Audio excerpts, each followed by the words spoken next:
What's up, everyone? How you guys doing? Why it felt so hard to say that. I don't know why. I was struggling to say what's up. But yeah, how you guys doing? Yeah, so we got Coinbox IRL. Right now it's like the LCQ,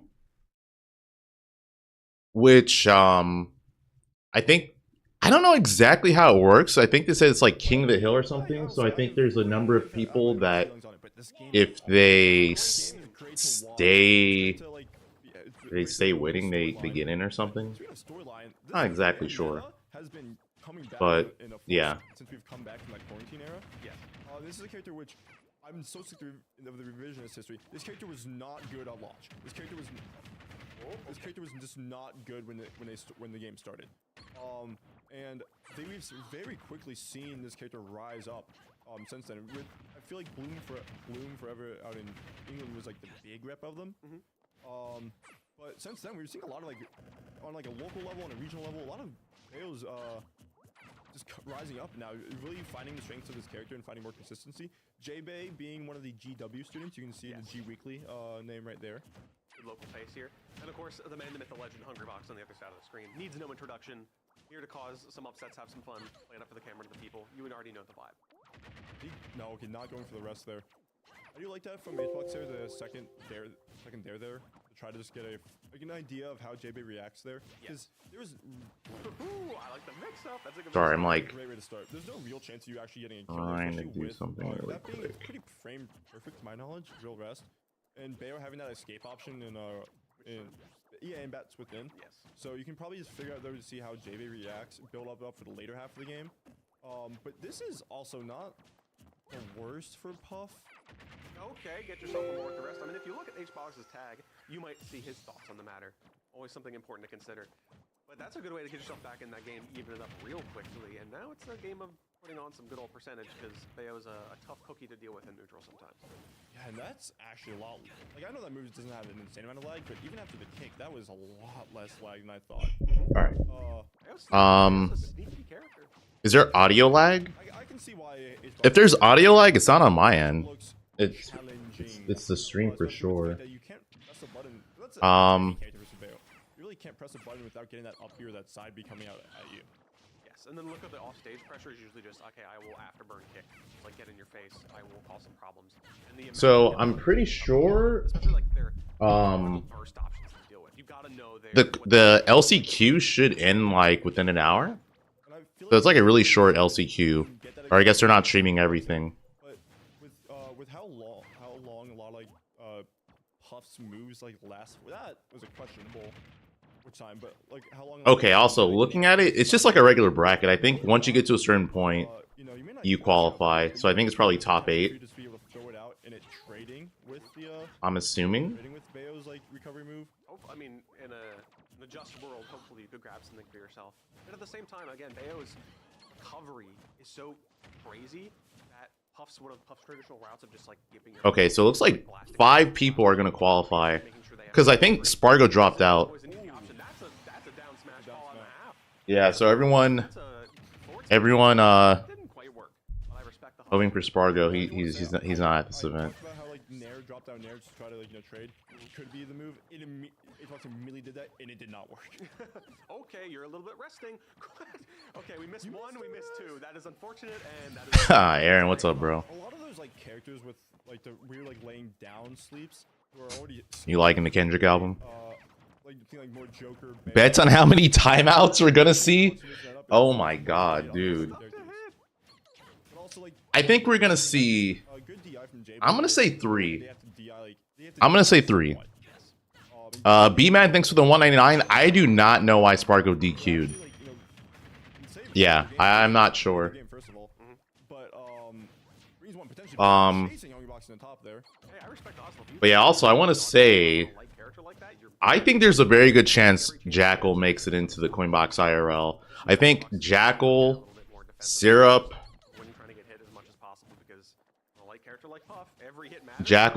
Jazzo.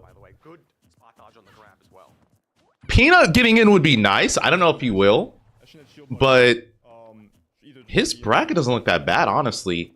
He has to play Jackal. I think Wolf versus Lil Max not that bad. Fun fact, apparently Puff has a Jer. Really now? Yeah, I mean, I've seen it. Like, I've seen it. I just don't believe it. Like, This is 2 days. Yeah, this is a 2-day event. Oh, you missed the edge guard, but you just reverse the situation there. Coinbox isn't careful here. That could just be a stock because you have 1 jump at most right now. Back on stage safely. Spargo did say after don't park on the grass, he wanted to take a break. But then he went to freaking... Stage game. But then he went to, what's it called? Could have been really bad. That's He went to the, LCS. Or LACS. Breath of relief there. They Yeah, are happy they got themselves in the board here. That looked like a nail biter towards the end. it's also like the fact that there's always the top player aspect of it, right? Yes, Like, it's like you're that's fighting the a fear. top player, but it's also this is also a hungry box. This isn't just like a Lost top spot to be player. number This is 1. the guy whose tournament you're in. I don't know if that's true. I feel like that's a very bold claim because he lost LACS, There's also the considering it was a B tier event. It's not a joke, by the way. That's actually real. They do kick you from League Report if you lose the Hungry Box. But there's the pressure of Hungry Box. There's like the stigma. If you lose the Hungry Box, it's a bad, quote unquote, bad. I still think he's probably number this 1. day and age. I think me is second. But I don't know. It's a person who lost the Hungry Box, right? Yeah. Yeah. Because it also just depends on how they're running or how they're weighing events. This chaos ideally should be bad for Bayo. But it comes to the mix of Bayo sometimes just won't die with You too, Aaron. especially when given a wall. Yes. Yeah, Flo, I agree. It's like But at the same time, you get a if it's a pay like a good payout like that, and it's like it's an invitational. might be different. There's no reason not to go. It's like, oh, What's cooking here? I mean, you're inviting me to get money? J-Bay just kind of grabbing it. And How could I say no? percentage on board. Not enough to take off the side, of course, early percentage, but percentage is percentage. And also, given this big stage, it's big for the fact that there was nowhere to hide. Rivals beastly. Like, it's same thing goes for J-Bay though. because After, characters that can definitely- dude, after I stream, are you down to play? Just like FD is great for them. I wanna like, And there's a wall. Hey, look, there it is. Yeah, bounced off of it with the side bait. You're going crazy trying to just hold that forward smash. I need to grind Zetter stuff because I feel like I don't do Zetter things. Hit it, they just let it rip earlier. I need to become. I need to get to the point where I'm just doing mindless Zetter things, Trying to find a solid hit. That Back was- there saving you though. and then I start thinking, and it gets frightening. With that, you were dead. Yes. 'Cause that you saw that fair was definitely gonna come out there. Roll out. This matchup seems horrible. The rollout, except for those platforms up top, keeping you safe for now. What happens if you wish I mean, yeah. Do you just get that? You do, but also How long am I don't. However long the event is, but yeah, I'll let you know. Pretty sure Bayo's. It was why you see a lot of Bayo's. Oh, what a call out on that roll! It's why like a lot of like Bayo's. Marvel Rivals. I want to try out Marvel Rivals too, because it's free, right? Plank sometimes. Because I think they're coded as projectiles, meaning that they'll just straight up plank. Interesting. I don't know exactly. But that's like there has to be a reason for that. That's what I've heard. I was gone with. But yeah, Jay, it really just depends on the algorithm, or yeah, however they weigh events. Boring and learn to love it. Yeah, like there's 70 plus characters. That's what it comes down to. Sometimes a lot of this game is just doing stuff. You just gotta do it. Sometimes you just gotta throw out a back air in the center stage and they'll hit. That's just par for the course. Oh, you're getting the up air there is out of the hits on there. This is so scary because you're gonna hold shield there for a while. That's just simply how you play. The stream, yeah, it's a stream.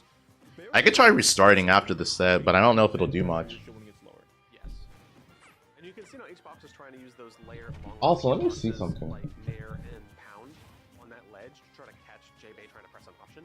Kind of reset the situation. With some If you want, and because right now I'm streaming on YouTube. I can try on Twitch. sometimes you focus on stage control or positioning. Maybe YouTube's is being weird. It seems less like on average interaction-y to give it a fun term, but it's just should be more careful. That should have been a punish. That should have been a hard punish. Should have been a forward smash or something. I do like that from the Hungry Box, knowing that there is a lot of space that can go to go low. That should. No. Okay, almost on that blast. And that was Ludo up tilt. Thank you for the prime. Wait, are you Ludo the Mario player? top. Yeah, that up air ain't what it used to be. Oh, that should be a. What are we- It's a Falco ass name. Ludo up tilt. Xbox was cruising in a weird way. I was like really weird. Like I think they. You're mixed up with him. thought they were going for the corner. You are a Falco main. High, and then go to the corner. Well, I mean, it checks out then. That's just me guessing there, but that's You know what's funny? Ludo also plays Falco, so you can't even say, "Oh no, I'm Ludo the Falco player." Potential winner side stock. Yeah, also plays Falco. You think you can find Um, Think again, friend. Now it's an even stock situation here on Cal. Have I haven't played Metaphor. Bro, I haven't even finished episode Igus. For Hungrybox or him getting punished out of his move, of his combo there. Yeah, no, his Falco's great. Just coming for the, I like his Falco. drill loop. But Um, this is not great, especially because you are off weight. So if you get chased, Yeah, I'm assuming though. Sorry for the delay. I'm assuming it's just the stream. Percentage is racking up too, making it more and more difficult for Xbox to mount a comeback. I mean, you got rest on board. If you can land it, maybe that's the win con here if you're thinking about it. But until then, Xbox is just kind of bunkering down a little bit and just trying to avoid as many openings as possible. But versus Bayo, that's tough. She'll just hit you once and you get sent up in the air. So there's the issue of you. Dude, Hungrybox looks so sad. using Callus here, so that rest, that's I feel like he doesn't want to. I feel like he just doesn't want to play. Well, yeah, it's over. I feel like he just did not want to play. He was just going through the motion. But yeah, let's see. Well, they're on break. Yeah, they're on break right now, anyways. But I'll try it.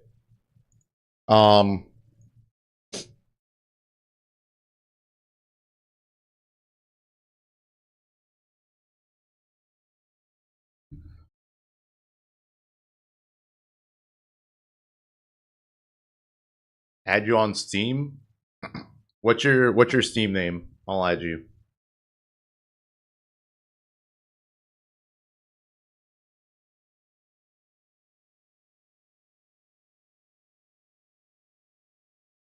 So the LCQ has like around 200 people, I think, and the actual invitational has 16. 16, including whoever makes it there through the LCQ. But yeah, the LCQ, sorry, it's 178. 178 entrants for the LCQ.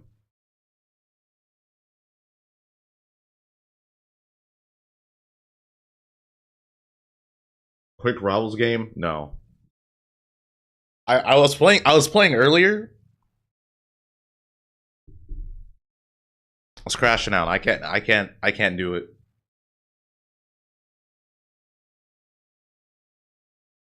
Sometimes I play Rivals, and like in my head I'm just thinking, I hate my life. I'm just sitting there, I'm like, dude, my life sucks. I keep losing to this goddamn Loxodont.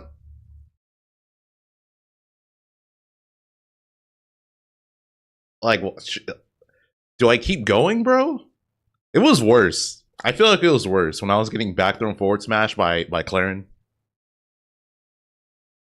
Just sitting there thinking, is this all it really is? Is this all my life is? It's just amounted to getting back throw forward smash by a Claren? Getting tippered too?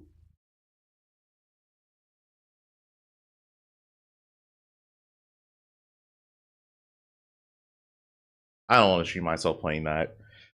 Not right now. Not right now. Locks, locating, being bad. Dude, there's no character in Rivals that's like that bad, in my opinion.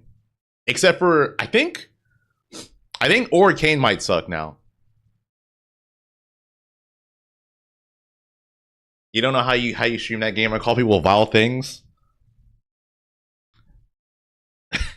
That's why I also, when I play Rivals, I also play with no webcam.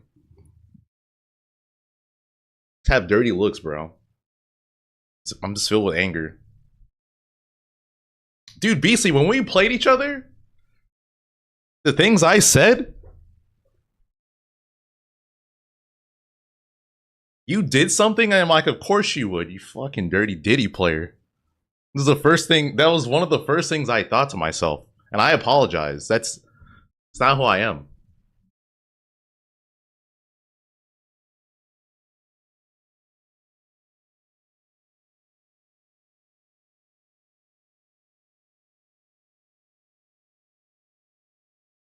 Do I hate you? Jelani, I don't hate you. Why would you think I hate you?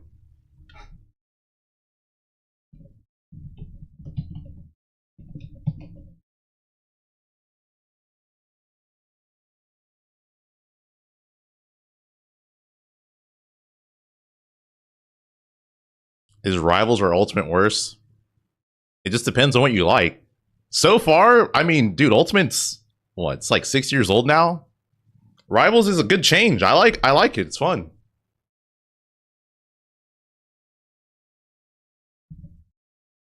Oh, is it different streams? Oh my god. That's my bad. After the last semester in the spring, So it's just 2 different streams. Whoops. from UMD. The other would be Master Core, the Toon Link? Or sorry, Young Link. I believe it. So this is in Washington, right? This is in Washington, D.C. So last 6 months. I'm assuming a lot of the players here are from MDVA. Corey has a really good lead right now. This is just How's Crag? going to the young So I thought Crag was the best player in the, or the best character in the game before, and I still think he's the best character in the game. combo moves. So it becomes I think Fleet is noticeably worse though. having them land on your shield and 8 killing cross stage at 180. 95%. Move, dropping shield there. Okay, so the YouTube stream is just having audio Now you issues. gotta just kind of keep this ledge pressure going on. Try to find something like a back air going for yourself. Try not to get too What agrees Crag's a tier, but Young Link, it feels like, Young Link just peppers you. yeah, it just feels like he's still Crag's just amazing. You're praying that if you get hit an up smash here, it's not going to be a sour spot. Because there's a really real chance that the next up smash becomes stale because of that. Oh, that Yeah, was. you're going to live if you're Young Link, but Oh my God! Really? He's dead. He recovers from be a nair. He didn't even have to nair there. He was just gone. But Jesus, a little bit. that was a nice reversal. Coming in from Rare. They did not quite find what they wanted there. Bum in hand, but doesn't matter. Master dropped the stock. Yeah, and there's that like, you know, like the pressure it feels to have to force an edge guard. Because in this game, there's the whole. Yeah, Beastly, I agree. Plays an edge guard. And to an extent, that's true. But like Cloud is one of those players with a limit that has definitely benefited from that potential edge guard situation. Yes. And we saw it there. But they didn't get it. They got reversal. Beastly, he's not wrong. Edge guard character because you can I actually do want to play him. I want to play more characters. I've just been hard grinding Zetter. then the cross out facing outward, try to catch the recovery. Drop down, you can just hold ledge. But I should definitely try more characters in Rivals. I've done before that is actually quite useful. Catches your opponent off guard, forces them to try to think about recovering differently, and then at the same time you can just slap them. And this is a good stock so far from Lera. Yeah, building it back. It doesn't even seem like we talked about in the first set we watched with Habibi and Buga. That was a great conversion there. How a lot of players will like try to switch the game plan to get a kill. Masquerade isn't doing that. Delibird's the #1 seed. And they're just remembering. I don't think. Cloud moves. But it is gonna see this last stock does. Are you talking about? that, right? Yeah, I think this is just seeded improperly. It matters how you finish. At the end of the day. Yeah, because like the projected bracket's weird. Shield, I'm worried about narrative shield because that's what took your first stock, and just trying to avoid these crazy hitboxes. Like I can live getting grabbed by. Yeah, so I'm assuming the seeding's just kind of off. Going to quite take a stock for a little while. Unless, of course, you're The polar bear? Now you got limit. You can make some magic happen. You can get 1 or 2 more hits and maybe try to finish and touch call out. I feel like he's gonna be broken. Limit cross slash isn't going to KO, but it's going to do a lot of damage. Could be big. Ooh, wow, really? Dodge when Cloud has limit deck. You do that. That's a crazy clutch move. The great thing about YouTube streams. They get a spike. Limit cross slash isn't going to KO, but it's going to do a lot of damage. Could be big. I mean, that was a horrible air dodge. Not going to try to That was a really bad air dodge, but still. with an air dodge. You're gonna Odradek, thank you for the 1 year, dude. Appreciate it. before the 50 touches one of the moves there. It's yes, you will get caught by that. So you have to alter your defensive options accordingly because Yeah, no, Jackal's at this event, or he's in the bracket. So you have to change the game plan. the other great thing about this is you don't have to win. You just have to make it to a certain point Situation for Masquerade. in order to qualify. Like you were up by quite a bit, and you were just getting helted every now and then. You were getting stuck with the Cloud playing against Cloud problem, which is you got hit to ledge once and heading off, and especially with Youngling. Youngling's role is awful. Scare dodge. Yeah, that was a very scary air dodge. I'm getting back off. Very unnecessary. It's hard enough as Youngling, so to do it against a Cloud is really tough.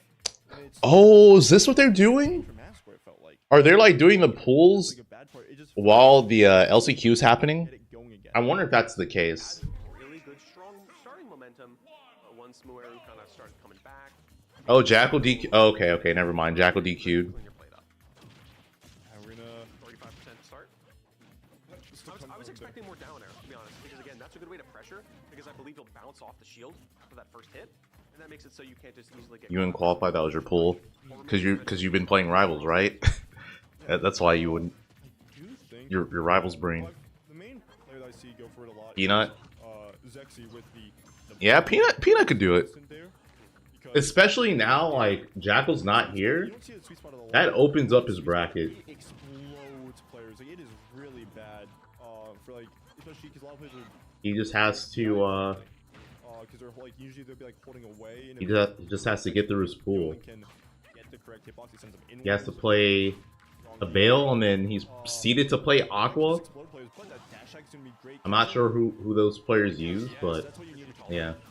We saw the first dog actually in the last game as well with the Oh, we put some charge in that. He said, "Stop messing with Yeah, me." so no matter what, you're gonna, if you make it to the actual invitational, you're gonna play in pools. But I respect that. yeah, it's round robin pools. on your shield you parry. No, you actually get pushed back enough, I think. That's crazy, and you get the grapple. Yeah, so it's round robin Up pools. smash as well, send him back So up. let me switch. Let me see. They starting. Keeping him Okay, moving, grooving. There's a couple- Sonix. Okay, we're going over here. Let's watch is going to be in the running for the Sonix From doing the adding here versus 4 podium placements, so that's in Zap. second and third. Out of 71 top 8s, he's made 64 appearances. Is that their winnings from Majority of Coinbox? them coming in at first place. I mean, that is a ridiculous stat line, and already showing why he's the #1 seed. Of course, unfortunately, Spargo was unable to make the event, but Sonix will continue to push that name forward. I like to call them the Coinbox 3, Shinymark, Sonix, and Spargo, and it's going to be a great way to start it off here. But Zap, of course, hasn't beaten Sonix 0-2 in lifetime history, but if it's ever going to happen on any given Saturday at any given event, it will be at Coinbox IRL too. Yeah, and you know he's going to make Sonic work for it. I mean, because I've always kind of conceptualized Bowser Jr. in my head as discount. Well, they got the. I don't know why, but But I wouldn't be surprised if that was Sonic's earnings from Coinbox, because like, Bowser Jr. has a slight edge there. Yeah.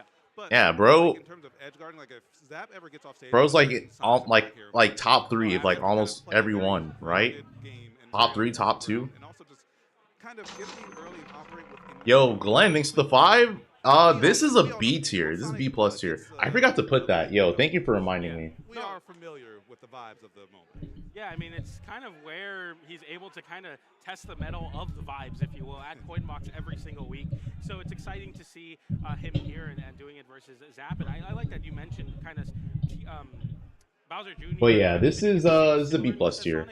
Or Sonic, I should say. I mean, Sonic, basically the same thing at this point. Interchangeable at this point, yeah. But yeah, burst options, a lot of really good advantage shade with juggling. But like you said, having the edge in raw kill power, whereas of course Sonic having the advantage in the offstage game will create a very dynamic, matchup between the two. I expect to see a lot of edge guarding. Not A expect to tier. see Zap I'm gonna be real. I feel like pressure going they in. need to stop ranking Trapping Sonic in situations invitationals, where he can't really get a lot of effectiveness out of the movement, pinning him down. especially with how many there Big jumbo are. combos. The up air is incredibly important in this matchup. You need to have it ready. You have to just be so on top of it. If you're, first thing in the morning, people start their day with a cup of coffee. Zap is starting his day with a cup of Sonix. I mean, that's a tough one to pull to start it off, but I think it'll be a good one. I was about to say, like, starting off your day with a Sonic matchup, did you even try to have a good day? Let's see how this goes. Sheesh, that sounds like nails and chalkboard first thing in the morning. Absolutely. For everyone except weirdos. I'm a weirdo. I always kind of liked fighting Sonic, but I came from Brawl, so, yeah.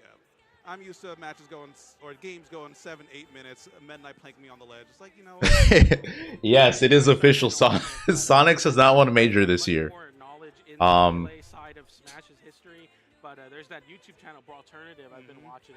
I wonder if he's gonna use the silver ult. Crazy, man. Like I used to watch. Like, Night Dittos, but that's like not even the beginning of the history of Brawl. It's for how motivation. everybody, like, was I feel like that'd be a able good to get something motivator. out of a game that really You didn't know, want you to do that. They really play this got all a until lot you of win a it. major again. And I think that's kind of similar to what the players are doing. Then once he wins, he can use the gold ult. Team Liquid and Coinbox Or the gold, yellow, whatever you want to call it. Competition forward, no matter what is stopping them, and it's been a really great year for that, for sure. Yeah, and kind of to build off with what you said, I feel like playing Bowser Jr. in year 6 of Ultimate's meta is kind of doing similar things. Yeah, no, Shuton's at this event. Yeah. He got invited. On paper, a lot of people wrote off after like a year or two. It was like, oh, Bowser Jr. is like, after we stopped getting hit by F smash at the ledge, then it's like Nephilis, I'm chilling. How you doing, man? Not much to really talk about. But now in year 6, we have players like Zap still. Oh, okay, he's doing it. He's doing it. The silver ult. It's here. Against one of the best players in the world in Sonix in game number 1. Yeah, absolutely. It looks like it could be a button check, but every time I say it is a button check, Sonix, it's not. I'm actually curious how neutral goes in this matchup because I feel like It's kind of real, actually. Bowser Jr. and Sonic, you know, they have It looks like a button check. a similar way of playing neutral because of the side Bs they have. They both have, well, you know, Sonic has spin dash and then Bowser Jr. has cart, which is spin dash-esque. And on top of that, Bowser Jr. also has the Mecha Koopa, so it could help. Can't really weave between the two if you keep it tricky there, falling out of the dash attack there. Very unfortunate, but nonetheless, Zap fighting back right now. Yeah, and something I have to point out so far is that Zap's reaction. Spin dash versus spin dash at home, yes, basically. Quick check, and then if the first one doesn't hit, then he'll kind of go for a different option and not really commit to anything too big because Sonix will blow you up for I anything. feel like too, back airs, you know what's coming, BJ. ooh, that's a stock. The first nice back air of the stream. If Zap gets the right hit, he can snowball a stock really, really well. If he gets like, oh, no tech there. I was gonna say if he gets like a good upper string going, I feel like that's it's pretty underrated from Bowser Jr. Bowser Jr. does have some great damage racking capabilities with up air, and he can get it from grabs. He got a grab there, but didn't get a combo off of it. But still, what? Dude, he was at 37. 37%. He was at like 50. That's disgusting. Okay, well that's something else. Bowser Jr. also has some great kill power. We saw that with the side B. Has what's it called? Abandoned ship, whatever the up B is called. Can kill with up B. Crazy forward smash. That can also 2-frame. Yeah, absolutely. Yo, George, so I've learned that from Tweak. Will just never be able to match that ability to really slow down the pace of the match. Sonix now has Zap recovering high, nice cannonball. That's gonna do it. But these backers, The thing though, Sonix, every time Zap is forced to commit to a high recovery, I feel like he is surgeon-like precision on these backers finds one of the most composed players. What?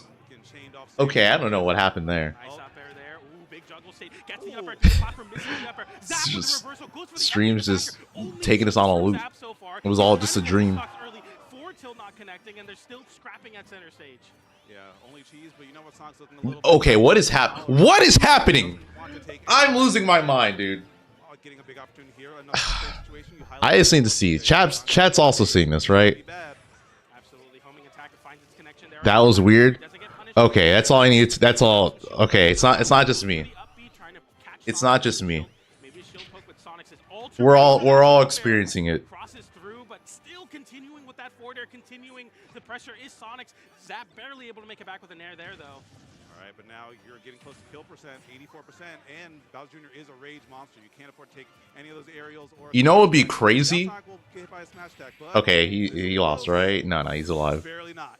154% nice DI from Zap to hold on to this stock. I'll say it after this. I just want to see what happens. Empty land there, I really like that. He's been swinging a lot out of disadvantage. Forward smash. Oh, he was too far away though. Even if he timed it. But the up smash, game 1 going to Zap. Okay, so what I was gonna say, dude, imagine this. So imagine it's game 5 last hit, and in the game 5 you see like Sonic's win. Oh my, what is happening? You see Sonic's win, right? Like Sonix gets a game-winning kill, and then it goes back, and then a different sequence happens, and Zap wins. That'd be freaky.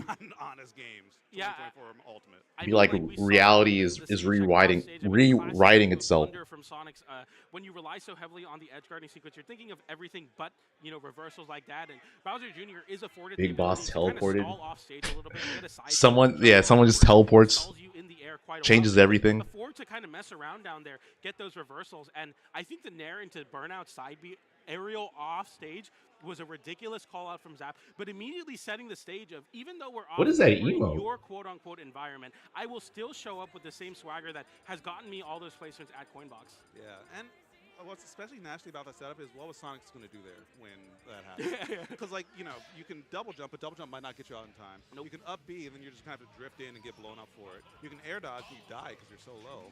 It's like, what options Yeah. do you have outside of, like, I mean, Bowser, yeah, Bowser Jr. is heavy, so he's got great survivability and good, and again, good kill power. It kind of reminds me of that, but that looked real. Like, what I was doing was fake. What Zap is doing, he did it on one of the best players in the world. So we'll see if Zap can continue to replicate that success. I don't expect it to be, but anything's possible here at Coinbox IRL 2, a high recovery. Nice air dodge there from Sonix, but getting caught holding on to the ledge. And right now, Zap coming out of the gates ready to go. And air dodging into the stage right there. Sonix is kind of getting bullied. But despite all that, you know, the damage hasn't really been racking up quite as quickly as I'd expect. Lots of openings for Zap, but Bowser Jr. is having a hard time converting that into the big damage numbers right now. Absolutely. We see an up B there from Zap. A very common option, especially when Sonix is charging a spin dash. He's able to put a hitbox down on the ground and force Sonix to either cancel it or... Dude, what is happening? More passive and continuing to hold. What is happening right now? Is what we were talking about earlier on, where you want to cage in the Sonic. You don't want to let him get that movement going. Yeah, not at all. Not at all. Oh, he might be dead. That was such great coverage from Zap there. Gets the jab, but Sonic's falling out of it. If that fully connected, that probably would have been a stock. What did you miss? Zap killed or took one of Sonic's stocks at 37% with side B. Okay, I almost took it again, or from across the stage. That's gonna do it. Yeah, first stock going to Zap. I feel like that was great from Zap, and just like not good awareness from Sonic's part, because the cannon. The reason why Zap went for the grab is because the cannon basically covered that situation. So if he shielded, he would have been able to grab him. It's like a, yeah, I don't know. Like as soon as Sonix didn't really do anything, he checkmated himself. Kind of keeps you in the lab, like at midnight. It's like I'm gonna hit this dude with this, and it's gonna be so nasty. All right, I'm gonna save this until later. So Zap definitely showing that he's been in the lab and ready, preparing for smash. Absolutely, nice conversion there, getting this forward air, but not quite enough. Nice, gets over Sonix there. Okay, Zap getting a decent amount of extra credit and still alive at 185. It feels like Sonix is just struggling to take stocks off of Zap if he doesn't get like something off stage. Still not doing it. 208. 215. Down higher, you know, you take less knockback when you get hit by the cart. And Sonix doesn't really have anything to kind of sneak above unless you kind of fall into him with back air or something like that. So we're seeing these obscene percents happen because gets a neutral, but it's a weak hit, so it's not going to kill. And Zap's going for up B, and Sonic's just respecting it. Sees the Mecha Koopa, doesn't want to do anything. Zap has reached 228% already. Sonic's, I mean, you were talking about, you know, the oh my god, dude. This is insane. I was not expecting this to be this set to be like this. First game of the day, and this might already be a massive upset. I mean, set's still early, right? But still, this is very insane. He's still alive. 245. Still living. Sonic's missing the setup. He wanted to get the side B stage spike. 250. Sonic's getting hits, but none of them anything big. Is he dead? No, not yet. Yo, B-Man, thanks for the $4.99. According to the recap, I'm your most watched creator. Appreciate it. Also, thank you to everyone who has been watching me like throughout the year. It's been great. All I can say is thank you. Like, how is he still alive? But yeah, all I can say is thank you. Your support for the watch parties have been great. My content in general. Thank you, thank you. He lived to past 250. That's actually ridiculous. And he like Sonix is getting hits. He just needs to close out stocks sooner. Cause yeah, I feel like in terms of doing damage to each other, it's probably been about even, but it's just that Zap has been able to close out stocks way better. Especially this game. Especially this game. Yeah, absolutely. It's a lot of coverage and proactivity from Zap, and that's the name of the game versus a character like Sonic that is just so much faster in there. The dash attack finds a connection, but looking for some more damage there. Getting the homing attack into the back air. Air dodge in. Sonic kind of committing hard on the back air, looking to find. Okay, nice. Not gonna kill off of that though, but oh, nice damage. You gotta I feel like that missed tech could have been way more damage.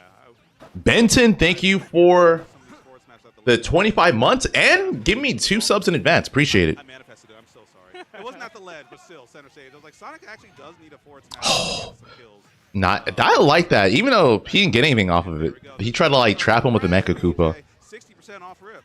Yeah, 0 to, I mean, that's 3 up airs and a back air. So much damage and continuing the pressure. And now Sonix, for the first time in this game, bringing back the percentage. He tried to read a jump. I like that from Zap. I also like.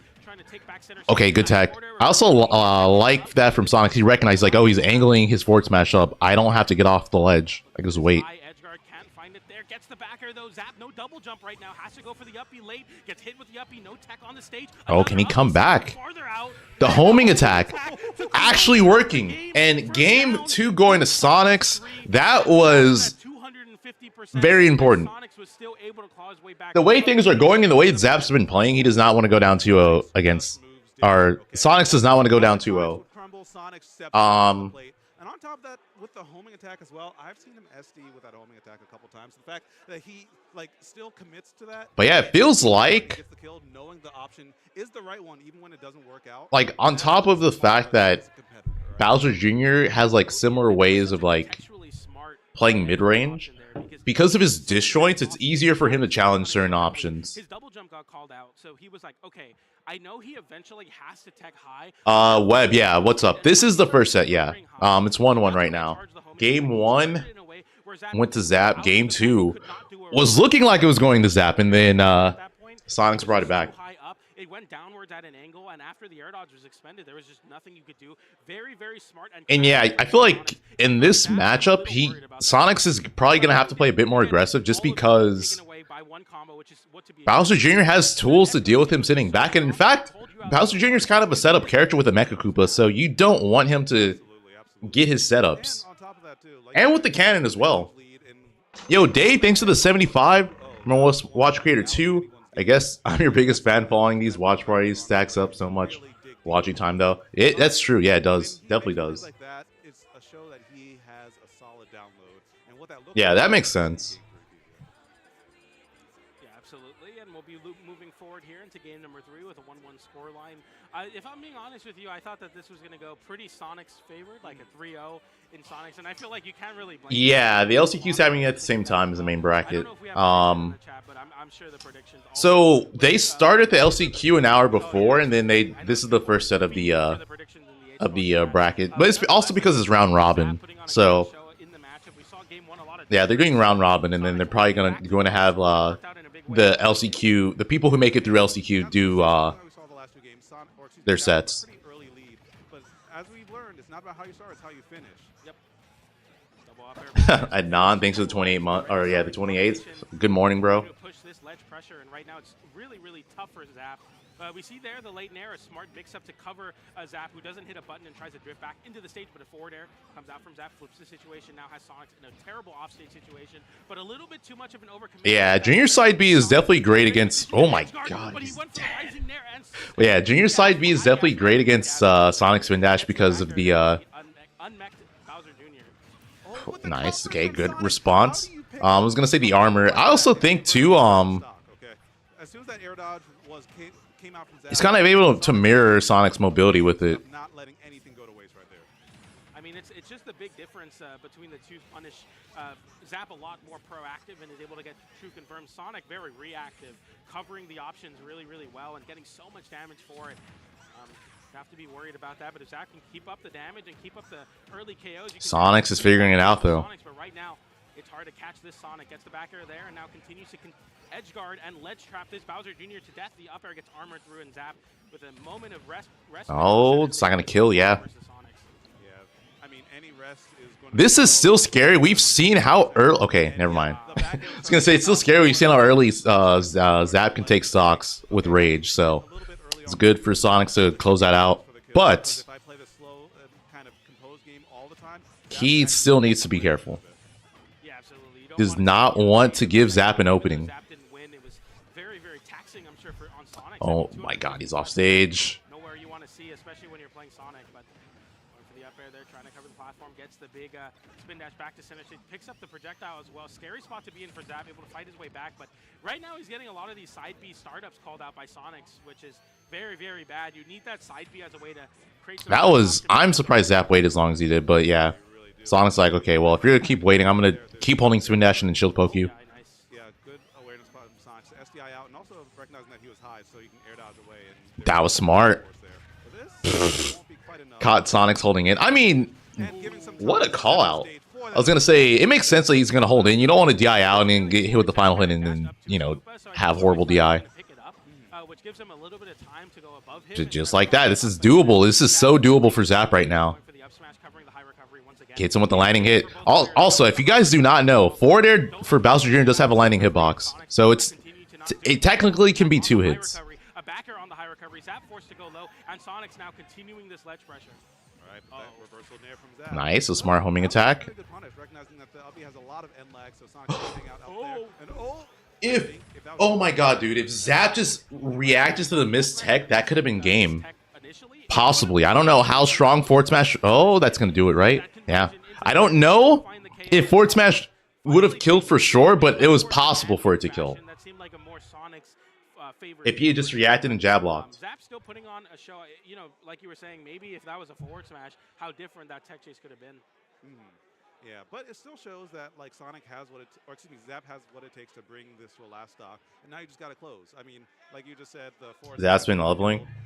I feel like his Zap's playstyle extremely doable for Bowser Jr. So although, you know, 2-1, you still have a lot of ways to bring it I feel like the way that Zap played, all he had to do was tone it down, because there's some moments where he would just go crazy, and it's like, dude, you don't have to go that ham. just relax. So it's good, yeah. I think Zap's playstyle, he got the hard part down for Junior, and he just needed to like chill a bit in some certain spots, which he's been doing. Playing on Wi-Fi, and it's like just so many sets back to back. Sometimes they get upset early, and you have to make a really deep losers run. So and Ultimate's online too. Oh yeah, it's like no matter what you got going on, like it's not a. It's definitely a tough spot to be in. So, you know, these two players, no stranger to the pressure and the big stage here. Why does Spin Dash confirm at 120? I believe this Very is good question. Coinbox IRL. I know Sonix was here last year. But he's learning. Yeah, that's the other thing. It's like he had a lot of online tactics, and he had to learn how to be an offline player. Oh, yeah.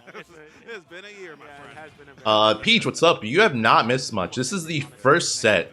Oh, he's dead? Okay, not yet. High ceiling helping him out there.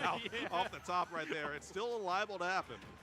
And the up airs continue to eat the disadvantage state alive. I mean, what do you do here as Zap? 150%. Why did we go to a triplat? I know you're a ladder character, but versus Sonic, I don't know. Yeah, it just kind of gives an extra avenue for him to just kind of run away and run, like, you know, it makes it harder for you to land as well. Like, once you get stuck on that platform, Sonic... Pizza time, thanks for the 35. What's up? No, exactly, and you're seeing this now where, you know... That was a really good weight. Really abusing the fact that I was expecting him to swing sooner, but yeah, he's like, nah, Mecha Koopa got me. If no one else got me, Mecha Koopa got me. Completely safe, honestly. Bowser Jr. just doesn't have an effective raw back air that's fast enough to punish the end lag. Yeah. Yeah. That's the name of the game right here. You know, it's kind of being effectively punished or the end lag. Oh, yeah, like you said, that was good DI from Sonix. If you're wondering like why Zap did that, he just thought Sonix would DI that poorly and get oh my god, he almost comboed off of that. I think he could have, but I just think he did the wrong thing. Gets the big side B there and continues to juggle and up air, and they are both very high percentages here. But you know, once again, the raw kill power of Bowser. Zap brought this all the way back, by the way. It was like what? Sonix had 5%, and he got the first stock. But yeah, Sonix had like 5%, and Zap was at kill percent, but brought that all the way back. Some nice little tricky play there, keeping the Koopa on. Nice reversal from Sonix. Also, Zap just overextending a little bit. Was expecting Sonix to probably just try to recover sooner. But yeah, Sonic's recovery definitely gives him the luxury of super delaying, like when he can come back. That was a good punish there. Zap really wanted to kill, really wanted a big play. So kind of why did it look like he hit the Mecha Koopa out of his hand? that's what caused people to trip over Sonic's game plan, PJ.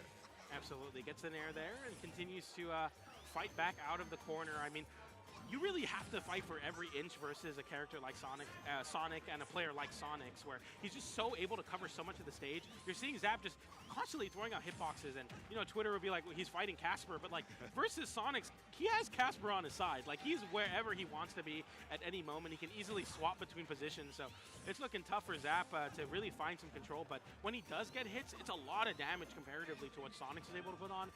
You know, with the exception of like, I think one of the scary things too about fighting Bowser Jr. is you at higher percent you really have to be careful about touching his shield, because up smash out of shield is a pretty solid option. It's pretty, and it's fast. It's really fast. I think well, it's like it's frame 6, right? Oh yeah. Oh, see. Okay, nah. I was like, he saved him, but nah. Still able to cover it. All right, so one more stock. One more stock, and Sonix either wins this or we go to game 5. Oh, comboed off the Mecha Koopa. A little bit of a custom combo there with the back air, charges up into the homing attack, air dodge in. Sonix going deep off stage. He tried to feint another panic option out of Zap, but Zap doesn't have any more to give him. Just forcing a very, very deep Sonix, but still. All right, this is still scary. We've seen this game how Zap could bring it back. First stock, it was 5 or Sonix at 5%. Zap was at like 130 for the long time. Still living. Okay. Max rage now. Bowser Jr.'s kill power is at its peak. And that just means that you're holding shield and not actively, pushing the issue and not getting that damage on there. The damage is really starting to differentiate even more and more at 156. Yeah, Sonix is gonna play. Oh, that was smart. Oh, that's unfortunate. That's gonna do it. Right there, Zap messed up. He wanted to aim for ledge. He did not want to land on stage. Oh, okay. We syrup. Didn't bring this up at first, but PS2 is, I think, Syrup for single A. going there is. How far in bracket is this? Because the stage benefits Steve so much. It's so wide. It's only stone. And once you get the biplats is really good for the way layout he likes. Small battlefield has the same like the dual plat. Okay, so this is. Easier to actually deal with base. It is a. Oh my god. This is still full one. Yeah, this is still very early. That's gonna be a punish. This is very, very early. Get sniped by that, and I get popped a little bit by these for tools. Stole them up. Okay, a little bit of gap attack to catch the landing there. You like it? I do actually like. I don't know if this switch. Oh, that's no. I don't know if Super Zap whiffing. The thing about fighting against Sonic, you have to throw out attacks in anticipation of him doing something, just because of how fast he is. So you're going to be whiffing a lot of attacks. But it's because you're like Sonic is so fast, you can't just like react to what he does. Even offline, like online is way worse, but offline, there's a lot of things you just can't react to against Sonic. So you have to just throw out a move and hope he runs into it sometimes. That's something he's like aware of. And we are seeing kind of how easy it is. Oh no, but you fell into it, but you avoided it somehow. Pocket? No. The pocket. Minecraft is not coming to place as I thought it would. Does it keep the momentum? Or does it just shoot out at a fast speed no matter what? I believe it just shoots out at a fast speed no matter what. Okay, good to know. And there, hey, there was the pocket. Okay, that's pretty slow. But hopefully still. Oh my god, that clanked! How did that? What a character, my friends! What a character! And this is just looking like a very dominant series. This is looking like a pretty standard, Steve game. Hello, I'm Steve. I get to really run the match. John, dude, you lost. Well, you lost the game of chicken. Yeah. Like off like a ledge or something, it slowly.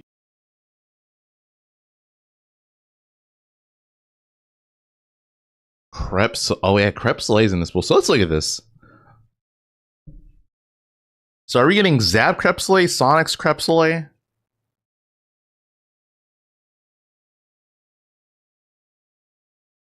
Is that Big Balls last? I thought you were boss.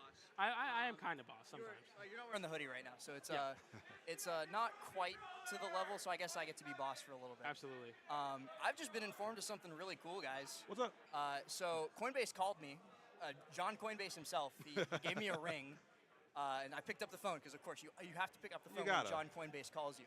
And as a thank you for supporting the Coinbox, Hungrybox and Coinbase are going to be giving $5 equivalent in BTC to the first 200 chatters who fill out the form below with their Coinbase info. Now, where is that form? You can do !surprise in chat because it is a nice surprise from John Coinbase. And if you don't have a Coinbase account yet, you can create one using code HungryBox20 to get another $20 equivalent in BTC. All right, so just promoting crypto. Got it.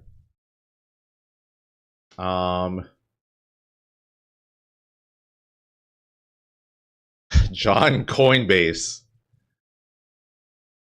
Yes, John Coinbase. I'm gonna look at the bracket. Let's see.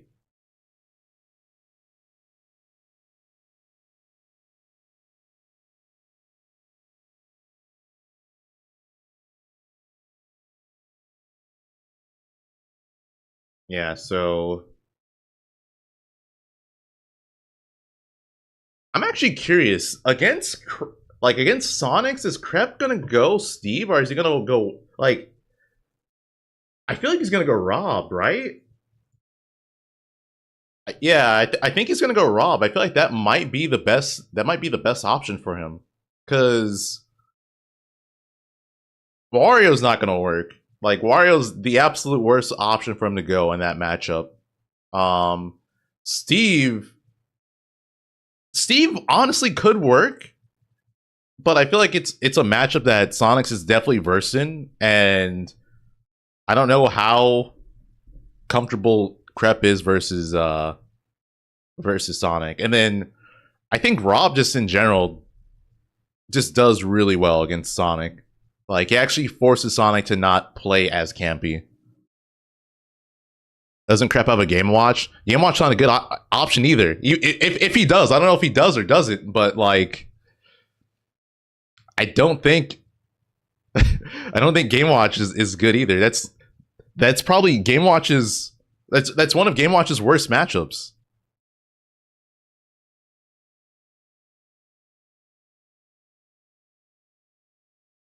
Oh, we're getting Shuton versus ESAM. I don't think ESAM's gonna go Pikachu. I think he's gonna go Brawler. He might though. But if I were to guess, I feel like he's gonna go Brawler.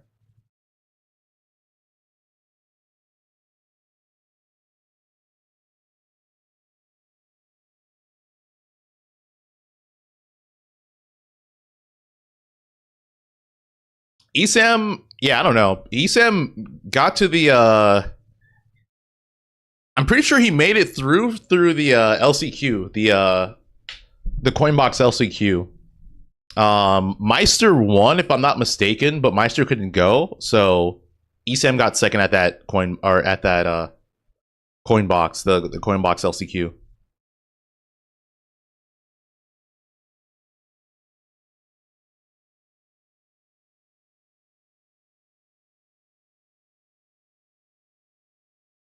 What's the earnings? The earnings is from Coinbox. Like, how much money you've won from Coinbox. And yeah, I'm assuming like the earnings that ESAM got was from the LCQ because he got second. Given moment in time, even now to this day, I still will never hold. Like, he only did one. I think he did. He only did that one Coinbox and got second at it, and he got $400. So I think I think if you win a Coinbox, it's $800, and if you get second, it's $400. So he's on a leverless, or if you're from the FGC, a leverless box, but here we call them hit boxes or smash boxes. And yeah, he's playing not only Pikachu, but also me, Brawler. So two characters that are very technically advanced. You have to have really strong. Oh, Sonix? You missed it. It was like 55K, right? Yeah, Shuton as well. Pretty sure. Like, yeah, Sonix made like 55K from Coinbox. Like just a few seconds here, but Pikachu Olimar, this is one of those matchups that I've always kind of called scrambly. Okay, yeah. Like, you're just going to be in awkward positions, awkward situations all the time because Pikachu's going to hit you with like the fourth hit of the back air, and you kind of have to convert off that. And Olimar is just going to have, you know, all his picking coming out and all those ways to just be able to, make things weird in terms of. This is even a Coinbox event. Flag. Shuton got invited to go to Coinbox. The yellow one might make things even more awkward because it's immune to all those electric attacks. So both of them, like I've been saying before, well practiced at like probably 30 years combined experience between the two of them. So, you know, they're going to be able to keep things pretty tight, but there's a lot of opportunities for things to get a little bit awkward. I should start camping. No, absolutely. And Olimar, a character that, you know, in the release of Smash Ultimate, yeah, well, first of all, shout out Smash Ultimate 6 years in the making. When Olimar first came out, busted, like down, you know, shout out ESAM, busted, like a ridiculously strong damage output, ridiculous KO potential. Yeah, also, I'm assuming it's lifetime for Coinbox, so like it was like a ridiculous. I don't think this is like this year. I think it's from the lifetime. If I were to guess. We'll be on commentary this weekend as well. You know, anyways, okay, ESAM is going Pikachu. A lot of great players come up as well. I believe. See how this goes.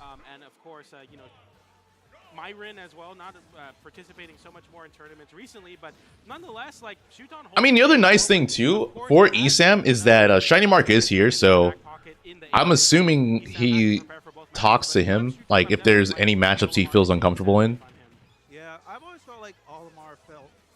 It's definitely something that ESAM hasn't had in the past. He hasn't had like a Pikachu player that he could talk to regularly about matchups. At least like at the top level.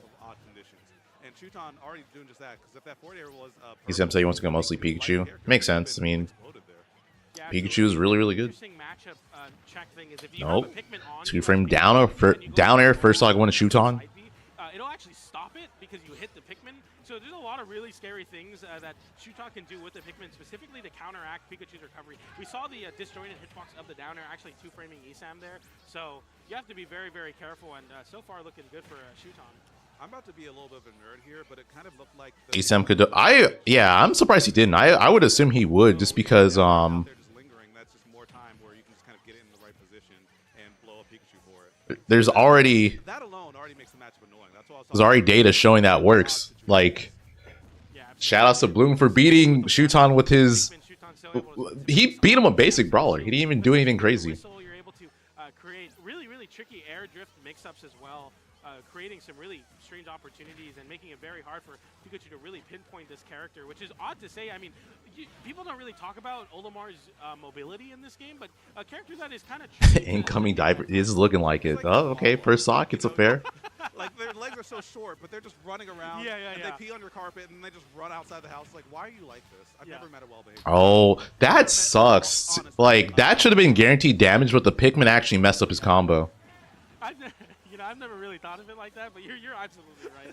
He is the Chihuahua of Smash Ultimate. Yeah, just biting ankles and causing problems everywhere. Yeah, absolutely. The character that, you know, it's actually able to meet Pikachu in terms of the height differential. A lot of times Pikachu is able to be shorter than other characters, giving an advantage. Shuton, or not Shuton, Olimar's very short. Basic brawl, I never heard that. I'm saying that because he didn't do anything like... really great effect to kind of mix up and cross up to the other side. Like when Bloom played against Shuton, his combos and conversions weren't like anywhere close to being optimized. Like he was just doing super basic stuff.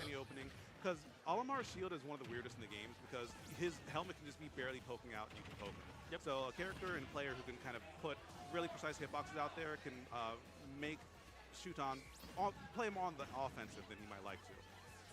Yeah, absolutely. And Thunder? Down there into the, wow, okay. That killed him off the top. That shocked me too.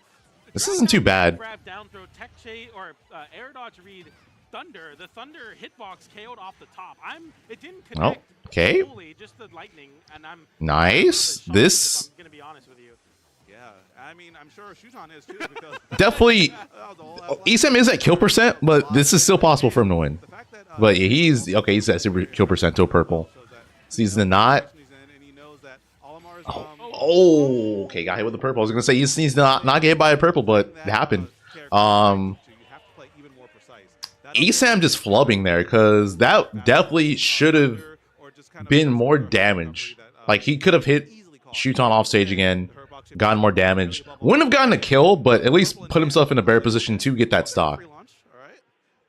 But did not happen. Shuton's like, oh, all right, you messed up. Let me just swinging this I mean, purple of all pigment the at you. moves that are kind of like that, I think of like old, like Villager up air. D3 for example, will. is a great, where it's like, you know, just throw kind of a hitbox up there. Purple Pikmin is probably one of the strongest ones in general. I mean, it's relatively quick. It has an auto cancel window, if I'm not mistaken. So it's like you can get away with it as a reversal option as well. And like you were talking about, ESAM wanting to continue the pressure will just get you called out there. And we go immediately over to Smashville, a stage that I am very scared of Pikachu on, of course.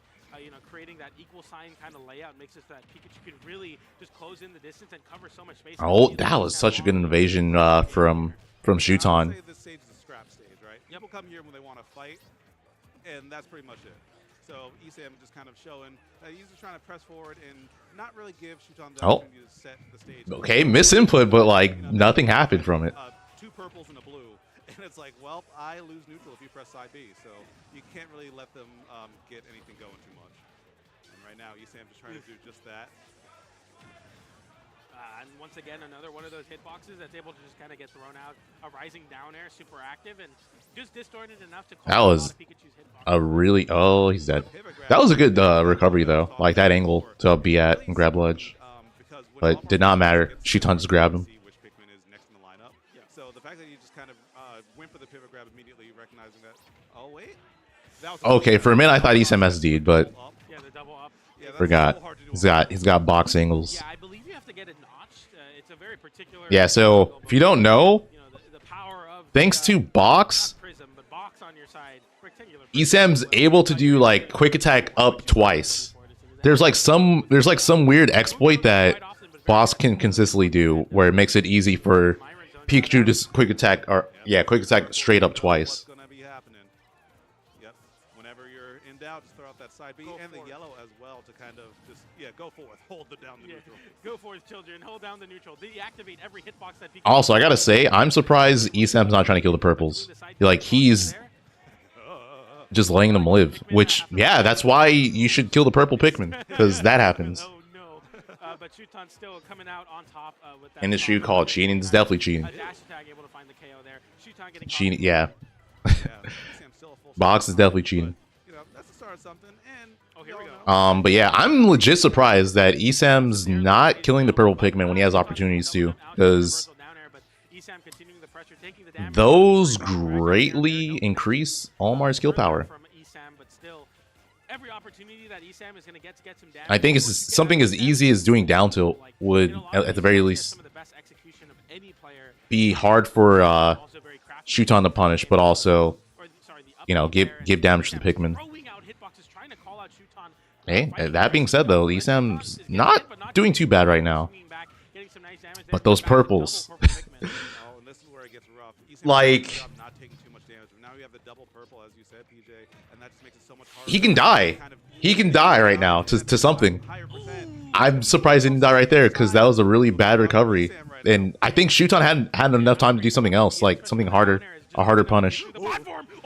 Up throw, good thunder, yep, gets it. The thunder, DI check has been failed. Oh, dang it, and that's a stock. Yeah, Bowser stole your star, but you know what? Oh, that One more left in the blue game. pick. Oh, that's that GG's. That is super GG's. All right, game 2 going to Shuton. Peach, thanks to the 18 months of being a member. ESAM is a box build, angle max, bro. About being short as Olimar, you're able to parry the first hitbox and dash away. Other characters that are big, Look at if him. you parry and drop shield there and dash, Cheating you just get hit by the box. whole thing. And Conserving his it doesn't happen hands. to be the thing you were talking about, where because the Pikmin's on you, there's Use a more controller hitbox. like the rest of us.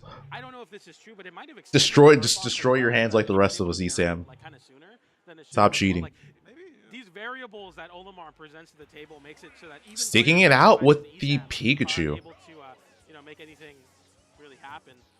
Lab demons get All right, turned let's out see, by game viewers 3. off meta characters quite often. Yeah.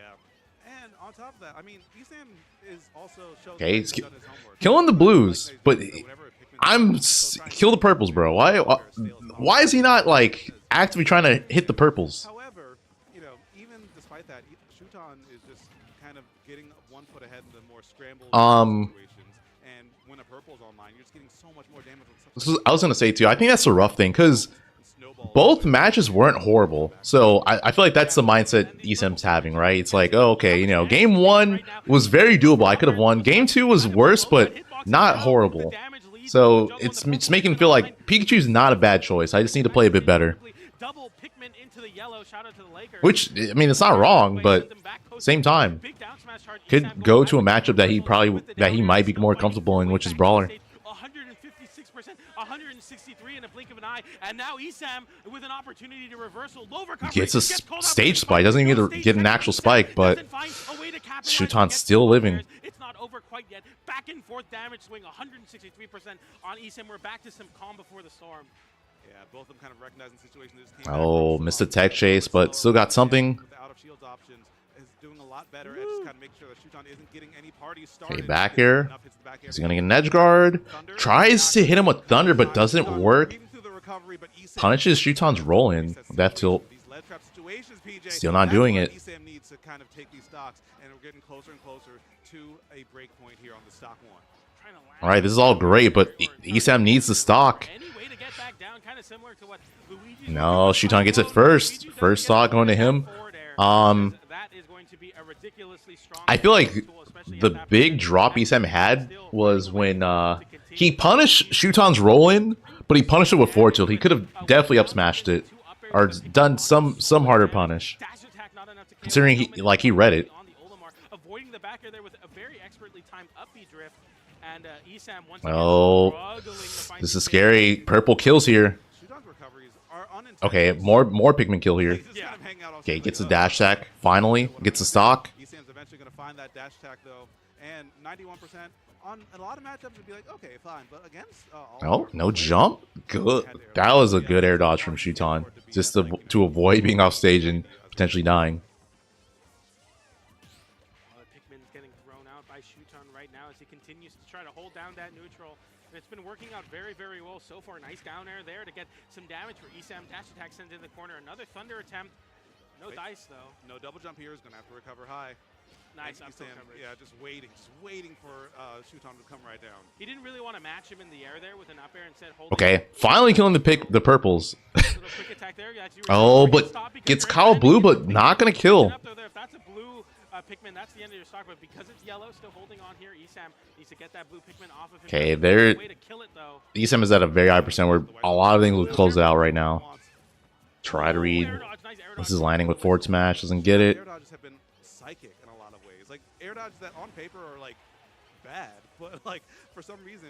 I feel like Shuton's gonna kill him with an up air. Oh, okay, never mind. Horribly wrong. Forward smash them. Yellow forward smash. One more stock, and Shuton gets 3 on ESAM. Bring ESAM to potentially the final stock of this first set. And yeah, once again, the Pikmin Up throw, thunder. Doesn't get it. Used to being able to kind of abuse the really strong frame data in his favor because you're hitting Pikmin all the time. It really makes it difficult. Okay, back air takes it. Find a way back to stage. The back air goes high, covers the recovery back to ledge attempt from Shuton. This is very, very possible. ESAM can bring this to a game 4. Yeah, and this all comes down to this. I mean, Shuton already up 2 games. ESAM finding a lot more like presence, but Shuton, this is the early damage. Look at that off a grab, 40%, and you're rest in peace that Pikmin. That one was a real one. Yellow Pikmin has one relevant matchup. The yellow Pikmin still on Oh my god, no, that's it. Any more Yellow Pikmin, even without like the electricity thing, just has better hitboxes than our Pikmin. Yeah, yellow Pikmin is a really good Pikmin, even without the electricity thing. Damn, this is still going on?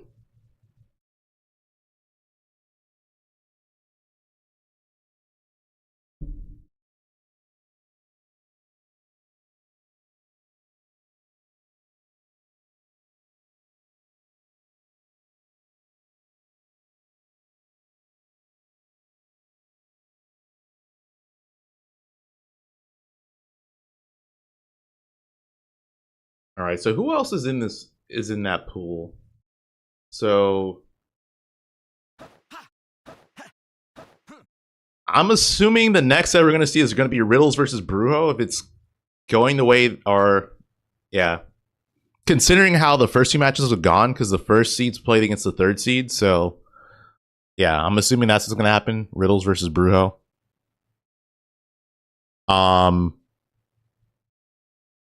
Yeah, so the Shuton pool has Onin as well. And then For pull forward, Shinymark Lima, and it's going to be 2 other LCQ people.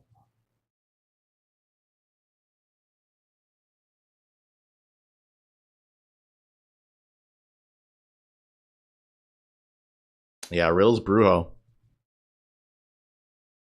It's either that or someone versus Wrath. Those are the only 2 sets that pull 3 can have.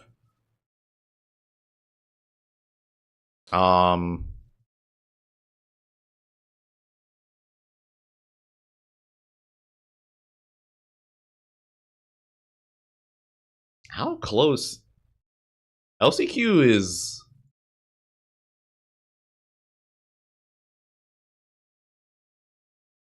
not close to finishing. I'm actually wondering what's going to happen here, because like I think there's a possibility they might take a break from doing the round robin pools.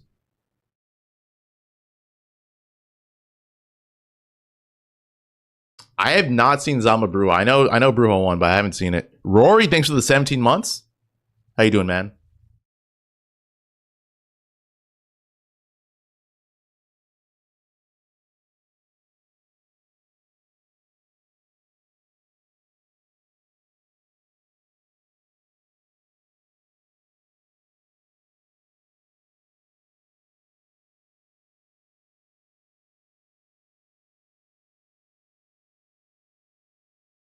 Dude, what am I reading? Zero Suit is better than Brawl Mennonite, but worse than Smash 4 Falco.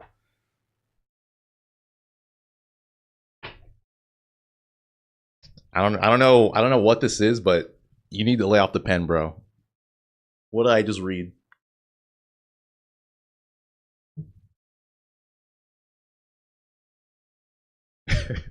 What are you guys talking about?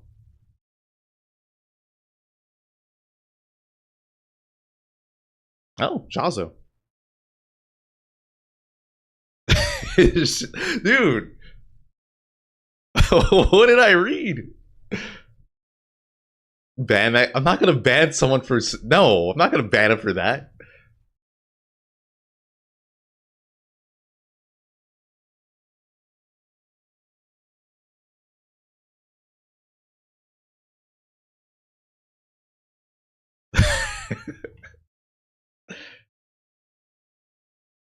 That's a riddle, bro.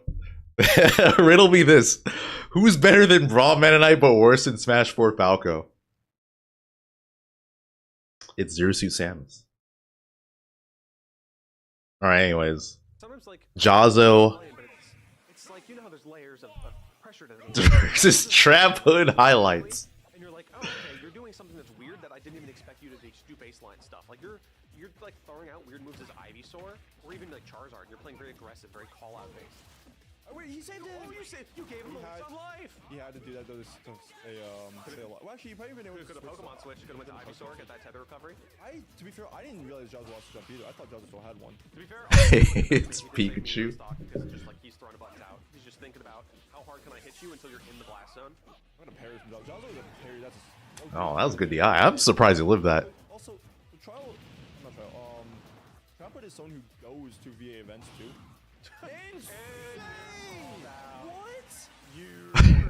Larry, why is a W called a W and not a double V? He definitely has experience playing. It's a very good question. I don't know, dude. Like the Spag Muffins group of people. Maybe because like when they first were writing W's, they wrote them like actual U's, and then somewhere in time they just like, you know what? Writing W as like 2 U's, it's too hard. Let's make it V's. People have hard times drawing circles or like, you know, yeah, circular things. Let's make it lines. Though, if he can adapt to this, I do think that saving Jazo may have curbed any momentum gain that he had. Yeah, because that's a real momentum gainer, especially if you're like Jazo and you're the favorite to win and you get. You think it's the reverse? Used to be like V's. So then, so you're saying it's French, translates directly to double V. English is the weird one, you think? That also makes sense. Like you'll have Could also be English. I wouldn't be surprised. Swerve your brain. I mean, we saw Jazzo get that instant parry. Yeah. On the Charizard That's forward smash, smash. which is So it's just, hey, this is the kind Crep. of game Okay, we're getting Crep versus Zap. Everyone knows Jazzo's Zap Tap Yes. I guess versus Zap. because, like, I guess I don't play game sounds. Who the hell is Zap Tap? No character has like a sound indicator when you smash it. I'm assuming that's Crep. It's a big wind-up, so you feel like Yeah, you probably... but I feel like it's a wind up though. So you get some people get caught in the wind up, be like, okay, I don't know when to like go shield here because it's a winding up thing, and then he lets it rip. So it's just, oh, that's just insane parry is my point. Is what I'm trying to make. Jazzo is a. You said Jazzo's a parrier, and he showed it right there. Yeah, Shuton's here. He just played against ESAM. He beat ESAM 3-0. You know, he can use a different footing, get a different lease on life here because that first game was so dominant. Again, it's what we saw in the set with Syrup. It's like, okay, you're the favorite here, very clearly, but you always still gotta keep yourself on your toes because you never know when someone's gonna come out and get you. We could see a Gimp again, but this time maybe Trapwood doesn't hit. Crep's using a goofy. It's probably Crep then, if he's using a weird tag. I like him staying on Squirtle right now because he's like the whole idea of of being on Squirtle is because you get to avoid a lot of characters like moves and stuff. That's not happening. Oh, that's scary. If not the stock. Yeah. Oh yeah, you're going. Jazzo is just not.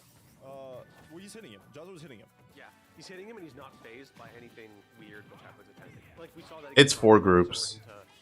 It's 4 groups, and then they're doing LCQ, which 5 people can get in to that way. Specialties, this matchup, it's like, okay, I really know how to maneuver it in a tricky way. I know how to dance around them and like try to get around these weird recovery routes. It's just, okay, I will keep on hitting you until you lose your stock. Oh, yeah, great DI there. And then avoid the down air. We can do the stage. Has a jump still too, so we didn't have to switch to the Charizard there. Important too, because you don't want to have to switch all the way back around. Stuck in the Zard. Oh, great switch actually. He didn't activate the proc strap. It's just again constant aggression from Trapwood to try to answer back. I will continue to throw these hitboxes at you. That's it, right? Yep. Oh, you're gone again. This is now looking very He's just pitiful. lost. It feels like he's just lost right now. Wait. He doesn't know what to actually go against Dude, Jazzo. his Twitter? So good. It's I just noticed that. That's again, that's the specialty of Trapwood. That's It's just, hey, I will breaking your ankles. So that's one way to hit. Yeah. But His Twitter handle's deadass Big Fat Balls HD. Bullet Seed Enjoyer. What? Yeah, okay. The bullet seed is also frame 6, and if the hits connect, they do about This dude's just a YM playing Smash. 30%. He has to be. You can get kind of caught on the blender of it. Jazzo, Not going to get to do that. Jazzo's standing up so confident in himself that he, even on Town City. Even on He town. said, all right, good luck. The godlike name. Alright, Zap Crep. Not only did he have to play the #1 seed of the tournament, now he's facing down the #1 player in Europe. What channel's it? The LCQ is on YouTube. One of my favorite players. And this is the first time I'm getting the Yeah, so the LCQ is on YouTube. It's on HBox's YouTube, and then the yeah, Crepe Soleil, Round Robin is on Twitch. And I believe Wario as well is going to be really, really a threat to be reckoned with, and kind of like a question mark, if you will, because a 2-go box happened. It was an online qualifier for EU that allowed gonna Crepe win? Soleil to make it here. We don't know how he's going to fare in an invitational environment. I don't think we've seen him in one before. So it'll be really interesting to see how he's able to perform. I'm predicting Is he gonna feel the Sonix. pressure of it. He's obviously won a lot But, of games like- over the likes of Gluttony and a lot of great players in Europe, but this is a different beast in itself here. You're traveling across into the United States, in the nation's capital here in Washington, D.C., as well I as think- being in an invitational format, it could get scary real fast. Yeah, absolutely. And on top of that as well. I think that so. My top 3 for this event, I think, is going to be Sonix, Shuton, Shinymark. So So is that. yeah, okay. But we'll gotcha. see. That makes sense. And when you're a younger player, you are kind of hungry. You kind of want it more. And in this invitational setting, I've seen a lot of players trip over themselves because they just want a bit too much. You gotta want it, but you gotta stay locked in. You gotta really not have your ego in the equation too much. If I can kind of be a little selfish here, I'm so excited to commentate Steve. I miss. Yeah, I actually wonder what is Bowser Jr. do against Steve. Yeah. Like, Like, they I build that know, wall 3 I know blocks we're out. not supposed to say that, but it's really cool to see good Steve play. We have Rockman in our region, the lab monster of the Steves, and it's really cool to see how all the Steve players are continuing to elevate their game. You know what? No matter what you feel about this, I actually feel like neutral probably isn't that bad against Steve, but like he probably just gets blown up when he gets hit. This goes like fair, like Bowser Jr. has good hitboxes, also has the side B, so yeah, I'm assuming neutral's not that bad, but everything else is probably horrible. Trying to approach onto Crepe Soleil. We already see the pickaxe getting broken as Crepe Soleil gets a lot of resources there. Yeah, and plus, now that you're at these high percents, now every hit... Oh, just caught him with up smash. Smelling the aggression on Zap, just kind of giving a reason just to stay further away and let Crepe Soleil passively mine and get more resources going. Diamond online now, going for the anvil. I think he does the same thing Sonic does, but a lot worse. Well, like one of the benefits to Sonic in this matchup is that his spin dash is like low, gives him like the ability to low profile stuff, so it's harder for Steve to hit him. So far, so good. You already have a diamond online, so how bad could it be? Any of these open ups could be really scary. So much damage. Trying to cover high recovery with a forward air there. Didn't find it, but so much damage. That was privilege in a nutshell. They both did functionally the same move for the same reason. Vince, how's it going, man? Got like 7 or 60% off. Yep. That's so funny. Welcome to the Forward smash. Oh, goes for down smash. Yeah, Crepe's already gotten rid of a majority of the weaker material, so we're going to be seeing a lot of stone now. A lot of reliance on that. Smash catches him there. An up smash will come out and close out the stock for Zap. A player who has a lot of experience versus Steve. Of course, if you're playing in Coinbox and you're making Junior getting hit looks horrible. Yeah, I mean, that's just Junior in general, right? Kind of where the Steves are born in for sure. So, Just a pretty big hurt box. matchup experience. So right now, Crepe Soleil with a nice 60% solid damage lead, but Zap fighting back. Oh, Oh, try, yeah, it's went for a little bit too much. Minecart Fortunately for Crepe, he's able to make that. just not gonna give him time to get a follow up. Give him a little bit of reprieve off stage. Gold in hand now. Oh, Zap's starting to find more answers to that up smash. That anti-air up smash has been a big thorn in Zap's side for a while now. So just kind of spacing those hitboxes out a bit further. And also the defense as well starting to level up as well. Zap holding on to the Mecha Koopa in shield, so when Crepe hits buttons, you can get blown up. Something to note about Crepe Soleil, specifically as a Steve, he's really good at using. Ooh, backer killed him there. I think that Zap just wasn't ready to DI it. Probably thought he's gonna do something else, probably up air or something, or maybe up backer the other way. I don't know. Really quick, but also get really good frame data out, something that really separates him from other Steves. Up smash, but it didn't fully connect. He did hit him, but yeah, I think the armor helps him. Oh, but another up smash out of shield. Okay, so that's 2 stocks that Zap's taking with up smash out of shield. Yeah, you'll watch Crepe get a string and then immediately Feel like, at least for the final stock, Crepe's gonna be more careful about how he touches Zap's shield at high percent. And you're already seeing that success kind of bleed over into this stock, as even though Zap was able to even it up, again, kind of shades of the previous stocks. High percent differential already. Crepe just looking to get the last little bit of damage and maybe mine a diamond here or two. But I gotta give Zap some flowers just kind of on leveling up the defensive play as the set is going on. Not getting tagged by as many big combos, still getting hit by those up tilts, a little 1-2 piece, but you're not getting put off like 70%. Oh, nice. Using the multi-hit of down tilt. Another thing too is like you're not expecting Bowser Jr. to just empty land and then down tilt you. Yeah. Okay. All right. And now Oh, forward smash can kill here. Up smash might kill here too for Junior. So Crepe has to be careful. Katie's playing Stardew Valley. Nonetheless, the diamond online now. Any hit separates Crepe Soleil from taking this first game. Zap just needs to really slow it down. I kind of like what he's doing. You got 3 minutes left on the clock. There's no real timeout factor here. You might as well just kind of play into it and maybe force Crepe Soleil to show his hand a little too ambitiously there, punishing the edge guard attempt. Down the back air, forward air, no connections on. All right, this is that's it. Yep. Able to close out that stock. You know what? Back air does it. Crepe at that point is like, yeah, I'm just gonna keep back air and safe kill option. Try to get something going. But Crepe Soleil pulled out like a bag of loony. Thinking to himself, what would Katie? What would Katie do? Katie playing Stardew. Katie would play Stardew Valley. And then he did a nil and then made a pickaxe, and I'm like, well, that's. He's like, right, back air. You had good luck with that. Yeah, there's no way you predicted that because I don't even know if Crepe. Dude, I don't know what. I was like, sometimes I watch. So many back airs.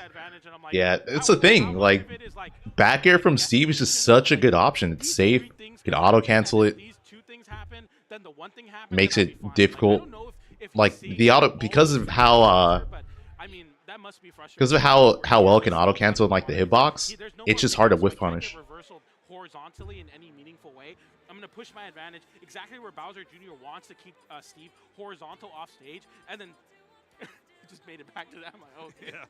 Yeah, there's no way to really check him down too much. And Yeah. Zap was doing something really cool that I want to point out at the last stock there, because once Steve gets in the groove, they kind of like, you know, start throwing out hitboxes, especially when they get diamond. You know, why not? Why not?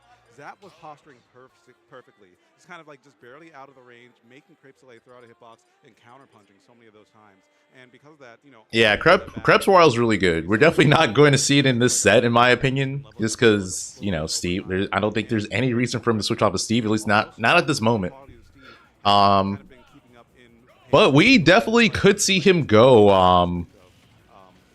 Wario against someone at this event.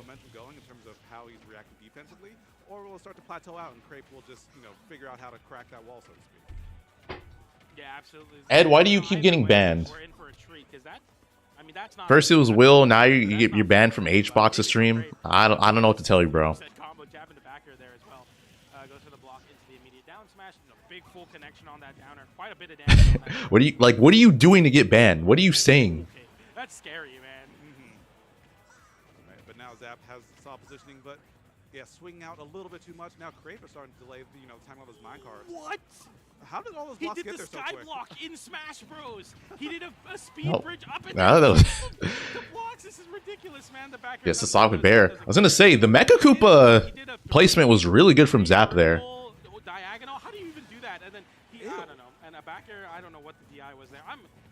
Maybe I shouldn't be commentating. You didn't do anything. You're just watching, and then HBox just banned you. Because like Steve will kind of pull out like this unholy, like make a pentagram out of blocks. He's just like, you know what? I heard about this Ed guy from Will. I'm gonna ban him. Premeditated banning. That's what I'm hearing. You do have quite a big, quite a nice little damage closer there with that back air on the D-Mech Bowser Jr. But nonetheless, I'm curious if he's gonna go Game & Watch against Shinymark or ESAM. With a runoff forward air there, and yeah, Crepe not really risking anything. Immediately building some iron tools, but it doesn't look like it's. Hey, wait a minute. Control there is now you have no more anvils or minecarts to fight back. Has to mine for resources. Instead, decides to pressure and put on the pressure to Zap at him. He just walked up and forward smash. He just does not care, and that's a Cave of Life setup there. Zap taking the position there, but he's good. They all have names, don't they? Yeah. I didn't know they all had names. Well, I call it the Cave of Life. That's what it feels like. That looks like maybe the that Cave almost of Death killed. Right now because that's disgusting. Almost taking the kill. Okay, the parry, jab, forward air, jab, up tilt, nail, up tilt. Dropped it. That could have been a stock too if he actually finished it. 70%, nothing to scoff at for sure. The up tilt trading. Oh, all right. Game 2 going to Zap. Gets a side B. On HBox's stream. Not great DI if there. He doesn't hear you. Then red spark, but I think what definitely happens a lot of times with that. Going Game Watch against Shinymark's death sentence. Or dashing away, kind of avoid. I think it's still gonna be a long ass set. Like Shinymark's good at that matchup. But it's just a camp fest. Like that's basically what it's gonna be.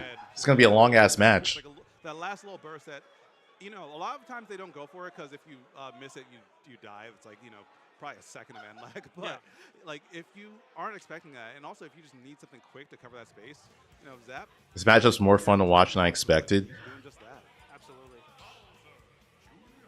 I think. Zap still has not been 3-0'd, so. I feel like it's hard for Steve to keep out Junior the way that he could against other characters, just because Junior's hitboxes are pretty disjointed, so he can kind of just swing and not be afraid of getting challenged or punished. And then Mecha Koopa also helps or makes it difficult for Steve to sit back in camp too. See how much that matters. If it's just an attitude change from Crepe is what's needed here. Yeah, sometimes, you know, those character, or excuse me, costume counter picks really matter. Yeah. Get you in the right headspace. And sometimes you just got to bring it back to that, the good old-fashioned Steve, man. All right, we are playing literally with fire. Like the whole, like, you know, neutral advantage disadvantage being played around them TNT. So yeah. scary. Yeah, shows that they both know, like, okay, I don't need to worry about this yet. You can play with fire a little bit if you're good. Please don't, kids. Don't play with fire. Oh, almost got the side B kill there. Crape dashing through his own 3-block high and then back airing the top block. Trying to call out Zap, trying to cross him up and jump to the other side. Interesting play around this dirt block. Stone on line, down throw for some damage, 148%, and up throw will start KOing Bowser Jr. I want to say at like 160, but it's not needed as a forward air comes in. I just realized I'm surprised that Some dirt online, looking to kind of expend that resource quickly. when Crep grabs Zap at high percent, I'm surprised he down threw him just because that guy like gets rid of an iron, right? And he wasn't gonna get anything off of it. I mean, he's cooking right now, but yeah, like why'd he do that? Opting to mine there. Down smash doesn't find its mark, but a forward air does for Zap to give him a little bit of reprieve, but it's not much in this matchup. I mean, right now, Crave Soleil is running away with the game. Yeah, and it really is the minecart. Check it. Ooh, nice. Yeah, nice. I think that Zap destroying that blocks made sure he got the stock. Because I think there's a possibility Crep could attack if the third top block was still there. Oh, gets the stock. So much time. Also, Zap could have mashed out faster, but he probably just wasn't expecting to get killed. That Zap can really start to, get the mechanism out and kind of establish a home base. Absolutely. Diamond online now. Very scary spot to be in if you're Zap, but still finding his way back. That does 18%? I didn't know that. That's a lot of damage for that one move. It fully connects that drill hitbox, but that's what I was talking about. Those reversal forward airs on Diamond do so much damage. 57% after the three-piece finished out there, and a lot of forward airs, a lot of active hitboxes. Koopaling comes out there, jab, forward air, tech chase into forward smash. Doesn't find enough spacing for that there, but ooh, yeah, just throw it out. Forward smash gonna take game 3. How's this going? And that looked like a little bit of a herb extension from Zap as well. Although, like, a lot of the aerials are disjointed. Like, I believe A lot of people don't know how to play against Junior. Very true. This is definitely a matchup that no one's matched with Diamond. Nope. you're not really going to be super experienced in. Junior's not a very common character at all. Especially like higher level juniors, there's not many. I am thinking of ways that Zap can adjust, but it seems like, Crape, especially in that last game, started to adjust to the adjustments that Zap was putting out. We saw a little bit more stalls with the minecart. We saw Junior Believer. Start to come out more, and we saw, I think, our first couple grabs. Junior has some things, but when you are like in a game like yeah, your opponent doesn't grab until game 3. That means they're bodying you in other ways. I think I will say I think he does better in some matchups that are like relevant. But I don't know if it's enough to like make him super viable. Like if anything, I could see him being borderline viable. Now the pickaxe will be online a lot more, but you won't get hit by as many up tilt and up airs, which might be a good thing. But on a stage like this where you get KO'd off the side, maybe not so much. Forward air there sends away with the iron online there. Oh, wow. Okay, but the back air, finally, Zap intercepting the Elytra recoveries. Crape has been able to get away with murder a couple times, just kind of flying over and making Bowser Jr. run through that. But Zap finally finding a little bit of footing there. Zap almost beat Tweak. Tweak almost also lost to Riddle, or sorry, yeah, Riddle Castro, another Bowser Jr. player. So. Feeling the pain of these forward airs and back airs and a little bit of mallet. Yeah, Tweak might have trouble against Bowser Jr.'s. Crave Soleil wanted to go low. Crave Soleil doesn't give it to him, but he's continuing to give more damage as he forces himself in the corner. Uses the platform to build another, more resources to find some iron potentially. Get a minecart back online. Down smash doesn't send low enough to get teched on the stage, but Zap lives it very comfortably, but won't live that as the high back air comes in and KOs off the side easily on a stage like Town and City. When you're playing a character, Zap struggling to approach, getting real hit. I mean, he's doing well right now, but Zap kind of went high. Yeah. Okay. Zap went high, but he's going to send Crape a lot higher in that situation right there. One stock remaining. Zap compounding this lead. It was really cool there. We saw the footstool uppy out of shield. Oh my God. A lot of characters, the fastest option is a well, unless nice little technology. We also saw an air dodge. Unless Zap gets Steve, this is going to game 5. And Sweden Witch now Big punish there. The back air hits the minecart. Forward smash. Spins the No. hitbox Oh, in. he went for it, but Forward smash attempt. Tries to go for a reversal. Dash attack doesn't get it there. And oh, smart. But he still can make it. Okay, wait. Oh no. Oh, now this is bad. Well, yeah, he got hit, or he let go of the side beat just a little bit. Oh, he might. He's getting Steved right now. So much of a lead, and now What's everything's going unraveling. on? Everything's unraveling right now. Crate smells blood in the water and is looking for it.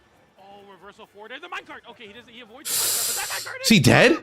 Can you make it back? Crave Good Saleh tech. goes for the deep forward air. Zap able to reversal with a forward air of his own. Now back on the soft platform. Crave Saleh looking for the strike to close out this. Is that it? Oh, it is game 5. Game 5 with a back air from downtown.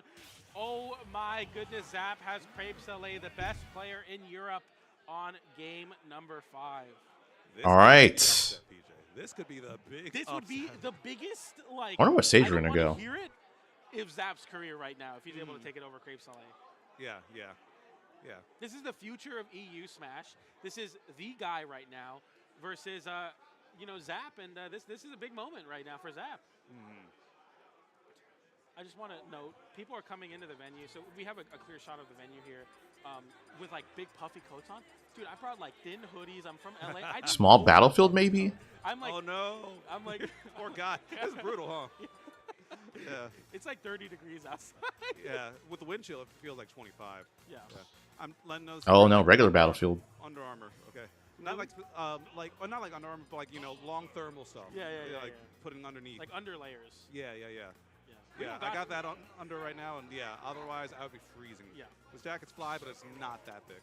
Yeah, shout out to, I got this cool liquid jacket from them. It's actually pretty warm. It's a nice other layer, so I'm triple layered up and feel ready to go. And these two players are ready to go here on Battlefield. I don't know how I feel about the Battlefield pick for either player here, but to start it off there, the Koopaling hits the pressure plate, and that's a down tilt there. That's the worst move of Steve, according to a fellow content creator in Rister Mice, but got nice little damage there, so how bad could it be, right? Yeah. I mean, every worst tool That was so much damage. has a use That was- one way or Yeah. another. 0 to 87 from Bowser Jr. Smash character ever made. So it's like, One interaction. How bad could the worst move be? Like, it's not too bad. Jab back air there on a shield. Nice little punish there. The skirt onto the dirt block, but okay. An air dodge comes out. The backer didn't find the hitbox to come out, but right now, Crave Saleh is piecing up Zap, especially when he has to land. I think Zap is getting a little overzealous. Up smash, first stock, going to Zap. Close out that stock, so hey, what do I know? Yeah, wait a minute. Is Zap going to do this right now, J-Dog? Is this what we're watching? There's a possibility, especially if he keeps on playing so clean like this, And actually, Crate looking a little bit lost on how to punch these landings. Maybe a little bit worried about some of these big landing hitboxes. They're just kind of throwing out something a little bit too big. But Zap has no... Oh my, this is not looking good. Oh my god. Okay, almost died. Crate Saleh being sent off stage. I don't know, PJ. Zap's looking more and more comfortable. That was such a risky up smash from Kreb. So far, but Crave Saleh needs to find some space between. And Considering how laggy it is if you miss, right? Right now, still on the dirt and the wood, just can't get rid of these resources you just don't want to see right now. Nice little surface there, and builds some walls there to create a little bit of. Oh, but the block saving him. In Zap's favor, he's able to live there. Yeah, I think Crate might not be super familiar with this matchup. Yeah, I was gonna say that. If he was like a little bit more to the right, Zap could have taken that stock. And now he's kind of flinching whenever Zap's kind of occupying that space, even though he's behind the wall. He's not leaving himself enough room. So now I'm anticipating just seeing some walls behind him. So at the very least, he can live longer and kind of make some more opportunities happen. Yeah, it's interesting to see, two of the younger players, like the difference in demeanor too. Like you see Zap, he's very. That was such a smart setup. He's moving a lot. One more. It's 3 stocks to 1. This is a great lead from Zap, but Kreb has the Diamond Axe, has Gold Minecart. We'll see if Crave Saleh can kind of seize some control here. These are definitely the tools you would want as Steve to make a comeback. Is he a closer or a choker? We're about to find out. Got a lot of iron too. I mean, the jabs are something special for Steve. You can't afford to get hit by those, but luckily Zap only taking a little bit of attack. Oh, I think the block messed up the fall that Kreb could have gotten. Definitely got a conversion into a turnaround up tilt. That can find a KO very easily. Oh, That side B. Fortunate for Zap that It's getting scary.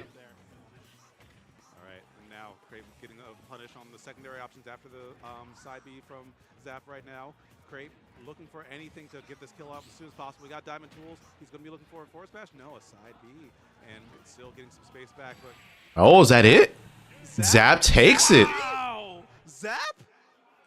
3-2 over Krep, who I believe I'm pretty sure he's currently Europe's #1 player. So yeah, Zap taking out Europe's #1 player.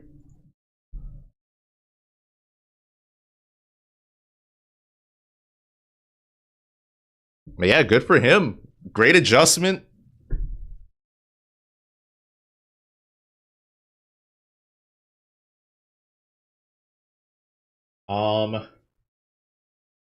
And also I would assume this is like top 2. So if you're like top 2, you make it to winner side of the final bracket. Yeah. So right now Zap is 1-1. It's still possible for him to make it winner side of his pool, but yeah, see what happens. So has to play against the whoever makes it through the LCQ. Speaking of that, 2 blocks. Hero versus Steve. Block and a half, maybe? You might have seen blocks, but they ain't that big. What is it? What are they, like 1 cubic? Yeah, Give or take? give or take. So either way, though, that also is like a big thing though. With the low profiling that Hero can do at times, like either like weird landings or like that down tilt being a big one.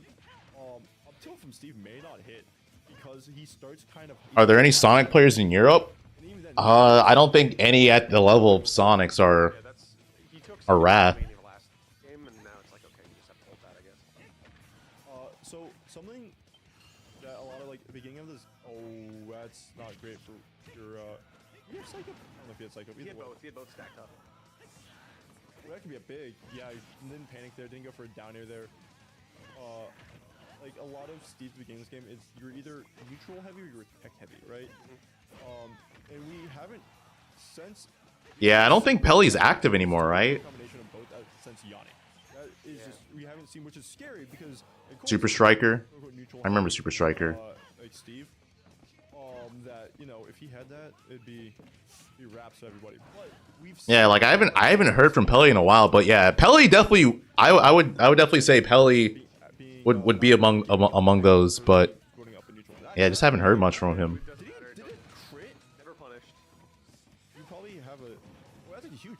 Yeah. And yep, you bounce back. No, you had to zoom and you didn't let it pull. You tried to air dodge back, but the block actually blocked him. I think you're also scared of the. Off the block, we bounce. Classic shenanigans of Steve and Hero. Like these are 2 goofball characters, and they get to interact on screen. You also see the fact that side B goes starts high. It starts like from a little cloud, and Zuki tried jumping out of there and got struck by it. So. Oh, wait, hey, that could've stopped. put the bad crit. It's so funny that Steve's gets a bed. My favorite thing is also Steve puts away the bed. Like that's like. Another one? No way. You can see Steve there, like he hits the ground. That's him breaking the bed. Dude, he's just Don't mind the bed, it just breaks. he doesn't care, bro. Based on He's gonna do it again, isn't he? He's gonna forward smash again. He's just saying screw it. this game, like Steve making. He's just trying to snooze forward smash him. That's it. But there's just so much stuff with Steve in this game that you can talk about. Get yourself a lot of MP. You go for the acceleratable, get yourself that crazy Shulk speed art movement type beat. You get to dance around. It's working. It is working. But still, I feel like. Just zip it and zoom in. Now Izuki's just Oh, I think it's in a kamikaze or something. Sasha, ooh, actually getting through from there. Bounce, yeah. And of course, you didn't want to go for something like Magic Burst because Izuki was already a ledge and you got to attack, react it, and just What's hard is also getting around like Heroes. That's dead. It's hard getting, stuck in the corner, stuck in the blend, man. getting around. Sometimes it's like, okay, Owen and ESAM. Nonetheless, like like you were saying, like a DC sports team. Yeah, lived here They my just whole beat- life. They but- just beat Toronto though, in hockey. Okay. Oh well, Caps doesn't count. Yeah, Caps, yeah. Caps have always been pretty good. Yeah, they're pretty good. Yeah, but when it comes to the Commanders, when it comes to the Wizards, Have they ever played each other? when Overwatch League was a thing. When it came to like the Washington Justice, like I'm just saying, DC, we got a curse on us. Yeah, the main bracket's going. Well, no. So right now, they're doing round robin. So it's round robin pools. Top 2 make it to the final. or sorry, top 2 make it the winner side of the final bracket, and then the bottom 2 from the pools make it the loser side. So yeah, because they're doing round robin pools, they can run it at the same time as the last chance qualifier. Because it's like you're just doing pool sets, and then whoever qualifies will eventually play their set. Even production like, yeah, old heads unite. Old heads rise up, not too quick though. A little fun story, Chad. I know. This frizzle? You mean like sizzle? I would assume so, because the hitbox kind of spreads out. Like 16. Most of the time, people did not think I was 16. But last. Poseidon, that's crepe. Yeah, it's crepes. Crepe Soleil. Yeah, they're like they were like, sir, we can't check you in. You're underage. I'm like, I'm not underage. I'm 20. They're like, sir, we can't check you in. You need a parent here. I'm like, are you serious right now? Yeah. So shout out to Last, not only making sure the show is running well, making the format happen, making everything happen, but he also checked me into my hotel room. But we'll be checking into this match as we have Onin versus ESAM. Exciting matchup here. Yeah, and ESAM, we didn't get a chance to talk too much about him, but when Steve first came out, ESAM was grinding this character a lot, like a lot, especially like after that first week. If you tune into the stream, like every other day, you know, practicing nils or practicing something just to kind of help him better understand what he needs to do to compete against this character at a higher level. And Onin, like, they're not going to make it easy for him at all. That just seems like it'd be bad for Pikachu. I don't think it's bad. 2 years ago, so somebody who knows exactly. T-Jolt's really good. I remember like waking up. I feel like Minecart would be annoying for Pikachu to deal with though. But I don't. Oh, nice. I was gonna say I feel like the main thing that most people would probably worry about, which is blocks, I don't think matters as much against Steve. Or Pikachu doesn't care that much about blocks because T-Jolt's gonna go under it, so it's just hard for Steve to sit back.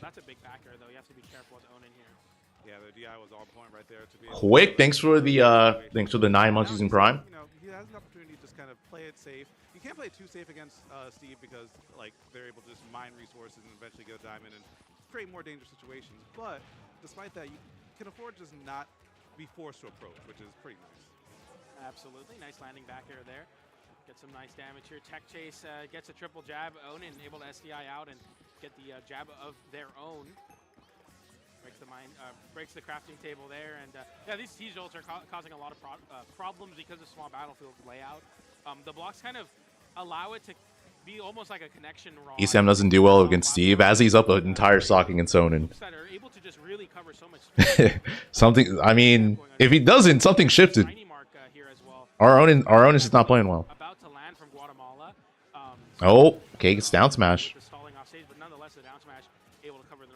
Yeah, if ESAM loses this is actually a horrible sign. Because he had a great lead. But I mean, Diamond... That first hit that Owen's going to get is going to matter, so ESAM's just going to have to prevent that from happening as long as he can. 0 to 39, though. Alright, but this is going to be a pretty awkward situation, because, yeah, the ledge guarding capabilities are second to none on Pikachu, and ESAM piloting, yeah, the only thing I can get through is just a nice Uber ride on that minecart right there. Alright, if ESAM could just avoid getting forward smash. Actually, forward smash doesn't even matter anymore. Yep, the double up. Really? That was actually godlike. I didn't even know you could parry in that setup. Okay, that was a horrible DI.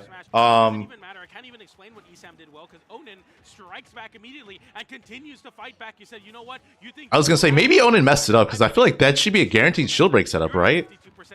Oh. Tech Chase 75% after all of that is said and done, and now ESAM with an opportunity to fight back here. It's a punish game. Show off there, a combo contest, if you will. Footstool into the nair, into the up air. Okay, I was expecting him to die from that. It is a combo exhibition. We might be at Supernova. Like, what is that a kill setup? We might need to take a look at the box, all right? We might need, because check him controller, this not natural. Yeah, that was unholy.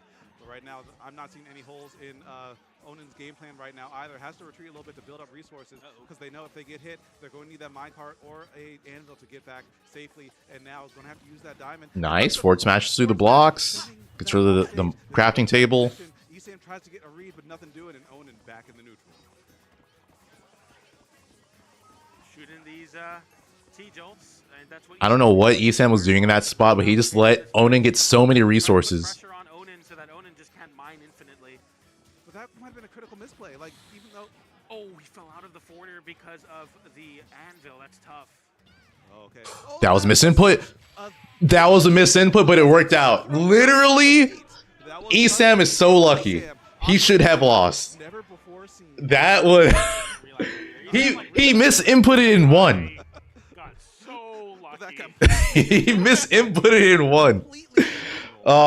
Absolutely. I was gonna say at the end though, like when ESAM was camping Onin, and Onin was just mining, like I don't get why ESAM was doing that, because he wasn't even, the T-Trolls he was throwing out weren't even close to hitting. Look at that. That's the box differential right there. You see that? Yeah. This is somewhere in Washington D.C. I'm pretty sure. But Rouletting the skins. that's the box difference. That's the ESAM. But yeah, We see, game one goes to ESAM because not on green Pikachu. Yeah, I mean, it he looks like misinputted, literally rouletting. and somehow, yeah, he won off of it. Is that it? Uh-oh. No, it's Steve. You Yeah, can those come saves. back from anywhere as long as you're not getting straight up KO'd, but it's a lot of damage for sure. Yeah. And a lot of resources burned as well. Getting off saves that early, because when you get your opponent at higher percents, if you hit them like twice, it's like, okay, I have time to like mine 2 or 3 times. At low percents, you're just stuck with 1 block of steel until you get your opponent to 50. So you're just kind of, you know, have to actually navigate your way through disadvantage in a more honest way. Smart for Odin there. They realize like, okay, ESAM's SCI is going to be really good, so I'm just going to get, you know, 1 extra hit and then go back and immediately start mining. Because you need iron like pretty badly to get at a disadvantage versus a character like Pikachu. Because right now, when you're just forced to take to the skies with the Elytra, very, very difficult to go horizontally without getting called out with a back air or something of the same kind of sort. And as that back air sends off stage, Odin... Is that gonna do it? Not yet. Odin, no iron to their name, continuing to get punished very heavily for it. Up till sends off stage once again. The crafting table comes in as well. Still only wood and dirt online, but able to get 1 iron. I think up throw also kills right now for ESAM. He gets a grab. Gold now on the side of Onin. And that's exactly what I was talking about early. You know, because Pikachu's not at a very high percent, there's just no time to mine, even after you do get a relevant hit. So you have to take more risks and gambles. And Onin's been doing that just like well. They've been Oh yeah, that should do it. There it is. First stock going to ESAM. Drawing first blood here on this game too. And yeah, Onin wasn't able to get much resources. Didn't get diamond.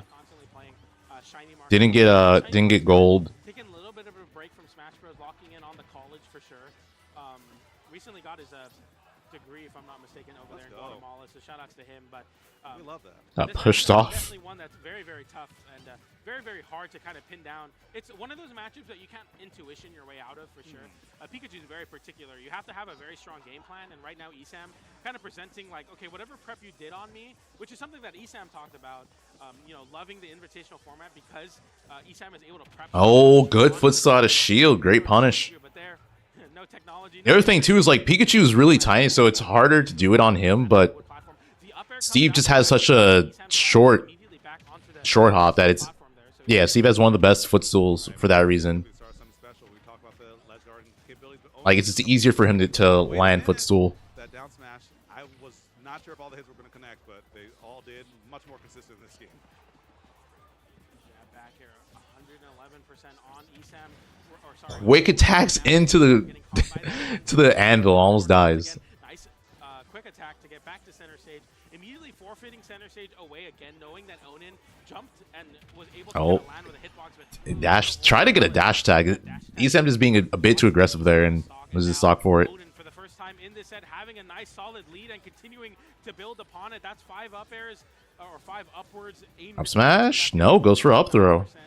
Not gonna kill. Not enough to KO though. Up air, not gonna kill there. Attack the block a little bit and, you know, burn out some more of those resources. No more steel on the side of Onin for a bit. So if ESAM does get a hit, then it'll be even more. Oh, that should do it. Yep. Another up throw kill. ESAM, this is still 1 interaction game from being even. And just like that, almost tried to poke through that shield, get that back air. Onin still swinging, looking for anything just to kind of end this game as soon as possible and avoid a 2-0 situation. Being 1-1 is, you know, that's nothing. That's just best 3. But being down 2-0, that's bad news. Yeah, you definitely don't want to see yourself here if you're Onin for sure. But ESAM, quite a lot of work to do here. 91% on ESAM now. Have to play almost flawlessly, but Game that is 2 going to definitely Onin. from it as Onin And able to close out that stock with the I diamond. feel like once ESAM got the lead, he's started playing too aggressive. They saw that ESAM was looking for a He grab. needs to, yeah, he needs to tone it down. And Pikachu being such a light character, there's That's the I feel like You're getting a problem that ESAM has had, especially with a character like Pikachu. It's like Pikachu has such great defensive capabilities, but ESAM likes to be offensive with him. Where ESAM's going to be taking us, and Kalos. Ooh, I love Kalos. I always say, or I was commentating with Nick District. He's also working here this weekend. I think mainstream hears him a little bit later Any today. districtors? I love Nick District. Yeah, Nick District, love that guy. But we were saying no one goes to Kalos with good intentions on Tuesdays. And that's just rung more and more true as the year's gone on, because when you're in Kalos, you're looking for something a little bit shady, all right? The thing is, too, is like, if Onan knows he's going to do that, then yeah, he's like, okay, well, I'm gonna wait. I'm gonna just easily counter your option because I know you're gonna run in. That is just like the, okay, I don't want to play the game with you anymore platform, whereas a lot of other platforms can either be bad for you or good to extend punish game. Kalos doesn't do either of those. It's just like literally a spot to like chill, which is not a place that you definitely want to face down, especially versus players that are able to really slow down the pace of the match. Very commonly banned away, but ESAM wants the flat stages for sure. And it's interesting because versus a player like Shuton wanting the smaller stages on Smashville and whatnot, but here versus Onan saying, you know what, I want a little bit of space between, no platforms to assist you either. Yeah. And look at the resource bar for Onan right now. Matches? I definitely don't think he matches. He'll just he'll just be aggressive, even if his opponent's not. Sometimes. Get the diamond, but no chance to craft either. Those thunder jolts just peppering you over and over and forcing you off stage. Even still, on back foot, still almost gets a kill. Yo, what's up, Shinta? Getting some nice redstone and gold there. Continuing to get that powered up minecart. Something you have to be very careful about. Starting at this damage here, is able to craft the Okay, diamond. Nair up smash. Got the first stock there. The drag down Nair into the up smash, finds the Almost died there for trying to destroy the crafting table, but still living. ESAM having to recover high. Gets back to the soft platform once again. That's the chill out platform, and it works out really well. Yeah, and I mean, look at the resources as well. Now, plenty of steel can afford to. Oh, yep. Overextended, got dared. More those Looney Tunes down airs and get that kill pretty quickly. Okay, a little forward air there into the immediate thunder. That's some nice damage for ESAM. 48% on Onan now. Has to try to fight back through that minecart from Onan, and the T-Jolts come in as he is just continuing to pressure Onan here. But that's a big damage, even with all those SDIs. And that's a 75% onto Pikachu now. Yeah, a lot of damage. Really quick. Are you Overextended again and died for it. Yeah, so both stocks that ESAM's losses has been from overextensions. Going for something so committal that stalls you up in the air like that, definitely ill-advised. Yeah, and now at 46% as well. I mean, Onan, yeah, ESAM just hanging on the platform. Onan can afford just mind their business for a little bit. Yeah, right in front, bold. Oh. There was like 15 times attack with no tech. No tech, and then immediate minecart. I mean, is that not the most privileged, ridiculous thing you've ever seen? And ESAM not dead yet.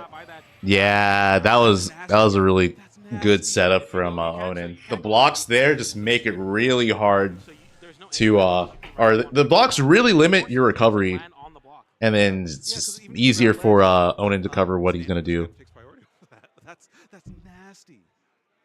The LCQ's still going on. I know Rockman's in the chat. Rockman, if you could DM me, is that Pikachu exclusive because Pikachu's short? Like, if you're a tall character, does it make you stand up through it, or does it break the block? All right, game I'm sure one of the or ESAM picking FD this time. So pinpoint us on the right direction. I'm using my Rockman phone call. Of yeah, Kalos is a good stage for Steve because he gets a lot of iron on that stage. But Pikachu also likes Kalos, and the same thing for FD.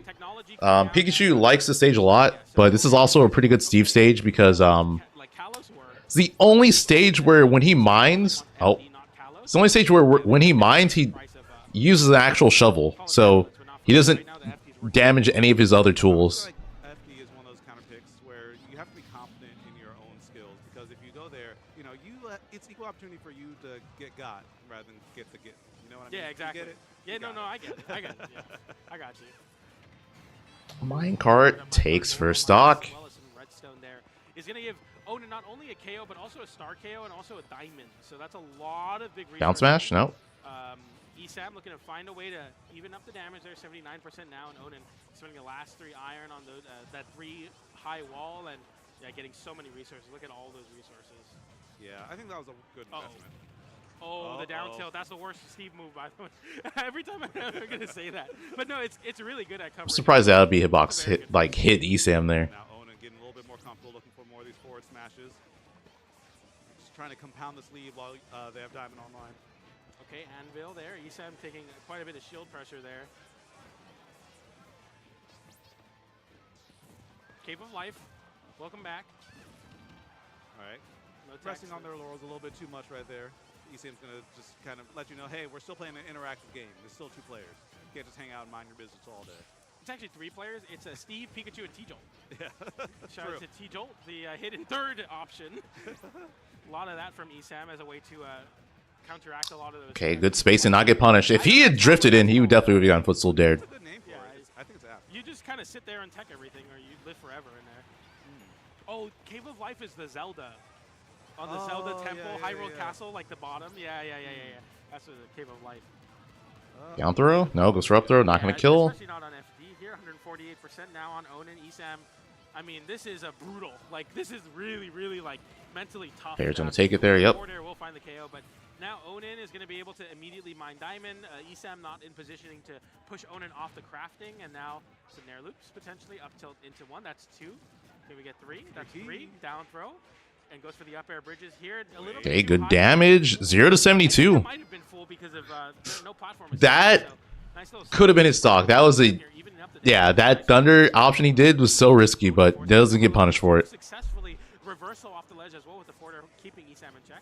Yeah, but that was 87% unanswered. Like, you know, worst comes to worst, ESAM climbed a mountain in this stock and is looking to get over the peak with a quick stock here. Onan's trying to put the stop on that, just pump the brakes, getting a lot of mining going. Yeah, I mean, Onan's like, this is great and all, but I'll just keep mining resources. Not going to kill just yet. ESAM, though, pushing the pressure onto Onan, the very outer hitbox of the build limit. Oh, the back air. Every time he goes for the back air. Yeah, if you auto cancel there as Pikachu and just space, it's you can't get footstool in that spot. Okay, loses stock, but he brought that back pretty well. But can he close out Onan's second stock? Not yet. Dash tech's not going to do it. Baird a little bit too early. The Baird could have worked. He just, yeah, just did a little bit too early. Is that going to do it? That is. Okay, even, basically. As we go to last stock in game number 4, ESAM with an opportunity there. Double up air into the immediate recovery. Doesn't go for the T-Jolt there. Oh, so much damage. Onan dropping the combo, but still picked it up, kept it going, got a little bit more damage. As Onan shows a little bit of that Steve punish game for themselves here. Nice Nair loop attempt, but didn't get the regrab. A forward air sends Onan back to a high recovery, looking for that Thunder. I know ESAM's feeling it out right now.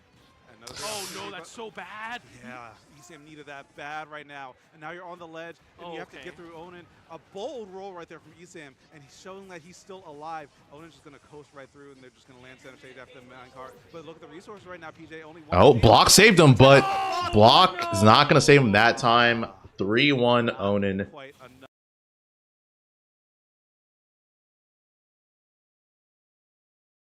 Yeah, honestly, the end wasn't that bad there. The main thing is ESAM, it's like a similar thing. He just uses being too aggressive. And it's so risky to be that aggressive with a character like Pikachu that is just so light and can die as easily as he can. But yeah, either way, that wasn't too bad. But yeah, those overextensions and just the overaggression definitely cost him at the end there.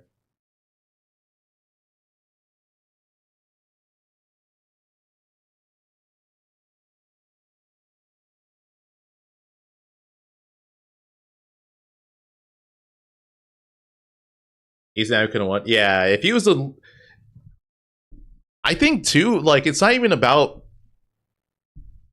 him being patient. Would have for sure helped him, but I think the main thing was just him.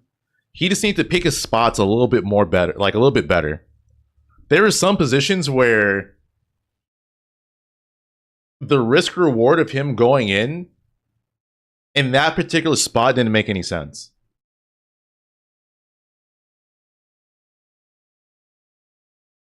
Or him like trying to get as much as he could off of a combo when it's like, okay, you got your damage. It's done. Just like reset and not try to go for like some crazy kill. I think that was the important thing.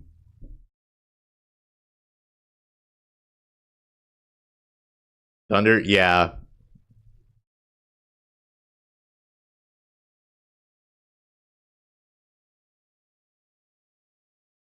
I think too, like in those situations, as Pikachu, a lot of people don't know you can punish those situations. So that's probably the thing that ESAM was banging on. It's like, oh well, hope he doesn't punish this, even though, yeah.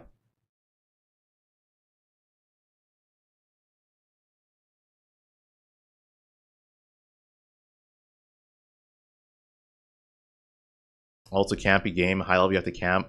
It depends. It depends on your character. Like, I also think people overuse the word camp and not just wait. Like, I think you do have to be patient. I don't think you have to camp all the time. But yeah, you can't just constantly swing.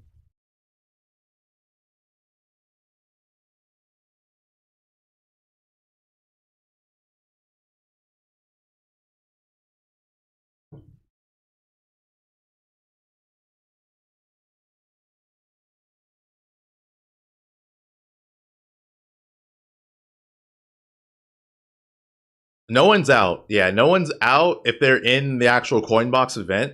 It's round robin pools. So right now, ESAM is basically guaranteed to be in losers for final bracket tomorrow. But yeah, no one is out.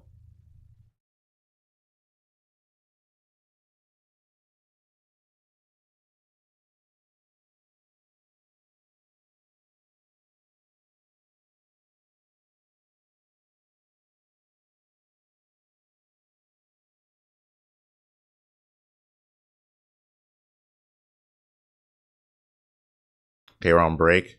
All right. I'm going to play the BRB music. All right. I'm going to play the OG music. So for those of you who are missing it, you guys are going to enjoy this. I talked to the people who copyrighted me or copyright strike me. They said they wouldn't do it again. So hopefully I'm going to test it. If I get copyrighted this stream, I'm not playing it anymore. But anyways,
Yo.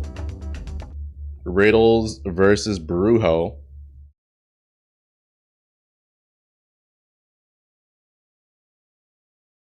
Riddles versus Brujo.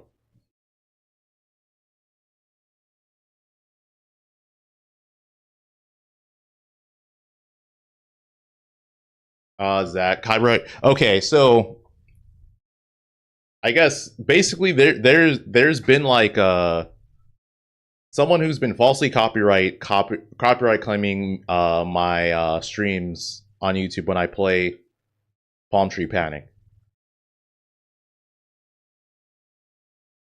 But the yeah, I talked to the person, they said they wouldn't do it anymore. So hopefully it doesn't happen, but we'll see. Riddles statistically struggles against K. Rool. Wait, what K. Rools has he been playing?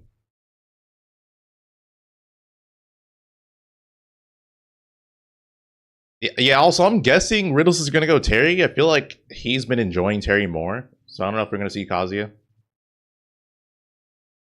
Yo, appreciate it. Yeah, I'm still down to like diversify my BRB music. So yeah, if you make one for me, that's great. Also, yeah, no, still make it, dude. I would be greatly appreciative. I'll still use it. These are earnings made through Coinbox, yes. Would not be surprised to see Riddles stick with the FGCKOF specialty in this Terry. That is true, and especially since, you know, Terry is now everywhere, as it were. You know, has been firmly implanted into the Street Fighter 6 meta, and now alongside. All right, we're getting the K. Rool, but is Riddles going Terry or Kazuya? I'm assuming Kazuya. Or sorry, I'm assuming Terry. And make it known throughout the metas of not just that game, but this one as well. So Terry got a couple too many buffs too. Yeah, you're right. I mean, I saw what was it? I think it was like Brian. Almost. Yeah, no, I agree. I agree. It's like, I've always been a Terry. Well, yeah, exactly. Now we're jumping ship. Oh well, all of a sudden He's played Brujo. It was close, but he won. Okay, so this could be a really close set, is what I'm hearing. Character, it's. I'm not sure on this matchup, nerd. What are you thinking between Terry versus? I mean, it's just like anything else in K. Rool. You know, K. Rool has the kill power, but Terry is deceptively heavy. Right, we got the heft that needs to happen here for Terry to be able to survive some of these big kill options for Brujo. Still, at the same time, like this is a combo heavy character, you know, in Terry. Terry is able to use the combo food property of K. Rool to do whatever he wants sometimes. But still, Brujo asserting dominance very early in this set. Still trying to set. Okay, not gonna kill. Yeah. Spike, very low percent, so not in danger. Tried to up air into EX. Rising tackle didn't get it. Evan, thanks for the 199 banger set incoming right now. It is. It's close. Big hit boxes to cover that horizontal or vertical recovery from this Terry player. Okay, but I feel like that could have been a stock from Riddles somehow. Not going to get caught there on the ledge. Still having to deal with some of the projectiles in the. Oh, he messed up. He's gonna die here. Nope, not yet. But the dash attack first stock going to Brujo.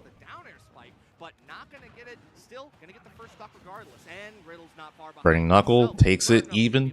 That's really the problem. These burst options from Terry, it makes it so that every time, if you're K. Rool tossing out these mid-range options, you have to be so careful with your spacing. Otherwise, you might find yourself opened up for 40% or a stock. We're already seeing it right here. What this character can do, Terry only needs one hit to start racking this damage up. That's still late hit Nair allows Brujo to kind of just like throw that out and let it just slow fall, just in case Riddles gets too close for comfort, trying to get one of those anti-airs or even air-to-airs.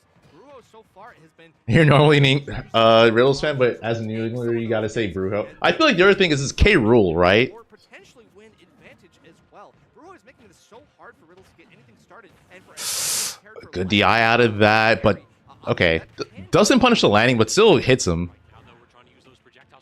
Down throw? No, up throw does it for damage. Up throw from K. Rool does so much, 20%. You cannot allow yourself to get intercepted vertically because that up air from K. Rool, a dead sentence. That move hits. Oh, he dropped it. Good SDI from Brujo though. Right in tandem, we're expecting it now because you said something there, Scabs. But I mean, yeah. Yeah, basically that was the situation where Riddles should have done power dunk, but he did rising tackle, but just didn't recognize that Brujo SDI the way he did. Go to the other side and find himself in a decent spot. Brujo still looking looking for Oh, that's a stock, right? Yep. But that's not going to be survivable even for a heavy character like K. Rool. So Riddles catching something here like the rising tackle on that platform is very important here. And now we're getting more just because it is a damage tool as well. A little bit of that armor, using that nair to break out of disadvantage. We're back to the projectile game. Sit at mid-distance, toss out those slow-moving projectiles, and claim space. How do we land? What a catch. And he's dead. Game 1 going to Riddles. Caught him going high. Got him with the EX Rising Tackle. That move is so strong. That move is so strong. But he is also, you know, using the double jump, I think, a bit too haphazardly. You know, he's trying to double jump to try to fake out Riddles and try to say, oh, well, you think that I'm going to fast fall and do an aerial or something like that, but what if I just use my resource? Using that resource comes at a price. And, of course, when Riddles is able to get the jump call out like that, we're going to get another great anti-air, and that's going to be the rising tackle to catch him mid-jump. And that's just enough for Riddles to take that first game. Brujo's got to go back to the drawing board here because some of the stuff that he's been looking for is not GG's. working here. That might work online, but Oh, he's not dead yet. Well. Riddles with Well. It feels as though in this matchup, what you really want to do is play reactive against K. Rool. You do not want to allow the K. Rool player to react to what you're doing, so we're just tossing out a couple of those power waves and forcing Brujo in, and you're seeing that it's not working out. Oh, yeah, I can't. That's the thing in this situation. I feel like this matchup probably isn't horrible just because of the fact that yeah, that's crazy. So Brujo Terry can't edge guard K. Rool that hard. Oh my, he died. Jesus Christ. But yeah, off stage, like the situation where K. Rool normally get like heavily exploited, Terry can't really do it that much. It's like one of the, yeah, it's like a benefit you have in this matchup at least. It's like, I'm not going to get destroyed off stage. That shield poke.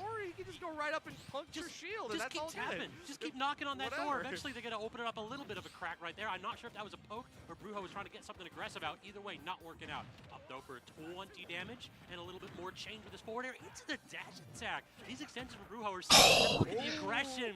Yeah, the forward tilt was good. He just, I think if he was a little bit farther away, it would have been easier for him to connect it. For some of the normal neutral interactions for Riddles here, I think that he's able to use it as the first option, as a good hitbox that can Up smash. Yep, there it is. Gets the stock. another early stock, and Brujo Such a cool looking setup. Jab 1-2 into crown up smash. Lower percents for K. Rool. He's still got some longevity here, Scab. I mean, that returning crown, anytime you get hit by that, that's like a frame 60 option. Yep. It's one of those where you Oh. cannot challenge it. We're seeing it again. Riddles is just too confident in his hitboxes, and Brujo just has the response. Oh, I think if he held, he actually would have hit him. Burst option from Or like Ruro would have grabbed him, right? Notice it. Just because you have a little bit of confidence doesn't mean like I'm not going to have an answer after you hit me with the same thing 4 or 5 times. Yeah, but 4 or 5 times, sometimes not enough. Riddle's going to keep rinsing and repeating if necessary, but Brujo gets a nice scramble here. Ends up calling out an air dodge very effectively with the up air, but yeah, you can tell Riddles is not playing this projectile game. He's just Oh, gonna have, that spike. That could have been game. to get himself a frame advantage to go right back in. He's not going to deal with the crown. He's just going to sit there and wait for his opportunity. And Brujo is making it difficult, but Riddles will find his chance to go in. Just give That's him it. Oh, wait a second! Oh no, he lived? Wow, okay. Is that going to do it though? Okay, game 2 going to Brujo. The man is in the kitchen. He is cooking today. Nice. All right, we got the pan. Yeast spot. mode Paul. Feeling like we are All right, in a good well. spot for Brujo. He's got the resets. He's got the opportunities. He's forcing Riddles into these panic options early in the set, which does not bode well. No. Because Riddles needs to have that longevity. How much better would K. Rool be if he could hold his crown? He would be a lot better. Brujo is now swinging at the Terry that he I think if he couldn't get exploited from crown in general, he'd be significantly better. Consider why you lost there. The reason why you lost, you got hit 4 times with returning crown. That projectile is so slow, and the returning animation is so telegraphed that you need to recognize, instead of challenging it, parry it.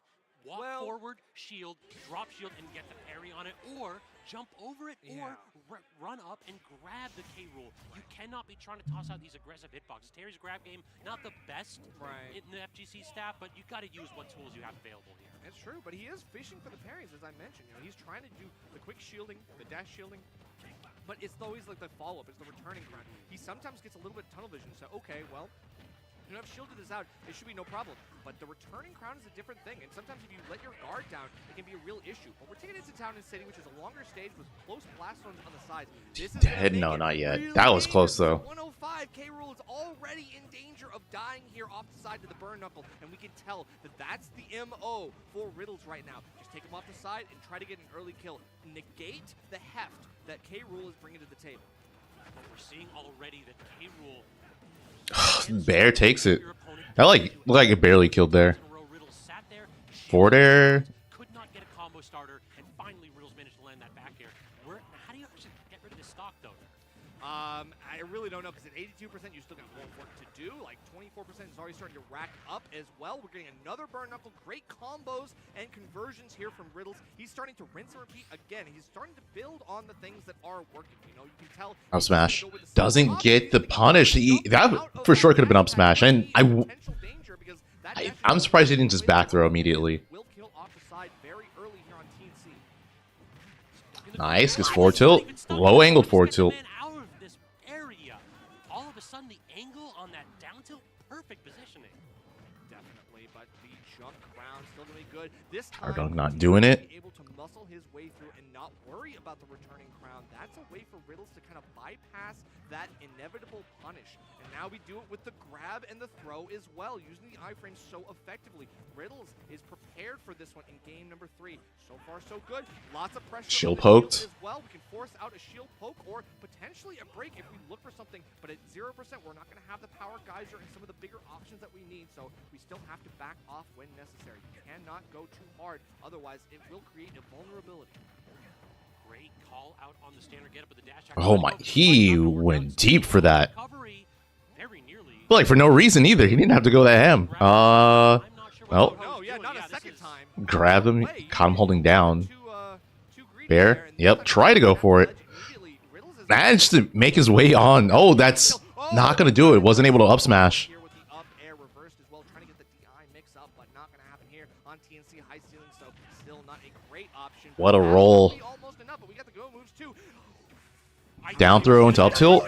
That should be it. Yep, there it is. Also 181, by the way, for Brujo. You talk about the heft that this character has. Finally losing his Brujo's trying to gimmick the hell out of him with that neutral B. Not too disappointed that I only had a little bit of a lead right there. Right, a little bit of extra credit as well, so we still have some work to do here. Gonna fall right down and not really go for some combos.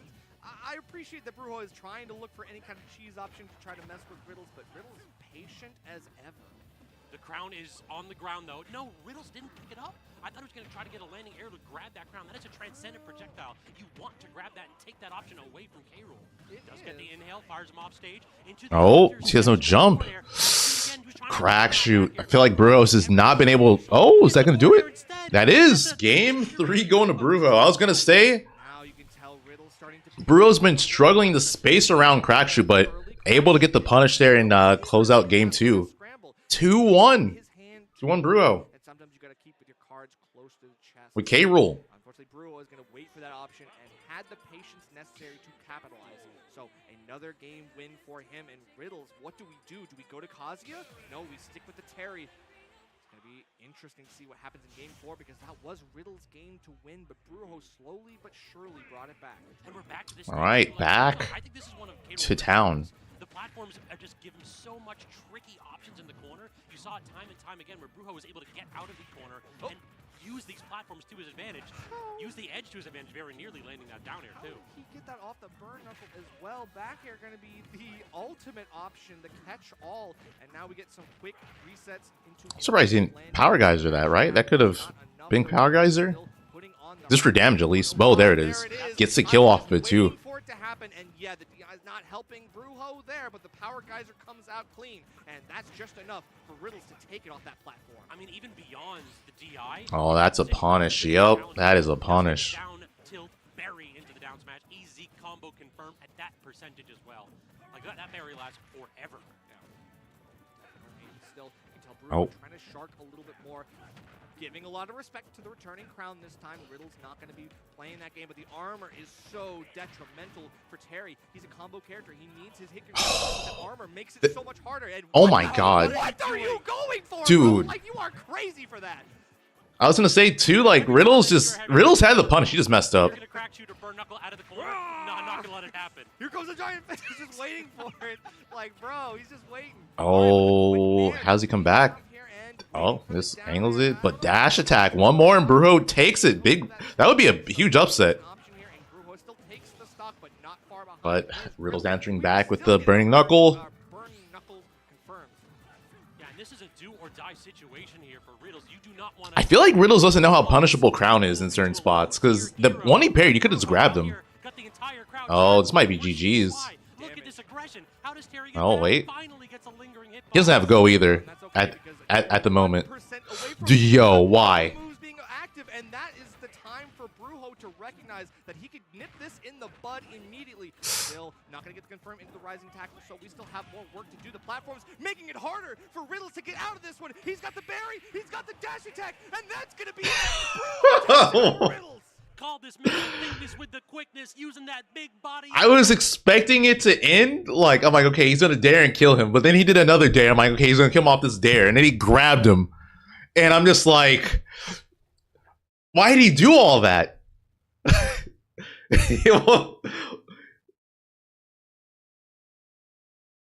That was clean. I'm like, he could have ended that like 2 hits ago.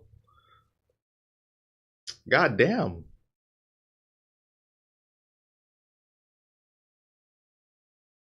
He wanted him to feel everything. He's like, you're feeling all of this.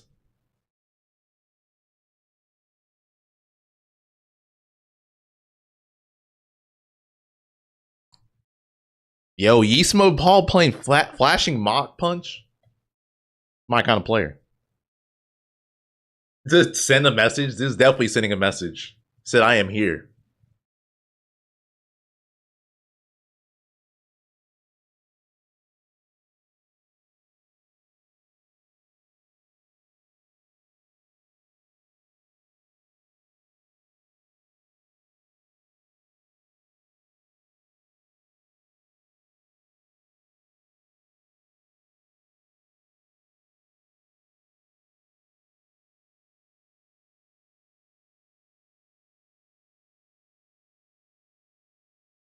I'm guessing they're gonna do pull 4, right? So they're probably gonna do Shinymark Lima. That's the only set they could do in pull 4. This is the only set they could do. Unless they go back to like pull 1 or the other, yeah, or one of the previous pulls.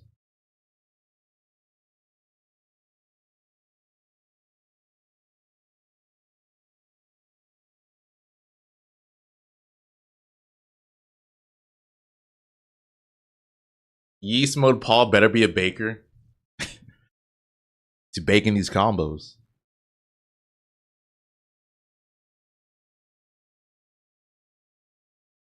Oh, okay, yeah, we are getting Shinymark Lima.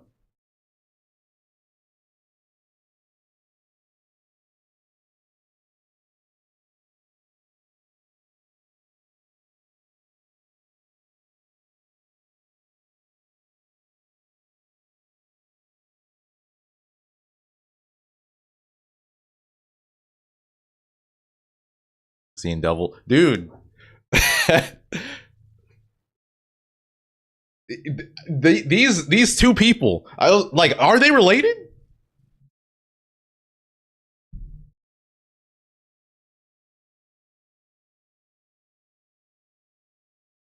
I wonder if they coordinated this. Like, they're like, let's dress up, like, let's have the same beard, let's comb our hair the same way.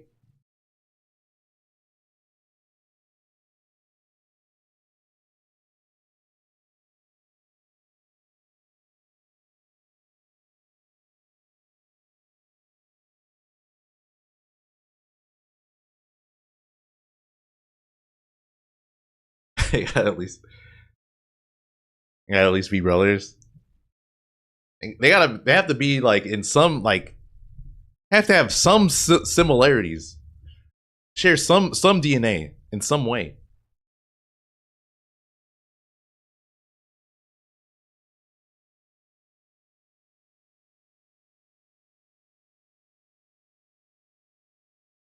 Earning, yeah. I wonder what Spargo's is for Coinbox. 'Cause, yeah, these are the winnings for Coinbox. Yeah, this is just from like how much they've won in Coinbox.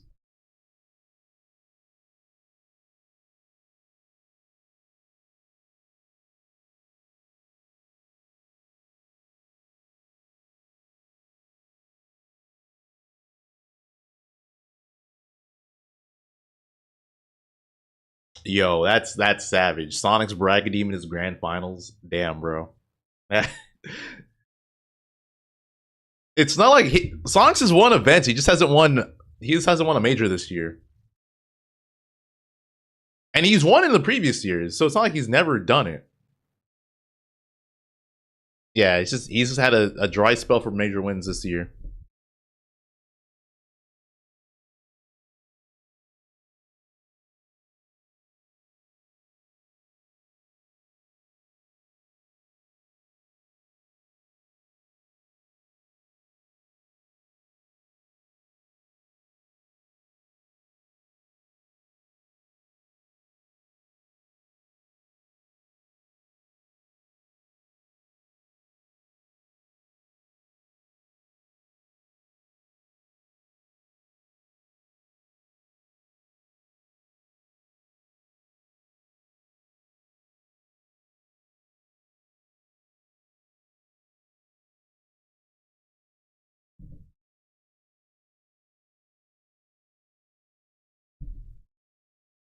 With a top 8 victory on the invitation. All right, I'm just gonna have this playing while we're waiting. At District D. So now, is it going to be a new page in the book, or will Lima be making a very, very short sequel?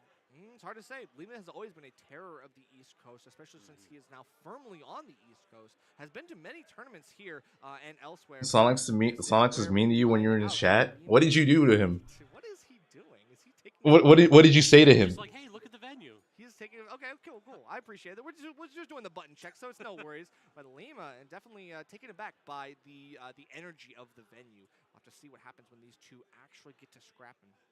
This stage also is going to be an interesting one because we know what Pikachu can do underneath the edge. This is a spot where you can go underneath that platform with side B, use a Rising Thunder, and then immediately get your angles correct with that up B quick attack. So this could be stall central from Shinymark. Lima is going to have to do quite a bit of work. To make My opinion on blue cheese? I mean, it's all right. That's true. I mean, with It's not my favorite cheese, but it's good. A smaller version of PS2, one that we consider to be quote-unquote neutral. This is definitely one of those ones that does create like some unique differences, just because Bayonetta has like different combos off of the specific heights of the platforms, which are slightly different than the PS2 ones. So there's lots that you can do here. Obviously, Shinymark has been practicing his quick attack angles. You didn't exactly get to see it out there on stream, but when we were looking at the button check, Shinymark's very, very specific about making sure. Ask Ed to unban you from his chat. And ready to go, because you gotta be able to. Yo, Dream, what's up? Bayonetta and Edgeguard Monster will be able to take stocks and more. Yeah, this is a character in Pikachu where if you get edge guarded, it's kind of that your opponent called you out. You have to make sure that you have every angle available. If, for instance, you are having a little bit of trouble with those 45 degrees or those 65 degrees angles, then skill your issue. opponent, it's a skill issue, 100%. I always say that this is a character in Pikachu that every now and then you got to give up a stock to the angels, though. Every now and then you'll get a little bit of snapback or something like that. You'll look at your controller and be like, wait, I guess God decided to take a stock of mine. It ain't my fault. What can you do? I need it. I didn't need it. All right, Shinymark disappeared. Ironically, this character, people forget this character is busted. ESAM is 100% correct. Pikachu is busted. But ESAM will never let us forget, but sometimes we do forget whether we like it or not. I mean, the people don't have his memory. People don't have his memory, and of course, like ESAM isn't able to remind us as much. You know, it's very infrequent that he goes out to tournaments like this. So it is always nice to see, because not just having Shinymark, but also having ESAM, we get to see that this character is still Actually, hold on, I want to look. Potentially, as I mentioned, How far behind is I would not be surprised the if we LCQ? end up seeing Shinymark making a deep run. Like, this is the player that if I had to put one exclamation point next to anybody, it would be Shinymark. Given that, I think like this is the 4th scene. And we actually saw that Shinymark take first at Smash Factor 11 over Sonix relatively recently. Got the double Shinymark's elim. been on the rise. Yeah, this is a player that, in addition to having those online victories, that show that, you know, offline, I got it too, dog. All right, so That's true. You know, and Shinymark has had Peanut has to play against Willie via Kazuya, and then the winner of that makes top 8 winners. Which I'm assuming if you win that, you're Do you know? you qualify for Coinbox. Pikachu is a character that does have a lot of viability even in those losing matchups. Actually, no, you probably have to win one more. You have enough really safe combos. Because there's only 5 spots. I mean, someone who gets 5th isn't gonna make it. And a lot of people are underestimating that. So I definitely want to see what happens from Shinymark. I want to see what happens. Jazzo's waiting on the winner of Oolong and those two Indothea. Piling in a character that is very good, but sometimes underrated. You know, this is gonna be a big test. Also, y'all, we should talk about like the low tier upsets that we've already seen. We saw the K. Rool upset against Terry in Riddles previously. Before that, we actually had Crepe Salé with a Steve player from the EU, from France specifically, getting upset by TMZ's very own Zap on Bowser Jr. There's the 5th. Yeah, I'm assuming there's a 5th place qualifier. So you don't. Basically, you want to get in the winners finals. You don't want to have to play the qualifier. I agree. Very much so. But yeah, you're right. Matchups are so important here because it's like, even if you have one of the best characters in the game in Steve, you still have to deal with some of those lesser known matchups. If you don't have a Bowser Jr. that you got to deal with, Crepe Soleil, maybe he just doesn't have the experience to deal with that. And then Zap is able to capitalize, and that's just kind of how it goes. You never know what's lurking around the corner, so you got to be prepared for every event. Yes, Beach. Bro did beat Riddles. Beat him 3-1. Like the unexpected eventuality will come through very fervently here in the set. All right, the players are locked in. Winners finals is definitely not going to play for the LCQ. Like once you make it to a certain point, you just stop. It's hard to say. Like I said, Lima has the 1-0 record over Shinymark, but we do know that T-Jolt is going to be so important here. Shinymark's got to keep a firm hold on that trigger finger if he wants to let that rip, because Lima will be able to take a lot of liberties with that Witch Time. He dead? Oh my god, he almost lost his stock there. Shinymark definitely been in this situation before. That was also a really good weight from Lima. You're landing one down air at low percents against Bayonetta. That is nothing. This character's recovery is not to be flexed on. Bayo's going to make it back from just about anywhere. And then look at that, just bails out downward angled side B. And now Bayo in advantage trying to take Pikachu off the top. But this character, tiny hitbox, a little bit floatier, easy to DI out of these low percentage combos. And Shinymark wiggling that stick just a little bit. Yeah, the light nature of Pikachu is going to be a detriment for Lima if he wants to get those consistent combos as well. You're going to have to mix up your options as well. Follow up the SDI because Shinymark is looking for any escape. Fourth row?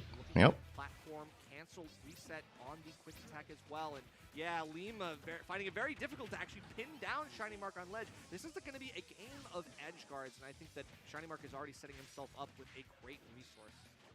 Also, digging those hitboxes there in the corner, just tossing out 2 or 3 in a row. That's a slow. Wow. First stock going to Lima. Also, Shinymark just messing up. He definitely could have made that back. One of those where I didn't think I needed to tech, and because I didn't, I'm dead. Right, and of course, like you end up buffering something like that. That could be a death knell as well. But we see the heel slide on the platform, not going to go anywhere, and that gives Shinymark the ability to go for it. That was such a fortunate trade for Lima. But Lima not going to get spiked just yet. Has to go for the re-engage off that, but that we see like a quick footstool off that ledge. Dude, they're just fighting off stage. Lima had no invulnerability whatsoever, but Shinymark could not land a single hitbox.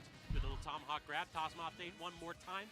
Lima trying to recover. So far, these T-Jolts have not been able to two-frame whatsoever. But it's not about that. It's about the threat, right? Because it's like obviously. Ew! My God. Like it's very, very risky for you to do so, and you don't really gain too much off of it. So Shinymark has got to be very, very specific to go for these T-Jolts when he knows that Lima is looking for a recovery option. So something like the ABK getting sniped by the T-Jolt could be very good, and you only need one of those, you know. Mistech again, but does manage to make nice. it back. Gets the down air aggressive hitbox from Shinymark, and kind of needs it right now. Down a full stock and a little bit of change right here. And look at Lima being very patient, crossing up this shield and tossing out so many hitboxes that Shiny's like, I could surely punish one of these, right?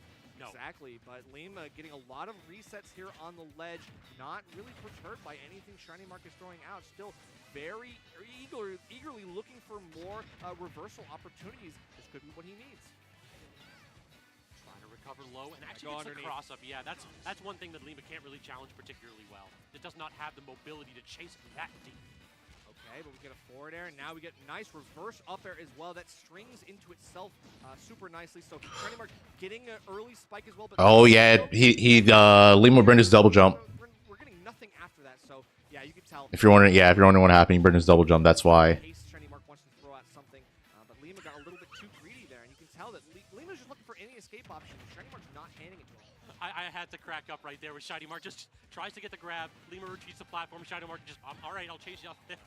The ultimate disrespect. This is what I gotta do. He's like, sometimes you gotta go for that kind of stuff. Can we talk about how much damage bullets do for Bayo?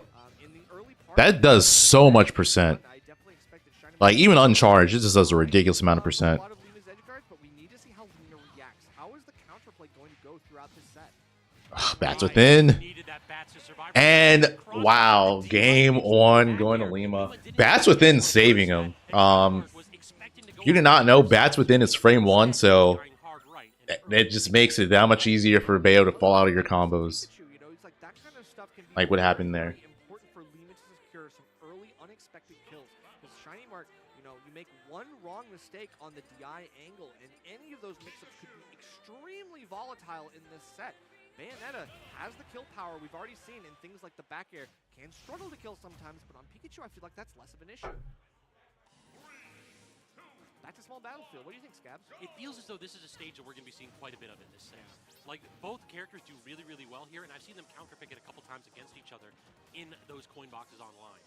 It's very, very even. Both characters can play defensively here. It feels like the first stock and sometimes even the first interaction. Mithra's Foresight's frame 2. Yeah. Yeah, it is hard to like see a set like that because it's like, oh, you just assume that someone gets an early lead. And Not getting the spike, unfortunately. But like, I want to see some comebacks. I want to see Lima try to get himself back from some of these deficits, or Shinymark in reverse. Like whoever takes the lead, I want to see a more competitive. You know, it's like I think that both of them are trying to like recognize that one interaction could be incredibly important. So that's why both of them are afraid to pull the trigger right now. Yeah, both of them are just tossing out safe hitboxes right there. You saw Lima try to get a little over-extensive, a little over-aggressive with that down air and gets punished. Instead, reversal, another up B, but cannot land that forward air. Great DI. Oh, yeah, the footstool he could have dared, I think. Out. But the footstool as well. Lima looked for some openings, just any opportunity, and try to reset. I said, okay, I might be landing, but I can get a footstool and then air dodge back down towards the ground. That allows him the ability to kind of mix up Shinymark and keep it hard for him to predict what's going on in neutral. Still avoiding all of the T-jolts, and even then past the down air, Lima looking so good. Wants to go all the way down there, but look at that. Why did he chase him? All right, yeah, Shinymark gets the lead from that. I'm legit surprised Lima even went for that. Tom and Jerry things. You go ahead and reach your hand into the rat hole. You never know what's going to come out right there. No extra credit for Shinymark. Shinymark explosive under that stage. Stock does explode right there for him, though, so not too big of a lead in this position. And I kind of feel like that's what we're going to get. Stock 1, Lima having a 2-stock lead early on. That's going to be the exception to the rule. These two are too well balanced. You can see Lima trying to go for a footstool off stage as well as getting right up close to Shinymark. Now that's a risk here because obviously Shinymark can get one of those reversal opportunities. You snag one of those clutch up airs to anti-air when you see something happen and a reversal is in the works. But Lima still fighting for his life. This is so even right now, Scabs. I feel like neither of these two have really made any edge in this 1v1. Yeah, on stage, Shiny seems to have the neutral a little bit more locked down than Lima. Has to be very careful of those projectiles getting which time. But off stage, it's been all Lima by and large. Lima's been able to get those big disjointed hitboxes to intercept Shiny's recovery options. But the problem is, like, when we're back on stage, you get a combo, you get a reset, you have to make something out of it. Lima hasn't been able to get a stock out of these edge guards or these ledge traps. Shiny just too slippery. Yeah, definitely. Like going for things like I thought he was gonna thunder. Up air. Like that's something that can catch Lima on the ledge, make him think twice about standing there menacingly and trying to prepare an edge guard situation. Shinymark has already won a couple times in the neutral, and the damage is definitely showing it. We have a couple mix-ups, and maybe that's not the right one. You have to go for the second charge of the quick attack, and this time Lima takes a few liberties, but how quickly Shinymark can disengage, put feet back on ground. Is that gonna do it? Yep, there it is. Time to get that trump to back air, and Shinymark is Now, can Shinymark get any extra credit on this stock? Shiny goes for more than just about any other player. We've already seen it 3 times this set. You have to Okay, it's a little bit. incredibly quickly when you're in the corner.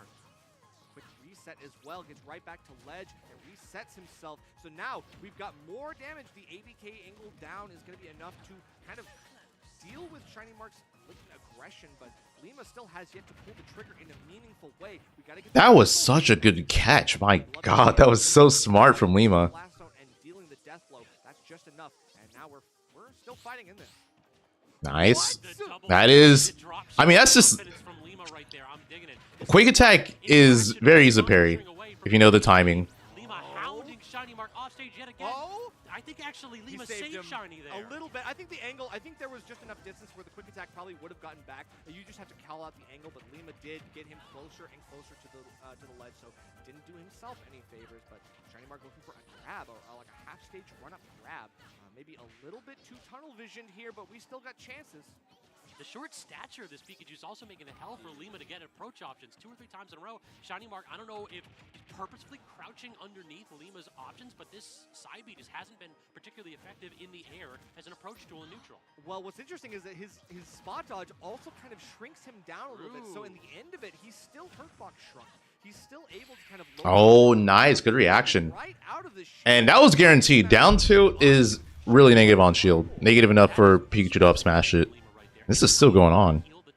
There's really not that much a Pikachu can do. This character doesn't have a ton of quick disjoints. You have to get that dash in up smash, which is a little bit slower. But in that spot, you hit with like the calf, you hit with the knee of that down tilt. It is very punishable. So the winner of the Deli Boyd Smash Bros set plays against East Mode Paul. About which hitbox. That is true, especially with a character who has good out of shield options like Pikachu. You do have really quick frame options.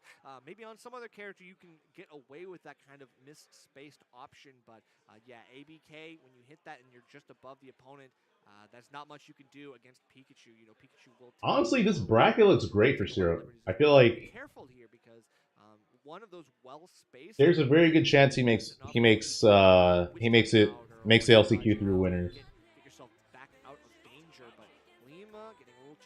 He plays, I think Justin Bot's going to be, he's playing against Justin Bot and the winner, then if he wins that he plays Spicy, then he plays East Mode Paul, Deli Boyd, or Smash Bros, which we saw game 1, Shinymark got to a bit of a deficit and then immediately. I feel like those are all going to be good Steve matchups. It does feel as though the X factor has been those off-stage interactions. When Lima got that like 80% kill on the right side against Shinymark in that last game, it was a beacon of hope for Lima. It's like, oh, all I need to do is... After this, what's going to be next? I'm assuming they're going to do Riddles or Bruhode versus Wrath. That'd be my guess. So the counterplay is so important here because the stage is the same. And these both players are going to have to figure out, like, what are the gameplay options that I have to make a chance to victory here. So far, Lima might be showing his hand a little bit too much. You know, stuck in the corner, has to go for one of those defensive options. And this time, Shinymark is ready with the patience necessary to bait out those options and punish effectively. The whip punish things on like Witch Time and Bats are going to be super important for Shinymark to capitalize off of. Just as important is actually catching some of these landings. It feels still Lima has not been getting a ton of grabs. Shiny has been very consistently shielding after these aggressive options, and 2 or 3 times in a row, he just wiggles his shield, thinking that you're going to get the side B immediately from Lima. Instead, I want to see some dash grabs coming up. That is true. And we talk about how SDI is super important against Bayonetta, but against a multi-hit character like Pikachu can also be very viable. So you can see Lima starting to do the right things to get out of these combos, especially things like the back air. Being able to disengage well enough that Shinymark has to default to things like the T-Jones, which could get him into trouble if a Witch Time... That was close. Still getting caught by one of those T-Jones. I think if Mark got it, he probably would have been able to combo an up smash. That mid-range spacing, where you're not really in danger yourself, but one quick ABK could close the gap here, and Lima so far is doing that very nicely. And this match is so important, or you do not want to go into this pool where you are the 4 and 5 seed down to your opponent, because do you really think those 2 LCQ people are going to be able to topple your opponent here in Shinymark or Lima? You don't want to root for those people to make you the #1 seed. You want to claim it right here. This match could be the deciding factor on who gets the top seed of this pool. And already Oh, Peanut's qualifying set, so him versus Willie? Is it him versus Willie? Yeah. With the nair into down smash, very nice multi-hit options yet again. Stuff that Lima's got to be ready for, because you know there is a very small window of opportunity where you could probably survive or at least get out of that.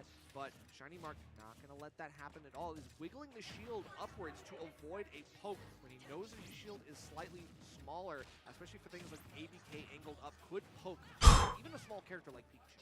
I am so impressed by Shinymark's discipline with the DI out on these strings. Yes. Every single time Shinymark is holding hard out towards the blast zone, because Shinymark recognizes that Lima's not going to be able to land a kill move. I need to get the heck out of dodge to avoid any kind of a DI mix-up. That's the game sense coming into play, knowing what's going to kill from Bayonetta and what's just a combo tool. Say at 127, I am in danger for some things like the back air and stuff, but for everything else, I can take those hits and keep disengaged, keep backing off, and letting it reset. Get yourself a good angle with the quick attack off stage, and it's just like nothing ever happened. You take a little bit of damage on the chin, and you go right back into the fight.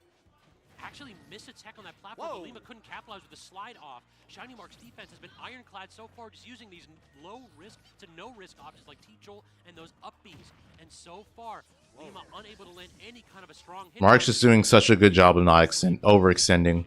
Right, and He is just, he's like, all right, I got a little bit of hits. I'm just gonna chill off. I don't want to lose the stock. He is just making it so difficult for Lima. Lima's still struggling to get any kind of punish on these T-Jolts that he knows are going to be witch time. And how do you approach Pikachu under these platforms? It's so You do miserable.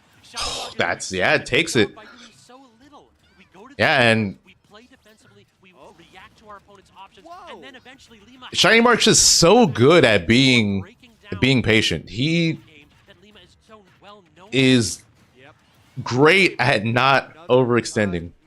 Finally taking the first stock off of Shinymark, and Lima is trailing in game 3. This is looking like Shinymark. Yeah, like he if he has to get extra hits to close out stocks, he's fine with doing that if he has the lead. Blood in the water says that, okay, maybe I can get a whiff punish here. No such chances. Shinymark is going to back off and then let Lima make his own grade. Did you think that Pikachu's going to whip something in your face? No, it's always a bait. Anytime you try to drop your shield, there is going to be a hard punish coming. The forward tilt actually sliding off stage. I'm digging that from Shinymark here. Tries to get the neutral air to combo, but it doesn't work out. Go for a spike. Oh, no. Yeah. Does it. Jump. The punish came from Shinymark.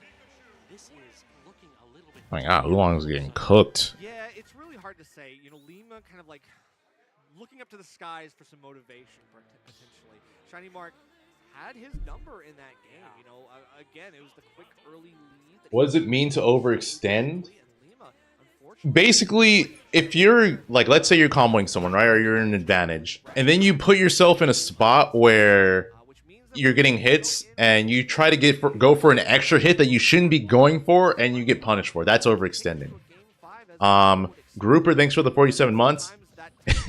He's some Glinter thing for. I mean, he does. He's also talked about like how he's improved from watching Shinymark. Down air after down air after down air, and we're gonna look for another one. But even with the multiple resets, Lima squeaks by for a short time, but Shinymark is right back in the kitchen. Can you show me how Lima was able to make it back, Nerf?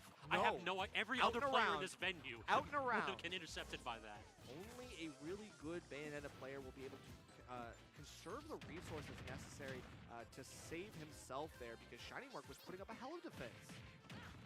Using that triplet of the forward air and trying to get something more out of it, but again, Shinymark just changing up the tempo for those recovery options.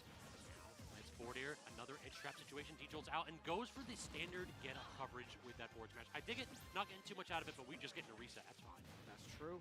Okay, now a quick aggressive option on the ledge, and Lima lets it rip. But I feel like that had to have been a misinput, because like even if he hit the forward smash, it wasn't gonna kill. One forward smash is not gonna be enough for Lima to put Shinymark. Oh, is he dead? Yep, clean. And do the job. So Lima's still in this, 2 stocks apiece, dead even. That's the thing. Every now and then you're. Oh, these two fight off stage. Yeah, I mean both Pikachu and Bayo have great off stage gameplay, and then Shinymark and Lima are also just great players at being aggressive off stage. But this time, you know, Lima is recognizing that Shinymark is keeping this trigger finger so ready to go with these down airs. He's so ready. That's also the thing about Shinymark. It's like, yeah, he can run away in camp, but he can also be very aggressive if he needs to. He will pick the option he feels is best for winning. You get these combos, but then you have to back off. You know that Shinymark is still looking for a chance to take control. Every single time he's in disadvantage, he's going out. He's going to back off, but then right back in with an aggressive option, just looking for anything to take some liberty. Now the question becomes, can Lima get a combo starter going? So far, it's just been straight hits for a little bit. I feel like if Lima at 81%, this is exactly when you want to start getting... We haven't seen it yet, but we could see Lima go for like a witch time punish. He went for it right there. But yeah, Shinymark hasn't gotten caught in a witch time yet. No, Lima was trying to get that dashboard grab, but just gets clipped by these multi-hits. Nice, good catch. Roll in as well. The tech roll covered by Shinymark. You know, he's looking for that short hop, kind of mid stage. Doesn't really fast fall, but like does kind of fall back a little bit with the forward air. Shinymark's spacing has been super good, and again, using those multi-hits that he knows are going to be very important for Lima to give a lot of respect to. These mix-ups in the corner, though, from Lima, next level so far this game. Oh, yeah. Little like Waveland onto the platform. Like, I am really digging these tools. It is so rare to see a Bayonetta be able to mix up a Pikachu movement-wise. Typically, it's the other player and the other character. No. The back hit of up Even the smash. dash attack on shield, Lima was facing the other way. No, yeah, that's true. We have not seen Bayo attacks yet. Is too short. You cannot get your normal out of shield options in that situation. There's been no payment. And Shinymark knows that. Is still going to Oh, bats within. That, yep. Bats within, coming in clutch for Lima. Taking Shinymark's stock when he could have lost his. Shinymark going to have to put a lot of respect on the bread and butters for Lima. Still really good and kept on hand. And now Lima's saying, Shiny, you ain't the only one who can sit underneath these platforms. I'm a exactly. wait. You come to me, bro. You're not the only one that can play patiently. You come to me. I make the rules now. I set the pace, but no pace is set long enough for Shinymark to have to deal with it. He's going to break that mold with a dash attack right in Lima's face, and now we have a chance to make something different here. Lima was not able to get any extra credit, unfortunately, so it is what it is. Yeah, we are back to neutral, and I still do favor Pikachu ever so slightly in this venue of the matchup. Tries to get the down air, can't get it. Oh, is he dead? Oh, he went for it. If that spike connected, that would have been it. Oh yeah, it's still going though. Still has Lima off stage. Just gonna keep rinsing and repeating the forward air, looking for the snipes as well with the T-jolt. His angles have been so immaculate here. In the corner, but actually goes for, looks like a down tilt. Great upbeat preemptive lead from Lima. Shiny used the double jump though. Does land on the platform to get it reset, but misses the tech, so the combo continues. That's so much damage from Lima. All of a sudden, Bayo with a solid lead and an opportunity for much more. Tries for the lingering hitbox of the Nair. Can't connect though. We talked about how it's going to be a game of edge guards, and so far, Lima is looking to make some big waves in that edge guard situation. Yet again, oh, no jab lock. But no reset. We don't get a jab lock. Oh, there's the witch time. Okay, game number 4 going to Lima. Game number 4, and we're going to game 5, Scavs. Shinymark got way too close. Oh, there was the witch time I mentioned. Good set here. And you were talking about the safe, consistent multi-hits from Pikachu. Right there, that spelt doom because Shinymark tossed out that forward air, tried to get the drag down, misspaced it ever so slightly, and Lima's like, I'm just going to toss out this witch time and make sure that I can get that kill confirmed instead. That's crazy. So we're still in this. Lima, even though he was down most of that game, we saw how in game number 3, I think specifically, Shinymark was pretty well up in the entire All right, final game. Then close it out. This time, Lima is not going to take that deficit line down and is going to claw his way back. We're going to game 5. No change of scenery, though. Small battlefield. It's all going to be up to the players and how the counterplay comes to an apex here. Yeah, a seesaw set going back and forth. It feels like we are going to different genres of music in every single one of these. We started this off at a little bit of a funeral dirge where both of the players very slow and reluctant to play aggressively. This last game, though, both of them turning up the tempo. A little bit of rock and roll to end our set, potentially. We got to see who's going to end up on top with that solo on the end of the flat.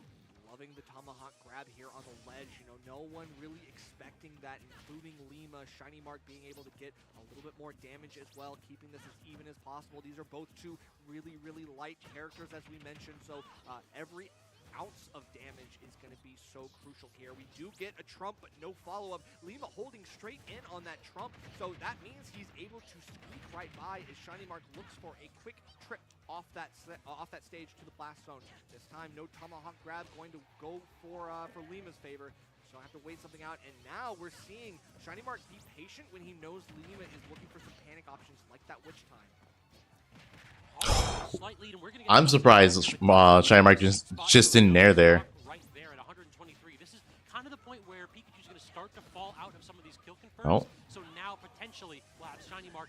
Witch time got caught, but yeah, Lima just not in a spot to do anything about it. Even if you do get clipped by that witch time, doesn't really matter because you just hold shield and you're all good. And Lima being off stage, there's not enough distance to really close the gap. There's not much you can do as a Backer, but it's a sour spot, so not going to kill. just come up short for Lima. So Shinymark is caught in the Nice. And I think Lima was trying to witch time, but just not enough time. Just in a spot where that side B was just going to end his stock. I guess maybe you could have air dodged. But we saw how this happened last game. But wait, no way, you're not dead yet. Please, 20%. I'm begging you, man. Great TI from Lima. Yeah, that was definitely one of those where you call that incorrectly and your stock's gone, and you just look at your opponent like, what did you do to me? Oh, that was really fortunate for Lima to get spiked. And speaking of spike, Mark... Oh, I guess I wasn't a stage spike, but he bounces off the stage and dies. Doesn't tech.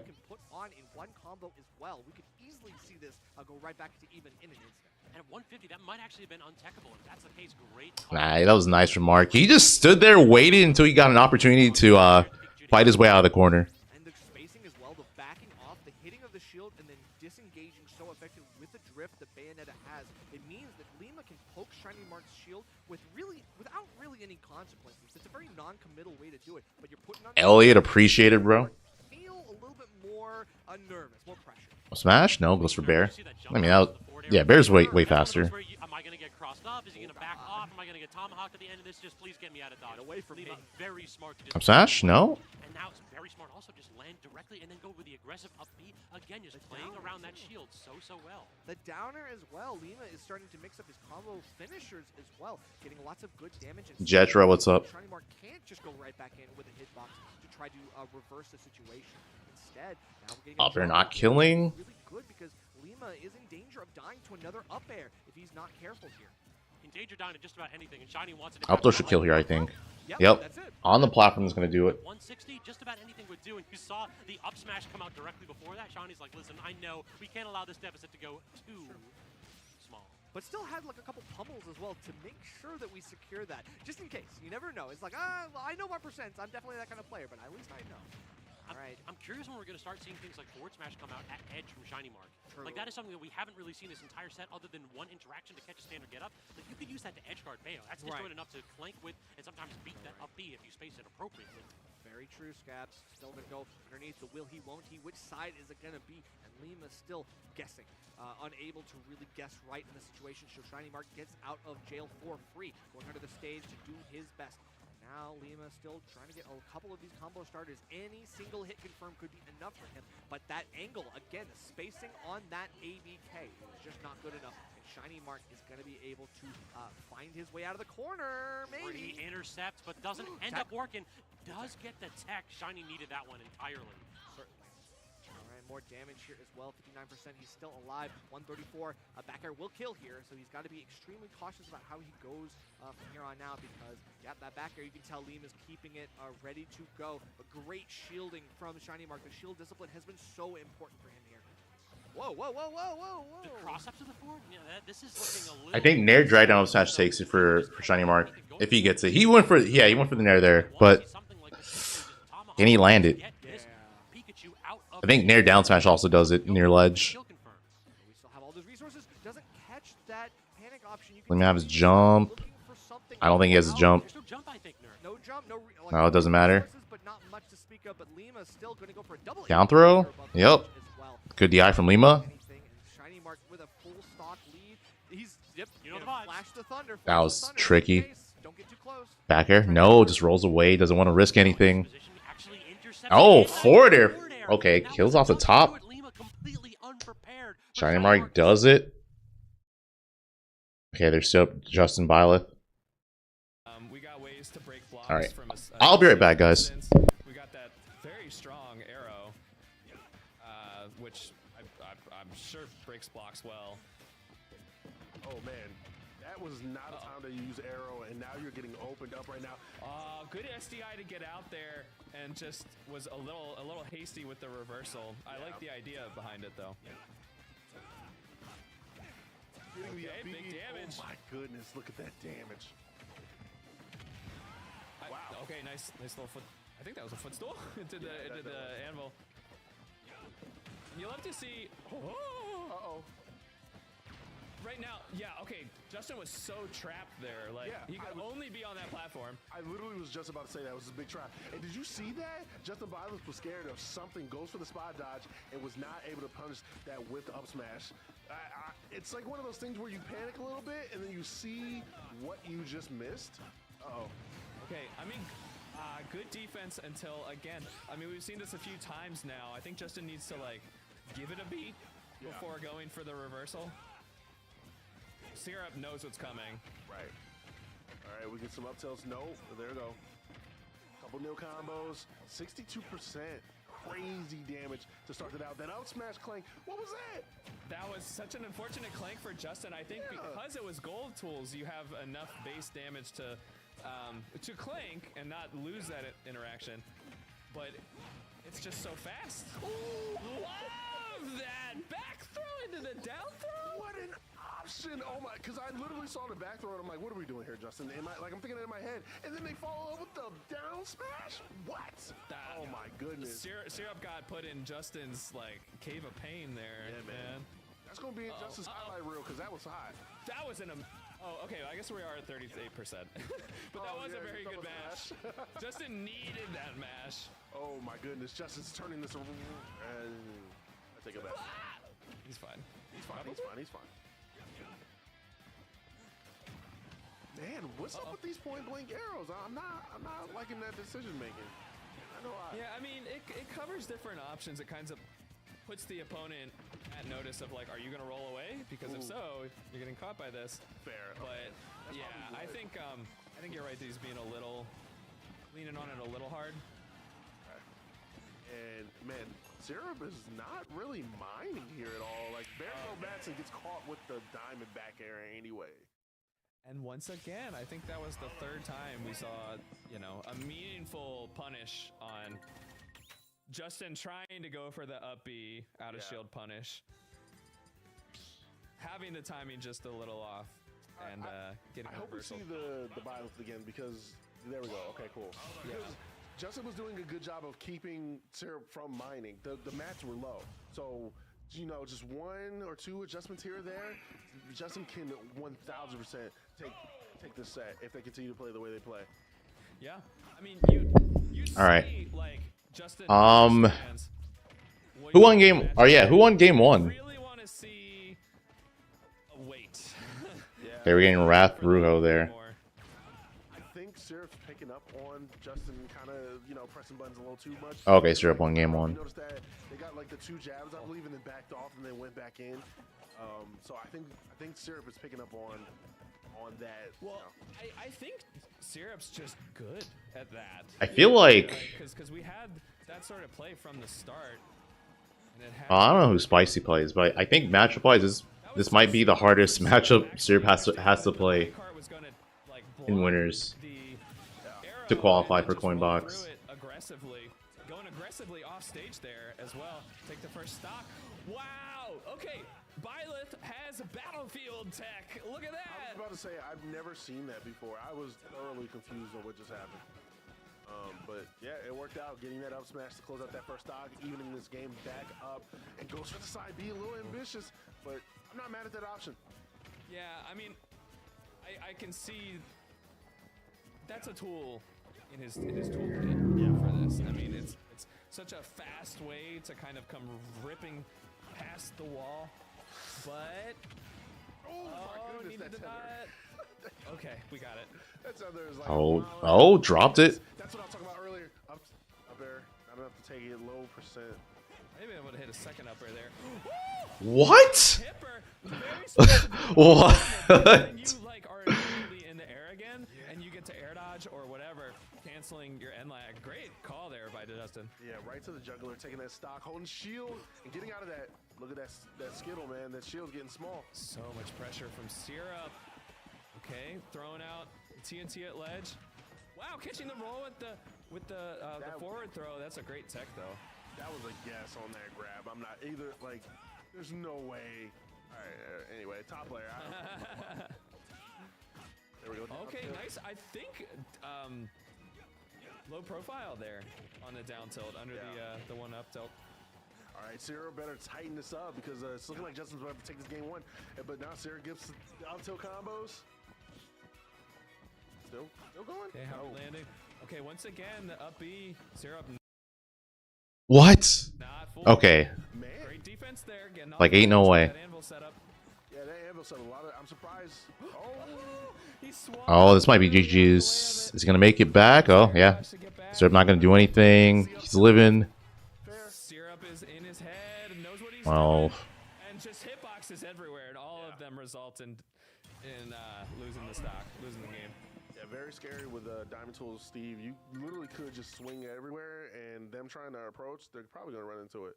So yeah, Syrup on the board 2-0 on Justin. Violet, is Justin gonna switch to the Steve? Are we getting Justin Steve? Taking with the Violet. Justin refuses. I'm not doing the Steve ditto. There's Yeast on the stage, Yeah, I saw them. pumping up his boy. I mean, I don't know. I would think they would both be his boy. wait, does Justin Byleth main Steve? Well, at least Tri-State affiliated match. I believe Justin's in Tri-State now, but spent some time in MDVA. Yeah, good point. They probably have a lot of matchup experience, and that's probably why Justin Byleth isn't going Steve, because they've done this before. Yeah. Dare, yeah. Oh my Speaking goodness. of Dare. It's funny, you said Dare, and I was like, who used Dare? I was like, oh yeah, Anvil. I didn't know that. Yeah, I didn't know that. It's like a down air for some reason. It's just a projectile. Yeah. It goes down. He switched a while ago? Okay. Well, I was looking to see if Justin was going to try for another, like, let me throw out a move that would be made more safe by the fact that I'm standing on Anvil. Oof. Yeah, well, this is not looking good. Yeah, I'm assuming he even goes Steve because he probably doesn't want to Steve Ditto Syrup. And I also don't think Byleth does bad against Steve. So, When he's popping out of the minecart, or bad relative to other characters, I should say. you know, that was an anti-air attempt. Just like that.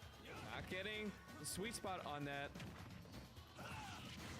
Okay, getting out and throwing out a hitbox. We were just talking about Justin needing to, slow down a bit on these reversals. That one, perfectly placed.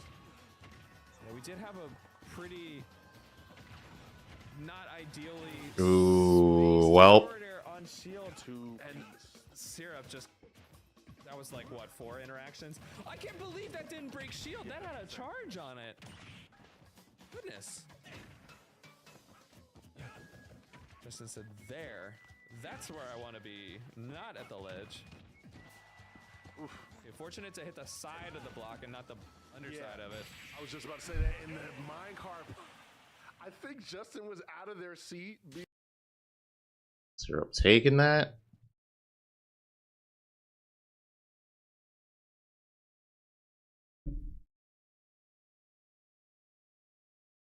All right, we are back again.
right.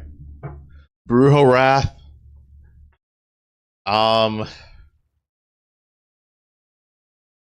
Do we have any other characters? I don't think K. Rool Sonic is it.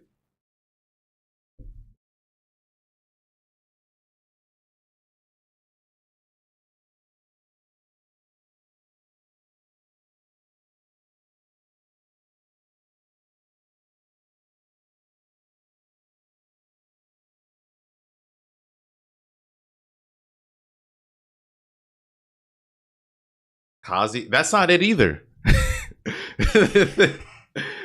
Neither of those matchups are yeah, no, this so he has K. Rool or Kazuya.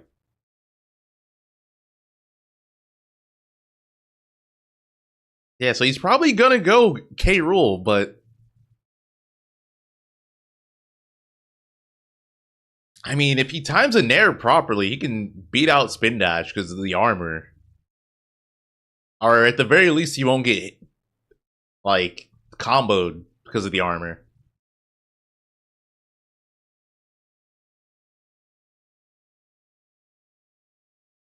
You feel like this is Brujo favored? Nah.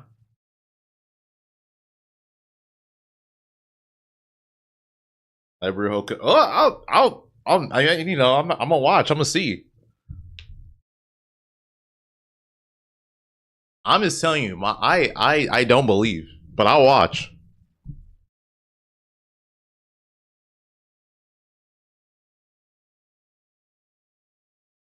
No, I think Wrath knows what's going on in the matchup. I think Wrath is going to know how to edgeguard K. Rool. I think that's the thing that matters. Like, Riddles losing to Brujo, I could see, because I think that matchup's probably not that bad. Just considering the fact that one of K. Rool's biggest flaws, Terry can't exploit, which is off stage. K. Rool's recovery is not that good. And Terry's edgeguarding is not good. So, just based off of that, it's like Brujo's going to have more opportunities to actually do K. Rool stuff on stage.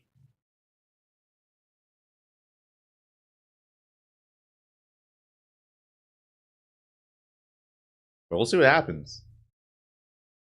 DI out a little bit, or to force him to DI in, and then you can get a wall tech and cover it up with a forward air. I think too, another thing is like, You just try to get him where you want him, and of course, like, it creates that threat pressure off. I don't think the projectiles are going to be that good against Sonic, because I feel like Sonic's just going to be able to whiff punish him more easily. Yeah, I don't like giving Sonic the stage. Do you know what the neutral stage list is? I'm assuming it's Battlefield, PS2. Some say small battlefield.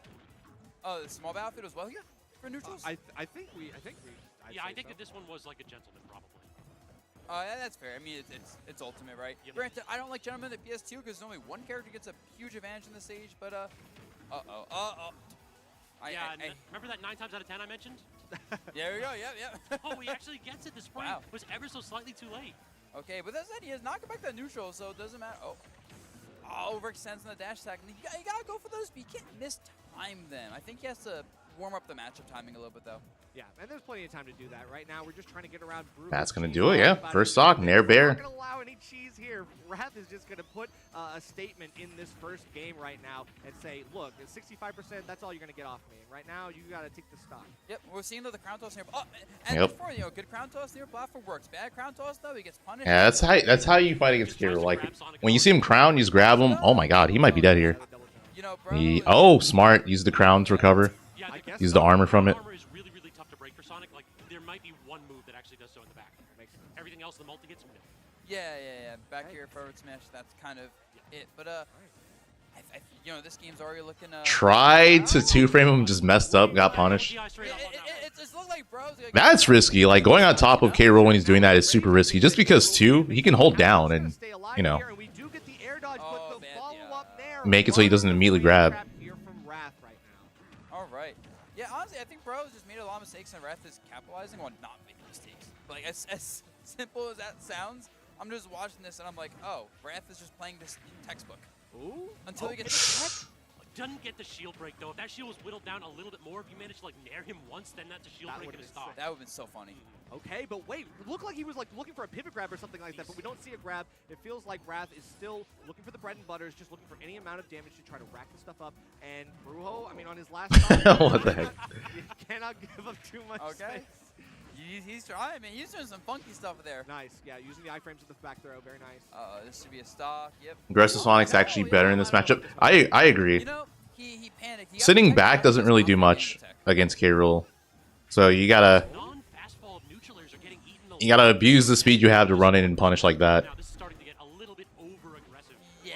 Between those and as well, yeah, now Fair. you're in the corner. I'll just keep springing. You're in Again, Tech City, the yeah. second spring, yep, there we go. That was really, really close. And the crown coming back, that sucks. That sucks so bad for Brujo. And the tech again, he's crazy, but how long can you keep this up, man? 184? Oh, you got Oh, and that's not yeah gonna with the be a elite. kill. Okay. Okay. Oh, that should be a free kill, right? Oh, no. They hold ledge there. You just hold ledge. I think that's something people don't use enough in a lot of matchups. If the character doesn't have like a hitbox upbeat, ledge hold is really strong versus that character. That's probably the first time in a long time I've seen Sonic get up. That's okay. I don't often see This that. is still possible. It's gonna be Being outspaced by Brujo. super hard, but All right, do you guys think forward tilt kills Still alive. 100% from Sonic? Not quite. This is a heavy carry. I'd say so. I think so. okay, that might be Come it. on, F-Tilt's gotta kill. Oh no. Yo, oh, wait, what? Okay, wait. Down tilt, give me an Wrath may not know how to edgeguard K. Rool. Back air kills here. If he connects with the Please, back air. Brujo, I'm Doesn't matter. It's Strong Nair takes game These 1. nairs, man. I'm serious. Bro, I'm like, bro, no. I think you should have kept forward airing. You have no, Sonic has no double jump. You forward air him, he has no double jump, he has to recover. Pretty, not easy edge guard, but it's like a 50-50. The back air is, that back air is like you're trying to troll an elite smash a little bit, you know? Yeah. That move has 2,000 frame startup and the most linear, like, yo, K-Rool's back is facing you and he's jumping. I wonder what he's gonna do. We all know what he wants. Oh, man. We all know. But There's at no 30 surprises here. At 36, that is a strong move. But Yo, cool shirt kid. Yeah, I hope things get better for you, man. like he's trying to get kills I instantly. hope I hope everything Respecting. isn't too bad. Like, I'm swinging for haymakers, and if you put your chin out, I'm gonna connect, and it's your own dang fault. But I mean, at the same time, like we talked about how this matchup is for K. Rool. If I'm Brujo, I'm looking for shortcuts too. You know, I'm looking for the fastest way from point A to point B, and point B is taking the stock. So please give me anything here. I'm Throw. gonna take some really big opportunities, and if you get them, hey, that's the clip. That's the clip. Don't we all love the clip? I'm most liking the fact that Brujo plays Kazuya as well, so it's like he's the type of player where, you know, he's embraced that. You know, he wants to end games with every character he plays. That's so true. Okay, Look at well, that shield start to whittle down. Now we're at the Oh, that point poked. where busted it instead. Again, Wrath gets the hit. Wrath gets the combo. K. Rool in disadvantage, and let's go ahead and put out a watch. Stop. That was so good. Such a good weight. that hurt. Dude got duffed. That sucks. Going right back to Elijah, like, please let me grab, and you don't snap immediately, and you're just like, here it comes. Yep, you cannot air dodge the ledge versus Sonic, bro, because that forward smash, he's charging that joint, bro. No. That was- shit's quick too. I'm surprised that worked. Okay. Wrath could like just swung there instead of getting grabbed. And he ducks under the crown too with that little animation. That's messed up. I feel like ledge drop crown toss is one of those things like hero players do, and I'm always like, why? Like, it's really easy to punish. It is, but I mean, if you get one, all you need is one, and then you back air or you do something else, like returning crown into imagination. That is the K. Rool. Like, please let me have this, and they're gonna keep going for it. I mean, they are persistent. Bro, I'm not gonna lie. I thought that dash attack was like a combo to the neutral B that was lingering off stage. That would have been messed up. Good catch. Oh, my The call out, loving it. I mean, Wrath seems to be in Brujo's head, knows exactly where he wants to go. yeah. It's tough. Yeah, I think. Nice. It combos him to Wrath is death. reading our Brujo's disadvantage options, right? Like the double jumps, the roll there, the air dodge. Like Wrath has the book on Brujo. What disadvantage options though? This is King K. Rool. This character gets hit once, and he is in a load of trouble. Ooh, no, you know what disadvantage option Brujo has not used yet that helps a lot in situations like this? Nair? Doing nothing. Oh, True yeah, enough. Yeah, there you go to the ledge, you just wait. Sonic doesn't really punish waiting at ledge well. Sorry looking. I mean, Well, when you react well, you can like actually shield out his options. this is pretty bad, but it's not impossible. Options, though, so it's like still you're fishing for a couple things. Yeah. And honestly, you can approach this matchup as a disadvantage game. Like, you can just toss out a million crowns. Even if you get punished a little bit and take a little bit of damage, you can still get those kills off them eventually. But the wave land, Brujo's thinking about. Yeah, see, it's not impossible. Brad got a little too antsy there, get something going, and Brujo's like, nah, man, I'll show you these feet. The out-air up smash. Have you noticed how Brujo consistently goes for a turnaround up air when he goes for things like that? He will intentionally go for the up air the other way, and I think it's a DI mix-up. Yeah. And I'm thinking this is looking really interesting because I've seen him do it in this set and the set against Riddles. Yeah, it's good DI mix-up. Like, I think up air will kill regardless in a lot of those spots, but just in case. And also it's just one of those things where it's like, I got DI mix-up, it feels bad, you know? Right. But that's the one good thing that we have here with the propeller. You can actually beat out if the misspaced forward smash is charged here on Wrath's side. You can still poke him out and avoid that situation. Oh no, Sonic with Crown though makes it so hard to recover, but he tosses it. Oh, is that it? Yep. Noticing Game 2 going to Wrath. is being really aggressive. Like, he is not giving Brujo space to use crowns on neutral Vs, because every time you give K-Roll space to do that, he gets too comfortable taking position. But if you're Yeast constantly mode. pressuring him to not do those things, Cooking. suddenly, like, he's getting so many punishes by running up and shielding the crown tosses, or like spin dashing through. Or The thing is, too, is he's not... really Wrath isn't abusing off stage as well as he could. There's a lot of moments, like, when you fight K-Rool and you see him recovering, what you want to do, depending on the character, and Sonic is a character that can do this, is you drop below the stage and then you kind of go into the stage, and if he tries to like wall hug or something, you can intercept him and punish him. And K-Rool in particular, he wants to play at that distance where Crown hits you twice. It hits you and then immediately turns around and hits you. Like, if you position yourself properly, it's really hard for K-Rool to come back. If he's like far enough off stage. Like, obviously if he's close enough, you can mix it up, but I mean, so yeah, Wrath is just playing it like really if he's not, intelligently, it's good. exploiting that aspect of both the character and I think the player. I think Brujo as a player, like, as much as he wants like these, you know, crazy options, he seems like he really wants to set those up, and you don't give him those setups, he gets ring. Oh. Makes sense. Okay, but we get one good back. That's not enough to really put Wrath in the dirt from 0. At least he didn't die. He took 20, but like, he didn't die. That's a lot of damage, man. I'm just saying, that's good. But yeah, I mean, Brujo, after he beat Riddles, like, I mean, this is like, unfortunately, this is the reality that you got to deal with as a K-Rool player. Oh, you try to go ham. Wait, K-Rool counter be good against spin dash? I mean, if you could time it, but that's also assuming that... Oh, clean edge guard. But that's also assuming that Sonic just doesn't wait. Right now, Rat understands, like, listen, Or you get hit out of the startup of it. I mean, Sonic has the ability to go off stage and be more aggressive than, say, Terry. Yeah. Oh, I gotta say, I don't like that FD pick, because I mentioned before, like, Brujo really wants platforms. He dead, yeah. Why did he pick FD? I just realized, like, why did he pick FD? You also have no way to get back in the corner. Did you see that? Yeah. What is he doing? That's crazy. Okay, but we extend off the spring. Yo, this might just be a 3-stock. He's just looking for something. I don't know what he's looking for, but he's looking for something. Oh, the spot dodge. Yeah, bro, I don't know what the down tilt was, but at this point, you're just doing things because this game's done. Let's be real here. You're just like throwing shit out. You need a miracle and a half, bro, and it's not Christmas quite yet. Okay. How do you get out of the corner, though, when you're just sitting at that distance? Even the Crown assist. This feels so miserable and showing you why. Oh, what? Didn't even work. He countered but it didn't work? Didn't even work. I mean, this is super over. Back throw. Okay, he got the stock there, but... Alright, yeah. That's crazy. Okay, so I This guess is elite. we're still in this, boys. Elite K-Rool activities. Heavy, you stay alive for a little bit longer. Maybe the FD pick makes this a little bit harder, but Yeah. Just block that. I noticed Bro really hasn't got like many grabs. He had those 2 back throws off the corner, but like in neutral, he hasn't grabbed Sonic at all. Yeah, like, no dash grabs either. Like, this character's dash grab is amazing. What are we doing? I think it's hard because I mean, obviously Wrath is playing a very aerial. If Brujo counterpicked FD, should at least try Kazuya? No. He should not go At Kazuya. some point, like, he has to raise, like, Wrath did a lot of, like, run-up shield. Like, even there, he's just kind of shielding in place. Not against Sonic. Mix in, like, those empty lane grabs to threaten Sonic from just shielding like that. Well, hang on. Well, GG's. Oh, hang on. No, that money's I'm surprised he picked FD, though.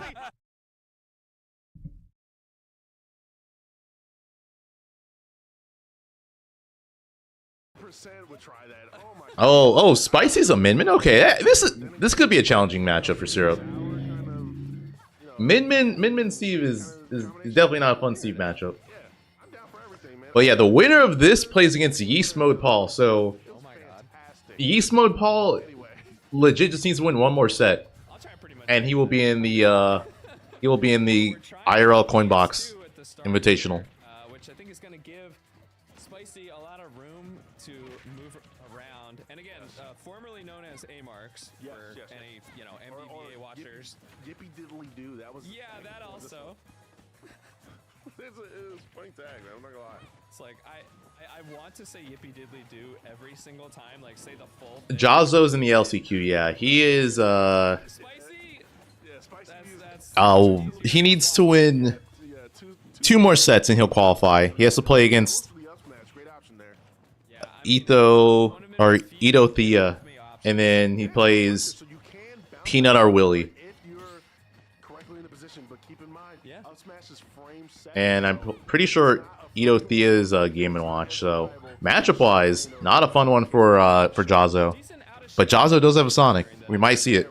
Might see it come into play. We got the Megawatt going. Oh my goodness. Oh, okay, not gonna get the stock there. Yeast is from New Jersey, so Syrup Yeast. How does Yeast normally do against Syrup? Web, if you know at all. Low mats on Syrup. Yeah, for sure. Diamond tools crafted though. No, Jazzo didn't qualify. Why Min Min can kind of give Steve trouble is just wailing on these blocks and pushing Syrup closer and closer to the corner. Yeah, Still getting materials. Like we got, what is that, 7 iron on deck? I believe so. But Syrup farms, okay. So and like actually consistently basically, if Syrup wins, he's nice. If Syrup wins, he's a little early, I think. pretty much guaranteed, unless Yeah. Yeast just has plays amazing. Because if you would have held it a little bit longer, that would have broke shield. Well, or you get the landing splash hitbox, and it probably combos into Peanut Willy? No, not yet. Yeah, so that's what I'm saying. Checkmate situation. Oh my goodness, I love the option of the dare from Spicy. You don't really see that much from Min Min's. Not the safest move in the world. Yeah, but I mean, if Syrup kind of gave that one up, you know, kind of showed all his cards. Yeah. And yeah, it wasn't gonna work at that point. Where's Spicy from? Yeah, Spicy is laying it on right now. Syrup is low on math, but it's called with Well, and wow, Steve I feel like Spicy has to be from MDBA or like this entire time pretty much. somewhere from the East Oh Coast. my gosh. Okay, that could have been worse, and it is worse. Yeah. Especially, dude. The Oh, yep. Forward smash. crafting table there at the ledge. I don't know if that was intentional or not, but I definitely think Syrup should look into that because Are getting Riddles Wrath here. builds like a little shield there, but it could backfire because it can extend the hitbox, you know? Yeah, right. I mean, it can. Well, I think that's part of the thought process there. But that spin dash From that's the intercepted MDBA? so Okay. easily. Yeah, I figured he was from MDBA. It just makes the most sense since this is in that area. Let's get some quick info from our friend Les. Hey guys, I do indeed bring info, but not about the set that's coming up next. What we got? I actually have a He's a shilling. Alright, let's go to this. I think Ness is really like you're floaty, like you've got like great dish. Riddles win. He could. I mean, yeah, he definitely could beat Wrath. He has beaten Sonix before, so. Matchup. I used to play Min Min back in the day, so Yeah, I'll see you, Peach. Steve Min Min, Steve Ness, because I tried this. I don't like Min Min Ness at all. Strides. I asked the same thing. I don't know if they're related or not. Stealing that first stock, I think Spicy was at like 30%. Yeah. Yep. Barely. Now at the same time, Min Min has tools for like edge guarding Ness as well. I mean, you can clank with the Yeah, people forget Syrup was originally Ness. He was at some point the best Ness in North America. Bad for either player. It's just whoever gets that momentum. Right now, it's. I mean, honestly, he might still be the best Ness in North America. He just banned Steve. Oh, no jump. Okay, I guess caught jump from ledge there with the PK fire. Unfortunate for Spicy. Ooh, man, tech chase. That wasn't really a tech chase, but Syrup was on him. And the magnet. Okay, almost had it. Yo, Smart for Spicy to just thank you. I'll fix that. roll distance, just hold on to that stage. All right, taking Syrup's first stock. I saw Syrup kind of throw their hand up there, like I know what they say. I tech that, man. What the? Yeah. I tech that. That's kind of funny too. Like, I feel like when you had a lead like this, if you show signs of frustration like that, it means you are holding yourself to like a very high standard. You're thinking not even just about this set, but about like you're expecting to go far, and Syrup should expect to go far in this. Yeah, very, very talented player. But here we go. Again, Syrup is just kind of doing a great job of keeping Spicy from center stage. And I'm curious, is Syrup, what pool is Syrup going to go into? I'm not mad at that get of a Well, you know, it's not guaranteed yet, but oh, if he does make it to the, if he does make it, I wonder what pool he's going to be in. Okay, Riddles, Wrath started. Disjointed hitboxes of Riddles are starting to get this lead widening in his favor, and I think that's what we're going to see this entire match. Anytime it comes down blow for blow, Terry's going to come out on top. So far, but one single interaction, and Wrath could take a lot of damage here. You know, Terry being a bit of a heavier character, a bit of a fast faller as well. One of those characters that Sonic can take advantage of very nice. Can bully a little bit. We're already seeing it. One interaction into a stock, and Wrath, what can you say? I mean, all of that talk that we had here, and Wrath is starting off strong in game one. I mean, you're talking about bullying. Somebody could have called the principal right there, because that was disgusting. This character was in disadvantage for so long, but all it takes is that little power dunk confirm. Yeah, no, Syrup is amazing. That stock and draw even just about, but 5% we're starting this off. I mean, he plays Steve, so he's going to get hate for that, but regardless, he has shown that he's not just a C player. Effectively, the F tilt, very nice poke tool for Terry, but you kind of need it against someone who has like a very good burst option in spin dash. Still, Wrath going to be playing back enough and getting a couple good bread and butters as well. Love the side-to-side combos and getting a grab to boot. So Riddles now having to play the off-stage recovery game, having to recover and mix up his options as well, using the burst options, crack shoot, rising tackle, and more to do more in staying alive, it looks like, at 100. Very nearly getting that forward smash. That gets a lingering neutral air into the back air. Not quite going to kill, but at 120, this is where you want to get rid of this stock ASAP. Don't let the character use I thought that Routes was going to fair him there. Into the back air. Not going to get either one of those. Confirms the forward smash as well. Still alive, still trucking with 147 now. We got a little bit, and we actually clank with a spring, so it doesn't do you any favors. He goes for the Buster Wolf, but there's no one there, and Wrath now takes the second stock. Does see Riddles looking for some bigger moves in the go options, so Wrath knows that he's got to capitalize, make a big play soon to try to get that out, because you let Riddles run around with full rage like that, and it's going to be a bad time. The difference maker so far has been the whip punishing from Wrath has been on point. Like, Riddles is getting a couple hits every now and then, but he has to preemptively toss out hitboxes. Meanwhile, Wrath just waits for you to land and then does exactly that. Spin dash is trying to cover landing, and if it doesn't work, okay, we're going to go all the way across stage, reset, and try again. True. Not going to wait center stage. You know, Riddles trying to hold on to stage control, but is it really stage control when, you know, Wrath has the ability to get to any part of the stage so quickly? You know, you might be on ledge, but that doesn't mean you are lacking in control here. No, this man ain't got the deed. Wrath is actually just letting him rent it for you. Oh, the armor, not enough. Sonic the landlord. Get evicted now. Oh, but there we go. Where are we going? Riddles again going for the Buster Wolf. There is nobody there. And Good catch. And he has go. I've seen Riddles win these. Riddles is able to take that stock. Specifically against Sonic, I've seen him win these. Don't get hit, Wrath. Don't get hit once. This is what this character's meant to do, though. I'm sorry, you're dead. I'm just kidding. At 39, he might be. If you get any kind of a connection into the Buster Wolf in the corner, Nah, it's not gonna kill. Very well be checkmate, but the problem is you actually got to get. Oh, he still live this? Nah, GG's. Crack shoot, blocking any attempt by Riddles. All right, game one going to Wrath. That was scary. Would have been caught by that spring. Yep, it was really well timed by Wrath. How's Syrup doing? Oh, it's over. Good knowledge of how to use that spring aggressively off stage. We saw it in the last set against Brujo, but it's a lot, I would say, a lot easier there against. I think Riddles was forced to go here because of Luke. No, he got invited. To beat out one of the better FGC recoveries, to be honest. So the way that this option works is it forces your recovery to be linear. It cuts off options, it cuts off angles, and then all. The Riddles even do Coinbox. He does a decent amount. He does well on them. And then sometimes, as we saw right the other thing too is like he's a part of Team Liquid, so they probably invited him for that reason. It's true, and you know you can delay a little bit, but because of the slow falling nature of the spring, and it's like so hard to get the timing right. It really makes you like, why wouldn't he go? It's like he's getting invited to win free money. Well, not free money, but like he's leaving home with something. He has plenty of time to set that up, so it's a lose-lose situation many times for Riddles. So he's got to be careful every time he goes off stage. And really, at this point, you just got to pray you don't go off stage. You got to do everything you can on the main land.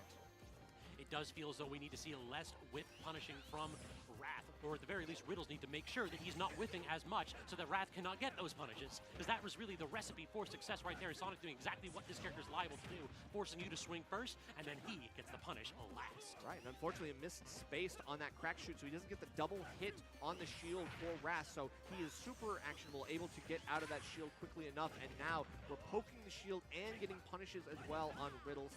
Wrath still looking for that elusive downward angle forward smash, trying to two-frame Riddles and trying to catch. I'm gonna check. Do they have the payouts? I mean, they do somewhere. Rising tackle are pretty crazy. But Wrath doing some movement, trying to mix up Riddles and trying to get something here. But the bread Yeah. are gonna have to do the job right now. It feels like Riddles So if he gets dead last, he gets $150 retreating aerials aren't leading to any and a free trip to DC. maybe 1 to 5 percentage points from each one of these connections. Wrath on the other side checks out for 50% off the combo, and then when Riddle starts swinging wild, Wrath is ready for the punish. Yeah, that's what I'm saying. It's free money. Like you're getting paid no matter what. Against shield, it's not a true command grab, so not going to be able to take any liberties. Obviously, Wrath still shielding it out very appropriately, knows that that is an easy way out of that situation, but when we see the power geyser, there's a lot of shield pressure in that move, so maybe the mix-up opportunity. Why is he playing Terry? Bro, because he's flying against Sonic. Like, Terry versus, or Kazi versus Sonic is definitely worse than Terry versus Sonic. When you can be aggressive and then falls out of the power dunk, that is a little bit of an unfortunate situation right there. The lingering hitbox from that. I'm assuming that's probably Kazi's worst matchup, Sonic. Not, but I mean, Riddles, you know, you can tell that he's starting to kind of get beat by the anti-Terry tech. Wrath knowing which way to DI in on some of these hits so that you avoid the follow-ups for things like jab. And I mean, obviously Terry is a character that needs his jab confirmed to get some of his best combos. So now with a full stock deficit, Riddles is starting to trail behind here, Stab. Oh my god. 5% off of that one errant up B as well. This is what Sonic is known for, those consistent 50 to 70% combos. And if he gets a read, he could just continue it again. Instead, full stage control for Terry. Does air dodge?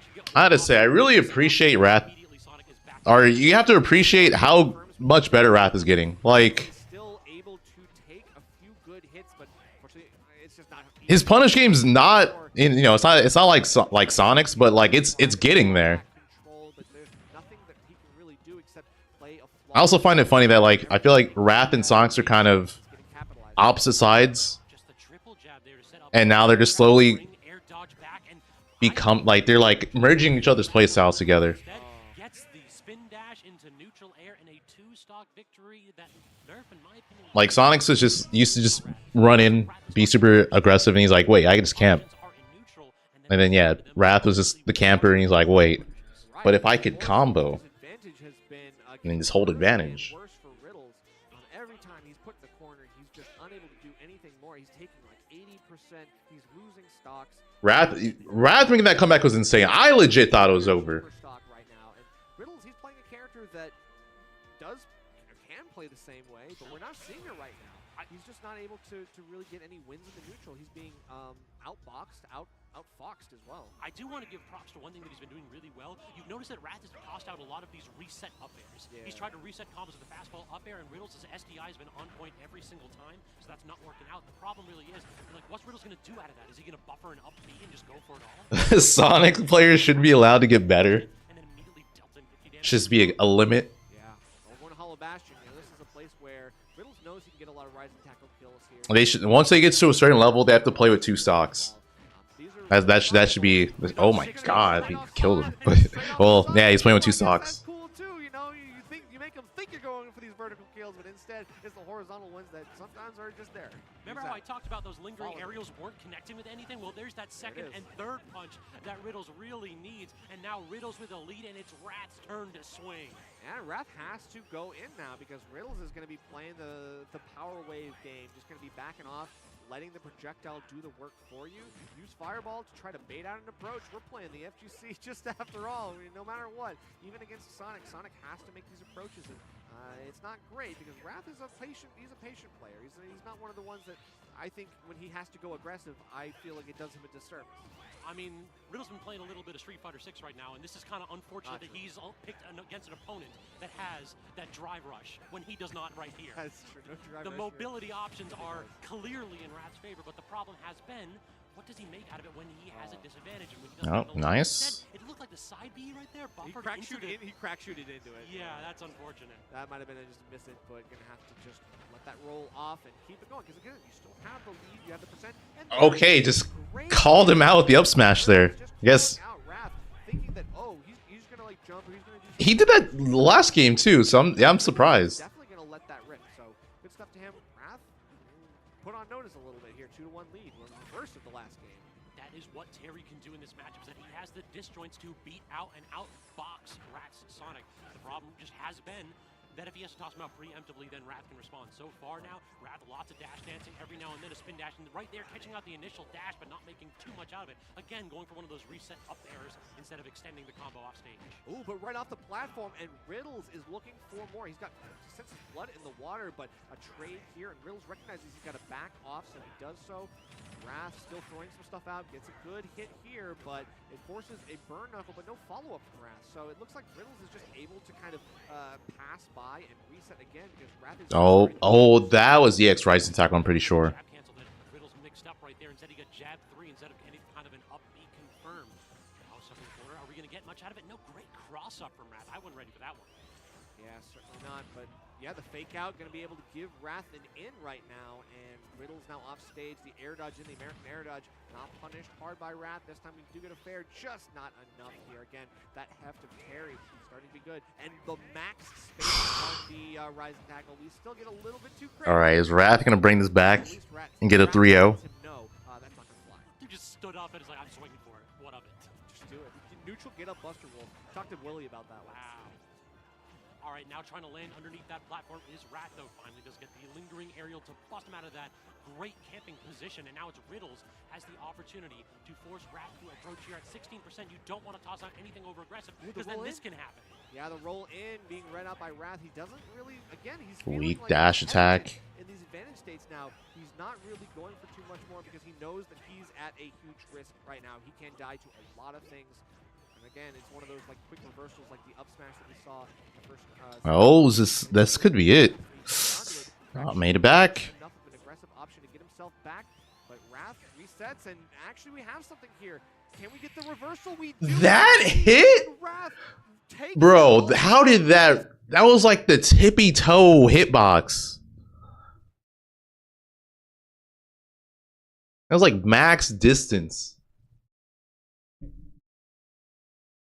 All right, well, with that, Wrath is 2-0. And it's just, he's chilling. He just needs to play one more set. But most likely, he's going to make it out winner side.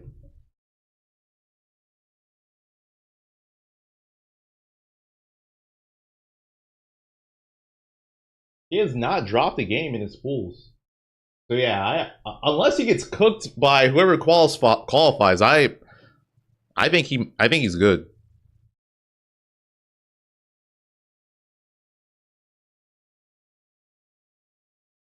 Sonic's backer is insane. Like the hitbox is ridiculous. Let's hold on. Let's see. Let's look at hitboxes. Let's look at Sonic's hitboxes.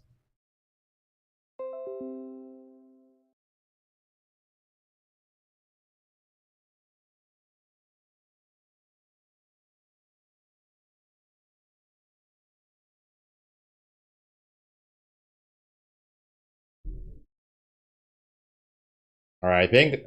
All right, I should be back.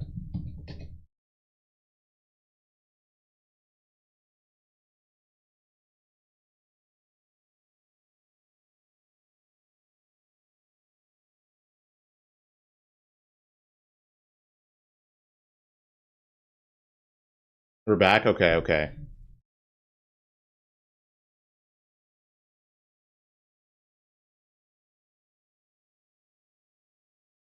We're back. You can see me. Now I fixed it. I haven't gotten the box from Verizon yet, so I haven't set it up. Oh. Okay. I'm just glad it didn't end the stream like it did the last time, so I'm thankful for that. Okay, the back air hitbox. Look at this. Look at this. That hitbox is stupid.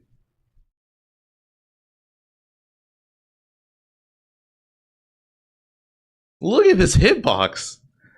Fair is also ridiculous. Fair is actually like, that makes no sense. Why is that the hitbox? That's actually insane. Falco's Bear. I mean, Falco's Bear is... It's alright. It's not like that. Yeah.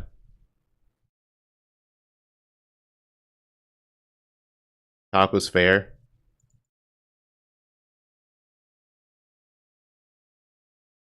But yeah, crazy hitbox. Alright, they're on break. But they're not on break. When Endothea talks, I sit my butt down and listen. I wasn't gonna finish yet. But Oh wait, no, that is the wrong... What am I doing? Yeah. Alright. There we go. Winners qualifiers on the other stream. You can check it out, twitch.tv/hungry. Yeah, the weak hit... The weak hit for Falco Bear is like noticeably weaker, but Sonic's weak back air is insane. You can actually stream both sets, so if you want to check both at the same time, please check it out. Alright, so Jazzo is starting out with Ken. I'm still curious if he's gonna switch, because he does have a Sonic. Sounds awful for Ken. I'll tell you why it's awful. There are only a few select characters in the game who can safely pressure a Game & Watch. Steve is one of them. The thing about Shotos is that a lot of their pressure is fake and scary. A Game & Watch, no pressure is scary unless it's completely and utterly true and safe on shield. Ken's is not. So if you're Game & Watch, if you touch your shield the wrong way, you're getting deleted. So if you're Johnson, you have to be very careful. You might see Ryu. And where you choose to open up, because if you make I mean, why though? I think if this doesn't work, if he's gonna switch characters, he should just go Sonic. Yeah, Jazzo does have a Sonic. I think he took a game off of Mia's Game & Watch, right? Oh, that's the stock. First stock going to Ito or Endo. Endothea already playing this pretty well. Again, playing at the max range, forcing this Ken to get uncomfortable. And again, every single time he throws out an errant down tilt, you punish him accordingly. And we're already getting some decent damage going into the second stock. Yeah, right now. Oh, the up. There's 2 hitboxes on it. It's gonna be hard. He might not need Sonic. So far, it is looking like he might need him. And inactivate. I think Jazzo wasn't even prepared for that. So if there's any Shoto player I think can take it over Endothea, it's gonna be Jazzo. There's one. But yeah, this set's not over. Ken has stupid kill power, so he could easily just take this stock and then blow up Endo's second stock. But still not looking good. Especially on Game & Watch, a very light character at like 80 plus. Backer, not enough. If you poke out just a little bit, you get a little too scary there. Jazzo's gonna be looking for blood in the water, looking to take the stock. And the backer comes out and it's gonna do it, even gonna catch it with that tree. Good stuff to Jazzo, taking that stock. You can even tell from that hitbox that Endothea immediately matched up B there. That move isn't invincible to like a few frames after the hitbox actually comes out. Meaning that you can see Jazzo there was able to get the trade off of that, and you'll take that any day of the week. That's the Game & Watch right there, baby. That's what we love to see, the up smashes coming out. Although I will say, Game & Watch A is... I think too, like even if Jazzo doesn't win this game, he might still switch. Or sorry, even if he does win, he might still switch. Okay, brought it back. But even if he wins, there's a possibility. He's like, you know what? I don't like how that went. I'm gonna try Sonic. Really good evasion there, but even at 177, so much rage on this Ken. Endothea needs to stop now, or he can find a really awkward position to be in. Here comes the back air. Jazzo not engaging again, playing patiently, gonna find the drift away. 2 hits, almost 50%. He needed that, because that's actually 10% now, by the way. The one errant hit, you're gone. Endothea needs to be so careful here getting back into the age. Great adjustment from Jazzo, by the way. Like after that first stock, he locked in. Jazzo playing patiently, nice and air close to the ground to punish that. Wait for Robin, nice parry jump. Good evasion, wow. 184, Endothea needs to stop now. He cannot find the opening. Getting the heavy down tilt there, actually gonna push away there. Okay, you slowed it down if you're Endothea. That's huge. You just took a lot of damage. That's also like 17%, but you took a decent amount of damage there, which you cannot afford to be taking right now. That's it, right? Yeah. That's the thing that I've talked about this before, but Game & Watch can struggle to kill. Game & Watch has great kill power, but Game & Watch doesn't have super consistent kill setups outside of having the opponent off stage. It can be hard for him to set up into kills without getting like a strong hit. And Basically, Jazzo abused that there. He showed that there. It's just really, it's really hard for Game Watch to close out stocks if you're on stage and you have to, and he has to play neutral. Okay, so it felt so strong for Jazzo there. I mean, for Like a lot of the time, Game Watches will resort to just spamming fair, like please just let a fair connect. But yeah, Jazzo was not getting hit by anything. kill him. You made a mistake. You got him to a high percent, but you didn't kill him. And by allowing allowing Jazzo to live, well, we saw what But yeah, not to say Game Watch is not ridiculous, because he is still a ridiculous character. But when he's in a situation where he has to play neutral and you're at kill percentage, he's like, crap, I need to get you off stage and try to set up for something. But if he doesn't get that, it's hard. Like, yes, he can deal with cannon pressure on shield. He can let him jump, and you can find the upbeat. That's a situation you don't need to put yourself in, because again, one singular mistake, you find down tilt on the Typhlosion, exactly, yeah. Game Watch has good raw kill moves, but like in terms of setting up into like confirm, like comboing into confirms, not that good. Jazzo trying to he's not trying to do anything. Realistically, he's not trying to do anything, right? You're trying to bait out that up B, and then you just spite. What can you do? It's not like approaching, right? Yeah, just fill that bucket. Yeah, that's it. Literally, that's all you Game Watch does have Nair confirms, but it's like not super consistent.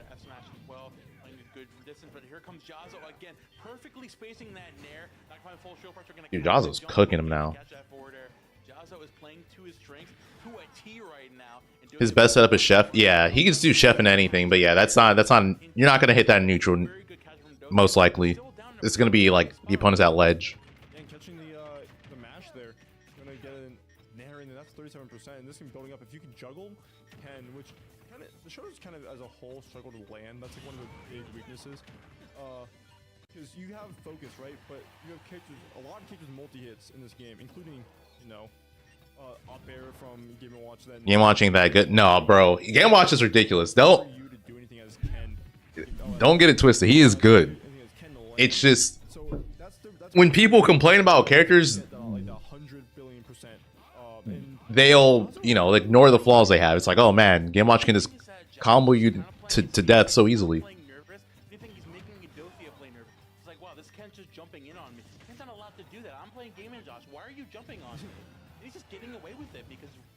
So scared every single time he holds shield. He's dropping shield early, expecting Ken to break his shield. But going full shield, that's not going to happen. You have to be more confident in your defensive abilities, because if you're not, Jazzo's going to run you over. You're saying he's running you over right now. Yeah, that's 2 hits. But once again, it is 2 hits, so he's going to get knocked out of it.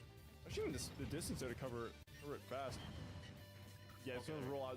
Realizing the danger that they were in, you actually got the perfect space. That's death, right? Yep. That was insane. You seen that? That was the 3rd time Jazzo did that. In the corner, he down tilt into focus on shield. Oh, we're getting Peanut Willie? Went to the right side of the stage. Jazzo, reading that for the 3rd time, goes for it, recognizes he's gonna get hit with the up special out of shield, rolls away, and catches the landing of the up because he landed the exact same spot, down tilt into Shoryuken. That's the kind of stuff in this matchup like this where Game & Watch, he's not gonna be open that much of the time. In those small, minute moments he is open, you need to punish accordingly. And Jazzo did that perfectly in that game too. Now up to I didn't see what stage we went to. One more and Jazzo makes it to top 8 winners of this event. And then if he wins that, he just needs to win one more set and he will be in the Coinbox Invitational. Yeah, so winner of this plays the winner of Peanut and Willie, by the way. So what's happening right now? Covering his options really well, which we weren't seeing from Dothia. You get, you see Ken running you over. now, you mentioned the stage pick. I'll watch a little bit of this to see how it goes. See if Endo does anything, but I'll probably switch to Peanut Willie like midway through this match. I think you're right on that, but also the bigger part I feel like is Nair. Do you have a platform to land on which can reset your Nair pressure, which is going to be a big part later on, and because up air is going to be great. But that can be Game Watch is an insane bracket character. Game Watch is an insane character in general. He's just really good. All right, all right. This might be over. Yeah. Oh my, he's already dead? Okay, gonna have to get yourself a towel, get back in the fight, but too late. You're getting swung on yet again, and Willie unable to get too much here. No Ferb Stack, no platform, so has to go back to the drawing board, and then the spot dodge called out. Peanut still able to let it rip with the best of them. Was that actually like a trade right there? Talking about insane bracket characters, Kazuya Hitbox, it looked like Peanut had the up tilt come is a out. ridiculous bracket character. Okay, a lot of damage here, but remember, Kazuya's was super heavy character. And with all of that rage, you know, could make something happen. But with a KO punch, it's not going to matter. Come on, man. You got to give him something here. But Rage Drive, we've got our own comeback mechanic to deal with.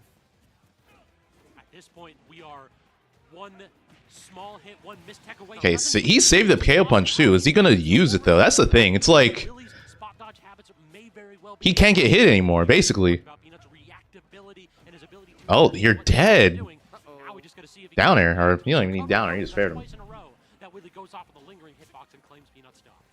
And sometimes it is just that easy. That's your life, right? He And, kind of dropped it. What was that? Why'd he swing there? You just need to jump in there. You know, Willie going to be able to take a lot of opportunities just because he gets one offstage interaction. Peanut still with his feet on ground. He can do a lot here. The platform reset, but no follow-up as well. We don't get a second up tilt. We do get something here, but just out of Gates of range. Hell. He can recover, right? No, at your. Kind of puts the nail in the coffin. That's your life, bro. Three Gates of times Hell in a is row, just Peanut goes off stage so twice. horrendous. What happened? We have to What happened here? have to conserve our resources because Willie, you talked about the matches that he's had with Alter. Jazza was cooking. Where and when he can swing off stage in this matchup. That's right. Sometimes it's again, it's the quickest option to get yourself to a victory screen.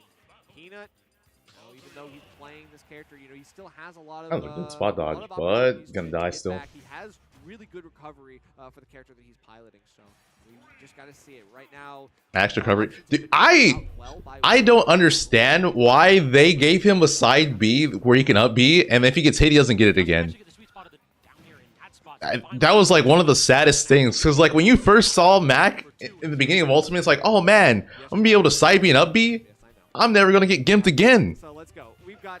And then, little did they know, little did we all know, like, yeah, you only get one, bro. Willie has his electric You only get it very, once. very well down pat, but no KO punch either. And the Sparta kick comes out. Willie just avoids it completely and puts Peanut back in the dirt and unable to do anything here. I have watched a lot of this character in Peanut's Little Mac. I don't know how many times I've seen him miss a KO punch. Yeah. 9 times out of 10, he is crystal with those. True, but he has to back off. He doesn't want to let his hand be shown too early. This time he does put the right spacing on the side special on the platform. Good coverage here, and now even as soon as Rage Drive comes out, Peanut completely dismantles it. So good stuff. I mean, Willie might have made a quick DI error in the very end. It looked like he. Oh, he's gone. I was like, he has KO punch, but now it's gone. Taking the armored command grab right there, making it so that KO punch is erased, but Little Mac sometimes don't need no KO punch. Look at that little tech situation that he put That's Kazuya crazy. into. No jab lock or nothing. Just goes for another one. But hey, the out of shield options are so good. Mac deserves less. That can't do anything in terms of like more pressure here. Once he hits that shield, he's kind of. I feel like they could buff him and not make him, and just not go, or make him less degenerate. Struggling to get any kind of win in the neutral, and right now Willie has been able to back off effectively. And I don't know, even with the Rage Drive, do we just get one command grab and that's it? He looked for it. Oh, why is, could he have not just up beat there? Up B, but so far Willie understands what to look for in that position. GG's? No, not yet. Away in those spots.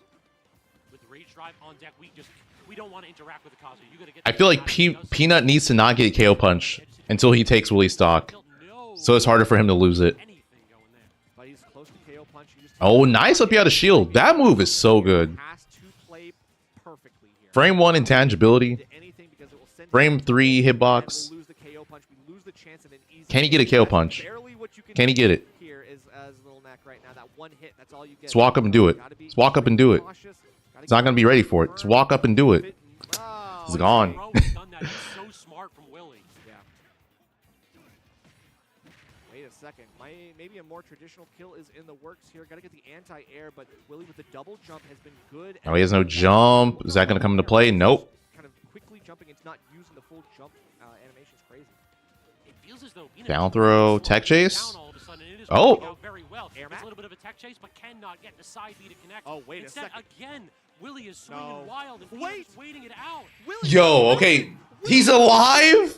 Why did you let go of the gas right there? You literally had the chance to win. Oh, now. oh! Okay, you get a- Frame 1 jab. Frame 1 jab saved him. Here. Okay. We We've seen this so many times. Willie can be an aggressive player at Oh, the worst no. possible situation. Peanut is sitting underneath. Is that it? Waiting Game for 2 Peanut going to see the Peanut. button. Willie obliged far too many times, giving the game back to Peanut. Jazzo's getting cooked now. So much right there. What happened? For anything, run up. What in the world I happened? just thought that maybe that was going to be all you need, but Peanut, the shield discipline is there. Played defensively enough that nothing Willie threw at him mattered. Sat under the platform, pivoted precariously outside of Willie's range. Time and time again, Willie had to dash forward and toss out an aggressive hitbox, and it just whiffed one too many times. I hate to call it a throw, but that was such a throw. That was, you threw that. Willie definitely felt like that's one of those where you just have to exhale, take a minute, and be like, listen, you got me. I should not have done those options. I should have been a little bit more patient. I should have forced Peanut in. But you cannot allow yourself to be shaken right there. Because like game 1 really looked so dominant. I would not be surprised if we have it happen again.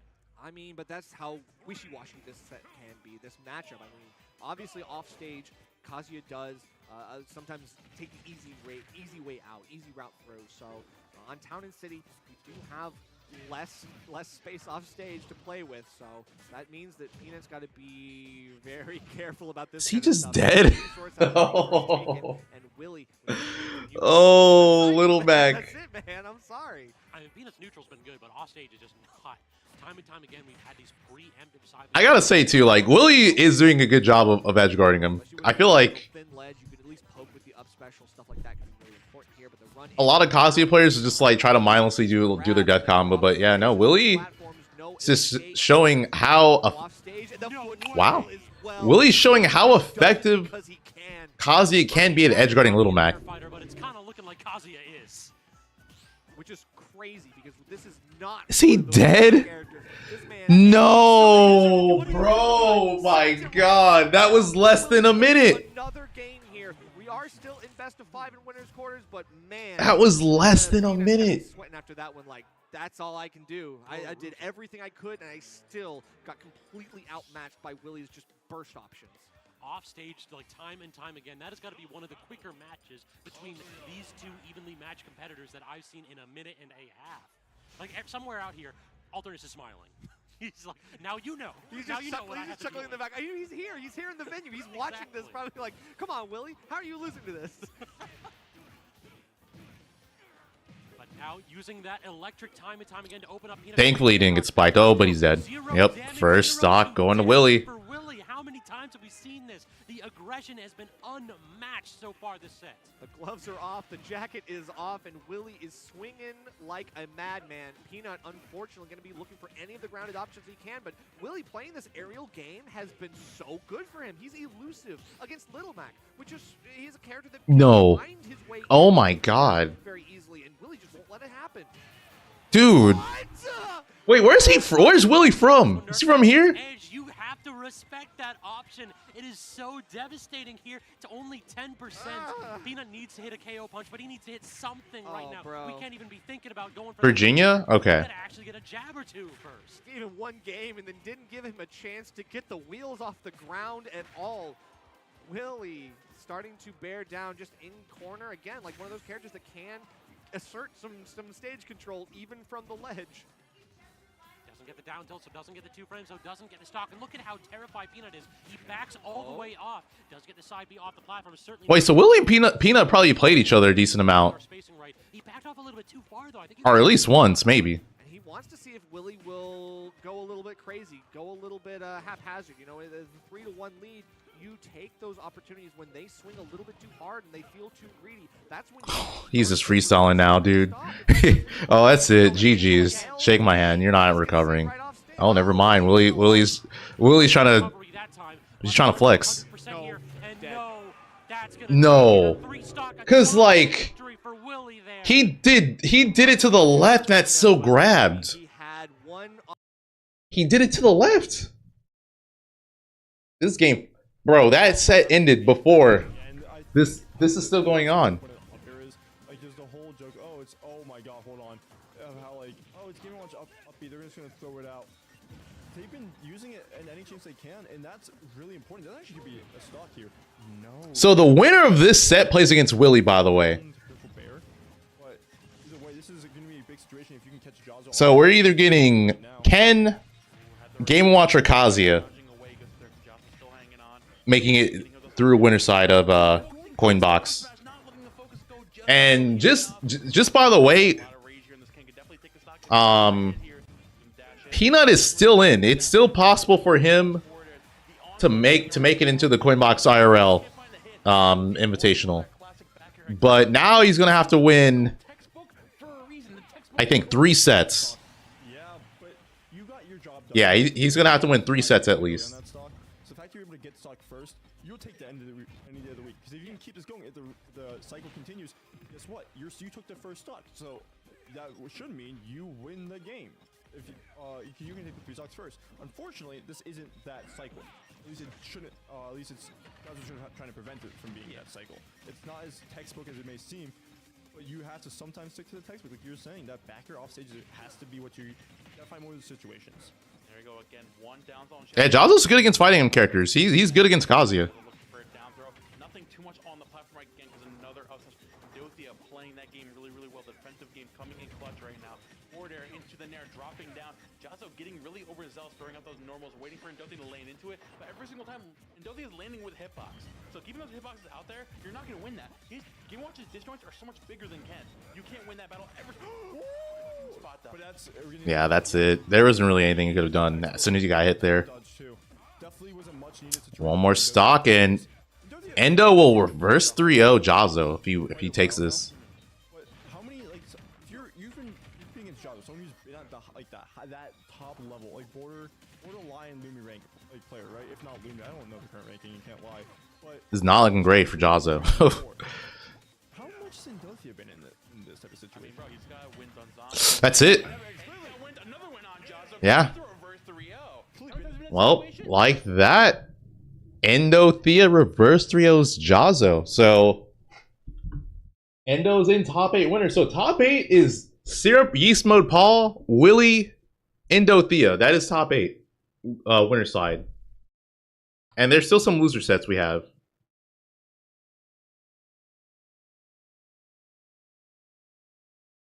So we have Peanut versus Chugs, Jazzo versus Justin Byleth, Spicy versus Oolong, and Deli Boyd versus Save. Those are the loser sets.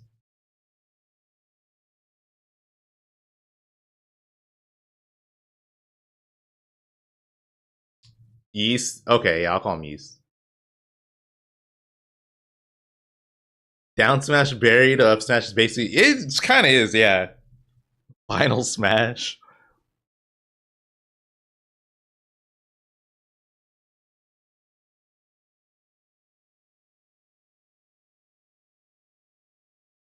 How many qualify? 5. Yeah, 5 people qualify. So basically, if you're in top 8 winners, you just need to win one more set. If you win one more set, you will automatically make it to the Coinbox Invitational. And then if you're in top 8 losers, you need to win at least 2 sets.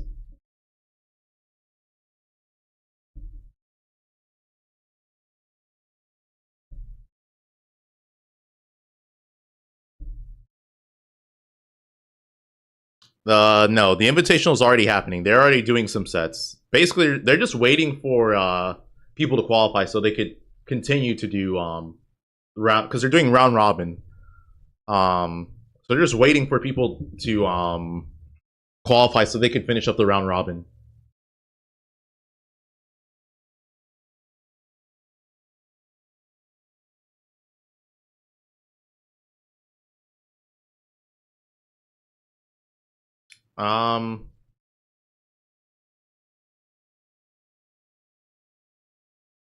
They could do Sonix versus Crep. They haven't done Sonix versus Crep. They haven't done Shuton versus Onin. And yeah, those are like the only sets they could do for round robin.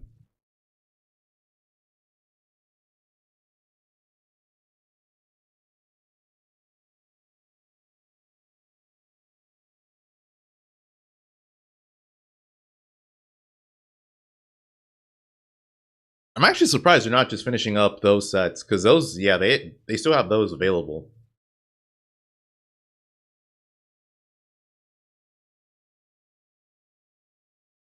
Jazzo did not win. He got reverse 3-0'd.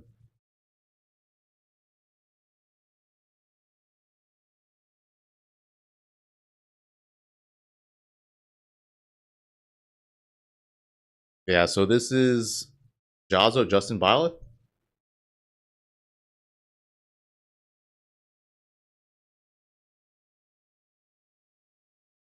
And yeah, again, this is not to qualify. So if whoever wins this still has to play more sets. This is just to make top 8.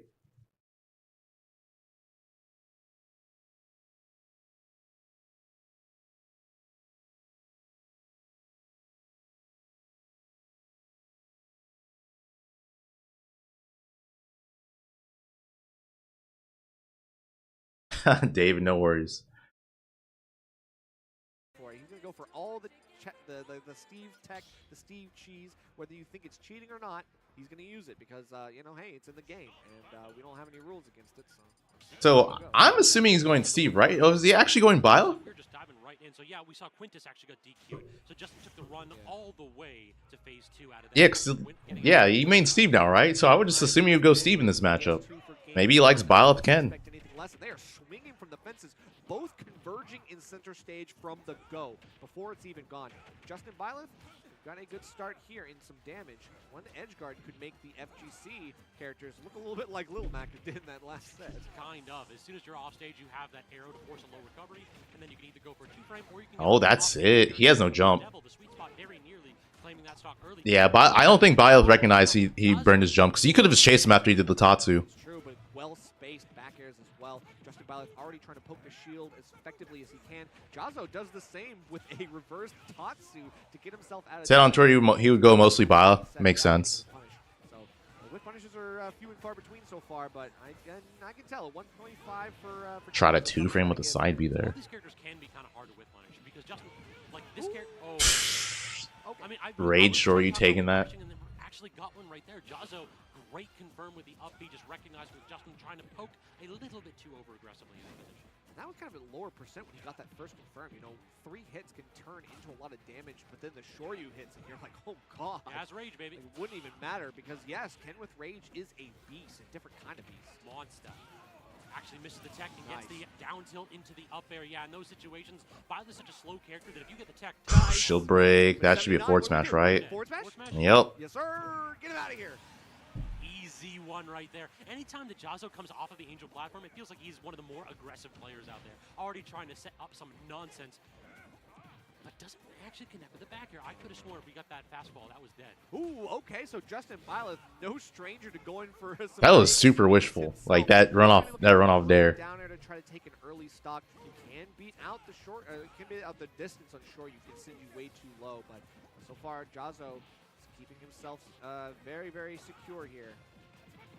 Keep tapping away on that shield with the down tilt though, take him all the way across stage. That neutral B potentially. He's dead, right? No, okay, barely live. Here, though. Justin having fun playing. I mean, yeah, fun game. Just above Jazzo's head, unfortunate for Justin, but that's okay. It does delay his fall, so. Oh, okay. That should be a down B, right? No, goes for the tipper F smash. 43, by the way. Yeah, it doesn't matter. Justin Violet, that's a big old sword. We could have gone. Oh, but GG's. This is jump scare Shoryu. Who needs a setup? The aerial. Yeah, you got spicy along here. Kind of stuff, you know, Jazzo, he will go out there and he will find his anti-airs no matter what. And the air-to-air here is going to be so crucial. So Justin Violet kind of laughing that one off. I'm laughing that one off too. Jazzo looks so unhappy, dude. Goofy couple. He's like, I shouldn't be here. Should be in winners. A good standard for what we can expect in this set. I mean, we talked a little bit about these characters can apply similar types of pressure. Like that shield pressure, tapping away and preventing you from just holding shield and feeling secure. Neither character has the best of dash grabs. Doesn't matter. You still can't hold that button. That is true. But, I mean, Justin Violet, we haven't seen some of those like, good multi-hit options, you know, like the Nair setups that we kind of need. Now we're starting to get low percent. This is exactly what I want to see. Get him off stage, and again, try to keep these good multi-hit options, a lingering option. That was a smart recovery. Oh, okay, he has no jump. Side B, still living. Potential 0 to death if we can secure it, but no, Justin Violet thinks that Jazzo's gonna go too high. Hold up, that shield drop parry at the very end of it to make that save too. That was really sick from Jazzo. Tries to get the spike. Okay, still made that back. Fortunately, he doesn't get spiked. That was so close. Things can turn around. You know, Jazzo was on the verge of potentially taking a stock there if he'd gotten himself something really good. The parry on the max distance forward air looking good, but the roll in covered by Justin Violet as well. It feels like they're both starting to read each other's options so well, but they're both salivating for the. Oh, is he dead? No. Good SDI and gets the back air. Justin Violet gets a reversal here. Spin the wheel, see what you land on. Every now and then, this character just straight up done work. Oh, That's dang. Oh, but there it is, Shoryu. Let's go gambling, nerd. Ah, dang it. All right, but we are back to 2 stocks apiece. And again, this is so back and forth, Scavs. Like, these guys are just going at each other's throats. And the rollout covered. That's why we do the slow-moving Hadouken. Nice. Actually waits out the arrow, so good opportunity that time from Jazzo. Oh my god. J-logged! You got J-logged! No, I didn't claim the stock quite yet. We gotta get one more of those. Stuck in the corner there, up till. Oh, he has no jump. Doesn't matter. So we're not gonna get tricked up into getting a spike in that one. Okay, but yeah, looking for the upbeat as well. That grounded option could Try to catch him DIing out. A nice follow-up of back air. Anything that Justin Violet can take to the bank. Still, the resets on this ledge. The sharking is there, and Jazzo doesn't want to pull the trigger because he knows it's dangerous. He's giving a ton of respect from Justin. The first time he actually backed off, that time gets clipped. Here we go. What the footstool? What the? Whoa. That would have been so sick if he got something off of it. Oh, he's dead. Yep. Still gonna get the stock out of it though with the Shoryu confirmed. Didn't expect the roll distance to be just over, just enough to overtake. So Justin on the wrong end of that one. See the roll out. No room there though. Again, we're going for it. Jazzo, He's just parrying everything. Justin actually is like his jaw dropped on that last one. Justin's having just as much fun as we are casting it. No one named Justin will be able to prosper against an FGC character. I'm sorry. Doesn't quite land with the focus. Instead, retreating aerial after retreating aerial. Justin giving up so much space, unable to connect with a killing blow here. Jazzo's applying tons of pressure. Finally, it's a platform drop. Doesn't even get the kill from that. Well, I mean, it was a DI mix-up too. So coast to coast, it could. Something Justin could be doing a way better job at is just edge guarding Jazzo. I feel like he's not going off stage as much as he could be, especially when Jazzo's super far off. It's not really much Ryu or Ken could do in those positions. But he's just like hard respecting him. Trying to call out any option, but the focus twice in a row getting out of those options. Spacing has been a lot better, but he's right on top of him with the Nair, and even then Jazzo's out of shield options are not there. Dead? Yeah, he's gone. Jeez. Game 2 going to Jazzo. Jazzo turns around with a Shoryu, and that's just enough. A 2-0 lead. Bro, Oolong. I am stunned that hitbox connected nerf. We saw that he fell out of it the first time, and that time you hit the most jank up tilt I've ever seen, and it actually connected. I mean, sometimes you just gotta be rules. So the winner of yeah, the winner of Jazzo, Justin plays the winner of Peanut Chugs. And then the winner of Oolong Spicy plays the winner of Jelly Boyd and Save. At this point, like, it feels as though it's time to lay it all out here. Are we going to see the Steve come out? Are we rocking with this vibe? He's hovering Violet. I think we're sticking with it. You know, it's like, I feel like Jazzo, he's played against some of the best Steves. I don't know. What is your message there? Camera, focus, please. Focus, camera, focus. He's like, he doesn't show it. Come back here. That's okay. okay. You gotta come over here and let us know. I could hear from They let him try again? That's fine, that's fine. Oh, it's too late. After this match, Yeah, we'll talk. hit the interview over here when you're done here. All right. Going back to it. Battlefield is the choice. We gotta give a shout out to the camaraderie between these two. It has been all smiles, despite a little bit of jank that's been popping up. That's true. That's true. Sometimes you gotta laugh off the jank. You gotta laugh off the goofy interactions. And right now, you know, they're keeping that same energy throughout the set, which I like. You know, we don't want to slow it down. We want to try to make our own pace, but you can tell Justin Biles, he's still not afraid to go in and do some stuff. No, he's still definitely done some absolute nonsense with this character. He understands exactly what the game plan is, and he has still been committing to like Nair cross-ups, despite the fact that Jazzo has been showing a proclivity for parries. Yeah, definitely. Okay, good juggles. Well, first stock going to Jazzo. Well, Jazzo, what a master of his craft. This is crazy. This man's craft is jank, and he is very good with it. He's crafty, all right. All right, gonna try to get that snipe. Good air dodge in from Jazzo, avoiding that one. This time he focuses through it. Love the stuff. And I mean, Justin Violet, he's trying to get his easier edge guards, but no dice so far. We take a little bit of damage, and that just creates more full rage opportunities for Ken. Here's one now. Has to drop shield and jump away. Very smart there. Yeah, I was worried about the shield health, and it looked like Justin was too. Oh my god. A reset after reset, and Jazzo is staying on Justin Violet's ass, not letting him leave the building. What defensive options do we even have there? Justin is really struggling. The second that Jazzo manages to tap his shield, he is looking ready to burst the door down. And no tech though. Yeah, no tech, and all of a sudden Justin Violet steals a stock here. And just get something here, but the air dodge out. He goes back, retreats to ledge smartly. This time Jazzo doesn't let up on that fire and keeps it going. Catches him under the platform, and another stock lost. Full stock lead as well for Jazzo, stuck in the corner, getting faced out with these aerials stuck on the platform now. Snatch him up, get him with the back air as well. Look at the damage, 80% from one string nerf. And not done yet, and we're still going to be able I'm surprised Jazzo didn't go up as high. Fall there, trying to catch Jazzo in the air dodge. No, not going to happen, but look at all this damage you can put back on the other side. Jazzo gets 3 hits and 50%. Oh, that's GG's. Just like that, Justin That forward tilt's so good, man. Okay, that's over. All right, so next set's going to be Peanut Chugs and Deli Boyd save.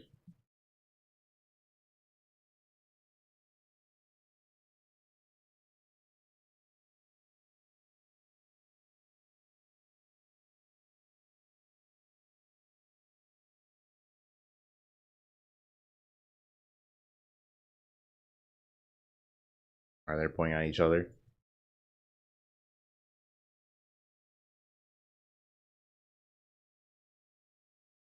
Hit confirm is all you need, and we saw how many times, you know, Jazzo was able to get 2 hits, then back off, force an air dodge out of Justin Violet, then goes right back in. The frame traps were there. You know, he definitely had what you call a little bit of Oki, and it definitely was looking pretty good. So. Yeah, I mean, he's playing Ken, not Zangief, but I mean, Ken got a couple of them tricks too. Throw loop's still in the game. Throw loop's buffed, actually. Good God. Well, we just give him Dragon Lash kick. all right, Jazzo, you have something to say. All right, we didn't know what this was. What was Oh, yeah, what was Jazzo? Yeah. What's up? What's up?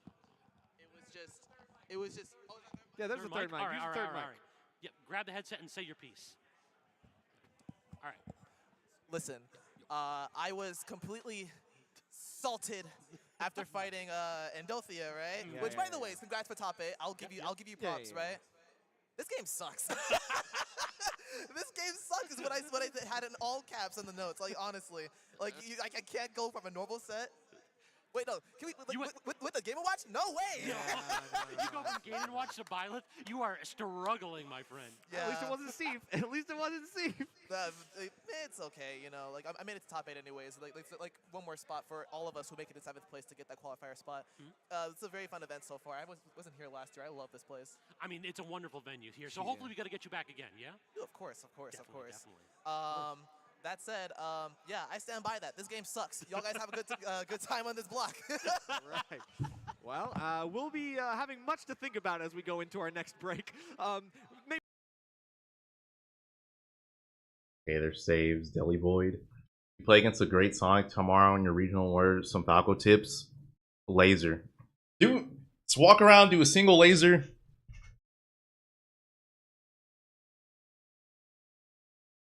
Don't get timed out.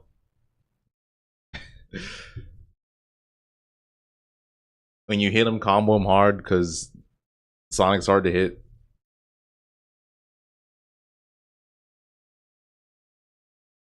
Oh wait, is there another? There might be another stream.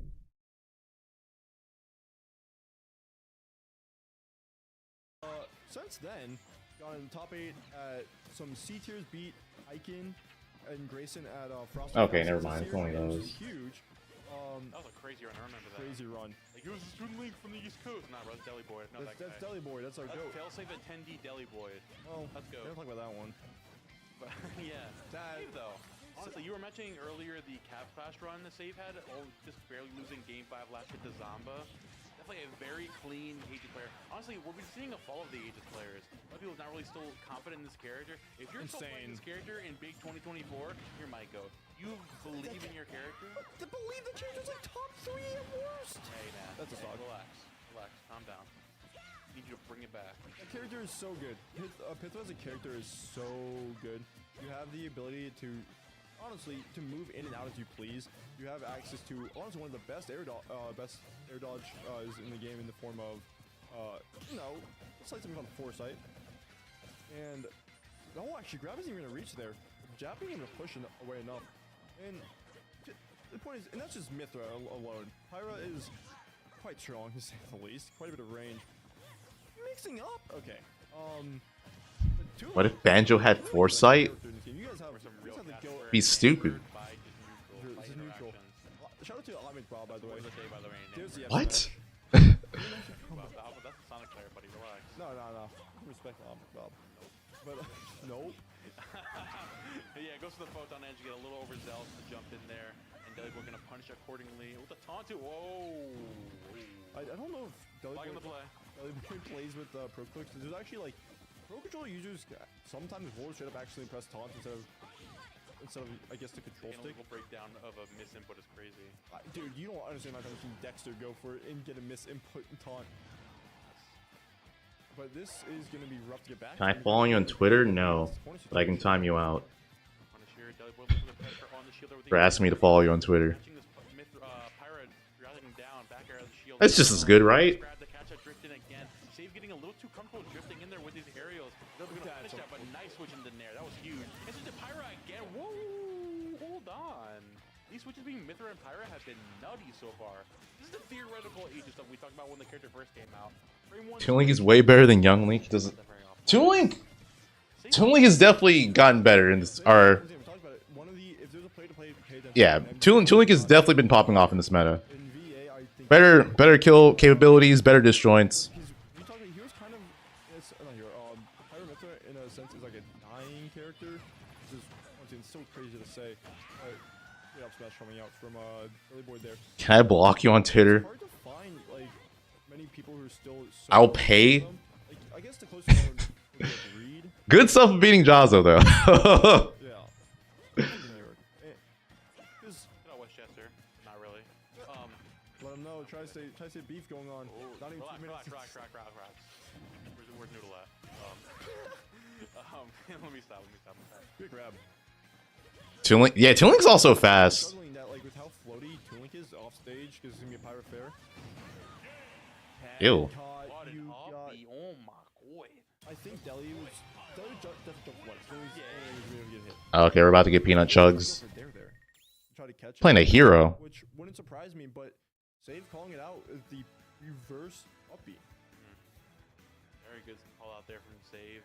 Yeah, taking game 1 by the skin of his teeth. Yes, Wrath did beat Riddles. So right now, Riddles is most likely going to be in losers. Catching Jellyboy drifting out and away, getting really aggressive above those platforms, and punishing accordingly when real drifts away. Or yeah, he's most likely going to start in losers. Right now, he's 0-2 in his pool. He lost to Wrath and Brujo.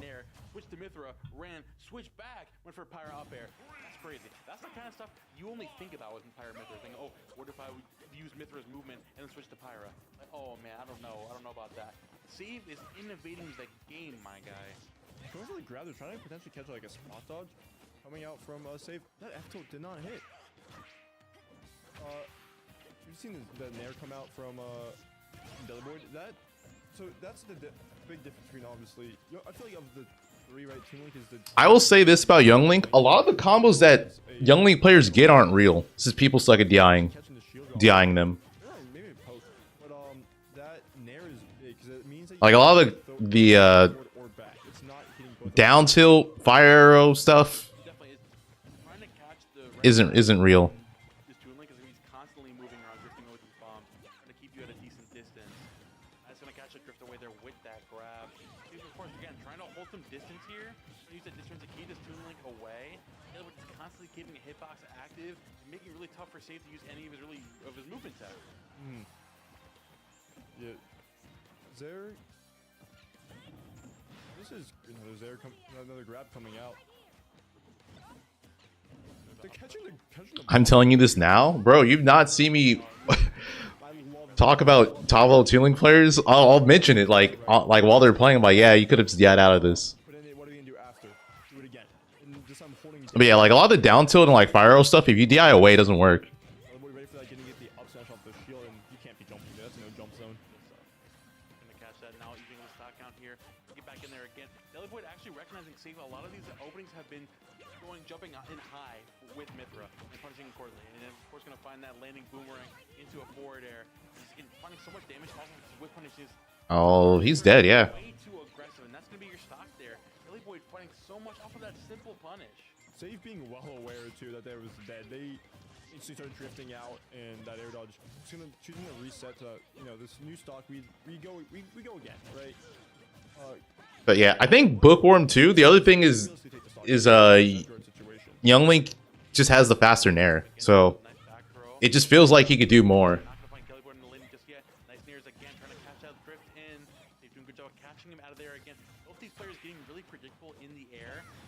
Switch over, because I think Peanut, yeah. Watch Peanut chugs. Gotta be careful here. You're very close to it right now. Lot of shield pressure, and yet that's the second time Peanut has taken an almost shield break on the chin and then gets a big advantage off of it. He just knows. He knows exactly how much he can take on that shield. So far, it has been a measured resource to utilize. Hey, gets past the swoosh as well. Like, it feels like Chugs is looking for every kind of easy option. Main brackets tomorrow. Yeah.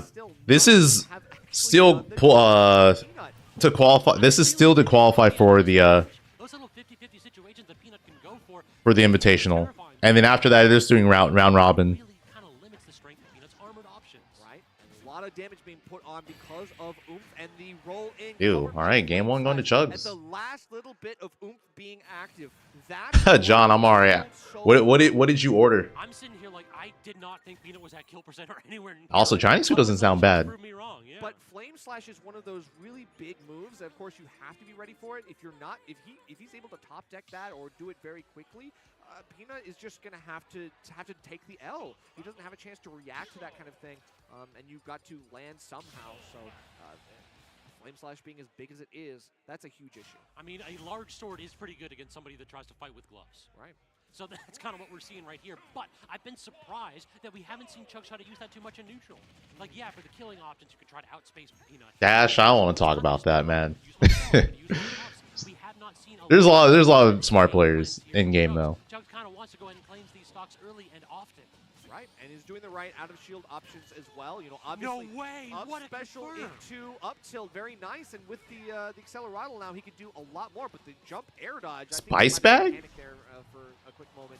But hey, he's got more buffs on the way as well. From the Ireland, dude, I would love to go to Ireland again. Still alive after the frizzle and right off stage with the one-off fair. That's just the rinse and repeat stuff. Chugs is now starting to get more comfortable with his own options, and the kill confirms are there, and he's starting to access his win cons. Peanut has started to also be a little bit tricky. Like we saw twice right there, where he just like stopped his combos on the platform, did up tilt wait, and tried to react to your options. True. Match range on the F-air, and then still able to. Regulus, thank you for the 7 months using your Prime. Another month, another YouTube lurker supporting via Prime. Appreciate it. Thank you. Chugs missing these techs on the platform can spell disaster if he continues to do so. Peanut can really extend combos if you have the. Oh no, Dash. I know you don't mean it in a negative way. Yeah.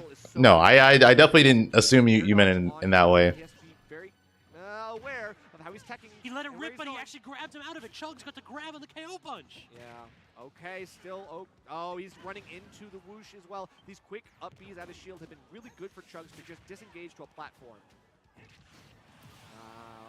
Okay. Nice little landing back here, catching Peanut trying to dash dance underneath Chugs' landing options. So far, so good for Chugs. It feels as though Peanut hasn't really been able to open up this hero. It just yeah. This is an interesting matchup to see. Okay, no tech on oh, he tried. He just had. He didn't have enough mana. He actually could have. He actually had the setup, but yeah, just not enough mana. Did it the wrong way. Gets punished. Not dead yet. Zoom. Another zoom. We're gonna get back to for free. Not quite actually. Peanut was able to punish that. Gets the up B as well. At 52%, we do have to worry once the buffs have been acquired, but until then, yeah, we can get a little bit of neutral going. Oh, and now we're getting an anti-air as well. But yeah, you see, he wanted to go for the up tilt, but he lets off on it for just some reason. The landing tomahawk. Ew.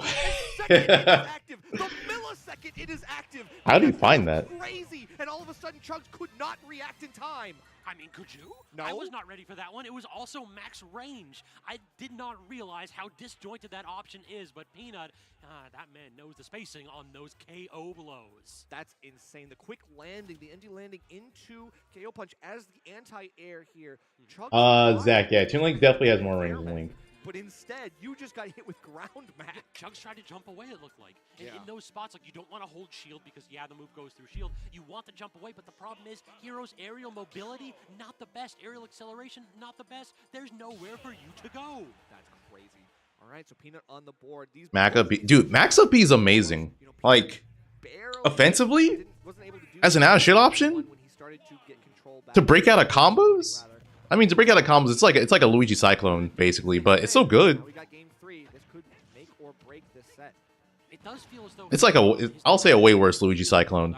But yeah, it's so good. perhaps it shows a little bit of greediness in Peanut's approach options. I want to see Peanut react to this and then get harder punishes off of the up B lands on platforms. If that forward smash had hit, it would have been dangerous here, but Peanut squeaks by, gets caught by a little bit of a jab, but again, that's not very much damage at all, and it doesn't really lead into anything more for Chugs, just a reset to maybe a menu ranged option, but that's about it. The jab check there on ledge as well means that Chugs... Oh, tried it there. I mean, if that hit, that would have killed for sure. With the Accelerado, We just let him just charge up right in front of you, man. Oh, Psych I'm up sorry. tilt takes it. Like, What was this? that? It felt like Peanut was trying to keep the KO punch and was trying to get an up tilt instead, but Chugs not obliging that. Definitely one of those spots where we're safer just let it rip. Yeah, but when you see him getting that buff right in front of you, you cannot be like Goku. Don't let him go to his full power, man. I want to fight you at your best. No, Nope, don't do it. Just swing. I beg of you. Zoom, so we get an opportunity to recover for free, and we do get a Peanut trying Nice, to not, yeah, not enough to kill. And he healed. that early. Instead, we got a heal and another buff. Yep, heal into Oomph. A really, really nice run of 2 menus for Chugs, forcing out a low recovery with Frizz as well. Looking for another run of those run-off fairs has been really good for him so far, but this time Peanut squeaks by. All of these options have not really done too much. Peanut is at KO punch percent. He's still Good punish. Yeah, that takes a stock. Is he going to get the KO punch? Or is he going to lose it? In the reset of the stock. Can we get anything with the KO punch? How many spells are we going to pull out on that platform? Just let him use the MP, honestly. I just Chugs platform camping. He does not want to deal with. Yeah. Oh, he's. Yeah, you don't shield that. Off of one hit, you're toast. It was Oomph. You not shield that. Yeah, it was Oomph with the flame slash. Really, really good call out from Chugs. Oh no. Oh no. Awkward spot for sure, but not going to land the back air instead. Oh, Just no. tons of damage. This is looking Good parry. devastating. He armors through that? No, I think he just Spot shielded it. dodging. He Yeah, shielded yeah, it. yeah. Okay, and then wait. What? Okay, you can tell Vino was like, okay, I didn't think I'd get this far. Like, what's next? Accelerado on deck, though, so now a little bit more elusive is this hero. So far, so safe here. Chugs tossing out tons of disjoints, catching the jump in as well, forcing Peanut back into the corner. Oh, God. Okay, the forward throw just enough of an angle. He's actually going to live this, right? Option and holds in to try to tech the stage, but doesn't get a chance this time. Game 3 going to Chugs. Air dodge in, and Chugs able to set up that situation really nicely. Even if Royal Alchemist, thank you for the prime. able to hold in and tech the stage, I feel like Chugs would have had a follow-up too. So it's like we know how to set up these offstage interactions, and so far the edge guards have been really, really good for Chugs. Have I ever seen the Flame Slash hitbox? I feel like I have. Really good disjoints too. It feels as though we're starting to see Chugs are actually being. It's like it's massive, isn't it? It's like stupidly massive. Time again, it's like Peanut's trying to jump in. Here's a back air. I'm gonna drift back. And it 2-frames. It like it hits below ledge. Like you can hit without even 2-frame. Without even 2-framing. When Chugs is jumping away from him. Yeah. Well, unfortunately, we still got to go right back into it. Game number 4 starting up here. Chugs with a 2-1 lead. We're going to Hollow Bastion, which means vertical kills are on the table. Let's see what happens here as Peanut starts to use the armored tools a little bit more fervently than he did before, and he's not hesitating on getting his reversal opportunities. He's not going to let Chugs just jab his shield like that for free. The jab 2 especially. What? Unsafe. If you really want to finish it out with jab 3, be my guest. Why did he go for that? That's just like. Very much liking Peanut's approaches. The only problem is Oh, he he don't have a side B.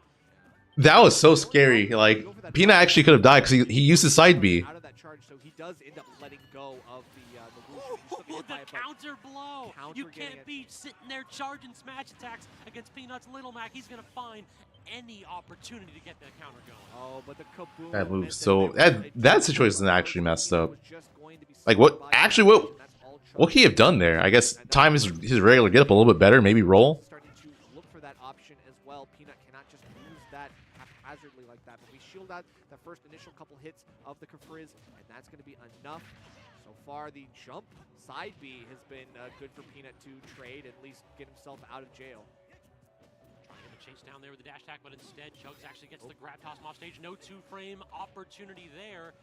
Can't even land the up tilt there. I think we're in like up tilt, up B% underneath that platform, so Peanut has a game plan, just trying to execute. And low MP as well for Chugs. You know, he can't rely on some of these options anymore. He's getting a couple hits, but it's not enough to really stop the bleeding when he's going for the Parry it? You can't parry that ledge. So far, he's been good. He's been hanging on to it. So now he gets a couple buffs, and that might be enough. A psych up could be just one hit away from taking the stock at 126. But no, we don't go for up throw. We go for forward throw, which I mean, I would think that up throw would have been Oh, he's dead. Yep. See, whiff the up B. All right, one more and Chugs will be in top 8. Loser side. Edge interaction, time and time again, Chugs was tossing out new opportunities for Peanut to fall into those edge trap options. Didn't connect with it, so actually got himself at that kill percent instead. Peanut just doing a great job of surviving very late on that stuff. And now using the grounded speed that he has in Little Mac to punish some of these buff acquisitions. So he's seeing when buffs are being chosen, then running up to get a punish. He's not letting Chugs get it for free at least, so that's good. So he got back on deck trying to land on that platform and get something aggressive going. Instead, Uh-oh. up tilt. Uh-oh. Oh, the air dodge No. in, but Peanut didn't. He wait had that it. time. No turnaround KO punch, and he's got one hit away. He's going to shield that all the way out. Oh, come on. Good spot dodgery. Game 5. We're going to game 5. I dare you, baby. I dare you. Just walking up to him against the ropes and waiting for the man to flinch. He lowered his guard for a split second for that KO haymaker. That is so funny. He just wants you to know you're blink gonna and hit be a like, button, flinch. That's 2 for flinching. Got his ass.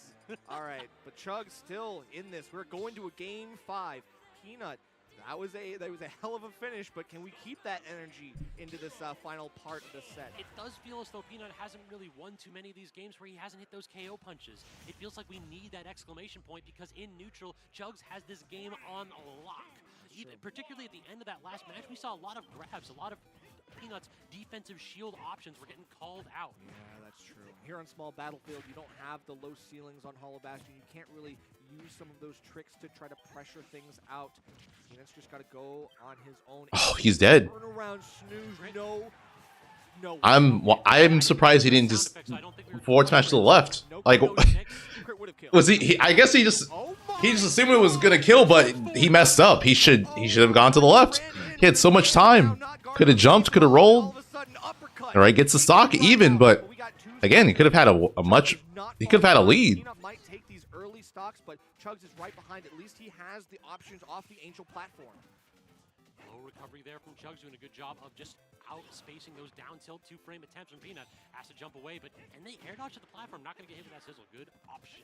Yeah, this is like the second time we've seen it, like, or multiple times that we've seen a follow-up where it's like there could be an up tilt on the platform from Chugs. We saw it earlier in the set, but we haven't gone for that follow-up in the couple games that followed. So I need to see more wherewithal. If we're going to go for that setup, we gotta capitalize. So far, it feels as though Peanut had Chugs at that up tilt. The luck's on Peanut's side. Luck is on Peanut's side. Had to take a minute to stop what I was doing to count how lucky Peanut was right there. Again, we're going for the forward throw, trying to make The recovery. And he got the forward smash. Regularly get a F smash. One more and Peanut will make it to top 8 losers. Put the books down, put the fist up.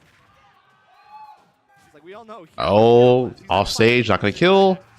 Look a little bit like Glass Joe right there. That's right. All right. So looking like you got to get that psych up, get something here. The pivot grab not going to work out here. The turnaround F tilt as well. Peanut reading the roll option, and now we get an up B. Is he dead? Yeah, that's it. Gonna do it. And Peanut, he's just gonna go crazy and take it in a 3-2 game 5 win, baby. And all that came from. Bro, he walked off so fast. Chugs actually walked like. I mean, he came back to get his case, but damn, bro, he used this like like the other He was not happy. could be played right now. Oh yeah. I think I'm assuming the bans were Battlefield and Small Battlefield. So that's not even. Surprise me. That's not to make. That's not to get into Coinbox. So Peanut still needs to win 2 more sets. And they're still getting that damage even there. And if you're Dell, you really have to watch your lane in this game. You're getting away with it a little bit last time, but I think it was just mostly because of the nerve, the pressure. Fist bump walk. You know, at least he, you know, he gave him his props. He gave him the fist bump, and he walked off. Too flat. Oh yeah. There's no. It's a platform fighter, not plat. Oh wait. You're jumping, you don't, and the bomb's gonna go off in time. The camera, I think, may have mixed him up a little bit. Unfortunate, and Save's gonna take that, of course. Find the 2-drop bomb there to find some more damage for Save that ledge. No, that was in reverse 3-0. Up tilt there. Still so much damage to the ground again. Running Jellyboy down before he can get anything up. Jellyboy, of course, trying to play drifting away from the corner. Bomb into upper, still not gonna land. Great DI from throughout the entire set to avoid a lot of these tooling setups. Honestly, the DI Yeah, so the winner of this set plays against Peanut. I would assume Peanut would probably want to play Save because Pyramithra. I feel like Mac can Gimp Pyramithra with down smash. Actually, I don't know. Would he rather fight Pyramithra or would he rather fight Toon Link? And there's the one that you need to catch it. Gets landing. Read that. Recognizing that Jellyboy allowed would get hit with those full Mithra up airs and then land for free because Save would go for something like another reset. Recognizing that, punishing accordingly with a switch to Pyra. I would assume Pyramithra though, especially because like he almost beat Leo's Pyramithra. They've been really good at just catching, knowing exactly when they can, and they can't get that sufficient. Jellyboy's gonna get a little bit of right now. He's gonna feel a little bit greedy. He kind of has to be, right? You're kind of in the moment of, I need to take the stock now, especially with how greedy. You have to do it. But even then, there's potential for you to play the slow game, but there's a chance we're gonna see a lot more swings, and there's also a great chance that Save is simply gonna find a way to take the stock.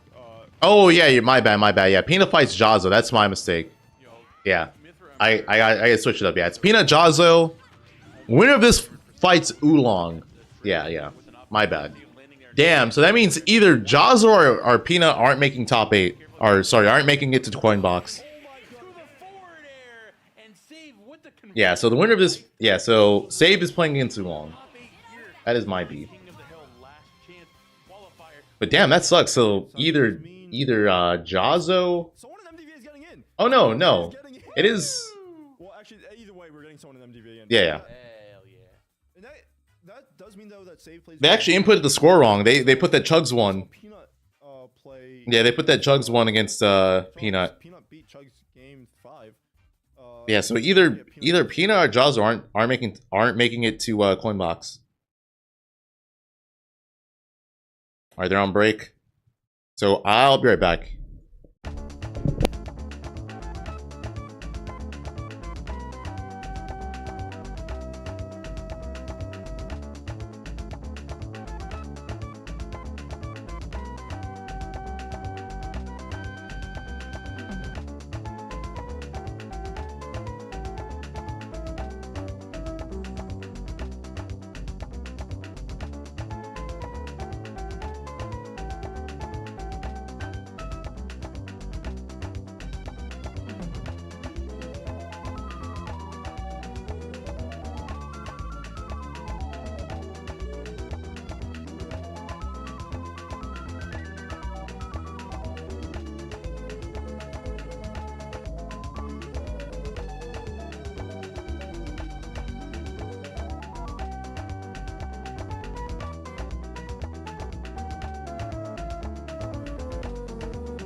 go. Yeast versus Syrup. Yeah, save Oolong there.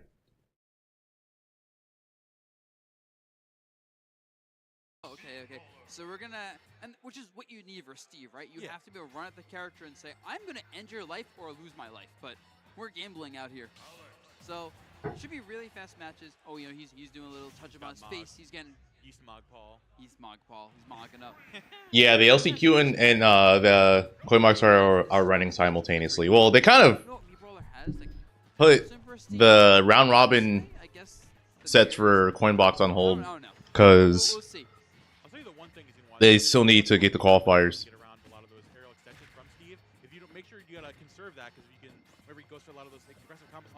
Yeah, this is a different person. This is not Beast Mode Paul.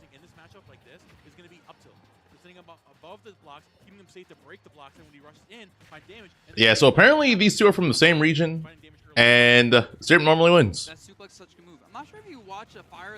And also, whoever wins this makes it into the Coinbox. So, yeah, Syrup just needs one more set. Yeast also needs one more set. Even if Yeast wins a set and losers, he will make it into Coinbox IRL Invitational. Yeah, they just need to win one more set.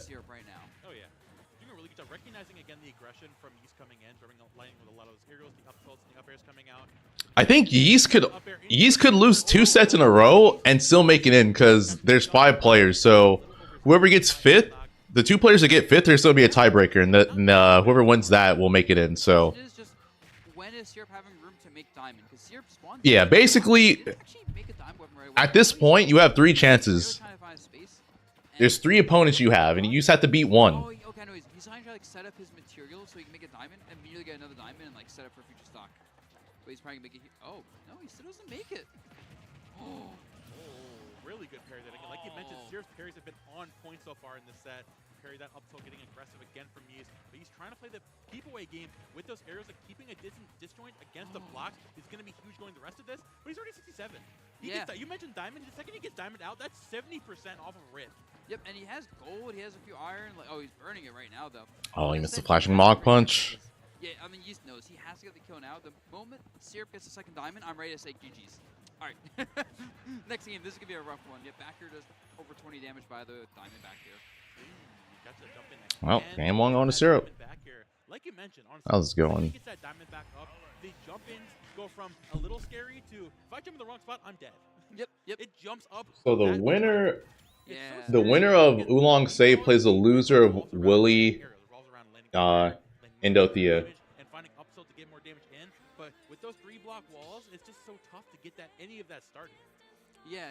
It's I don't know, because like we saw him trying to use Nair, but Nair takes 2 hits to kill. It looks like the dirt blocks, so that doesn't work. I imagine backer just doesn't have enough coverage, and like I maybe we'll see some adjustments. I wonder if maybe you could like he needs to activate Yeast mode. Want to go over the block wall? It wouldn't be the best option, but it'd be something. He's trying, bro. I don't actually know what he's using for his neutral B. We haven't seen. He's to charge it up. Oh, look at the Mach Punch. Okay, so he's looking for like close range spot dodge reads. Oh, this might be a stop. It's dead.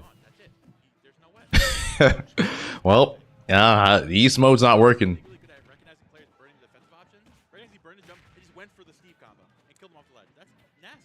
Yeah, that's man, that's good. Oh no, dude. Yeah, Taylor throw stale. Then he's already lapped Yeast in percents. The 5 block wall. Oh, I think he missed input. Unless he was going for an air dodge read. Yeah, bro. Syrup wants invitation. He is playing out of his mind right now. Yeah. Oh, he has no jump, but so flip jump. Yeah, able to land. Does Yeast play any secondaries? Yes, he has a DPD, and that's not gonna help him a lot. Yeah.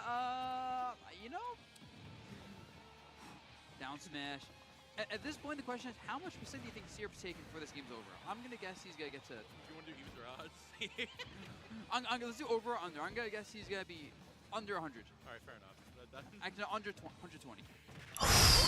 Yeah, that's gonna kill that. Yeah, the forward smash is super strong. But Syrup is answering back with Bear. All right, down a whole stock. Definitely. I mean, Yeast has already ideas of catching Syrup getting overzealous in those situations. But again, like you mentioned, Diamond Online, 67%. He's at 70. Dude, what's stunk about that is Yeast tried side being and he got stuck on the top wall of the top block, and he got up to it as a result. Oh, is he dead? He dropped it. That could have been the stock for sure. Combos, like you need every opportunity you get. Yeah, I don't. That should be it. That's it, right? Yep. Blew him up. Wait a minute. Yeast has got 2 stocks back to back. 90% of rage here on this Mii Brawler. Find one good read on Syrup here, getting overplaying here a little bit in the defensive game. This could get you back in the game here. Oh no, he's letting Steve mine right now. The down air trades. Really, the issue is just all the iron plus gold. Like you can't make an aggressive play. Oh, he has the gold weapon. Okay, so that does make your attacks faster with Steve. Honestly, gold is really underrated. That's because you most 67 off of for a spammable up tilt's crazy. Yeah, he should be taking a stock from up tilting. Yeah.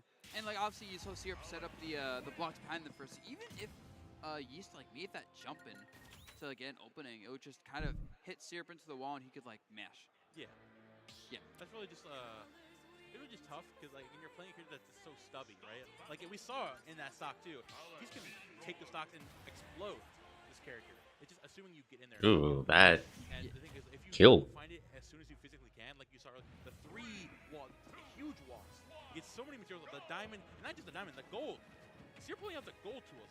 If the distance wasn't big enough, now you got faster frame data. It's just so tough to play around. What do you do if you're used? Yeah, I don't know. I think because you can't really look at the parry, Steve. I wonder if they're gonna have Syrup immediately play like a set after he wins this, because I look at this matchup with Theory and I'm like, no, that's not it. I don't know. Yeah, after this, he's in the invitational. A better player, but like, there's only so much of a better player you can be when you're fighting a probably top 50 player. Imagine This is number 33 in the world right here.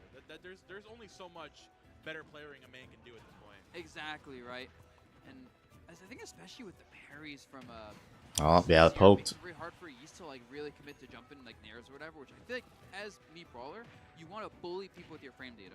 Yeah, and you can't do that here. Yo, Peach, welcome back. I don't think so. I think you've seen everything else. Oh my God, Syrup is cooking. He could have got more if he didn't go for the second up smash cancel, but he's just having fun now.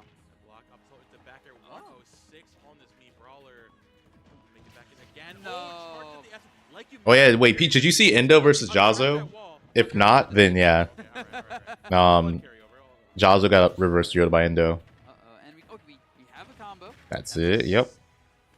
Like I see why he goes back. You know, every time under 100. Now he's gonna take the stock. There you go. Yeah, he gets it. He gets it. Yeah, only down a full stock here, like you mentioned. He's trying to make it again, jumping in and getting over aggressive. And I thought he was just gonna fair. I thought that was gonna be GG's. Not gonna make it back there with the electric. Still gonna have that back air. Matt Bay using the distance to keep this Mii Brawler in distance. I'm surprised Syrup didn't fully commit to just end the game, but you know, he trying to play safe. He doesn't want to throw a huge lead. He's like, he wants to make sure he gets that spot, right? Yeah. Just one game away from one interaction from doing it, honestly. Percent trying to find more damage here, dashing in again with that dash tag. Yep. He's looking to find an opening here again. The Elytra into the pickup there. Nagatik just barely missing it with the upside at 111. One more pickup there with an anvil with something. Oh my God, do that shield. I've noticed he's just trying to use a lot more dash attacks and grabs right now on the ground. Like he's trying to make some ground Oh, I think it's just yeah. GG's. too late. Oh, so that was Syrup takes it. So yeah, Syrup's in the coin box now.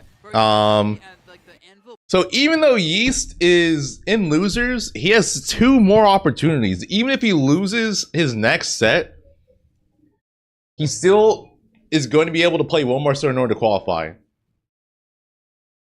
So yeah, if you make it to winners semis, you have 3 opportunities to qualify in Coinbox. So that was one of Yeast. But now Yeast will have to play the winner of Peanut Jazzo.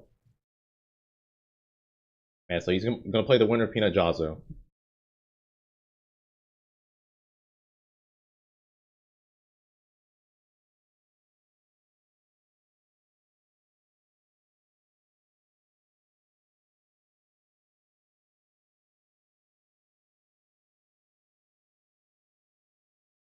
Yeah, that's unfortunate for Yeast, but I mean, again, he made it that far. He made it to winners. He got himself a position where he has more opportunities to qualify, so that's good for him.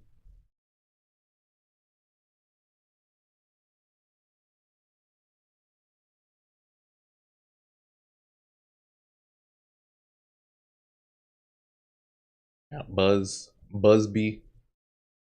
He looks so tiny, like next to Momo.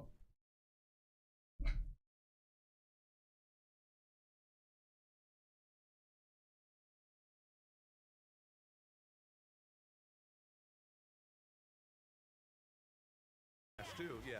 Pyro, a sneeze can kill at this point, so. Absolutely. And now we're back to the speed devil of Mithra. Gonna maneuver around the stage. Off-stage game is very important here. Switching to the safer recovery. Yeah, Wii Fit's tilts were weird because I mean 4 tilt is the weird one because it has 2 hitboxes. We are completing our meals 100% of the time. Yeah, you gotta wait until Christmas to get some of that stuff in again. Koopa, no. Peanut did not qualify. He's in top 8. Being in top 8 doesn't mean you qualify though.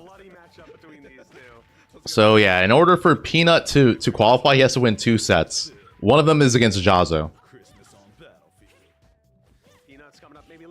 So yeah, he has to play against Jazzo, and then after that, he will be playing, or whoever wins that plays against Yeast. And they're hungry.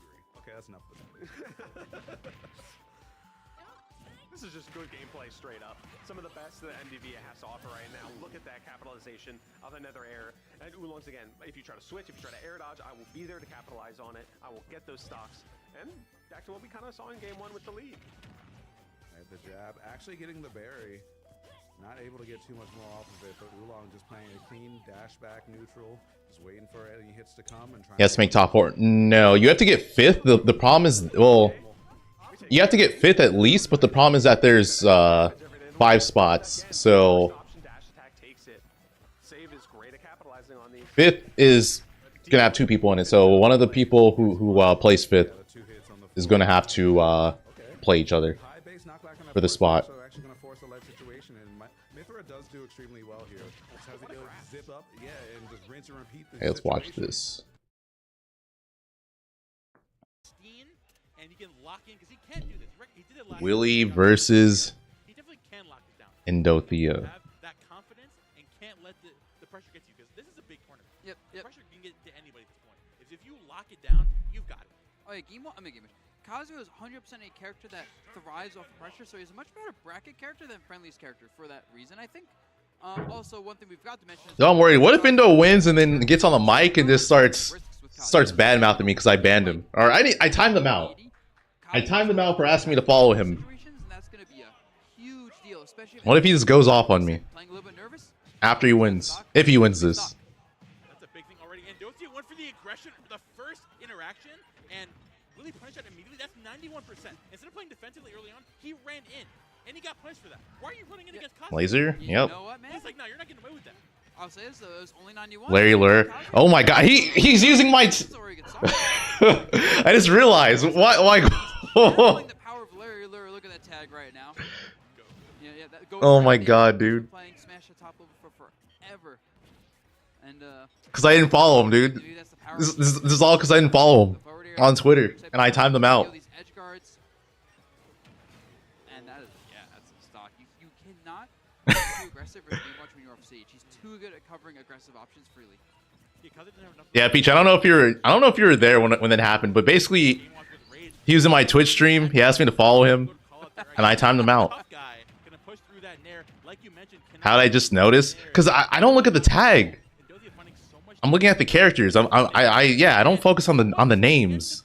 You get over aggressive, he's gonna find a big conversion. Doesn't find that just yet. Yeah, only this 18 just kind of messes up there, and can't be doing that. Oh, that's a free punish. Follow him if he loses. No. From this Kazuo. Well, I follow him if he wins. That's the entire character. If he makes it in, I'll follow him. Why not? Or actually, you know what? Hell, I'll make a poll. I'll make a poll. I will say he is burning red right now. You know, another like 20%. I think he can take a stock with down B. If not right now in the corner, to be honest. This is on you. If I don't follow him, it's on you.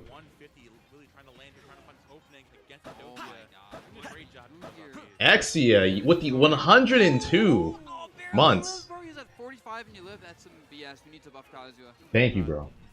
I think Game Watch should be the lightest character in the game. Imagine if it was like Pichu. Agreed. Yo, the Buzz, please commentate more, bro. He's spitting facts right now.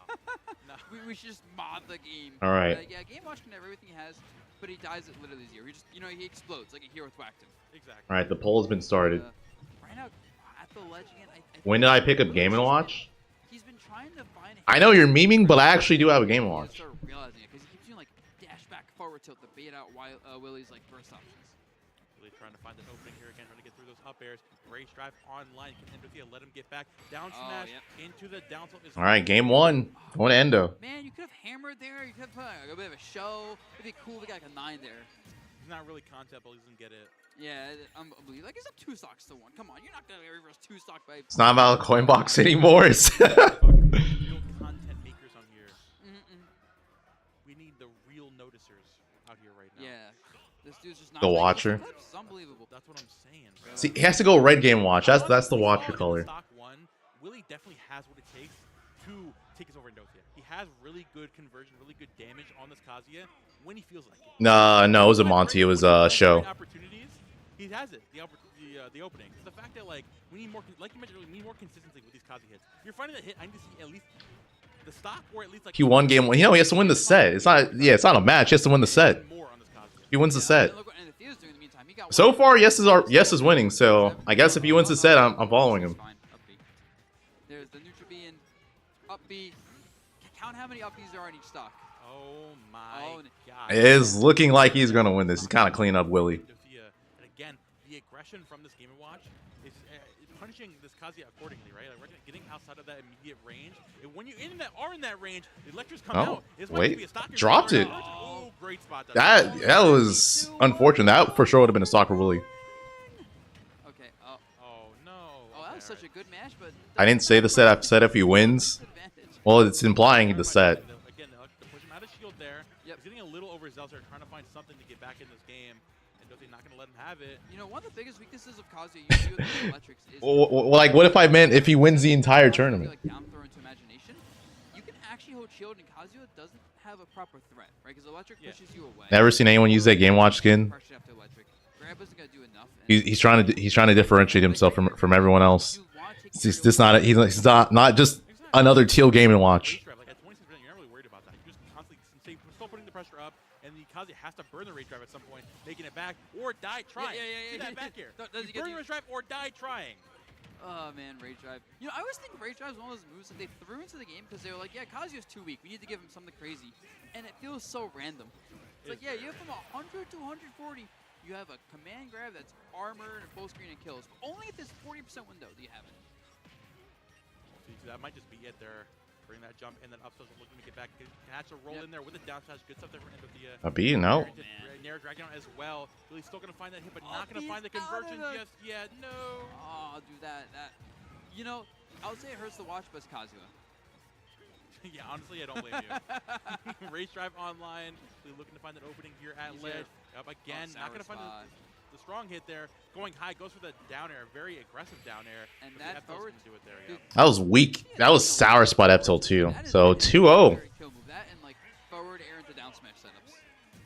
Yeah, definitely. Honestly, if you're Willie, maybe you try Terry for the heck of it, just because. I'll be honest, this Kazuya, it's not that I can't. He's dropping the combos. You can't do it with Kazuya if you're missing your like easier combos. Tag buff. I think the one downside to playing the dual FGC characters that like he's been on Kazuya all day. The Kazuya is warm. I don't think the Terry would be warm enough right now in this set at least. I think I think the Smash will pick. I think you might as well just like, oh, I mean, never mind, I'm lying. Yeah, you have it. Damn, now he's going red? Dude, what if he's listening? What if he's listening to chat? What if he's listening to the stream? In this game right now. But yeah, it's just like having the ability to find these bursty openings is such a big deal when you can't move around the Game & Watch like stuff well enough. And I think having I don't know if Terry can hit Game Watch's shield well. I think at this point it's just worth trying, right? You just throw it out there, see if it sticks. I don't think the idea is really pressuring your shield, more so getting more damage whenever you do find those lingering hits whenever he gets over aggressive. Because on the Kazuya, you're really finding because again you're dropping those combos like you mentioned. But here, you go too high. You've got that huge IRL stream snipe. It could be. Like this. Yep. And Terry conversions. He's using the Watcher Game & Watch. A lot more consistent as a Got the stream in his headphones. You're not one-touching the opponent. You can generally All right, Endo. If you're actually listening, Taunt.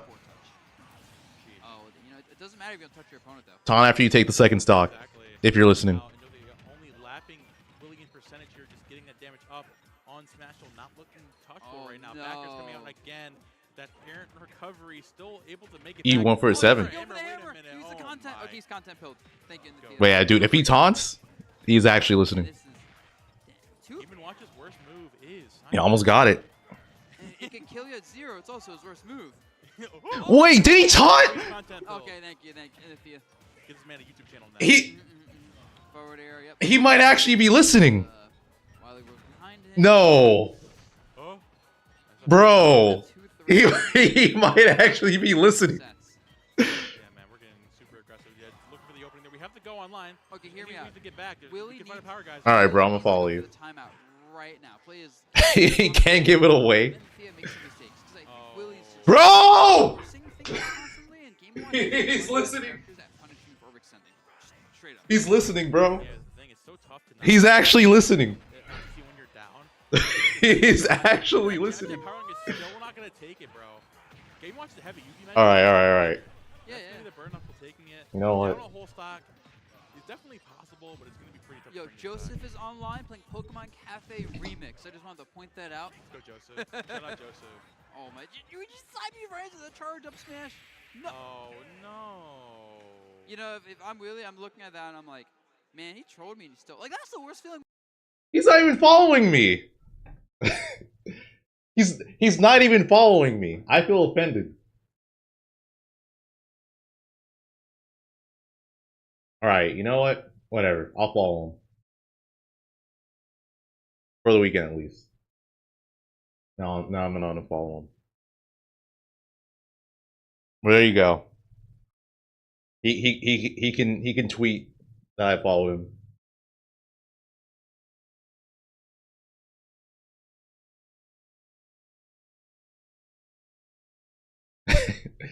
He doesn't have to follow me.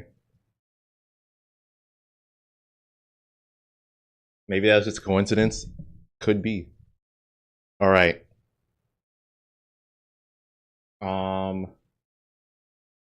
So yeah, with that, Syrup and Indo are in Coinbox IRL. Oolong is going to be playing against Willie. One of them will be in Coinbox. Actually, both of them could. Yeah, it's still possible for both of them to be in. Next game's tag will be thank you. I don't know. If I coached, I get how I wasn't even coaching. But that is actually insane.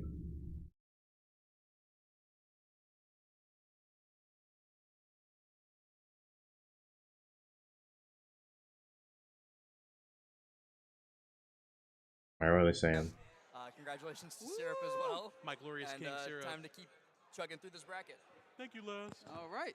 You know what? Yeah, you know that guy? No, I don't know why I just jumped on here. Why I knew all Yeah, these who was things. that guy? Even as a Team Liquid jacket, like Yeah, how can did we that do something about this? We're security. Yeah, now. right. Come on. They really. Anyone could just walk up here and say whatever they want. You know, he's probably lying to us, whoever that was. That's what I'm saying, bro. You probably just like making.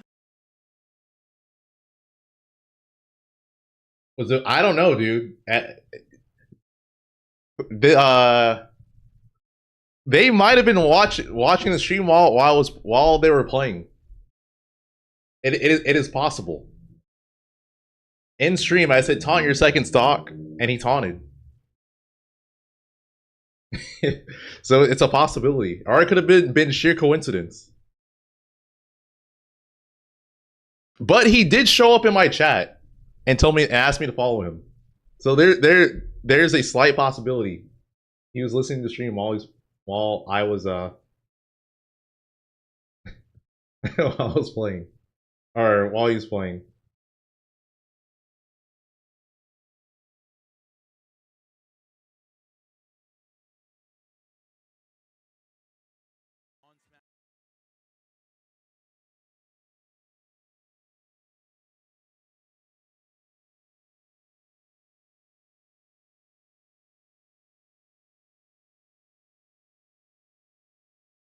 You sent the clip. Yeah, I got it. Here. I'll link it in chat.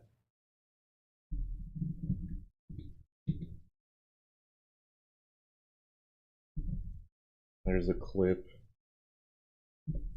For anyone wondering. Passenger My princess. passenger princess. You want to say something? Oh yeah, grab. Hey, H-Box, you're our passenger princess right now, bro. Wait, why am I a passenger princess? Why? Yeah, why is... The third mic, bro. It's the passenger princess mic. I'm running the show, just in the background. Literally Exactly, in the background, the exactly. passenger I'm the seat. conductor of the train, you know what I mean? Look, conductor of the. Can you imagine if you say that to H-Box and he just says you're fired, get off the mic? We were in Japan, me, you, and Said, how Riddles. dare you call me a passenger princess? We were all trying to figure That out would... how to get from Tokyo to Osaka. We were arguing back and forth. Just straight up says you're banned. Don't ever show up on my stream. And then last, like, no, we're gonna walk there. And then I said, and I remember I was eating this delicious onigiri from 7-Eleven. Oh yeah, the 7-Eleven onigiris over there. Oh my god. With a Slurpee. Okay, I was losing it. Anyways, I was eating it. My mouth was hot, phone. I started. We're taking the train, and we went there, and we all got there without a hitch. It was beautiful. I timed him out in a game. I timed him out for asking me to... For him asking me to follow him. Trust me. I remember that. Oh yeah, no. Why don't you conduct a good path today in your bracket? Oh, listen, man, he plays Jigglypuff. He has excuses. You're not hired next to. Oh, Endo's DQ'd. They DQ'd it because they're not gonna play. That's why. Listen, bro. Like Syrup and Endo aren't playing anymore because they're in the actual Coinbox bracket.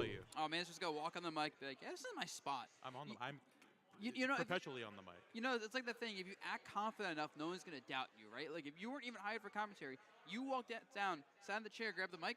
People be like, oh, I guess. This guy Bam. What's up, Bam? I did that last year, actually.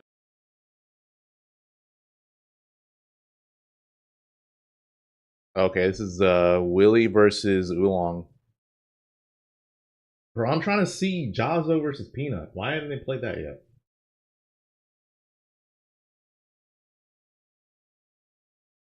I'm assuming the rest of the sets are going to be on this stream for like the last chance qualifier, and they're probably going to continue with the It's disappointing as a with the round robin. viewer, but it's tactical as a competitor. Yeah, I understand. I was disappointed at first, but like I get it. If I were in a similar situation, especially knowing that I have to run a huge gauntlet tomorrow as well. You're in SoCal you know, for you 2 gotta do what you months. gotta do to maintain your competitive integrity in a 2-day bracket like this. So. Damn, why you out here for that long? Strategical move. Maybe they just prefer. Thought you were a NorCalian now. Place qualifiers in. You never know. Maybe. Either way, it's a move they can do, they choose to do, and it makes sense they can rest up, come back stronger for that bracket. But until then, we're seeing Oolong's run progress against Willie, the absolute demon. What's up, Tart? That was incredible. That was really good. What the heck? It says the winner of the LCQ gets 1K. What if it's just like whoever makes it in gets 1K?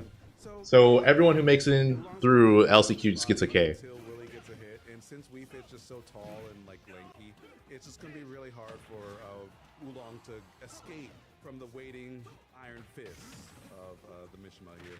No, they're not playing off stream. They're playing on stream. I was very scared to fight it, but hey, deep breathing forward till maybe we have a new king of the Iron Fist. Just imagine like the new king of the Iron Fish is just like some guy from your 5 p.m. yoga class. This guy beats you nearly to death, takes all your cool sneakers, and then you see him for CrossFit the next morning. That's crazy. I'd be in CrossFit too. Like, okay, yeah, that's the strat. No, wait, hold on. It's in there on the H-Box stream. Yeah, they're right here. Let's get right into it. Yeah, I gotta say, I'm really sad these two are fighting to qualify because I want to see both these two players. They're both really entertaining players to watch. Oh, how much damage? Oh, the SDI behind the jab. Remember, Jazzo's really good at parrying, as SDI is also really good. So you have to be really clean with your conversions and really confident with your hits. Yeah, definitely. It's going to be a big thing here. I mean, Jazzo already, the aggression early on, trying to whiff punish Peanut, getting a little crazy there with that F smash, like the mega back early on, 57%. Nice nair to avoid that. Again, really good quick jump to the platform to avoid the onslaught of pressure from this Ken early on. But the straight up tech in place is to ensure you. We are having a confidence off right now.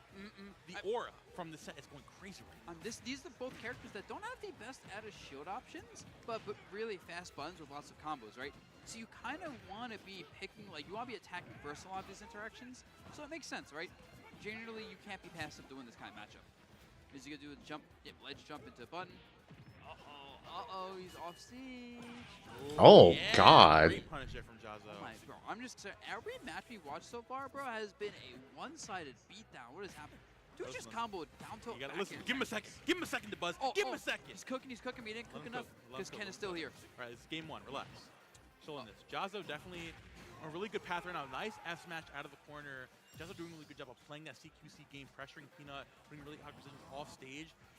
Looking for up 2 stocks to 1 here. But Peanut looking to make it back, using those disjoints to keep his space against his Ken. It's gonna be easier said than done though. Wow, that pressure on. That's so good. That's so much shield damage. So tough so far.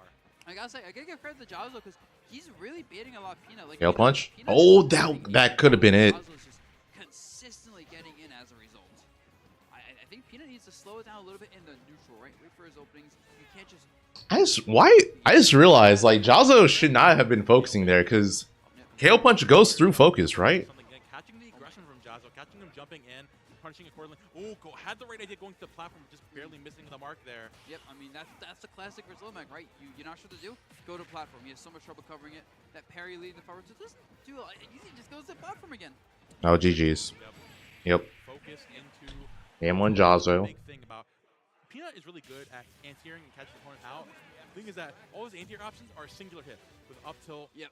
With the up air, and what's one move that counters singular hit moves? Focus. Yep. You know, you could jump in, you focus, you find that focus there, and just straight up. That's makes it so much tougher. Oh, this guy's back. Security. Get this guy out of here, man. We did not hear that. Yeah, I'm sorry, bro. So Endothea found out that he still has to play a set versus Lima, and so can't leave yet, which I told him before he. Yeah, the hitbox on LB isn't that big, but frame data wise, it's amazing. Like if someone's on top of you, you can just easily up B as Lomac. Yo, get this man on the mic. We gotta have a talk with this dude. Be like, bro, make up your mind. I'm at the endothea of my wits. Haha. Sorry, that was terrible. Can I get a new commentator, please? Wow, one bad joke, I'm out of here. That's crazy. Anyways, game Fine. 2. Next joke, though. Which characters are good versus Ken? Okay, so, Like, oh, you're talking about like a type of character? Like I said, you just have to be a lot more patient. You can't just run at Ken. The thing about Ken is he's not. I feel like it's more so characters that you as Little Mac are the with punish character. You are can deal with Ken up close, or at least like avoid fighting Ken up close, and just do well against or do well at covering his offstage capabilities. Or sorry, have good offstage capabilities so they can edge guard him. I mean, yeah, I do that too. It's a pretty sound strategy, letting your opponent SD. No homie stocking here. Oh my. Like I also I don't even think Mac does bad versus Ken. I just think Jazzo's kind of just outplaying him. Jabs in between, going for that F smash, and then rolling away. Doing something like that, putting the pressure on, and then recognizing when to disengage. That's huge for a match like this. You mentioned that, and now Peanut's trying to find an opening, but that was a crazy backer from Jazzo. Oh, that's unfortunate. God, So Sonic, yeah, Sonic, Sonic for sure. Well, now it's 1 stock to 3. This was not last game, bro. It was 1 stock to 3. Peanut started bringing back a little bit, but like at some point, you know, when you're up 3 stocks to 1, you just kind of do your flowchart and you shouldn't lose. Nice up out of shield. Yeah, takes it there. As long as Jaws doesn't get destroyed, Peanut doesn't have the damage up in his combos really to like take a stock for free. I think Jaws is pretty comfortable right now.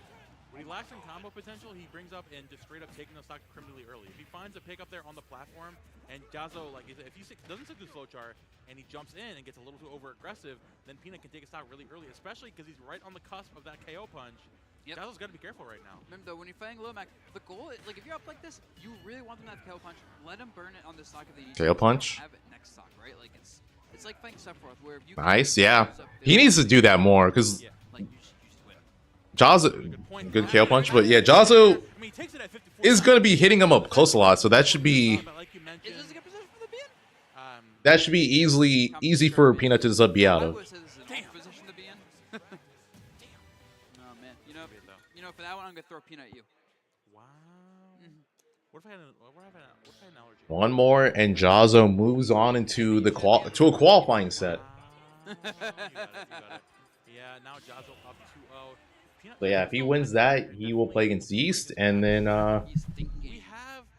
winner of that will make it to Coinbox. Early on, he went for a lot of those Willie Oolong 1-1 right now. Willie up an entire stock. he has that up special that one actual option could be what he needs here. You're incorporating more of those multi-hits with the F tilt, using that up special out of shield to deal with the Jazzo pressure. Honestly, Peanut could bring this back. He definitely can. It's just, man, it's a rough one right now, that's for sure. We get our first non-3L of the block. You know, man, I'm hoping, but the way it's, okay, good. Forward tilt beats the armor. I do want to see a more competitive set, though. It is a little bit unfortunate that, like, we're really just seeing these one-sided. Oh, focus out of that. Is he dead? No, good SDI. Wow, I lied to everyone. I should be off commentating. Ah, that should be it. Yep. Up B, and that is a stock baby, and he has KO punch, and now he's just gonna really try to wait for this opening. Gonna be. Noticed It's gonna KO punch him. But it gets him out of these bad situations. Any get off me option against Shotos is a good get off me option. It's working out for him in space, looking to make it back. Nice pressure there. You know what's crazy? I feel like Jazzo was treating KO punch like it wasn't unblockable. He just shielded right in front of Peanut, and Peanut just looked at him. Oh, that didn't spike, fortunately, for Peanut. Honestly, hearing a character's let Little Mac go to the ledge is very rare. They're keeping the pressure at ledge. Here comes the F tilt again into an up air. Looking to keep the pressure, but still the KO punch online. Peanut could take the lead back here. Oh, yeah, he just kept down tilting, though. Down tilt, yep. Try to KO punch out, like, out of regular getup, but Jazzo just not letting it happen. I don't like that, not one bit. It'd be fine. Like, there, Peanut would get the kill vetted armor, you know? Fine. Would. And speaking of getting the kill, though, up tilt into still not going to do just yet, but had the right idea.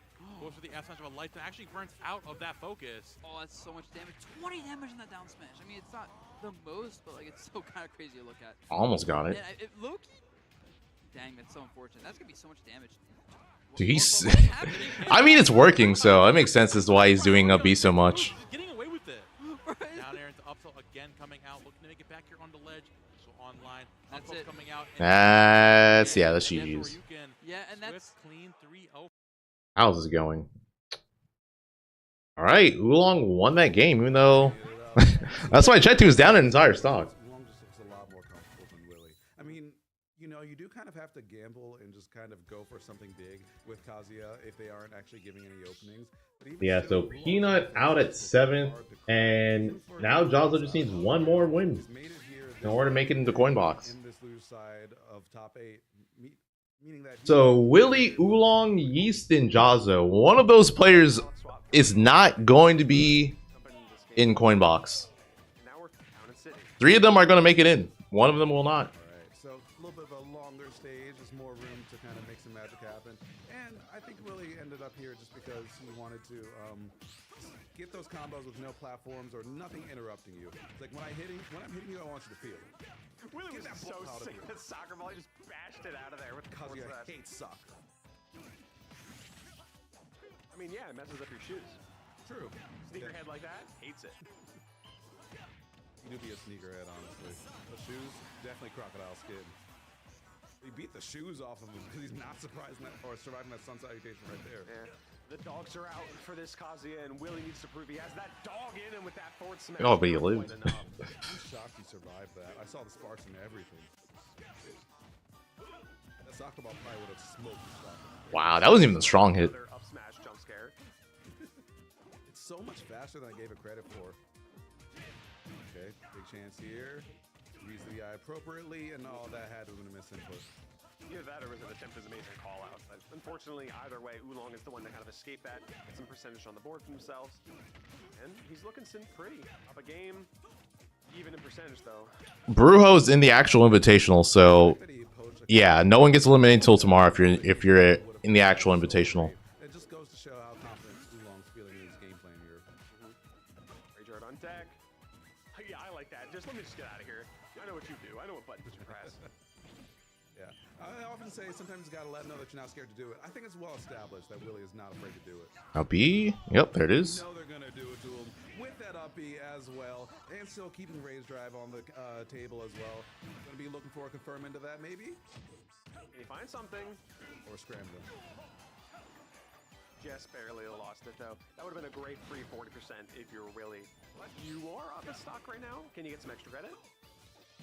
Another side B, and another time, like, yeah, it didn't get a punish, but still, Willie hasn't been getting any mileage off these side B's, just recovery right now. Ooh. Oh my god. 63. 0-63. Just off of a quick conversion. A quick little three-piece. People often underestimate just how strong deep breathing is, but it's like one of the best installs out there. Yeah, it's Arsene, but easily. He low profile the electric. Nice. Raise Drive online again, but Willie potentially on their last legs here. Like that. All out grab. And he gets something to finish your plate though, Oolong. Electric coming out from Willie. Trying to find some pressure. Holding down center stage right now. Rage Art is almost gone. Why do I feel like that Sun Salutation could have killed if it was fully Back throw. Salute the sun. Save it. Willie just needs one electric. Ah, you're not going to get it. Well, Oolong is in the coin box. Yeah, Oolong made it. So now Willie. Oh, I guess they are. Okay, I guess they are doing it. So I guess the winner does actually get 1K. They are getting Syrup versus Indo.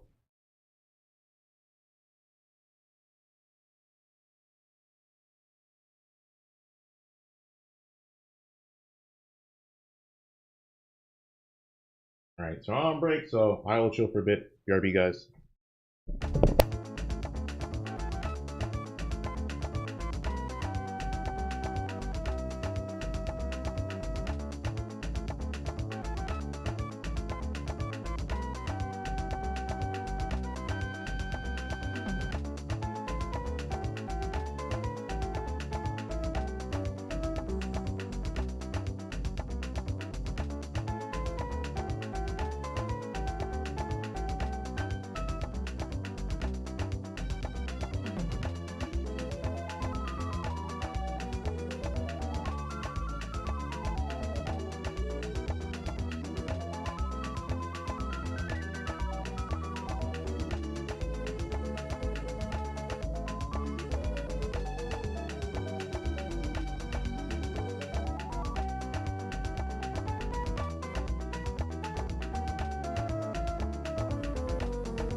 All right, we're back.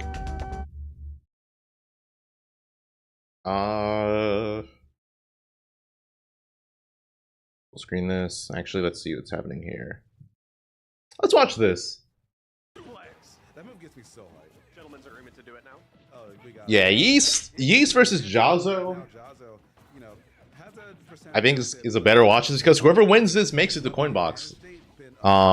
Endo and Syrup are already in Coinbox. You can see he's kind of maneuvering on the platform, trying to find a way to get down, trying to get something going. You got to deal with that focus. That blocks a good attack. And look at that parry into that Shoryu combo. That is the tried true classic that we're going to be seeing. That is stressful though. Whoever wins this has to fight Kazuya. Or sorry, whoever loses this. Yes, whoever loses has to fight Kazuya. Meanwhile, Jazzo just taking more damage to the bank. And you get something off the top. Oh, look at that super jump punch. Respectable. And I think that was a confirmer as well. That looked pretty true. Trying to throw out the command grab there and not quite going to find it.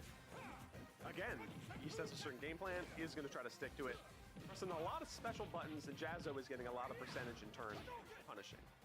Yeah, the thing about these situations is, you know, he's definitely a very accomplished player. Nice, wow. Right off of that. Has been around the world playing this game. He's been here before. He's looking like he's kind of scrambling. Good essay on that. For situations and forcing issues that aren't necessarily there. Maybe a bit of suplex, maybe a bit of jitters that needs to be worked out. But Jazzo looking like no warm-ups needed. But wait a minute, this Yeast is rising. Oh. Gotta get out the oven. Oh, it's getting cooked. Never mind. It is getting cooked one way or another, that's for sure. Trying to get a double hit off the top, not quite going to find it. And again, Jazzo's just parrying into finding good hits. Definitely the parry king. We were getting hype earlier about some of the parries that Jazzo's putting. Surprised Yeast didn't just be there. Like, yeah, if you see Ken go for focus, you could just be out of it. Like, he tried it there, but just oh, he's dead. I was like, he tried it there, but then he just missed. Well, the up B he did would have worked if he just aimed it at him. All right, Syrup's cooking. Sour hits, doing the trick. Maybe he needs some sourdough starter. Just trying to get himself moving here. You know those can last generations? So I've heard. I didn't know that. I've heard of some people like keeping sourdough starters that they had since their like great-great-grandmother. That's some generational. Yeah, you just take a bit out and toss it in. Yeah. Generational. Yeah, Silver. So apparently, whoever wins this, whoever wins the LCQ bracket gets $1,000. So that's why they're still doing it, even though Syrup and Endo qualified. Every good percentage, a good way to kind of keep Jazzo guessing and focusing more on movement than shielding. And Jazzo scrambling for these little hits. Shoryuken Raw does a quick 37. Pressing buttons, these two are scrapping characters, getting up close. And there's so many different ways to Oh, flashing Mach Punch, yeah, he does have that. heavy hitting specials like that, or you get like the shot put maybe, but this isn't the shot put variation we saw in the special moves. Brawler up, he has to hit higher up, or else they won't hit all the way. I mean that makes sense. I feel like it shouldn't be that difficult to space, though. Oh man, who's the lead? Slashy. Yeah, I saw Slashy used to use the shot put a lot, but then it's kind of switched off. Misinput. Maybe he thought he had down B. Oh yeah, that's death. Can't focus. But you can rely on that up B, blowing right through that focus, and evening comes out right there for Yeast. Good work. Getting caught by the down tilts here, getting caught by just classic blender of Ken. If you're up too close and personal, gotta be careful here. I mean, I love that grab follow-up too. The layer of pressure coming in from Jazzo. Gets away from suplex. Hey, I gotta show you suplex. I gotta show you you got one too. Okay, it's true. Going blow for blow here. They both studied some Shotokan. Yeah. But Ken's is a little bit more refined. I feel like Jazzo's always scouting out rollaways because he just knows that people don't want to be anywhere near Ken, so they're gonna roll away. Oh, he messed that up. That could have been a stock, and he does it the wrong way. There it is. Yeah, you can't focus that. Cannot focus that. Blown through. Jazzo getting a little bit too comfortable just throwing these out there and landing.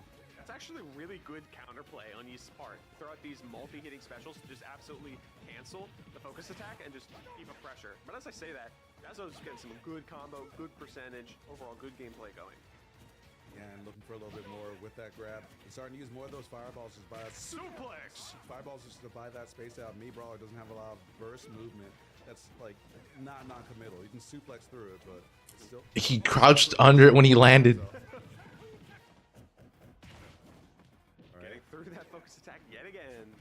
East is living on a prayer here at this percentage. Oh. And there you go. Why didn't he nair? Just gets up. Like, I hit you with the down tilt. We already know what's Why didn't you just nair? Like, that was a guaranteed nair and to grab it up B. Because Ken's Shoryuken is not always consistent. Yes, you can pull out. I hit you with the down tilt. And there yet again. East is living on a prayer here at this percentage. He just didn't nair.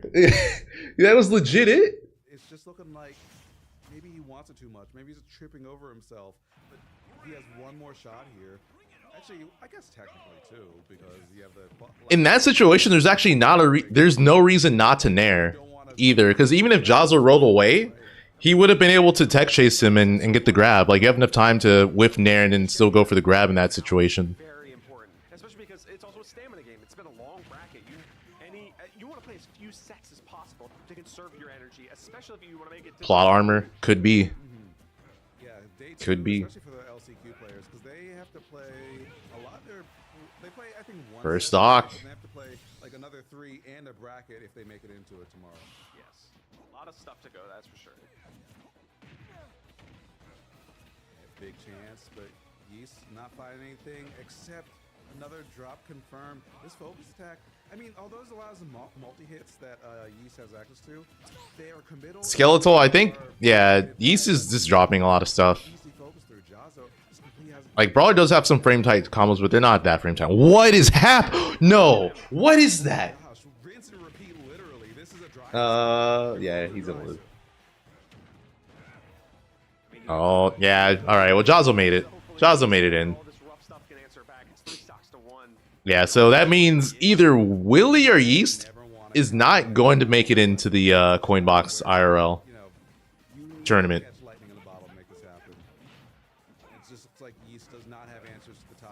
The Fallout. That's because of Ken's hurtbox shift. That's an up B. Yep. Yeah, Ken and Ryu have a weird hurtbox shift, so sometimes they just fall out of combos or multi-hits. Personally, I'm looking for 1 or 2 more command grabs just to say the funny word.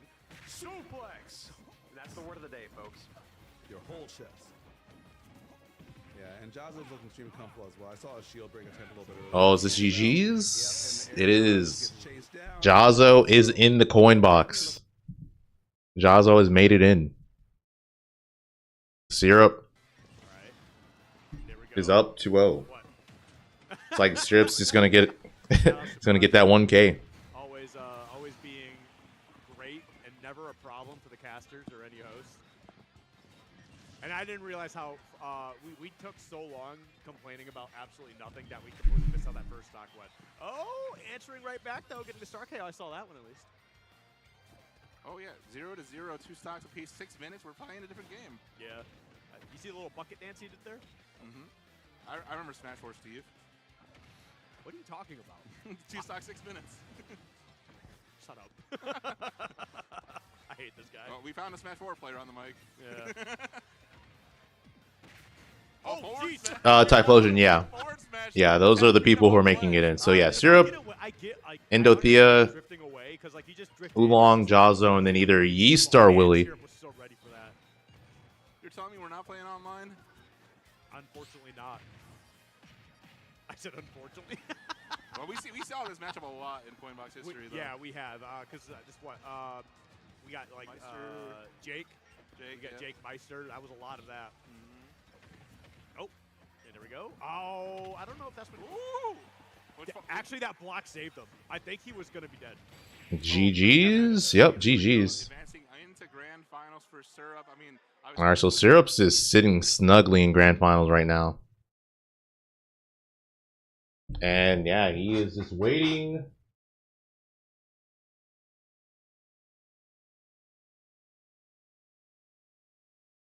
He's just waiting on whoever makes it to him in grands.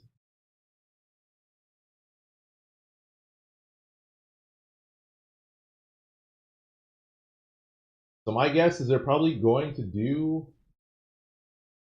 Yeah, they're going to do the final qualifying set here, so the set between Yeast and Willie. And then Oolong and Jaws are gonna play on this stream, it looks like. Yeah, so we're just waiting. Zerp has yet to drop a game. Yeah, I mean, I feel like he was the heavy favorite to win this. Like, even with the DQs that happened, I feel like he was still the favorite to win this.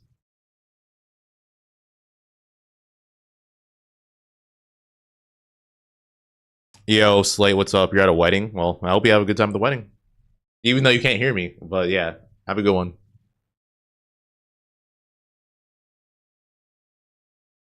Yeah, so Long Jazzo's happening on the main stream. Yo, Rickles? Shouts to Rickles.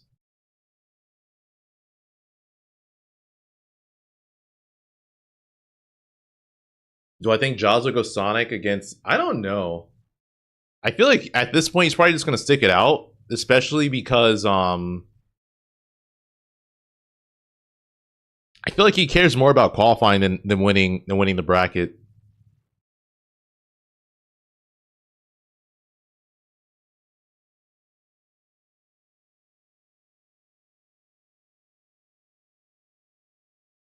That would be my guess, though. I don't know.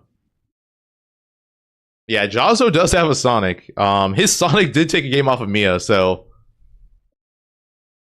Yeah, if you don't know, Jazzo was sent to losers by Endothea, which I'm surprised he didn't try Sonic at all. But yeah, maybe he just wants to go all Ken.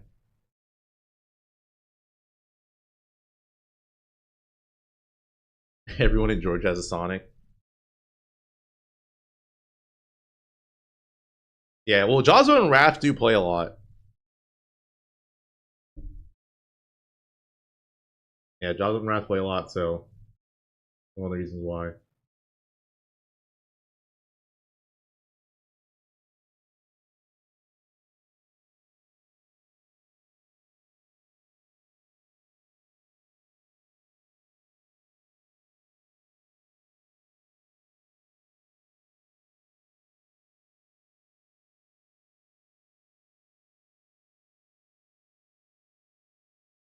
Runs a tight ship. Yeah, shout out to Bits and Pieces, shout out to Texas. You know, the people helping making this stream work. District E, shout out to the people. It's a good venue, it's a good place. Yeah, it's amazing stuff. All right. Amazing stuff. So this is the final set to qualify to the IRL tournament. It's either going to Willie or Yeast. Surprisingly youthful in terms of venues. Yeah. Kind of nice, and if you're in the DMV area, be sure to stop by. Very accessible. You know, I metroed in after driving for a little while to get to a metro. Yeah, this is the tiebreaker. Right here at Gallery. Well, basically, this is just to qualify. So whoever wins this makes it in the coin box. Whoever doesn't, they're probably pissed because they're legit a set away from making it in. Because I live at the end of the like orange, blue, silver line in that area, and just all the stops in that area are like shuttles. Like you can ride the metro for like 2 stops and you have to get on shuttle, and like I'd be way too late. So, yeah, Dude, they actually did lose. Yeah, whoever. I would be pissed. So, yeah, so whoever loses this lost 3 times in a row. So they both made it to winter semis. And then as soon as they made it to winter semis, they lost their next set, and then yeah, now they're playing each other. So one of these people will straight up just lose 3 times in a row after being like in finger like. They could touch the qualifying set. They're right there. It is so close. For the bracket at the Coinbox IRL. And remember, this is still the King of the Hill bracket. The Coinbox IRL bracket is another beast entirely. That best chance, you win and you have to Yeast Mode Paul is not Beast Mode Paul. This is a completely different person. There's no such thing as a walk-in part today, and one of these players is hungry to make it into the Lion's Den. That is the invitational tiebreaker, 5th place tiebreaker, Yeast and Willie. It all comes down to this. Will all the hard work of today pay off for one of these players? One of them is going to go home sad as heck. Exactly. And again, you don't need to worry about any more bracket for the tournament. This tournament, after this is the tiebreaker match. You've technically already been eliminated, but you got to make your mark here. First stock, ladder combo. I'm surprised he's starting on Battlefield. I'm I'm trying to stay. Like against Brawler with the upper. Right now, taking that first stock, but what a spot dodge on the suplex from Willie. Not able to capitalize off the follow-up as well, though, and the suplex to come through and put Willie in a pretty awkward position right now as the scramble just going more in Yee's favor by the second. I like this dominance. Yeast is pretty fresh off the set. He really had a rough draw against Jazzo. Like, Jazzo was really on top of that entire set, and now you're coming in with a little bit of fresh face, spot dodging the up smash point blank. Fearless is Yeast. Yeah, and still alive as well. That wasn't the enhanced grab right there. So still gonna be able to survive. Just kind of hopping back to stairs. That? What is he cooking? Yep, that's it. I found out. It's the up air, up B. Why am I surprised? This is a pressure cooked event. Look at that Yeast bringing it up here. And quick kick from More. Yeah, are you talking about the round robin pools? Yes, they are going to do more round robin sets. They just, I guess they just want to finish up this. Pretty sure, right? Let me look at the schedule. Oh, I guess not. I guess they're not doing all of round robins today. Emphatic side B and getting that spacing right back. Wait a minute, Kazuya, big body is just combo. Yeah, they're finishing up round robin tomorrow. Constantly on the move, so And then we're doing final bracket. He's constantly on the horizon. That's an electric fist. That's a stock. As I say that, this is an even game, J-Dog. Yeah, it's still one interaction away, but we've all seen what Willie can do. Just one grab or one nair, and Yeast is in a world of pain. See what you can do, though. Holding down that stage, not trying to have too many weaknesses, but you get grabbed. The Amish wing God fist yet again. The signs of maybe some hesitation, maybe some fear, but Willie needs to clean it up because this could be an easy ledge trap right here for Yeast, but no, with the rollout. He was hard fishing for that too. But okay, he lived. But yeah, Yeast was hard fishing for that landing up here. He kept going for it. He's still going for landing up here. All right, game one going to Yeast. Not hesitating to pull the trigger and not hesitating to take game number one in the tiebreaker. All right, taking a second to compose themselves. Where you going? Town and City. Also on some bubblegum KK for the fans out there. These are the best song on the stage, I think. Yeah, that or Go KK Rider. Yeah, that one's good. Those are your options. And 2 AM. I think that's my 1, 2, 3. Kazuya should be top 10 lightest. Yeah, nah. Even though I missed the claps. I missed the end of Smash 4. Like, we were on Smashville every stage. And suplex. We didn't suplex, but we did do the claps with the song every time. Yes, you taught me that in Ultimate. Now I do it too.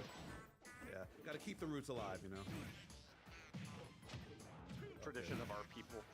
He's dead. Yeah, he doesn't have to jump. Try to jump out of it. That was not the gates of hell, but you still did not get to greet St. Paul after that. Suplex. Alright, and actually, another opportunity, some big damage, no platforms. Oh, no. Fortunately for Yeast, does not get spiked there. So dead there. Fortunate for Yeast, even on that stock, after the steps that right now is pretty rough. That's flashing Mach Punch, but he dropped it, and yeah, Willie up airs out of it. The ledge off the double jump, so I had to burn more resources, put you in a really bad spot. Willie just not able to find any footing again. He's just holding firm control right now. You need a stock though if you want to even up this game. A B, yep, that's it. Get in the one you need for the conversion. You're on the board. You're down 85%. What are you gonna do here, Yeast? It's a suplex. A little bit of damage on the board, and just kind of making sure that Willie can't just rest there holding shield. That's death. Yep. You try to go in for the grab, just get point blank bopped. This is a quick uppercut. If you ever get hit by one of those, it'll ring your bell, okay? It's the uppercuts you don't see that mess you up. That's a headbutt too. Absolutely hurts. That's gonna be the snipe. That's gonna. Did he just foot What? super jump off of him? I think so. I think so. Willie tried to bet it all there. That's crazy. And it could be his undoing. I mean, still in a solid position. Not going to land on that platform, though, because that would have been a death sentence. Look at that wall of electric wind god fist. Just, what are you going to do? The stubby limbs. Almost died there. What are we doing? Did I see ESAM's tier list? I saw he has Sonic number 1. I didn't see all of it, though. on the platform, 167%. One, you're going to explode. More grab. I will say Kazuya has a little bit of a struggle, much like Marth, where if you don't get one of the right hits, you could have a bit of. Oh, that should be it. Yeah. There is no way you're surviving that. 1-1. Jazo took game 1 from Oolong. Oh, why I pause? It's because he knows your timing. Pretty good skill to have against characters that will just blow you up instantly. And on top of that too, the annoying just like short hop in your face. It's kind of like just hopping in your face. It's like, what are you gonna do? What are you gonna do? Good SDI. That is the counterplay to fight Shoryu. If you're at a percent where you know for sure you're gonna die to Shoryu, SDI in. Here on Battlefield, suplex is a good way to open if you are Yeast with a suplex. It's a good way to make yourself known, get that percentage on the board. How did he grab him? What a game! Me looks as shocked as I did. He's just like me. That is innocent. He is just like me. True. All right. Sneaky up air right there from Yeast will alleviate some space, but we do have Rage Arcazia. Are we going for it? No, we're just going to go for a Nair and try to read the option afterwards. Oh, fell out of it, and I guess Willie was expecting to get stage spikes, so he tech. Or tried to tech. Good reversal after getting popped around so much. Very touch and go there for the moment, but now you get the lead. I'll drop that. Should have been up B, I think. Right there. Easy peasy. Quick damage, forcing a ledge situation as well. But Willie just fights all the way back, hitting the cream forward dashes. Oh, wait. Oh, no big opportunities right there. Yeast is not able to pull the Teleported with that up smash. I'll tell you that. What is the frame rate on the up smash? It just is there instantly. Fast. Very quick. Yeah, no, it's not SDI away, it's SDI in. Alright, get yourself a grab on the stuck on the platform. We go for the command grab. Now you're just dash dancing around, getting the bounce, getting the back air, not getting the laser. The risk of doing it though is that if you miss or if you don't fall out of it, you die sooner. But if you're already gonna die, then there's no reason not to go for it. Oh, not a percent where you can get the combo anymore. And also shows that down throw up B won't be a solid confirm here. Willie just hitting the eject button, getting him out of dodge, and getting a kill as well. What's important is he called out the spot dodge there. Yeah. Again, one of the trademark spot dodges we've seen from East this game. Just got called out by Willie being patient and willing to not just press a button instantly. Oh, nice flashing lock punch. Not to say that, press a button, got called out, now it's even stocks in this game 3. All right. And this is such an important situation right here. Suplex! And when you're in those important situations, you got to suplex it out. All right, you got to make sure that your opponent can't shield. And then once they stop holding shield, so many opportunities open up to you right now because Yeast is comboing you left, right, and center, up, off the top, and so high percent, completely unanswered, 103%. But Willie, we have the Rage Drive. I feel like Yeast doesn't have to. I feel like he's afraid of getting 0 to death, but he was not at a percent where it could happen anymore because of the amount of rage that Willie had. I feel like him platform camping actually made him. Oh, okay, you got it. I was gonna say, I feel like him platform camping actually made it closer than it should have been because he was already in a good spot. Like he couldn't get death comboed. But Yeast was just hanging out on the platform. All right, one more, and Yeast will qualify if he wins this. If I stay too long on those middle platforms, I'm getting grabbed. So I'm just going to hop around and just play it safe. Willie, like a madman, goes up there, and with that up B, potentially losing it, or that was the thing that lost the game, actually. Absolutely. Yeah. It was that staring contest. Yeast was sure he didn't want to go down there because that is the Kazuya turf. So by just staying up there, waiting for Willie to get impatient, because oh, you're dead. He loves pressing some good buttons. So with that 0 to death, First stock. Kazuya on FD, basically. Again? Oh, dropped it. Got another grab. You're the hitman. You're never out. You always get sucked back in for one last job. And this Kazuya Mishima might be the thing that ends your career. What are we? Up B? No, just going for the up air. Okay. Willie with the first significant hit. And you know what? Making it count with a big forward smash. Burning the air dodge. Just forced to recover low. And Willie able to dodge through some of those up airs, but not that one. Nice combo. Not banning. Dude, game 1 he also lost and was on Battlefield. I'm curious if Willie is going to ban Battlefield for game 5, or if he's going to let Yeast go back. As he throws us out at the early percentage, and then he just wants to ladder you to Kingdom Come. I mean, look at him. He's throwing things up. He's keeping you juggled. He's putting. Oh yeah, if Willie wins this. Until finally he gets some armor on that up smash, and just like that, Yeast mode Paul on the final stock. Your opponent's hitting mad buttons. You just got to make sure that they respect. What did Yeast ban? I'm assuming he banned FD. There's a lot of rage on there, so the combo's gonna be a little bit wonky. If there's no DSR, he probably ban FD in town. Because he lost on town. And last stock, Willie potentially on their. Oh, you're dead? Oh no, okay. Able to live, barely. Oh, okay. Game 5. Final game of this set. Whoever wins this makes it to the coin box. Jazo Oolong 1-1. Amounts to anything. The tiebreaker to see if you can play tomorrow. There's one final set. We're on the 5th game for the 5th seed, and there's 3 stocks you need to take to get there. Small battlefield this time. For these 2 competitors. So right now, I feel like Willie needs to stop. Well, no, I was gonna say he needs to stop like sending these haymakers, but that's the thing that like let them get into this position in the first place. Yeah. It's that confidence. It's that being willing to bet it all, and that's why they're such a strong, unpredictable player. Yeast also needs to keep it clean because we saw in the previous set against Jazo, those nerves got to him bad. So if he's able to keep it clean, He does not care. He's going to suplex. That move is just suplex is so good. Good damage off the top. Triple digit percent is the way you open it. For Willie, you're just getting bopped in a half. Still not enough. Kazuya kind of big with it, kind of tanky. You got to get yourself on the board because you just lost your rage art. So what are you gonna do? Still Kazuya Mishima. There's still things that you can like make happen. Still gets a command grab, still some solid damage, but you need to hit like a good nair or a good electric. Even a sour spot forward air. That was so greedy.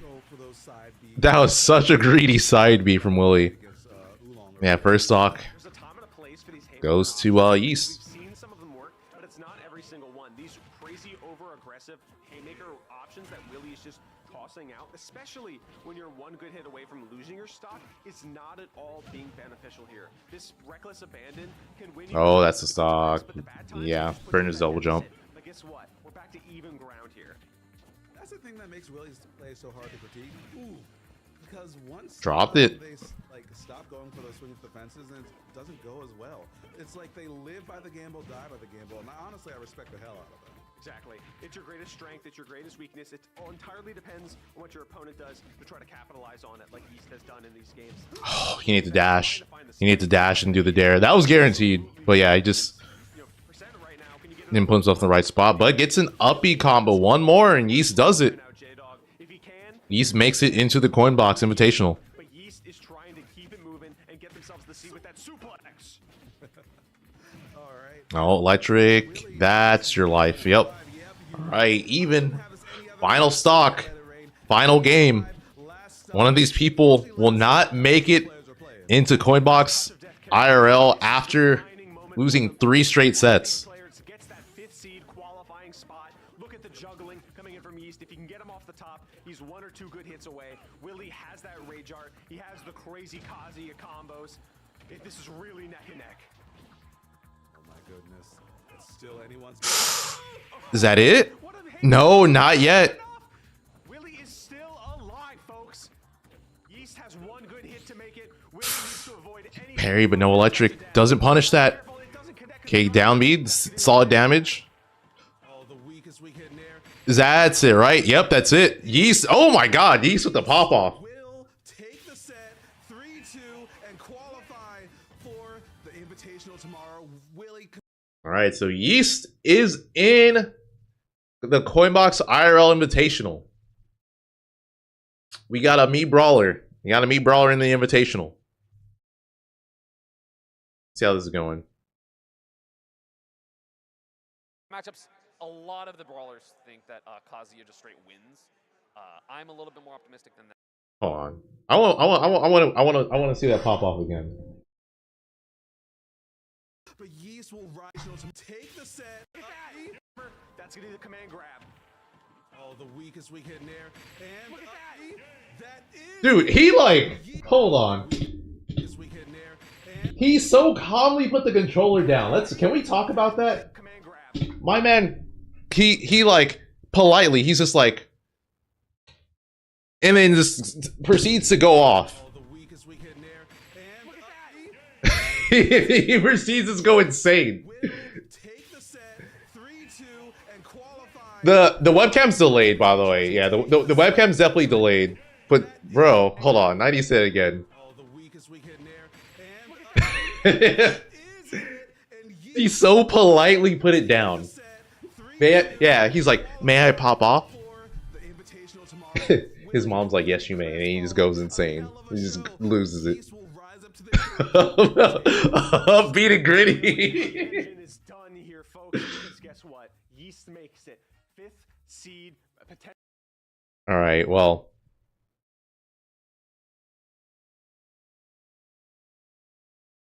Wait, what happened? Why is this on break?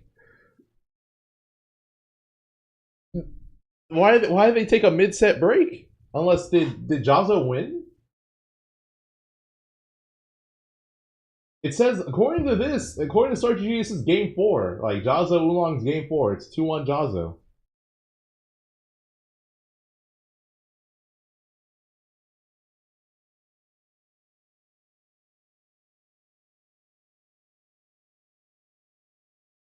Bro's not Beast Mode Paul. He's Yeast Mode Paul, bro. That pop-off was rising.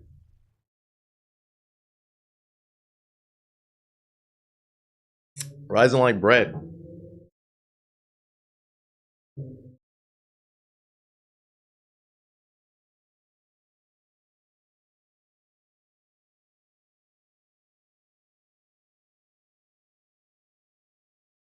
Oh, was it 3-1 Jazzo? They just not, I guess StarGG just didn't update.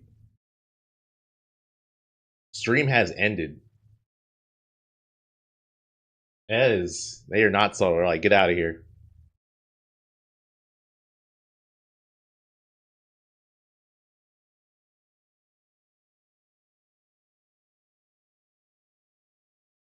All right, BRB.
Yep, back. Sorry about that.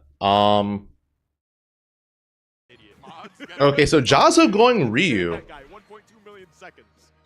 That's 2 weeks, by the way. Okay, well, let's talk. Endothea. God, okay, that should be a bear. Yep, not really anything Jazo can do in that spot. Almost getting the first talk here. You almost sounded like that old Team Liquid intro. Wait, is this gonna kill? Jesus, is he cooked? Coney. Jazo Coney. What is it? One stock away from taking the box here. We're bringing it all the way back for Oh, okay, no, I didn't. I mean, he might still be able to kill off of this, maybe. Oh, okay, well, he's definitely not gonna use it now. Oh man, never mind, he is. I guess because it was only the Shakunatsu is not that strong. Yeah, it was close enough. It was like 5 minutes, 50 seconds. He had like 60% on him, had 0%. Whatever. What Smash 4 game are you watching? Yeah, the blue fireballs is what he wants. He doesn't want the Shakunatsu, or the red one. What a game that was, huh? Oh, that's one. Or he has 2 filled, but 1 blue. It's another one. 2 stocks apiece. Both of them at KO percent. Oh, I tell you, they're missing I wasn't sure what was going on there for a second because Game & Watch up smash is so strange in the way it works. So the fact that like Jazo got that, I mean, I guess I'm not too surprised, but at the same time, it is a little bit weird. Yeah, Endothea trying to get the second stock off of the Ryu.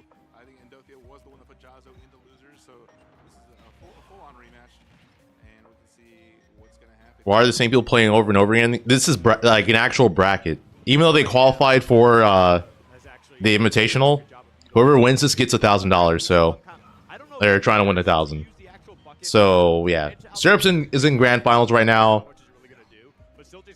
Endothea and Jazo are in losers finals. The set between Willie and Yeast was to see who makes it into the or who gets the final qualifying spot for Coinbox. They both yeah, even though they were both out, they were playing a tiebreaker to see who actually got the spot to get in the Coinbox. Yeah, game 1 going to Jazo with the Ryu. You need that to work. All right, well, here we go. Going to be getting into game 2. We already got a game 1 victory from Jazo. Makes the winners and losers. It's round robin, so yeah. It's like, yeah, it's a round robin pool, so bottom 2 for their pool will be in losers, and top 2 will be in winners. During the election cycle. I wouldn't go that far, that's for sure. But the fluoride in the water is actually bad for you. Yeah, getting this high percent strings here for both players. Get the Game & Watch juggling here. I'm actually trying to see if Jazo did indeed get eliminated by Endothea. Also, I'm assuming, yeah, I'm assuming whoever, or the placements also will determine who gets each spot. Smash has this way of killing you with every type of hitbox. There's like 3 different hitboxes, and you just get obliterated. Like it's either straight. So I think whoever wins gets put into pool 4. Which I love. Oh my God, another parry coming out here. Getting out of that. Yeah, get out of there. Scary move. Dude, Yeah, for like I think first and second get put into pool 4, and then Ryu's sick. Like, that's part of your brain where it's just like, don't get hit by Ryu's side special, and you're gonna have a good time. whoever gets third gets put into pool 3 with Riddles, Wrath, Brujo, and then Do a little bit of bucket dance on him too. fourth get Shuton, Own, and ESAM. I think whoever, like, I think Yeast is gonna be in the Sonix pool. Winner's side top 8, and that's where Endothea actually eliminated them. So Jazo now got a battle back here, taking 49%. But no, that shield pressure from Endothea was absurd. It was like 2 forward airs and then the charging down smash. It's just like The Kara cancel. Yes, if you don't know, when you input down smash with Ryu, you can actually cancel the animation and do a Tatsu, and it'll like get the momentum from the down smash and like propel you much farther. That's basically what happened there. Oh no, because like you're at 65, you're at kill percent. That's the way I look at it. Oh yeah, that is true. Yeah, yeah. Tatsu is a hell of a move. Oh, good parry, and he got the stock. No, didn't get the sweet spot. But okay, Raw, sure you there takes it. Dude, that parry that he got made me sound like one of the like fish side characters from SpongeBob. Yo, that was gnarly. My leg. Oh, goodbye. Oh. Your leg. So many things you could have done there. Your leg in the ground. Yeah. Oh, he took a little bit of damage from that fireball, but last stock scenario here, full bucket. Oh. Yeah, see, he's not really doing anything though. It's mental damage. It is mental, but I think it's just like he doesn't care too much as long as he just has the bucket available to be able to absorb projectiles. It's kind of like, because like usually when some gaming watches they fill up the bucket, it gets like they get into the mentality of, oh no, I have KO punch, I have to save it, and it's just like, no, you could just get rid of it and just keep using the bucket. Like that alone is still a good move. Absolutely. Being able to negate projectiles entirely is insane. We did say this match went Game 5 in winner's quarters. We're seeing why right now. But now we're at 65%, so Shorty is on the table, kind of. Well, in the air especially. Yo, that was actually kind of scary. Where Jazzo kind of drifted off stage, just saying, "Look, dude, come here. Like, come on." Ryu approaches slowly. Your heartbeat is racing, dude. Is that it? Yeah. Okay, 2-0 Jazzo right now. One more and he will be in grand finals. Nothing feels quite as good as a 2-0 right now, man. Going up 2-0 is very cozy. Like, you would have wanted to be 1-1 right now if you're in Dothia. Yeah, and honestly, Jazzo might really just do it again. Jazzo tried Ken and lost, so not. Yeah. I think he's just trying out Ryu. No, because I think if like what if he Yeah, see if that works out any better. But yeah, he did try Ken in winners and got reversed 3-0. And now it looks like you're just gonna be putting there anyway. That is more incentive though, yeah. Yeah. I mean, the thing is like, your brain is like, I already beat Jazzo once, I can do it again. But Jazzo on the loser's bracket life here. All right, well here we go. Gonna get some nice damage racked up here pretty quick. He's kind of looking for a way to turn this around. Ooh, the frying pan. Yeah, but like we've noticed that both players are. The Ryu's working. We'll see though, because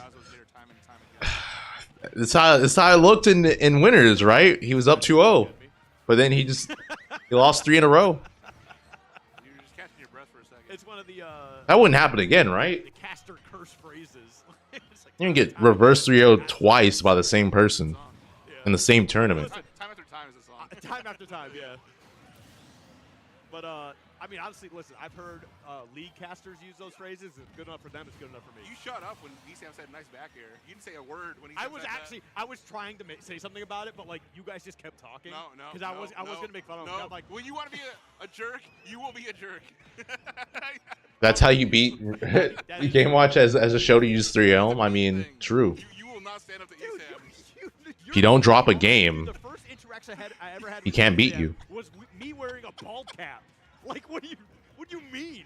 Oh no, mom and dad are fighting over the losers finals. Don't tell me I choose what I want to be nice to people. Which I mean, yeah, I kind of do. You have the visual match and then the audio match. Fun fact about right there, but, he ended up I guess it's like all the fighting game characters. Oh, you're dead. Their forward tilt, the kick they do, their legs intangible. So when you see Ken and Ryu do forward tilt, it's a sword move basically. Yeah, he was looking to end it. And it pops you up in the air like a Roy jab. It looks like we're getting in that direction. 41% is a juicy start, but So if you ever see a Ken and Ryu doing that, and you're like, why are they spamming this? 80 or 90s Game & Watch, you know? Oh, it's also really safe on shield. It's like -7. 80 or 90%. Oh, I'm like, what was Game & Watch in the 80s or 90s? Like percent. He's like wearing cool. Extra credits. He's wearing cool glasses. He's a lot older than that. He's the taco. They got the Taco Bell coloring from the 80s and 90s. Yeah, Terry's too. Terry's is also -7, except he can't come off of his like that. Like you can't pop you up and then get like a bear. Jazzo's smiling. He's like, it's third place for me now. Jazzo's like, what if? They're both smiling actually. Look at that camera. He's looking at the camera. I gotta play another game. He got Game & Watch. He got Game & Watch. Look. I like how I gotta do this again. I like how he's complaining like he's not up 2-0. 2-1. 2-1 now, but yeah. Like that happened to me. I gotta work so hard. I fail to feel. All right. There's no way it happens again. Cameras, they look phenomenal. There's no way it happens again. That's all I'm saying. Taking advantage of that, but PS2 all set. What? PS4 games and PS2. What did you say? Pokemon Stadium 2, the stage that they're on for 4 straight games. Oh. Do you want to okay. explain it? Like you're I even didn't hear younger? what you said. You said it really fast. Okay, I was just asking for clarification. I'm sorry. Combo out of it if he has to go. Yeah, I know he can combo out of it. He can combo out of it for sure, but it's like he just can't do forward tilt into back air. Or some confirm like that. But yeah, he has combos out of it. He has that and the crack shoot and some other stuff. Endothea's just generally really good against like, all these like. You know, Send another signal to Endothea in case he's listening. All right. All right, Endo, if you're listening, when you take Jazzo's second stock to start teabagging. Let's see. Let's see. All right, well, first stock taken from Jazzo. Yeah, if he second stock teabagging, for sure listening. A B, yep. And there we go. They're going to answer right back, though. Oh, smash 4. All right, enough of the bet. This is a serious match. $1,000 going into It's been the worst joke for the past 6 years. Oh, man. All right, well, here we go. It's just facts. It's not even a joke. It's just information. Dude, it's the some same people only joke play, we've some heard people forever, some man. people only played Ultimate. Some people haven't played Smash 4. They didn't know. You have 2 stocks. You lose 1. That's half of your life. Shut up. Oh, okay. It's not looking good for Endo. Nice one. It was actually One more. That's all Jazzo needs to close out the set and be in grand finals. The thing is Ryu's back here does look like vicious. Oh yeah. Dude, his aerials are just so meaty. Like in Smash 4, he could combo forward air into forward air for 30%. That's great. Oh, okay. Filled the bucket. I'm just telling you, Smash 4 Ryu, the difference is that's a big deal. Smash 4 Ryu was a different beast, though. A B again. There it is. Down B? Nope. No, it's a bomb. All right. He's not listening. Trying to fight for this game. It was just a coincidence. Danger of losing the stock, but one more opening from Jazzo could make that happen. Nope. The Willie game was just a coincidence. There's one more opening from Jazzo. Yeah, actually, this is pretty much it at this point. I think without rage, I think Endothea's safe. Okay, now we're... He 88. He's losing because take away the tag. Could be it. Is that? Oh, nah, that's gonna do it. Jazzo takes it 3-1. We're going all the way to grand Shaking his head. He's just. We saw this set 3 times last week. He's not even having one. But this time, Steve is on the table. Yeah, Steve is on The backer bandit. Yep. But great job to Endothea taking the 3rd of 5 spots. All right, so grand finals. In the LCQ for Coinbox IRL 2. Either Syrup Speaking of which, we do have or Jaws are gonna walk away with $1,000. King of the Hill champion for the LCQ winner. You can't really see it. I don't know if there's a way for us to zoom in. I'm not too worried about it. It looks nice. It looks nice. I feel like I could, if I really wanted to, I could put this into a sock and like kill somebody with it. It's heavy. That's what I'm saying. It's just a heavy trophy. I don't know why I went the direction I did. Let's scale it down a bit. I know we're getting into grand finals. I know it's going to get exciting. That is like a very heavy trophy. Like it doesn't look big. If you wanted to KO anybody, you can put anything. Wait, is that the trophy to? No. Is that the trophy to like get in, or for qualifying, You're not using your imagination. or for winning the LCQ? That won't kill somebody. Well, I mean, maybe hit them just right. You're weak. What do you mean I'm weak? I've seen people absolutely destroy someone with a can. You ever see that one? It's a small trophy. I'm trying to talk about my Mario Bros. Video game. What are you talking about? You're talking about sticking this trophy inside of a sock and taking somebody out. I'm talking about Super Mario. What is Super Mario about what you just said? What are they talking about? That was a really terrible way to reel it back. I'm just saying. Anyway, we're gonna be going. Can you believe this guy? Hey, quiet down. All right. Is he for real? We're gonna be going into grand finals here soon. It's gonna be Syrup. I just want to say that just sounds so hilarious out of context. You're talking about putting this trophy in your sock and taking someone out. I'm talking about Super Mario. Like, what did I walk into, bro? All right. Stages are happy. Like if you look at like was the Final Fantasy VII stage. Name like, the worst example. What's the worst example of a stage on here? Final Fantasy VII literally has a meteor crashing in the background. Yeah, but it's like Northern Cave. There's like a meteor crashing. It's not that bad though. I feel like Final Destination alone it has a supernova. Who's surviving that? You're like in space though. There's like Yeah, so you're already dead because space is like a vacuum. I'm just saying there's no blood in this game. It's just like an empty void. There's no blood in this game. Yeah, so they just leave it to your imagination type thing, you know. I feel like there's a lot more anger and violence in this game than I think you're letting on. Kazuya basically straight up. Look at Villager above Ken. Did you see what Kazuya did in his trailer? He threw Ganon in the volcano, so what? He threw Ganon, he threw like Captain Falcon, he tried killing Kirby. Did you see a drop of blood there? No, because it's in the volcano. It's in the lava. He tried killing Kirby, man. He tried killing Sakurai's own son.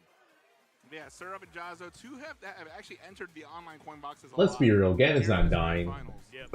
Ganon's not gonna die if you throw him in a volcano.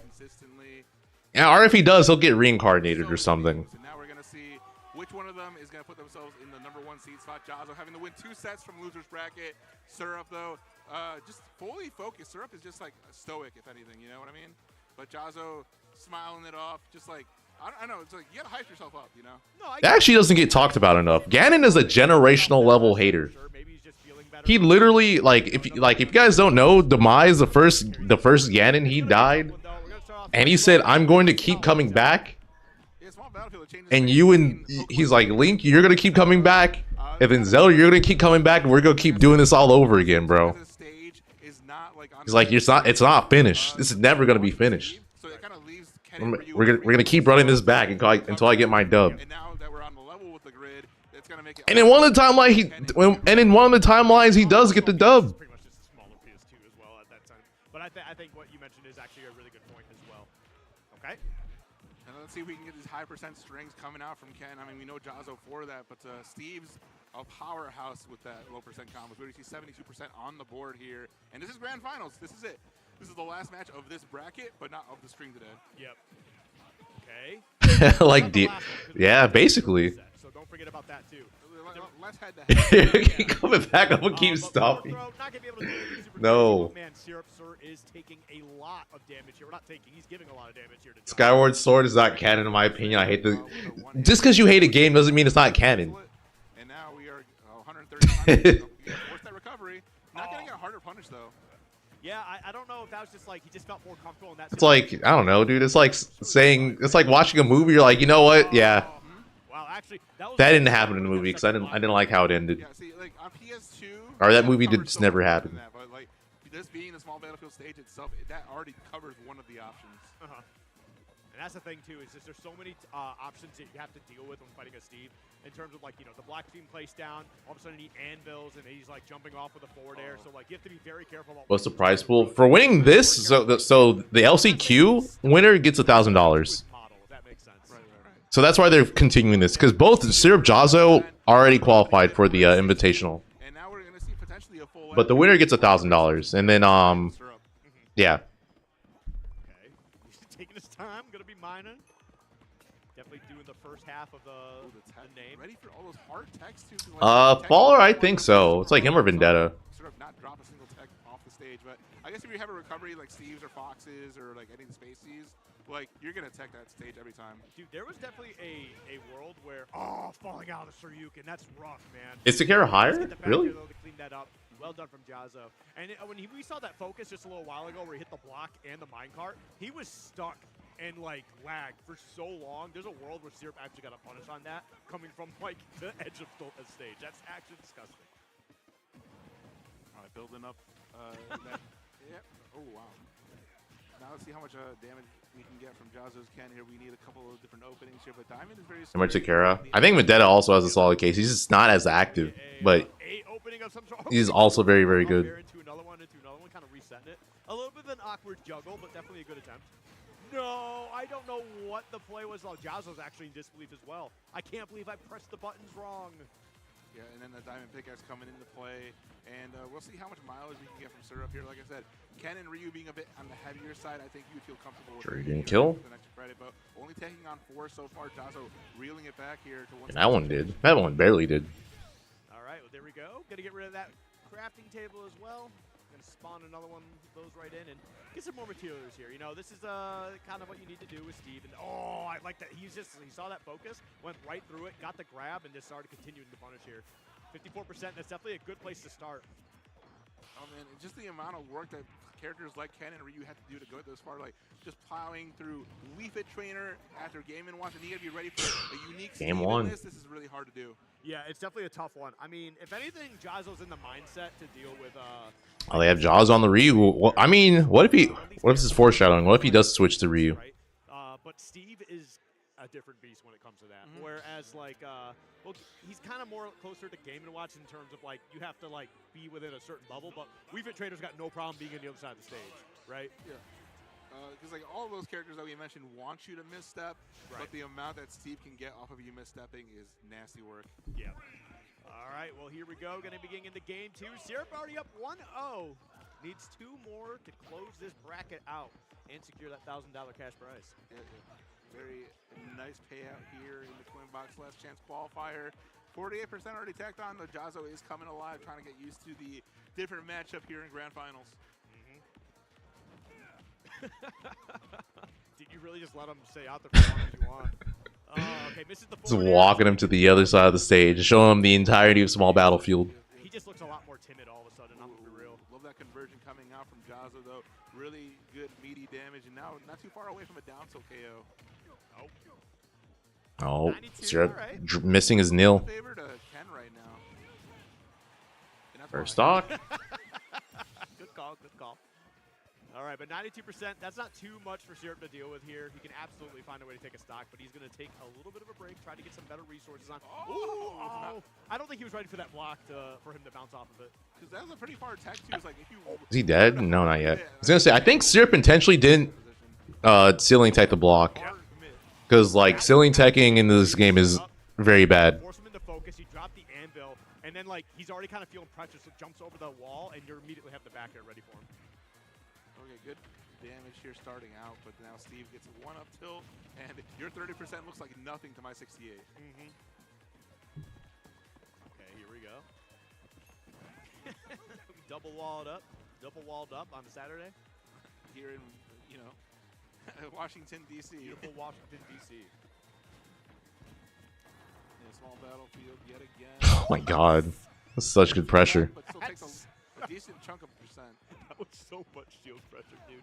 That was actually really smart, too. You charge the forward smash, and as soon as the anvil disappears, you immediately go right into that forward air after the cancel. That's so gross. Oh, wow. Oh, my god, dude. Syrup is being so good at with the anvil. Yeah, it's definitely a top one for sure. Like using the timing of it just disappearing to get an additional fall. But dies to shore you. And I guess Jazzo was he might have still been in lag for hitting the crafting table there. Be a very patient player, and you got to bring that into Steve, and like you have to try and apply like your openings, you know, in a very more specific timing. And the fact that Jazzo was able to do that is really well done. I mean, Jazzo also has a very good Steve player in his region too with DB, so that definitely helps out a little bit. I don't know how often they play, but he is there. Yeah, it's just like so much has shifted over the last 6 years. It's just like really hard to keep track of at this point. But Jazzo is. Can we talk about how Syrup just like camped at ledge in order to get diamond? Now we're seeing Jazzo just go ham, but it's a lot of stuff. Oh. Especially on the stage. That was on Jazzo, I want to say, by the way. Instead of jumping back, all he had to do was jump forward and shore you. He would have lived. So that was just a bad play on his part. There is no reason for him to jump back the way he did. If he wanted to do that, he was way too far. Because yeah, Syrup couldn't have covered that. At least like he couldn't have covered it with block. Might have been able to recover, but he just didn't. Like I think if he held focus and dashed out of it, he might have been okay. It is what it is, though. Good scouting from Syrup. Syrup wants that 1K. Yeah, dude. If you all they need, and they secure. Might as well. One more, he gets 1K. He's like. Gets 1K, and then after that, he at least gets like 150, I think it was, right? Like, if you get dead last, yeah, if you get dead last, the invitational, you get 150. So already, you know, he's doing better than dead last. Like, these two honestly could have warranted an invite, but honestly, the fact that they don't just means that one of them is getting an extra $1,000. Yep. And two of the best seeds in the top.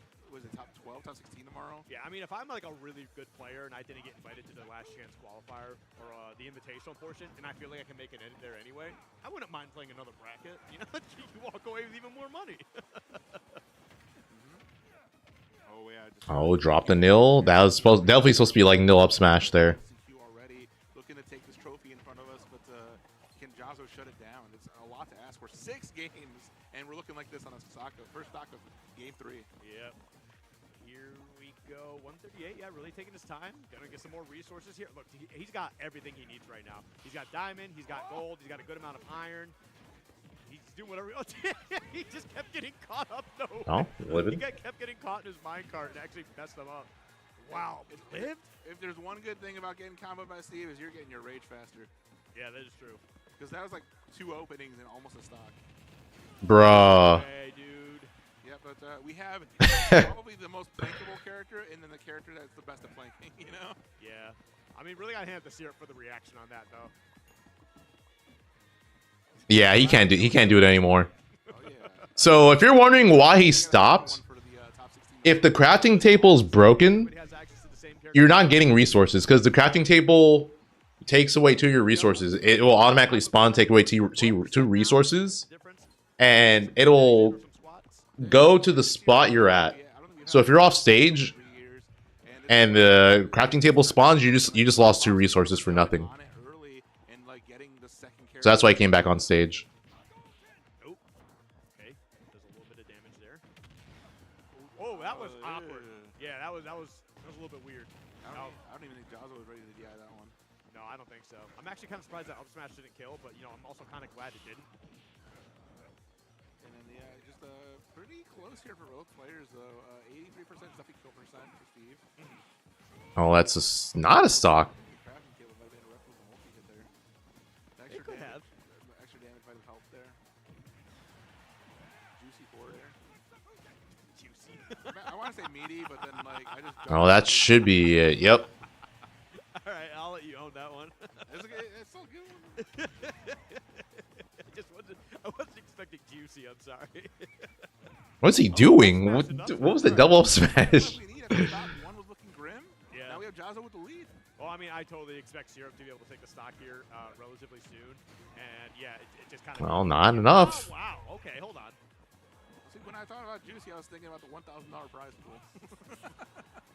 Well, so much juice. $1,000 worth of juice. That's a lot of juice. It is a lot of juice, actually. Ew. Who knows in this economy? Right. You go to a breakfast spot and spend $8 on an orange juice. Oh, wait. He should live this. Yep. Oh, surviving. No rage on the Ken, that's why. Yeah, I mean, also just great DI, too. That's the other side. Yeah, that's GG's. Okay, we're going into game 4. Jazzo with a game under his belt. That's what I want to see. He wakes up a little bit. All right.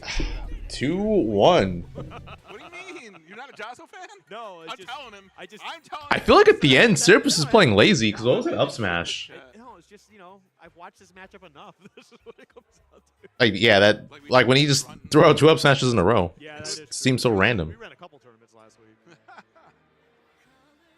Oh, man, oh, man. All right, well, here we go into game 4. This is the first time Syrup gets to pick a stage. Looks like we're going to be going to Town and City. The last time we went to Town and City, I think, was against Oolong. And did Oolong end up taking the game? Or no, Jazzo 3-0'd him, right? No, the Oolong set was competitive. It was Top 4. I think it was a 3-1. Top 5. And I think Yeah, they had a tiebreaker. So there's 5 people from this that made it in. Dynamic, a good back and forth. Oolong took the game on Town and City the first time for sure. Like, because Jazzo won on PS2 twice at least. Yeah. So he took Town and City was Oolong's W. So us going Oh, back Jazzo here, doesn't have his jump. for the Syrup Jazzo game, I mean, I would not be surprised if Syrup ends up taking this. So it's not to say that Jazzo can't get it done. It's just Syrup's got so much room to be working with. But then there's also like the dynamic of We Fit Trainer on the stage is like, quite a bit different. But what's not different is that First stock on a Syrup. Up till in the charge up smash. You got a slight charge on I it. think it would take longer to kill off the top, but I feel like Steve up smash is already just so strong anyway. And now you just kill it with back air like 20% sooner. Well, I think Syrup heard you groaning over the extra game. So, yeah, Syrup locking in here for the $1,000. Yeah, Syrup wouldn't do that to me. He wouldn't throw, right? Oh wait, hold on, maybe right now. Speak it into existence. Dude, he built these. This isn't even a throw. This is just Jazzo's crank. He built the Super Mario Bros. 1-1 course there. Turning up the volume to 11, Jazzo right now. But guess one Steve combo later, and we're at 80%. Yeah. Oh, that's it. Yep. Nice. Okay, 128 to be able to take that one out. You know, this Jazzo is definitely still in the same stock, even game in my brain. Yeah, but I mean, 79%, that is a lot of percentage here, especially with the fact that Syrup can kind of just decide to jump in when he wants to. That time, he definitely got picked up, though. 101. You do have the rage, though. Like, one opening and one short you, and you could have the lead. Oh, never mind. Yeah, that's a big stock there. One more, and Syrup is the LCQ champion. But this is certainly a huge lead for Syrup. Like, when you're going up against Steve, you have to have that counter play locked into your brain. You got to have, like, watch out for iron at all costs. That counts Minecraft, Even. Minecart, and that counts the down air. But yeah, the 0-0. Oh man, We could see the game 5. We could potentially see it right now, and he could definitely happen. But right now, it's just a matter. Yeah, it's just a matter of Jazzo getting back, and he's got diamond too. Yeah, man. that's what you don't get on the first stock, but you save that over time. Oh wait, we could see. Okay, hang on. 48 though, one more opening. I'm gonna say just getting him off stage and hitting another downer could be huge. There's no way, right? You have to get out of there. 82 is great. It's phenomenal, but now we can reposition here. Not gonna get by that grab, and this could be. Oh, is he dead? Oh, game 5. Okay, wait a minute. Reverse. Very consistent with You have the potential for reverse 3-0. Down tilt, he'll just follow you because that's what you're trying to do anyway. You're trying to air dodge out. So I mean, he's ready for it. And okay, look, I'm just gonna pick up more damage. And he had a wall behind him too. So how far are you really going? No, I can tell that you're speechless after Jazzo winning another game. I can tell that you are groaning and moaning over Jazzo taking this to game 5. Having to commentate more Smash Bros. I know you're upset and hurting on the inside, but you have to keep it partial here. You're really hanging on this. What are you talking? You're the one that was like, for a whole second. If we had the caster cam on the table, Skip would be passed out, frustrated, angry. Fists balled up. I have my head on the table right now. Fists of fury. Well, here we go. Going back into small battlefield. I believe this is where game 1 was, which Zero did take that W on. Yep. 1 and 2. This is a great advantage for Steve, but like, I mean, we just want to see his counter pick the first time, you know? So. Oh, I thought he was gonna go into crumple there. Yeah, Jazzo needs to charge a little bit more. Yeah, or the Ness. Yeah, the Ness, which is obviously that's a much different matchup entirely. And honestly, I think Syrup could still do it with the Ness, to be real. He's still a very talented player with that Ness. Whoa! Nice. That was a good weight. It's like if you're Syrup, you'd be like, this guy beat me, the player, 3 weeks ago. You know, it's like regardless of the character. But that was actually a disgusting pickup for a stock. That was actually really well done by Syrup, especially getting that wave land. Just right. I think he ended up like jabbing just to kind of like potentially see if he can get Jazzo to stick anyway too. So. Yeah, we've been seeing a lot of the back and forth of like percents here, but like sealing that stock versus What? a great omen for Syrup. And I just cursed him. Why up smash in that spot at 0? Oh, God, you're so annoying. I guess you can combo off of it, but still. I'll stop. Tomorrow, clean slate. Clean slate. You watch for you to do it all over again? Clean slate, clean slate. Pinky swear. He has no jump. Yeah, I'm sure. As we continue to move on here, game 5 still. And it's that's the thing, though. We're kind of seeing the same thing here. You know, One more again. Stock, right? But then Jazzo's just gonna slowly bring it back. Can Syrup close out this time? This is a really hard deficit to come back from, though. Syrup is locking in for this. Gets a decent amount of iron going for him, so like 3 bars, not bad. But I think we need like the extra diamond insurance for the last stock, you know? Yeah. This is what I'm talking about, though. See, yeah. Oh my God. Oh, and Syrup doesn't have diamond now. It was 0 to 10%, and now it's the same stock. Yep.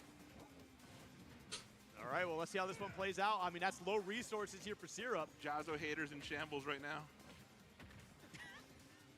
I don't know who that is. It's not me. I like Jazzo. Oh. Syrup could close this out now. Uh-oh. I gotta stop talking. I'm gonna stop talking. That dash attack was so powerful. Oh, yep. Wow, we got a reset. We have a reset. Reverse 3-0 was looking dire. On game 3, It feels like, honestly, the last 2 games, Syrup just and now here we are in starts playing super lazy, and Jazzo just capitalizes on the heavy. I've noticed it a lot in the last couple games. I'm gonna be real with you. We're gonna get 10 games, right? Why is this going to be a quick 3-0 now? We're like, oh boy, we can commentate 2 sets. Yippee! Jazzo is staying locked in. 100%. And I mean, these players are also going to be here for the long haul too, because it's really interesting. Like, this is the last set of the bracket, right? We hand somebody a trophy, and then they go and play the invitational sets they have to play immediately afterwards. Yeah, small battlefield yet again. GSM, yeah, I think so. Dude, Jazzo just coming alive. So I don't think there's anything else happening.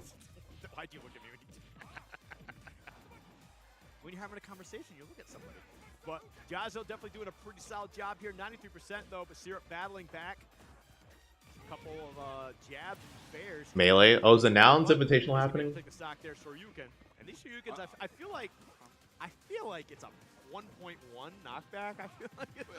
I told you, those 3 sets from last week mattered. Like, Yeah. I got you. You didn't take a set on me. I took 3 on you. Yep. 4 today. Well, that's it. What? Oh, but he got hit with the TNT. Smash, dude. That was really charged. Took 20 for being there still, though. And He can live. Yep. I mean, Steve recovering. Yeah, but Oh yeah, something to note too is Jazzo definitely has like great Steve practice at in Georgia because of DD. So shout outs to him. Probably one of the reasons why Jazzo knows his matchup as well as he does. 72. Imagine if your character had a dude, if Ganondorf had a walking jab. Oh. What are you talking about? His up tilt's great. Well, back air bandit Imagine if you could strikes again. Especially the way his jab hits. I'm just saying, make it like Ocarina of Time. Let me send your projectiles back. Yeah. Actually, it should be in the game. But Let me float, bro. Yep. Give me a I like how he jabbed, dashed away, and then went right back in for the up tilt, and Jazzo just parried him anyway. Dude, I'm gonna challenge Jazzo to some games. I need to see the parries firsthand. You know, like I love the effect that they added to the sound for Ryu. Oh yeah, yeah, 100%. It 100%. 70%. Yeah, but it's still either player's game. Rage here. 10. Wait, It's yeah, over. No, That's it. Yep. Game 1, Jazzo. Solid. Here trying to put an extra 1K in his pocket. Solid 2-stock. This is 4 straight games, by the way. Yep.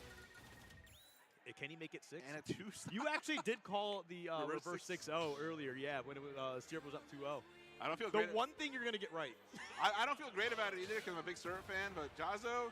The winner of the LCQ gets $1,000. You could be a big Syrup fan and not be called. Yeah, so that's why they're still playing because they both qualified, but winner of this will get $1,000. I'm a Syrup fan. I think you're just a hypocrite. No, there's a difference. There's distinction. There's nuance.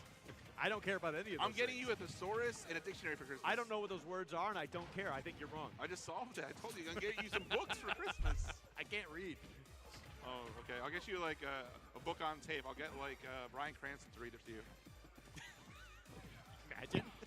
Brian, Read the dictionary. Reads the dictionary. I'll make it happen. I got Oh, he way- died. Oh my god.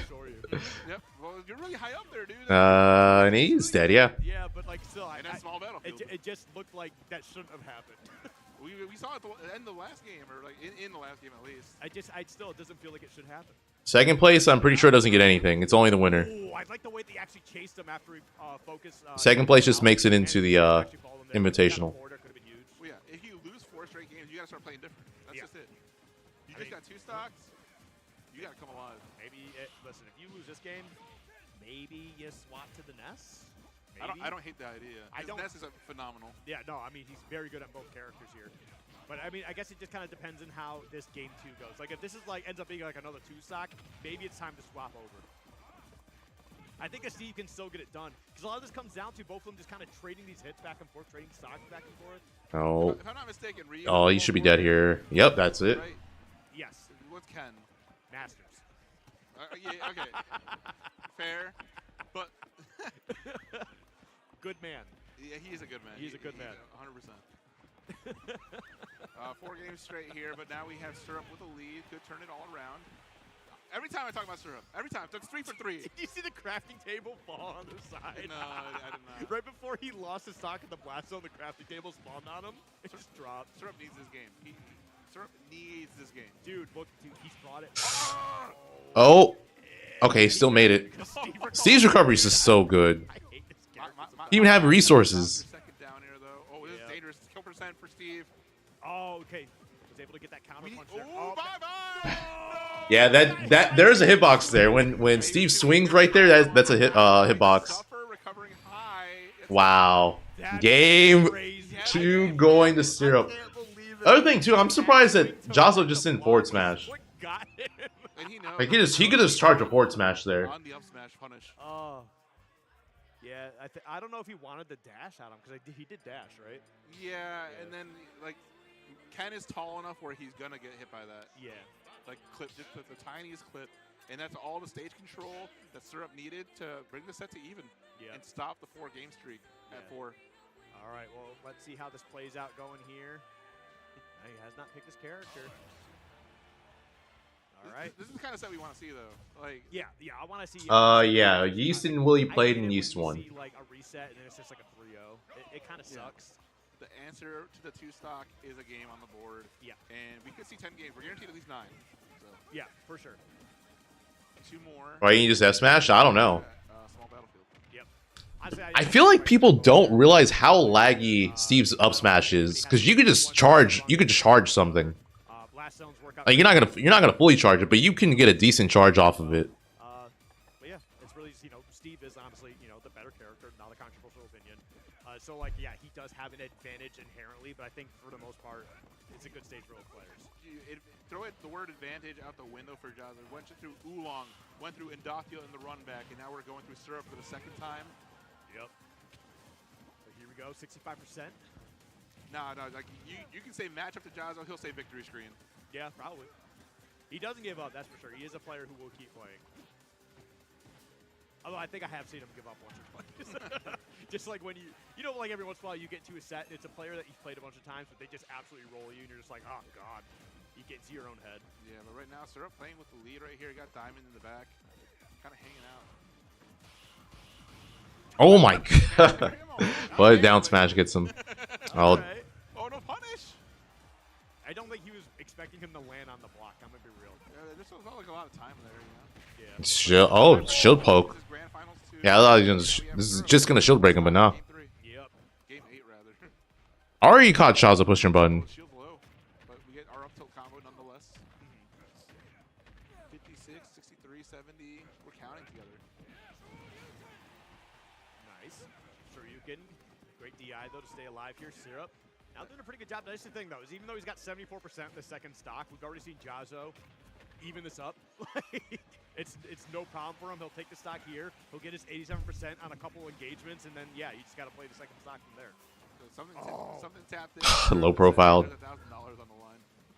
Yeah, Jazo needed to do down tilt there instead of up tilt when Syrup up beat. Stocks to 145 though. We have seen some nasty stocks from Jazo, but this is a mountain. I love it. I love it. And that's the thing though, is like 3 stocks to 1 looks rough. 2 stocks to 1 feels a lot better. Look at this damage. Oh, SDI'd out of it. All right, we need Syrup to answer back here if we want to see Syrup go open the set. He's not even on the platform. Yeah, he was on the blocks. And has enough height still. Yeah. And all right, it was 3 stocks to 1. Now it's basically the even game. Help! I've gotten stuck in mud. I need assistance to get out. The quicksand didn't sink, and now Jazo hasn't been hit. All right, well, 60%. All of a sudden, yeah, Jazo has a lead here. 1 hit away. Yep, could be taking it. Oh, the parry's huge. Yeah, okay, definitely 1 hit away now. Yeah, goes for the grab, though. 94%. Yeah, this should definitely be enough. It's just a matter of putting that shield pressure down. Not going to be able to get the hit that they need. Jazo just needs 1 good hit and he can combo and Shoryu. There it is. Doesn't input the Shoryu. Having no jump, I don't think was really the issue there. I think it was just trying to find. Oh, there it is. Oh, yeah, yep. Okay. Yep. As a thing, 2-1 Jazo. 1 more and he will win 1K. Being able to pick that out. It's like Syrup needs to distance himself a little bit more. You can't just be in his face and then like take your time to get away because Jazo will just run you down. That reverse 3 stock probably fits in a YouTube short. That was probably like a minute. Like straight up. Honestly, yeah. And now Jazo 1 game away from losers bracket, from losers top 12, mind you. So from 9th place, 7th place, 5th place, 4th place, 3rd place, 2nd, and now we're 1 game from taking his $1,000 and his trophy and the best spot in a 10K tournament. It's a trophy you can put into a sock and kill somebody. Dude, this is Minecraft Alex and Ken Masters having a good time. Dude, you know the atrocities. sky. You know the atrocities I've seen in Minecraft. I've seen what people do in Minecraft. But did you see a drop of blood? They probably there's mods for it, I'm sure. There's mods for this game. We can't use them. Why did you bring that up? Anyway, gonna be going into. You started it with I your did socks. not. I did not. With your socks. I didn't do anything with that. With your socks. Anyway, I'm just gonna continue talking about this game here. Because it's a high pressure situation. What's funny is I'm pretty sure these two are going to play each other tomorrow. Like in pools too. Goes for the forward throw, puts him off stage. I'm going to hear about this later. Yeah, you are. Yeah, you're in trouble. Oh, that's it, right? Well, barely lived. I guess Syrup needed to charge there. No, dude. The stock, yeah, yep. Yeah, 110 now. He's got to make sure that you don't lose this. Oh, that's huge. Good roll. Yep, whip grab, 27%. Still not taking that stock with the minecart. All right, I don't think we're getting a No game 10. way! Wow, just barely missed out on that up. I don't think we're getting a game 10. No, I don't think so either. Jazzo saw to the crystal ball. Yep, and dude, he's just not able to take him out here. 146. Yep, good. Rarely get a punish. Signs of life from Syrup. We saw Syrup make a big comeback in game 2, so we can see this happen. Okay, just a matter of just getting up on the stage now. Get some resources for later, but still don't have Diamond in the back yet. I mean, yeah, he's taking his time here. There's no resources outside of having gold, and that's another stuff. Oh, good SDI from Syrup. I think the lack of rage might have kept the team alive. Maybe. I think it really comes down to a DI check at that point, which he should be able to get it, but either way, you're putting a little bit on him. Oh. It's all of a sudden, it's a very even game. Yeah, Jazzo doing a really Sure, you one more stock. One more, and Jazzo will win the 1,000 and be the LCQ winner. Can Syrup bring this back? Oh, there we go. Forward air. Put him off stage. Oh, opportunity. Oh, that's actually huge. No jump. He did have a jump. Oh, Didn't matter. One stock. did he not do heavy shore you there? We can see a game 10. Yeah, we could potentially get there. It's just a matter of can Syrup find a way to close this out because Jazzo is really good at finding his openings here. Okay, just 23%, so it's nothing to write home about, but it is a start. Kind of low for Jazzo, which is great news for Syrup. Yes, very low for Jazzo. We got Diamond too now. Yep. Oh, getting a little cheeky there. Oh, wait, that's big. Oh, wow. the dodge. Forward throw. Finally hits. This is terrible. All right, well, game 5. That was so anticlimactic. Last game. The fizzle out into the game 10. The people wanted it though. Okay, game 10. This is the way it should end. For the highest stakes that we can get, this is one. Also, I want to say, I feel like Jazzo could have still lived that, even with the blocks there. What was that? The throne's like next week or something, right? When is the throne? Throne? That's just checkmate. A month ago, dude. I'm pretty sure he could go under. Oh yeah, I watched that. Yeah, Guild House. Wasn't it last year in December, bro? I'm like, dude, that was like. No, the secret though. No one nobody told you about. The one that you're not invited to? Yeah. The Ken tax. You're not allowed to watch Sorry, it, Phil. I left the secret out. Wow, that's. He missed input in short. Yeah, that makes sense. He's probably just trying to do the heavy input. Yeah, I remember everybody there. Yeah. You remember everybody there? Yeah, Coney was like lamenting over the Yoshi that Sid was holding up, and then he got Riddles to sit in front of the Yoshi.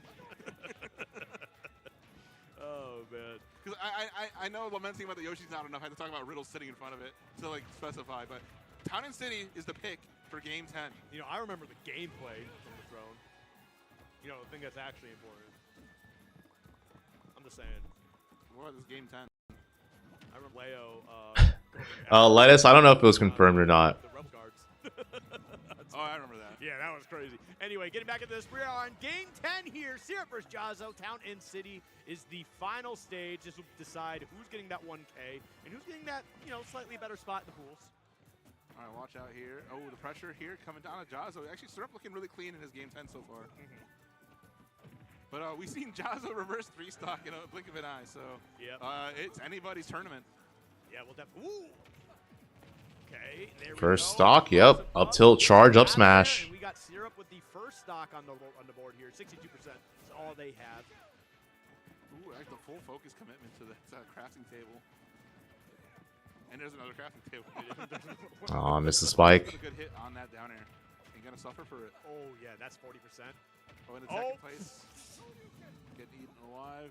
54 and counting. Yeah, I do like that he short Yukin to the platform though, because that definitely saved him. If he didn't, he was definitely probably gonna just lose that second stock. I'm gonna be real. Oh, the command grab hits again. That's terrible news if you're Jazzo. That's not it. I thought he was gonna just shore you, but maybe try to miss input. It might not even kill because the block's right there, so it's almost not even worth going for. However, you do get him to tech off of it. You could probably follow up with something. Oh, this is not looking good for Jazzo. 3 stocks to 1. I don't know if Syrup's gonna let it happen twice. If you're wondering why Syrup's doing down air and regrabbing, it's because when you do dare with Steve, okay, that's it. When you do dare with Steve, it counts as you landing on stage, so he gets his invulnerability back. So it basically doesn't count as a regrab, even though it is. Absolutely can.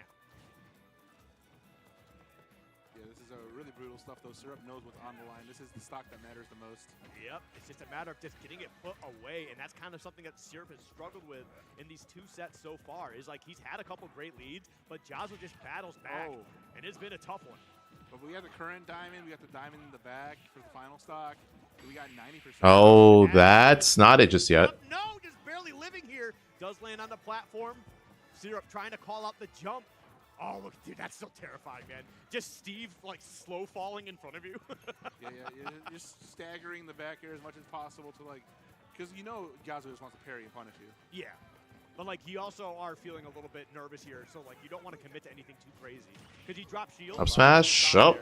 And that will certainly All right. do That is it. So Syrup.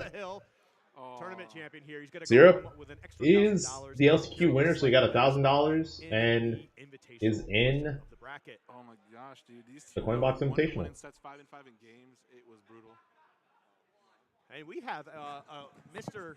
Just remind him we got 4 sets invitational. Yeah. We're not done for today, guys. We are not done for today. HBox hopping on the side here to let you know that the invitational is still going. We got 4 more sets today to see who's going to get the best possible seed going to the double elimination for the $10,000 tournament. Yep. So all these players that you just saw, whether you're watching the side stream or here, the side stream was Yeast Mode Paul taking it over, who was it? It was Willie?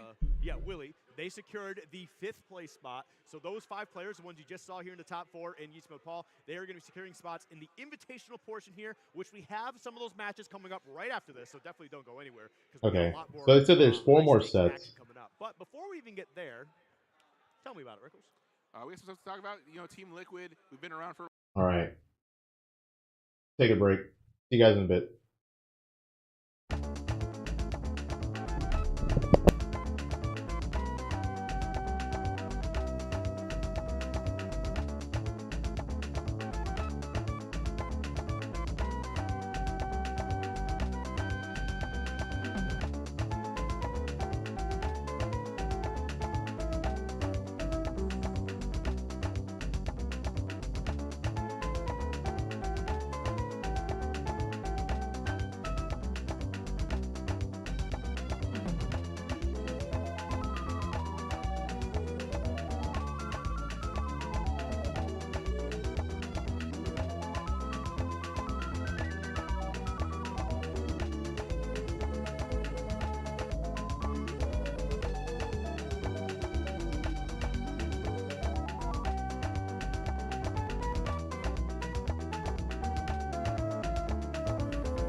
Yo. Alright, so first set is Yeast versus Crepe.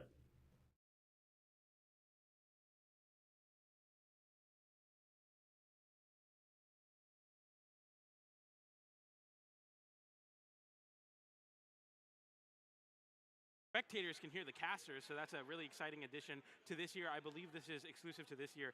I don't think we had it last year, but nonetheless, we'll be getting into the matches. Crepe Saleh versus Yeast Mode Paul. Oh, and his name's too long. I'll have to fix that before tomorrow. But Yeast Mode Paul, yeah, piloting the Me Brawler. Oh, and Crepe is going Wario. Not going with the Steve versus the Brawler, instead opting for the Wario. Now, I would Wario assume itself isn't much of a shock to us. We all saw the set versus Tom. I would assume that what's it A called? little bit earlier in the year.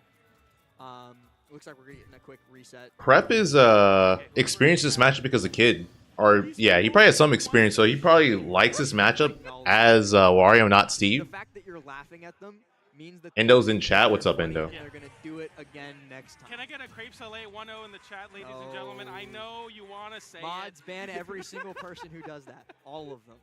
Absolutely, but yeah, we're getting into game number 1. Shinymark is here, yeah. I saw you, Zach. He played against Lima and he won, right? I think he beat Lima 3-2? 3-2, 3-1? But maybe not feeling it, but having a really, really strong Wario as well could definitely work out for him in his favor. Oh shit, he mewing. That's a statement. Last time I commentated someone mewing, it was Manny beating MK Leo at Smash Factor. So maybe channeling the energy and coming into game number 1 here. What an introduction to this set. I'm at a loss for words.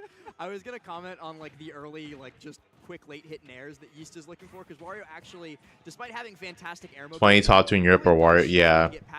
Top 2 plays Wario, except one! One plays more than Wario. Is going to be just doing over and over again. But eventually, when Crepe does get that hit, he's got a fantastic advantage state. He's going to be able to shark underneath. He's going to be able to juggle. But he also got to be careful of getting up tilted on platform, because you will also die. Some of the most potent juggle states in the game in the Me Brawler, like you were saying. The very active hitboxes up tilt into up air, looking for the landing. Up smash for the first stock. Also, Lane, how's it going? With the up smash, just covering all the options. That was crazy. That actually found a connection. Answers back, up air, up B. Crazy. The up air into up B, the thrust uppercut is going to close out that stock. Yeah, Crepe just outspaced him ever so slightly, placed himself to the left of where Yeast's maximum drift range was going to be, and then popped that up smash, and then Yeast respawned and immediately went, hey, check out my kill confirm. Yeah, and a very potent strategy for Me Brawler. Like, you get so much damage built here with the juggles, and then you're able to get so much conversion at such big ranges, especially versus a floatier character like Wario. Floatier character like Wario is not going to be able to float his way out of this uppercut. You got caught, and you got to pay the price. I don't know if it's just Alright, he does have Waft. I'm assuming we're not going to see it this stock. Or we might have. I think he tried to get landing up air. That doesn't look like a real character. I mean, it is a Me Brawler after all, but it actually just straight up KOs you, and it's true. And 2 suplexes will put you past 55%. You're at 57 now, and Crepe Saleh struggling versus the Me Brawler on the Wario. Of course, when you talk about the most scary moves in a Me Brawler's kit, you're always going to talk about uppercut. You're always going to talk about late hit nair, but I think that suplex is one of his most underrated, strongest moves, because having fixed knockback in this game and on a command grab no less is terrifying to me. It does the same thing every time and sets up for a tech chase the same way every time. And having that as a tool available to you is Waft is on the table now. But speaking of terrifying, Yeast has to be careful. To these terrorizers, we see Wario start to glow a little bit. An up tilt into an up air. He tries to position himself underneath with the up tilt again. Up B, not going to kill though. Pops him up high, but he's still alive, and where there's a will, there's a way. That's not going to kill either. One conversion into this Waft, I mean, you can find a lot That's it. That's, I mean... You live and die by the sword. You get hit with the up air after you whiff it and lose the game for it. And that's why you play Wario, for those clutch situations where you just close it out. Sometimes that was just so greedy. Capitalize in the most ultimate way. I mean, I don't the even most Smash ultimate way, I think I would say, on the 6th anniversary of our beautiful, beautiful game. Bath rubber, yeah. That game with a Waft conversion. Yeast, though, he's not really going to let that shake him. You saw he's got a little smirk. Your nephew wants you to play Smash with him. You have no idea what's going on in this game. How do you get good fast? Play Donkey Kong. Spam grab. Before sitting back down and locking in for game number 2, and we run it right back to PS2.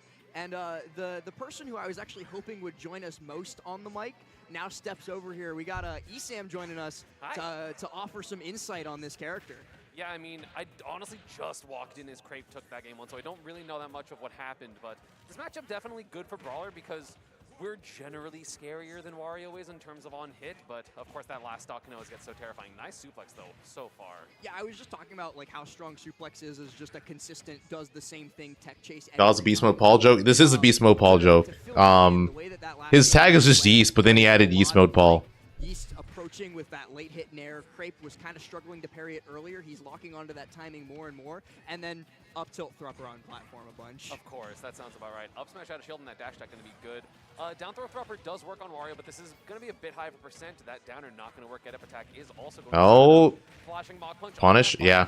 Easily punished. Yeah, so because he had bike, it finishes the animation. Is there any benefit to that move in this matchup? It kills really early. Yeah. Okay. And like Wario's mobile enough that he's kind of gonna get around shot put anyway. And this juggle state is really crazy. Not enough. There didn't find a KO, but I mean, you're just getting so much extra credit here. Up smash out of shield punishes the down tilt. Great reaction. Very important. Yeah, he popped that like before the end lag on down tilt even finished. Like Wario didn't get to reset at all and try for another move.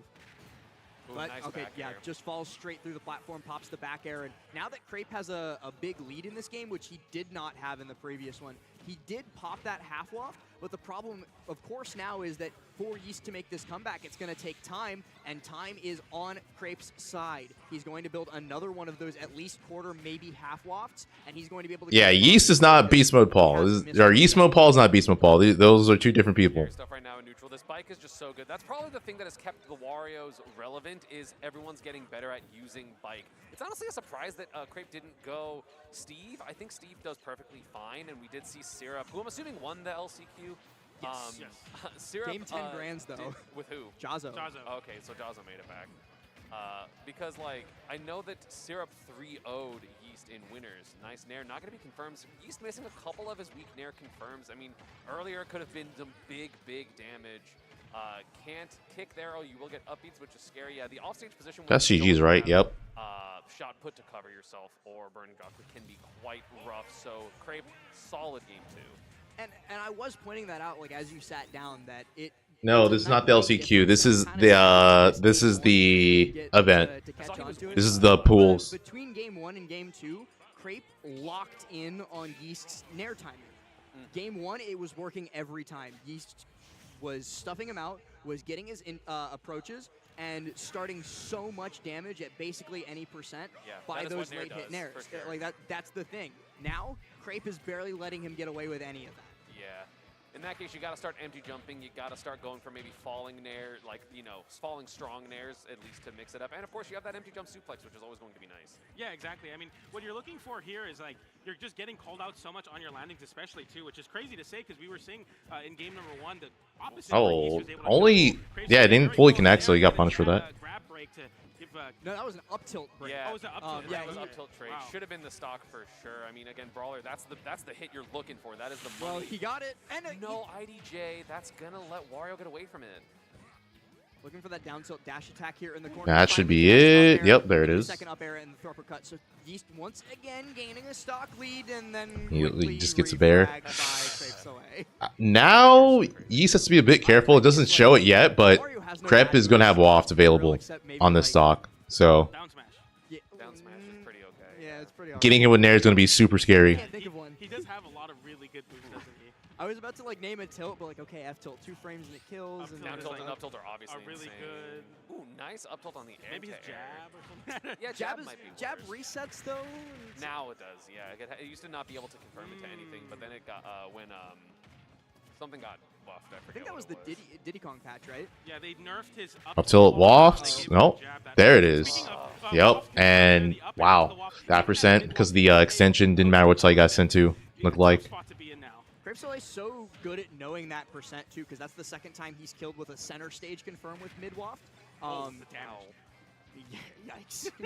When the bike gets involved in the damage stacking, it gets real scary real fast. And Crape Soleil looking all too comfortable center stage right now. Yeast Mode Paul just fighting Casper at some moments, just looking to call out drift from Crape Soleil. It's not working. Another up smash call out for Yeast. That's not going to be the guaranteed combo. Tried to get the air dodge drift, but Crepe just going towards center away from the platforms. Does not want to get Thrupper there. That's Nair. Nice, good tech chase. That will be the stock, absolutely. And hey, me Brawler can. One of the benefits of having flashing Mach Punch is that you're able to just do that. Terrified of platforms right now. Like, get away from platforms, but you're set into a tech chase situation on it, and I don't know if Yeast necessarily wanted to pick up the bike in that spot. I think maybe positioning for a punish on any sort of get up there would have been better for him. Really bad. He's given away control of the stage to Crepe Soleil. He tried to up smash out a shield there. Oh, I feel like Yeast could have gotten like a confirm off of that, like an actual kill. This is maybe down throw Thrupper in about 15 if you have rage. Hey. Oh, a B. Is that going to do it? It is. Game 3 going to Yeast. Stealing it from Crep there. I didn't think he was going to KO either, but that might have been a little questionable DI because I think he got crossed up on the up airs. I don't think that was his fault. I think it was just you expect to be on the right, so you DI left, you get hit on the left, so you DI in, and then the same thing for the second up air. And the double jump up air uppy there is going to be absolutely guaranteed. I'm surprised to kill, but I think that rage definitely helped. What was he at after the hit? Like 85-ish? After the uppy, he went to like 95. Okay. Which is, I still am a little bit shocked that Thrupper killed there, but then again, I should never be shocked. Up smash out a shield doesn't seem like a bad option for Brawler. No, it's not. It's a good out shield option. To let it go to small battlefield. Up smash is good. He kills. The thing is that Brawler players don't like FD, even though I think up B is also a good option out of shield, especially if they're at a percent where up B kills. There's no reason not to do it. That's the only way I've seen Yeast get kills. Like over up smash. So unless she's gonna get some Nair bears or some Nair F smashes, this is gonna be rough. Well, and that's obviously the reason why Crepe picked this stage. He's like, stop killing me off the top, please, and thank you. I'll continue to kill you off the side, though. Nice. Wow, that was really good from Crep. Charged it too. Or maybe third time that Crepe has just gotten underneath where Yeast wants to land and is happy to take that trade with an up smash. Yeah, no platforms to aid the attempt back to the ground, and tough spot to be in. We get the juggle state started with that up throw Yeast mode. Looking for some sort of way to get going, but down throw Thrupper, just no way there at that high percent. Nice parry should be not enough. Forward smash, but goes for up smash instead. Does not get that. I think he could have forward smashed instead of up smash to get the kill because of the parry. Even though Yeast is swinging back, sometimes it just hasn't been enough, and overall this advantage has been so strong. Okay, that should be up air. Lining up here, but great DI from Crep to not give Yeast a follow up. So Crepe is now just alive, and he's going to get some more damage, potentially another stock before Crepe loses his first. Ooh, just barely misses out on the positioning for that up air, but it really doesn't matter. Like I said, he's caught. Oh, that's gonna kill. Yep. 3 stocks in 1, and Crep also has waft available. And then he's just going to confirm the bite was one way. There was a million other ways that he could have gotten. Oh yeah, not ready. Punch though. Shielded the first hit or the first hits, and then drop shield because wasn't expecting a multi hit in that situation. It's one of the perks of having flashing Mach Punch. So you just do it with your jump still. At least I think. Maybe I'm misattributing. I think Fortnite Flash is when you fall fast through it. Yeah. Instead of stalling in the air. I'm not too sure what happened. Okay, now you have to avoid up air, landing up air into waft or up tilt. Wario down throw angle into the falling bike, but the town platform caught the bike first. Or you could also just raw waft. This is so scary. Full waft online. You have to do a stock, and of course, at any point, this is just going to be armor for Crepe. So. I thought we were going to see Weak up air dash attack. That's going to take it. Crep takes it 3-1. 3-1 over Yeast Mode Paul. All right, so Crep is 1-1 in this pool. He just needs to play against Sonix, the only player he has not played against. So I'm assuming they're going to do Onin versus Oolong.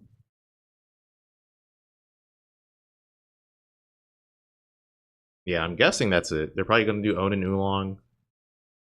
I guess the 4th seed versus the 2nd seeds.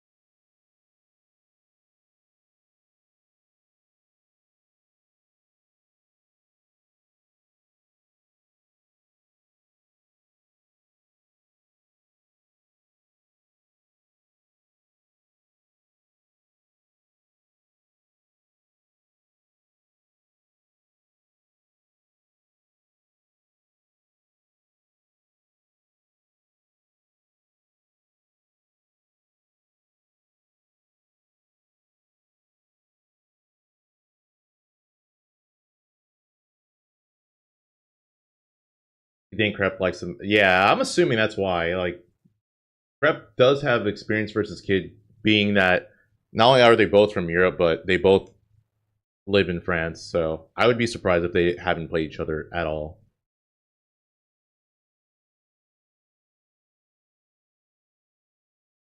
But yeah, I'm assuming Krep and Yeast are done for the day, or I guess Pool 1 is just done for the day.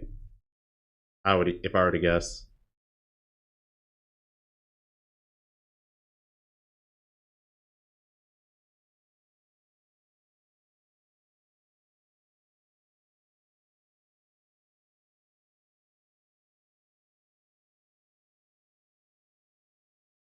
Rar was a Cole's training partner. Yeah, they both also played Luigi. Funny enough. Well, yeah, because Cole's original main was Luigi.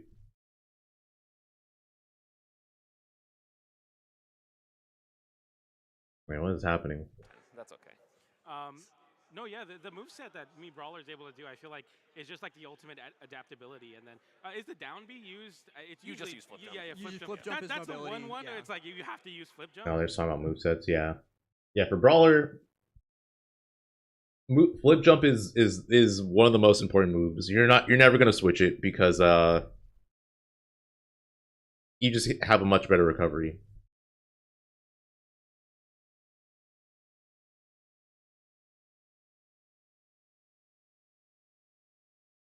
Pretty sure he's once losing with Steve with and with Wario won the set against Kid. I wouldn't be surprised. There's definitely matchups where Krep doesn't want to go Steve. Like yeah, like when he played against Zomba, he beat Zomba with Wario, so it makes sense.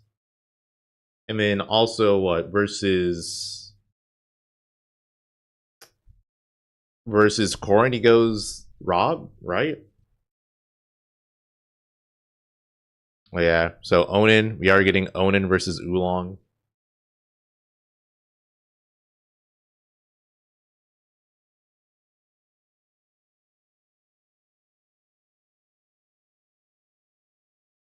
Seems like it'd be a mid-tier player picking up another mid-tier, but that has a mysterious good matchup. This feels like it's gonna be a laggy set, or sorry, a long set. I don't know why I said laggy. I mean, I guess the same thing. But yeah, I think it's gonna be a long set, just because. Some people like to suffer. The game is fun. I would assume Weefit's not just gonna run in. Versus Oolong, so Steve Weefit. I feel like Steve's just gonna do Steve things. Because you get to disengage a lot. You get to go to ledge without fear of giving up too much, because that's Weefit's general game plan anyway. And when Steve builds a wall, you throw a beach ball at it and the wall dies. That's pretty good. The damage output's also crazy. Like, Weefit doesn't need a bunch of hits to get damage. It's like, Nair, side B, that was 60. Oh, actually, the ball doesn't break the wall. It's hit 2 walls. What's Weefit supposed to do against Steve? I don't know. This, I guess. Like the actual hit of side B, like the header hitbox does it. That one just did it on the mid block. Yeah, and Onin dropping the nail combo. Really good at taking down the block walls. Ooh, landing there. 1 tries to convert it into a little bit more. Started up the side B, but the anvil is stronger. Now you're in between the 2. Yeah, right now Onin is really leaning into just building the walls and making it so that even when Oolong's pulling, Weefit's not horrible against Steve. Yeah, I mean, I feel like Weefit has the mobility to, at the very least, weave around Steve's options. Yeah, I'm trying to figure out what the angle of the ball is that hurts the walls. I think it's just got to hit particular corners of it, because like the hurt box changes. I feel like, though, I don't really see what Weefit does to like match Steve's damage or advantage state. That's the problem. But yeah, I would assume neutral's not. I'm wondering if we're going to see a little bit more like not horrible. For the Weefit spike hitboxes, like especially the back hit of fair type stuff to beat out minecart. I think that's impressive. Maybe what he set up there with the rising side B, I think it was a little bit too late. Onin was too low % for it to get enough time to do it, but it's definitely an option versus this matchup. You really need to pull out all the stops as Weefit versus Steve. Yeah, because like something that we learned from other characters that do fine-ish into Steve is like positioning yourself to kill him when he minecarts. Yeah. And like Weefit can do it, it's just hard. And there goes the pickaxe, but Diamond will surely be online for Onin once again soon, as I almost called it Arsene. The deep breathing's online for Oolong here. Might be better than Arsene. Okay, I'm glad you said it first. All right, salute the sun to take the stock. Get a worse recovery. Yeah, like deep breathing is a cheater move. Yeah. It got buffed, remember? Yeah. Well, okay. Who remembers the accidental Wii Fit shadow buff where the she had side B no thing? lag on side B for like a week? So crazy. And then Nintendo patched it without ever I'm saying surprised Onin just didn't do anything there. 0-1. Probably wasn't expecting Ulan to break out when he did. It was back when Juicebox was still running instead of Coinbox. Yeah. We had 3 Wii Fits in top 8 2 straight weeks. That makes sense. then this patch came out, and none of those 3 ever made top 8 again. That was almost literally the stock for Oolong. If he got that Nair, that would have been Nair up smash. Oh god, so much damage. Look, it's even. Like, what happened? Brought that back. Wow.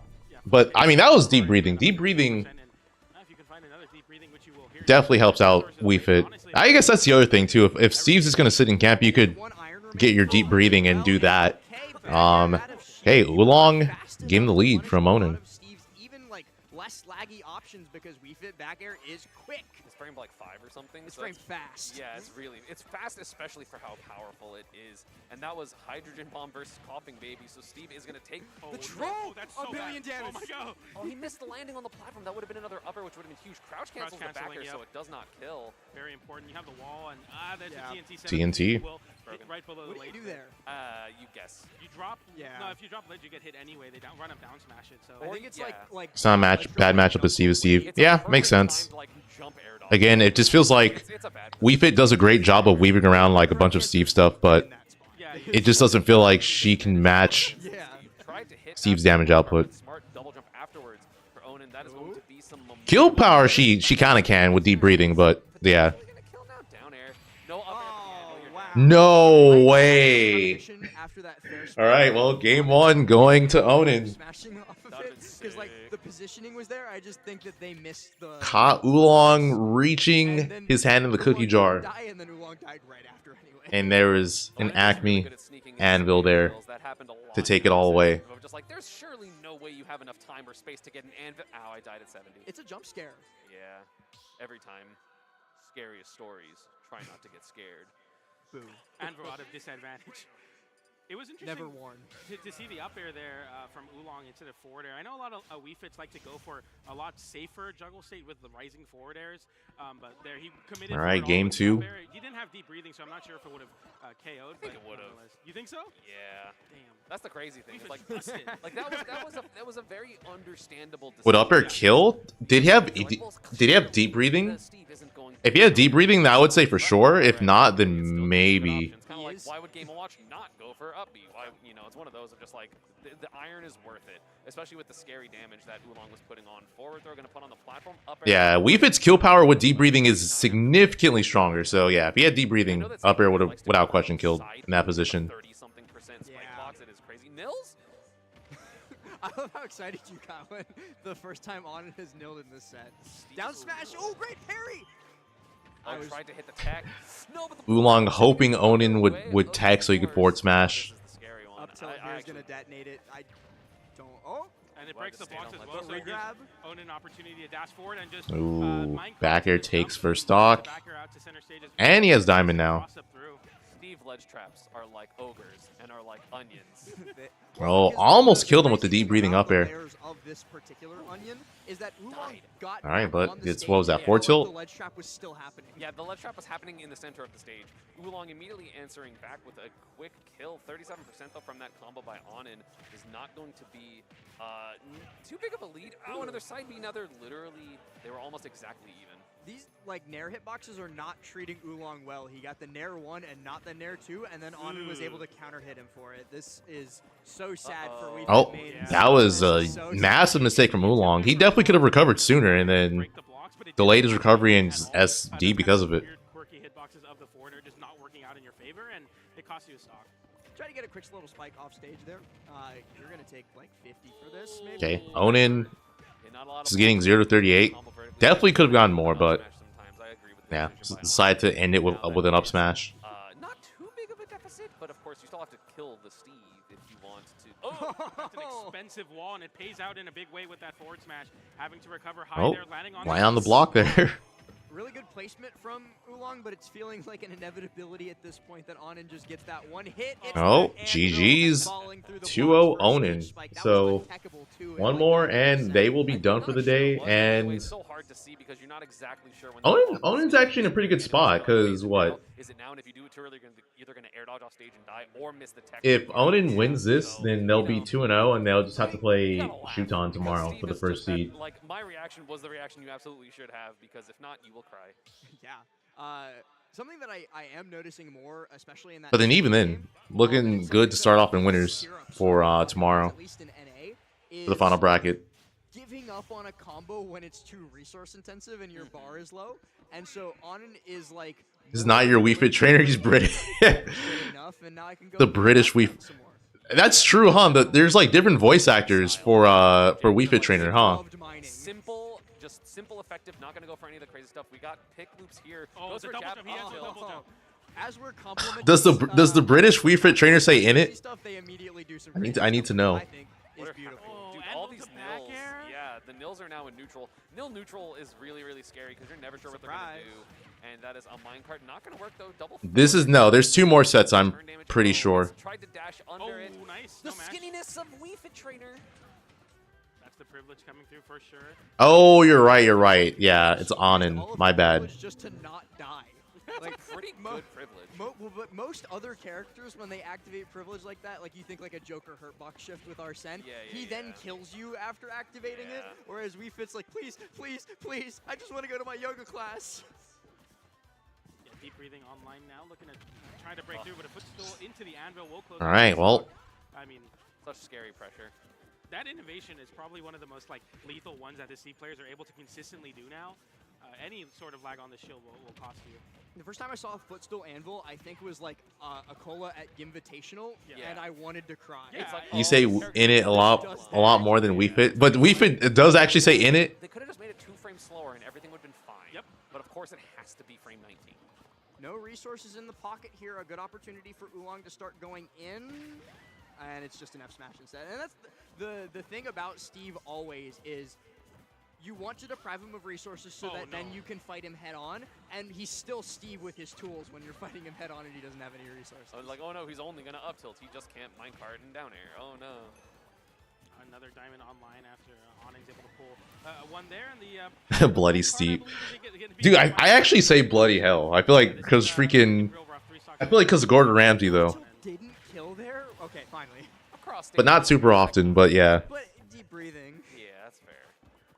1 stock down for Oolong on The up smashes. Stock away from advancing to being 2-0 in this pool after defeating the bald man himself and only having to fight Shuton tomorrow. But can Oolong bring this back? Oh, it doesn't. And I think the big thing too is top 2 of each pool is advancing out to winners. And so I think even if on Bloody hell. Dude, it's like, oh, bloody hell. I only have to play Oolong. So it would be Oolong has to. It feels satisfying to say sometimes, not gonna lie. So it would be some weird stuff in order to. Oh, it's GG? Not yet. Basically a hit away from closing this out here. Salute the sun, bro. Nah, you're lying. Diamond is also online. This back air is so terrifying, and Schmix is coming out. 4 throw, 4 Wii Fit trainer going to deep breathing. Of course, that is all you can do. Forward air is going to get the kill, and hey, we've seen the damage rack up and stack up for Wii Fit trainer. So this is possible. Diamond is not online. It's gold, which sometimes is scarier, low-key. Yeah, the faster frame data, especially. Do I enjoy cooking? Yeah, I like cooking some stuff. You're already going to die. Yeah, you're throwing more hitboxes per second. Dude, I'm actually sad. I didn't make mac and cheese. Oh. And it's a star KO. Yeah. Because for Thanksgiving, I was gonna cook mac and cheese, for my family, but then my entire family or everyone who I was gonna spend Thanksgiving with got sick, so I didn't do it. I didn't make mac and cheese.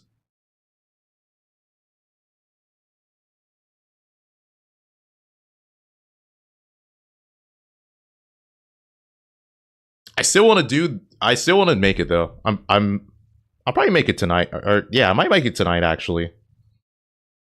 Do the recipe that Jose will cook posted on his channel. It was like a year ago.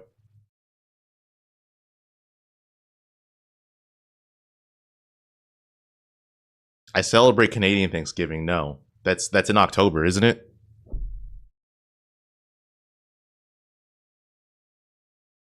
Yeah, they're better. They're better. Yeah, my basically what happened is like someone at my mom's, like my mom got the flu, and then they all got it.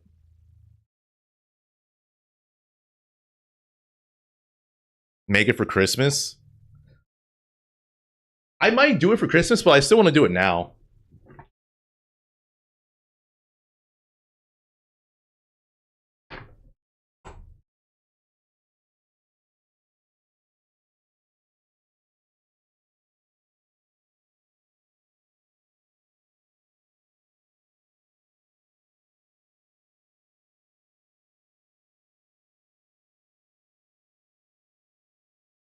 Charlie, no, bro. I live in California. I don't know who. Yeah, I mean, I don't know why you think I live in BC or Canada, but I live in California.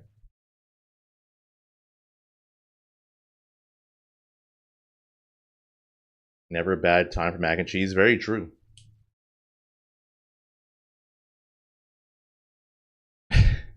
Jazzo versus Wrath is so funny, dude. Because literally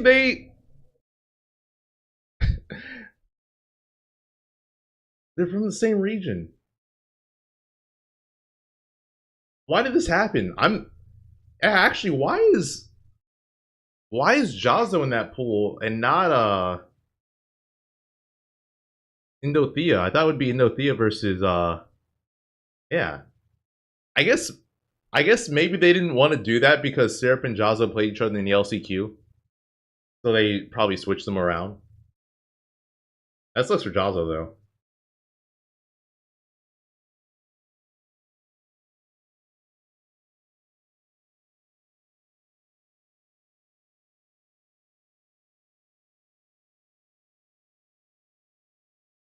Yeah, no, they play each other a lot.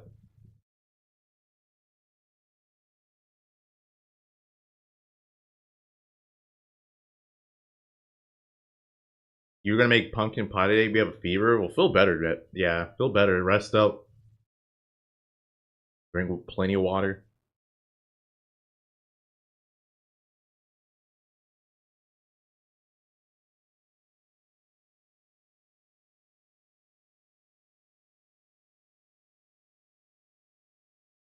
What?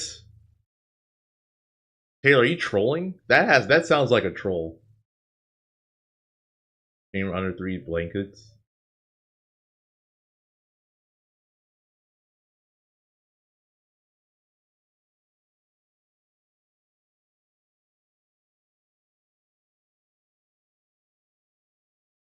Yeah, Wrath lives in Vegas. He moved to Vegas. But Wrath and Jazzo still play each other a lot.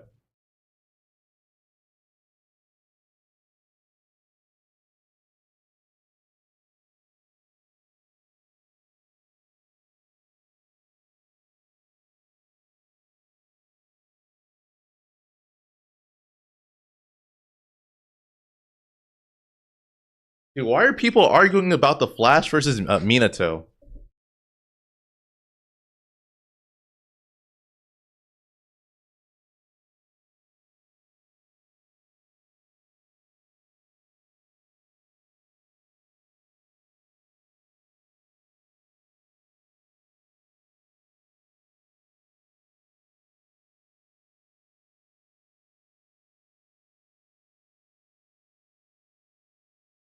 Yeah, I don't know why that's an argument. The Flash definitely wins. I feel like people that think Minato win don't understand how ridiculously overpowered the Flash is.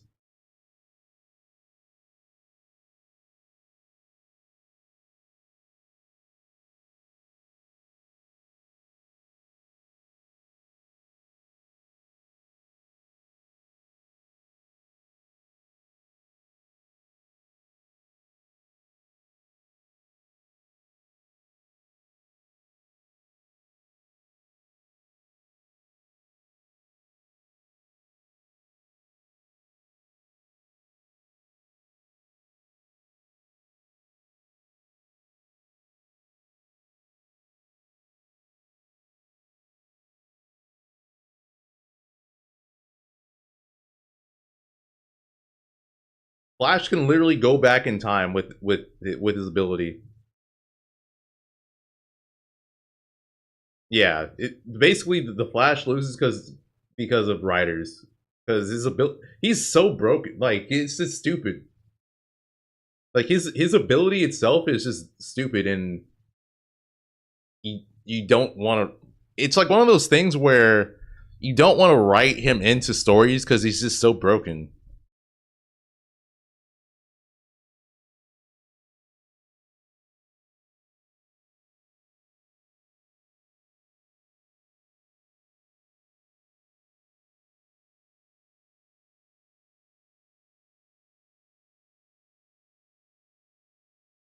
Captain Boomerang.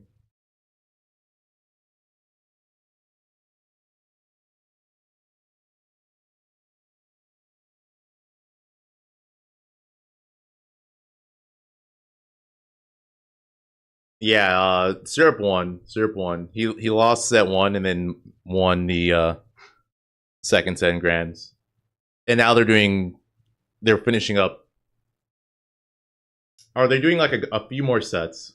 I think there's 2 more that they're doing. So it's gonna be Jazzo versus Wrath, and I'm assuming Indothea versus Lima. I'm guessing Syrup doesn't play today anymore.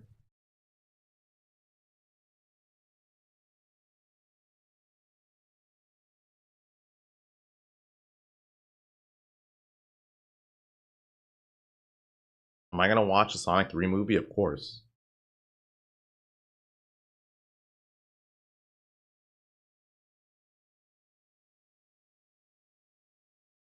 Flash CW show, yeah. Here's like a video talking about like how horribly written some moments are in that show, right? Reverse Flash, dude. Reverse Flash is insane.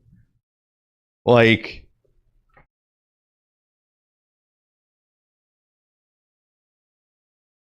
I think his storyline's like, damn, bro, why are you so mad?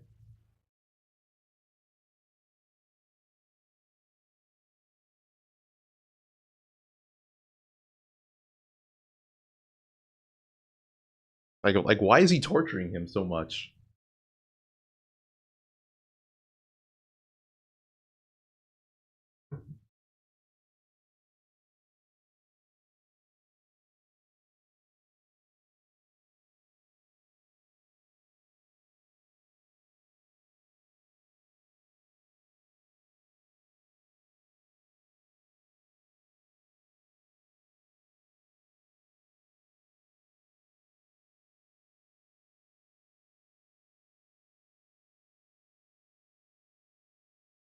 Favorite movies? American Gangster.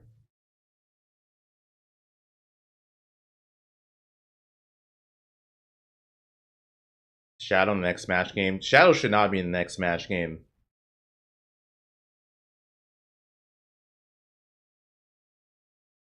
Just make Shadow like an alt for Sonic or something.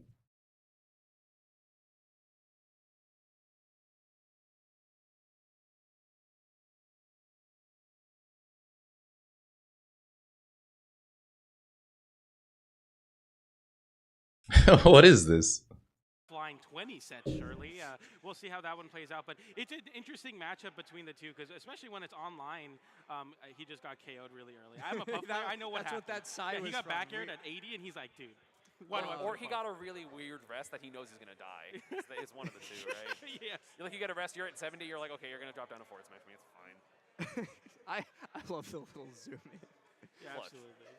I mean, every player that's at the friendlies has a story of their own. Like, you know, everybody competed, and it was really Everybody's got an HBox story, is what you're trying to say? No, everyone's got a story for sure here. HBox looks angry. He's locked in. That's all that is. But yeah, Shadow. I feel like if Shadow gets in, the trailer's gonna have mass dislikes. It's gonna be worse than Byleth.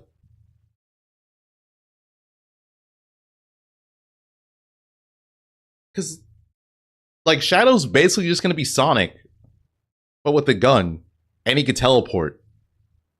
How ridiculous that sounds.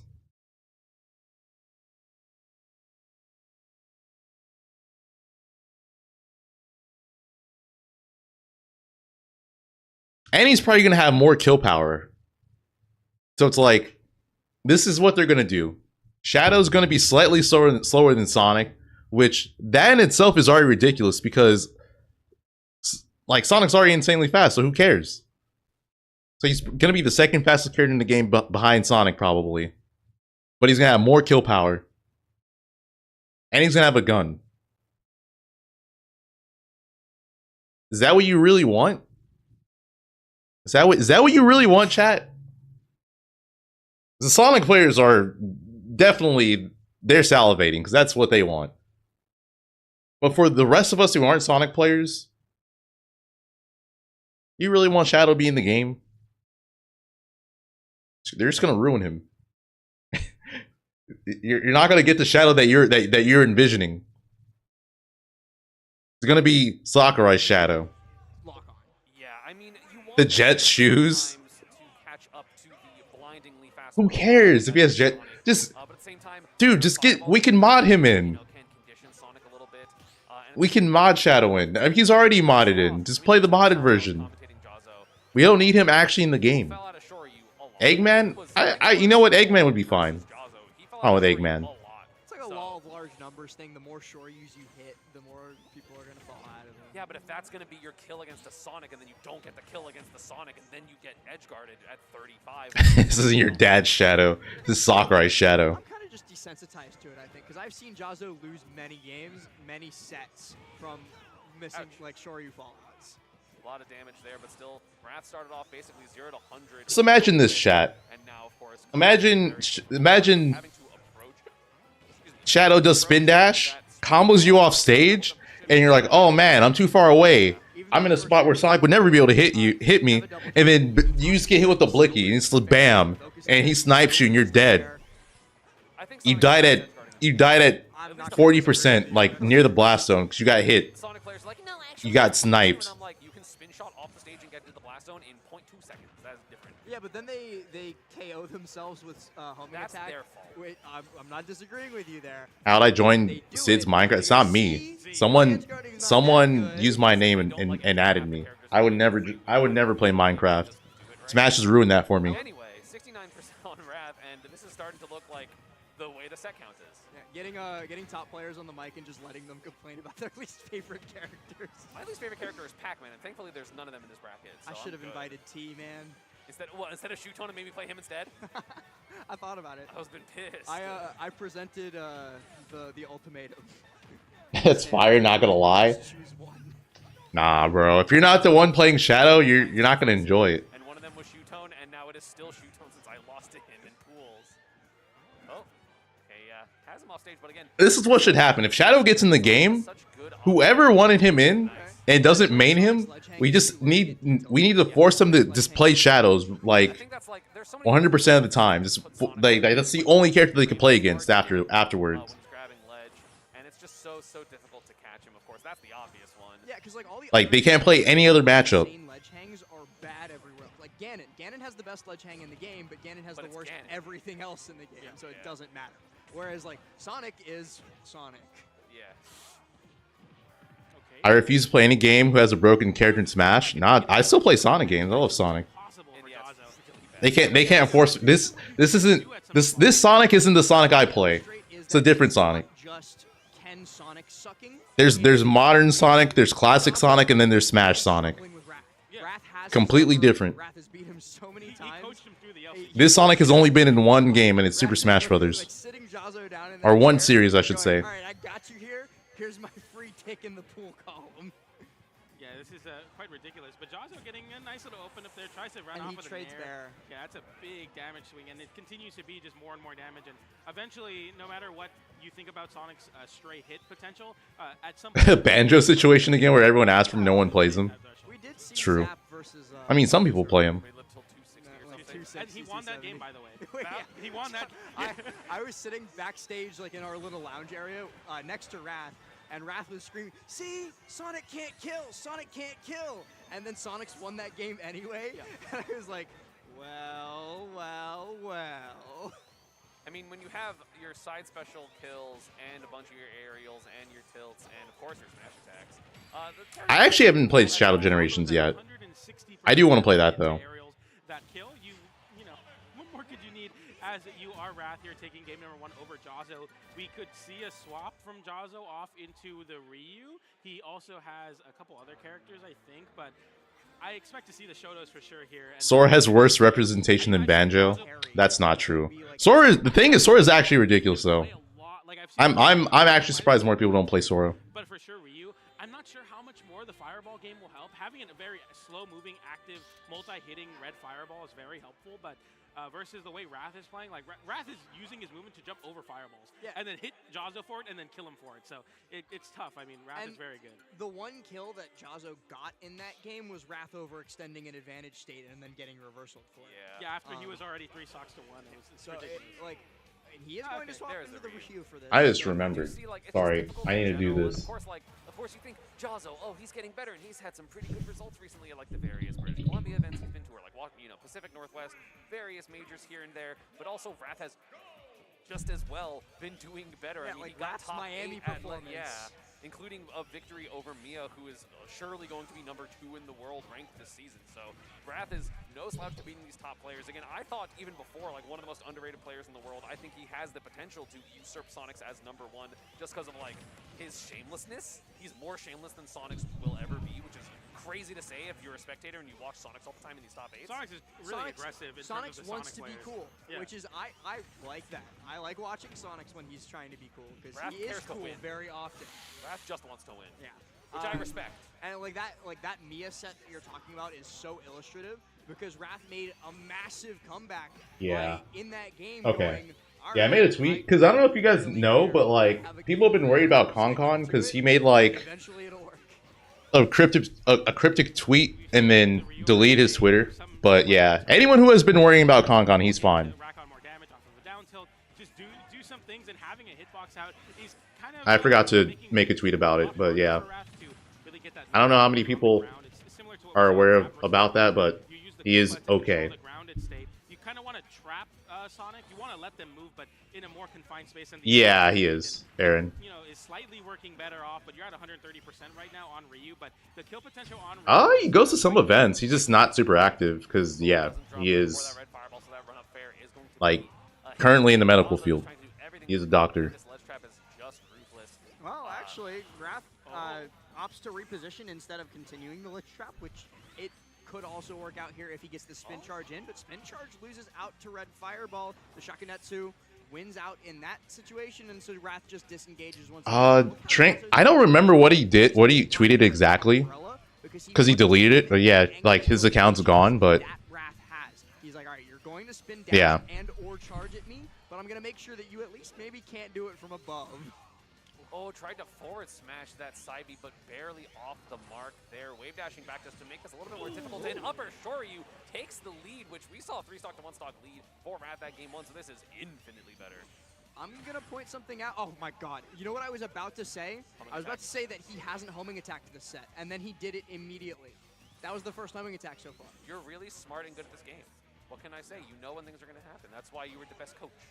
I was actually just going to be really excited of being like, yeah, Wrath has an option he's keeping in his pocket, and he's going to be able to show it out, and I just didn't get to say any of it. Yeah, he hit it and did like 10 damage, and nothing happened. Yeah, nothing came up. It was just a normal hit. Yeah, it was very anticlimactic. I'm like, damn. I'm so sad. Wow, down tilt ping with that spin. That was honestly crazy. are these matches for seeding? Basically, yes. So if you're top 2 seed in your pool, you make it out winners. If you're bottom 2 seed, you make it out losers.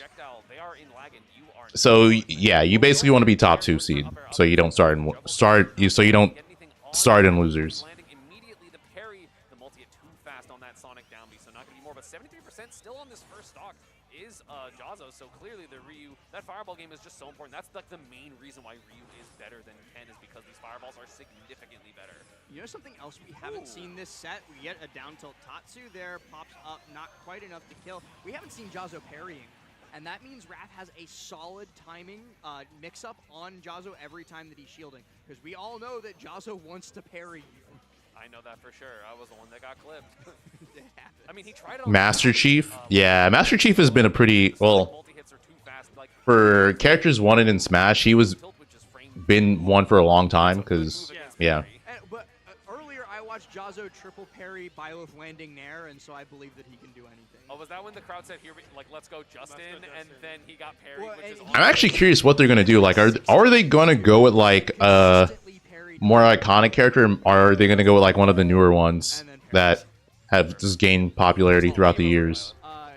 Justin came over to me after the set. And he goes, "What am I supposed to do when he does that to me?"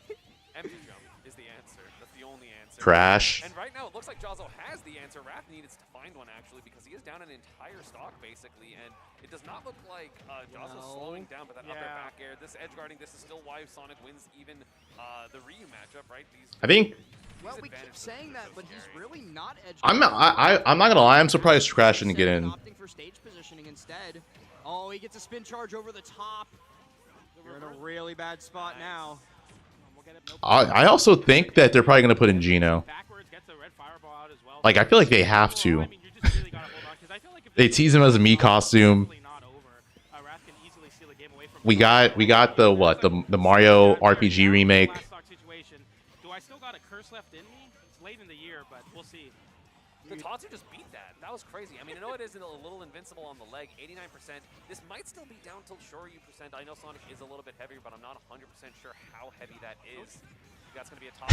Is there anyone I didn't want to be in Smash? Oh my god, what a forward smash. Found some success here. Wow. Just goes for the donkey kick. That's and he'd been wanting it that whole game too. There's no one at the top of my head that like I think like, man, I really didn't want them in. The angle of approach of the spin, and he finally gets it, and it's when it matters the most. It gets him a point on the board. I guess Byleth? We're 1-1. We're going into game number 3, but we're going into game number 3 on Rapid Like, I think Byleth is a great addition now, but like initially it's just like, why this character of all of them? Same with Minmin. Like, Byleth and Minmin, I feel like weren't deserving of spots. Spin shotting to get to center, because you don't have like the ability to like land on platforms, be like air dodge and disadvantage. It's like I'm gonna land, so like it kind of makes it more extreme on both ends, and sometimes that is good for the opponent of Sonic, and sometimes it is good for Sonic. Like this is probably going to lead to more simple edge traps and more simple edge guards because there's not as many places for Jazzo to go. But at the same time, if Jazzo starts winning, then it simplifies the angles of approach. Pyramithra, yeah, them too. But I will say, I feel like more people wanted Pyramithra in than like Minmin and Byleth. So them I can understand, but I 100% agree with you that FD makes almost every matchup more yeah, volatile, like more definitely Minmin Byleth were the two characters I'm like, it polarizes things. yeah, why are they in? Because Sonic is a character with so many tools available to him in most situations that when the Three Houses did really well. Three Houses wasn't even out for that long when Byleth got announced, though. That's the thing. Prime example of that is here on FD. Sonic gets to juggle for 120 off of one single opening. Yeah, I was going to say, like, the biggest thing is without platforms, you just have no way of planning. The focus able to go through a single hit of the up air there. A second hit would have been the end of that stock. And a nice parry. When we all wanted Twin Tail.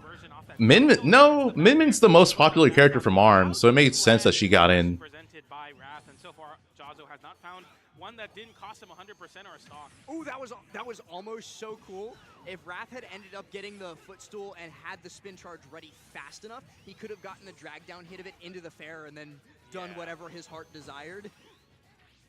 There's a spin charge away from the corner. Again, see, Jazzo's able to find the opening, but again, it's because he is down. So Wrath is, of course, going to opt to be more defensive. And, of course, what's the best way to be defensive? To throw in a little offense and scare people. And that's exactly what that dash grab did. Ooh. That's going to be down tilt strong, down tilt red fireball. So 10% is... People, Sakura had plans to fight people for wanting Waluigi. I mean, there could be way more Mario characters, honestly. I think Mario, Kirby... Not you, ESAM, sorry. No, I'm always wrong too, it's fine. But, like, as in the proverbial you who's... Naimon, thanks for the 199. Ratchet and Clank or Jack Dexter deserve a spot. That would be cool. Because they get mix-ups and they pretend it's an option. It's like, yeah, just outsmart us all the time when you didn't even know it was coming. Just guess right when I have Oh. total control. I would be surprised if there's not more Mario characters. I feel like Mario characters, Pokemon obviously. I think homing attack, like the Yeah. finish of the animation was fast enough there that he would have been able to spring. Oh, I'm he not went sure. underneath the Tatsu. So one time the Tatsu beat out that spin. This time it goes under. Add Goomba. If they add Goomba, bro. A character from Tales. Dude, I wish they had Lloyd Irving. That was one of the characters I was hoping for the most. Shy Guy. They could put Shy Guy. You know what? I wouldn't be mad at Shy Guy. I would play Shy Guy. I would dabble in Shy Guy. Why not? How come we didn't do that at all game 2? The platforms wouldn't have affected it that much. That's a real neutral skill. That's a ridiculous option versus. That's minus on hit. So even though Jazzo just got 34%, Wrath got more of that and advantage, but again, doesn't get the ledge trap. Jazzo, you know, what you said is correct. Jazzo really has not. He got edge guarded, I think, once. Game 1 or maybe twice, but then Bandana D. Yeah. I feel like that's a very requested character. Yuri from Vesperia. Yeah. Good timing yet again by Jazzo. Maybe a little bit early of a commitment for Wrath. That's going to be side B back air. Shouldn't get the kill, but again, you are slowly just inching towards dying here when more moves are going to kill you at random.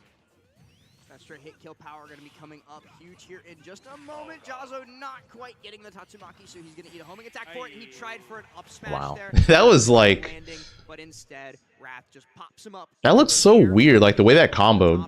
Because like he got hit with the back hit of like spin charge, and then just got an air out of it. Polarize the game so much, it actually ends up like centralizing it. And you mentioned simplification too as a huge thing that FD does. Wrath had one thing that he did that entire game, and that was pop Jazzo up and then juggle him until he was at kill percent and then side B bear.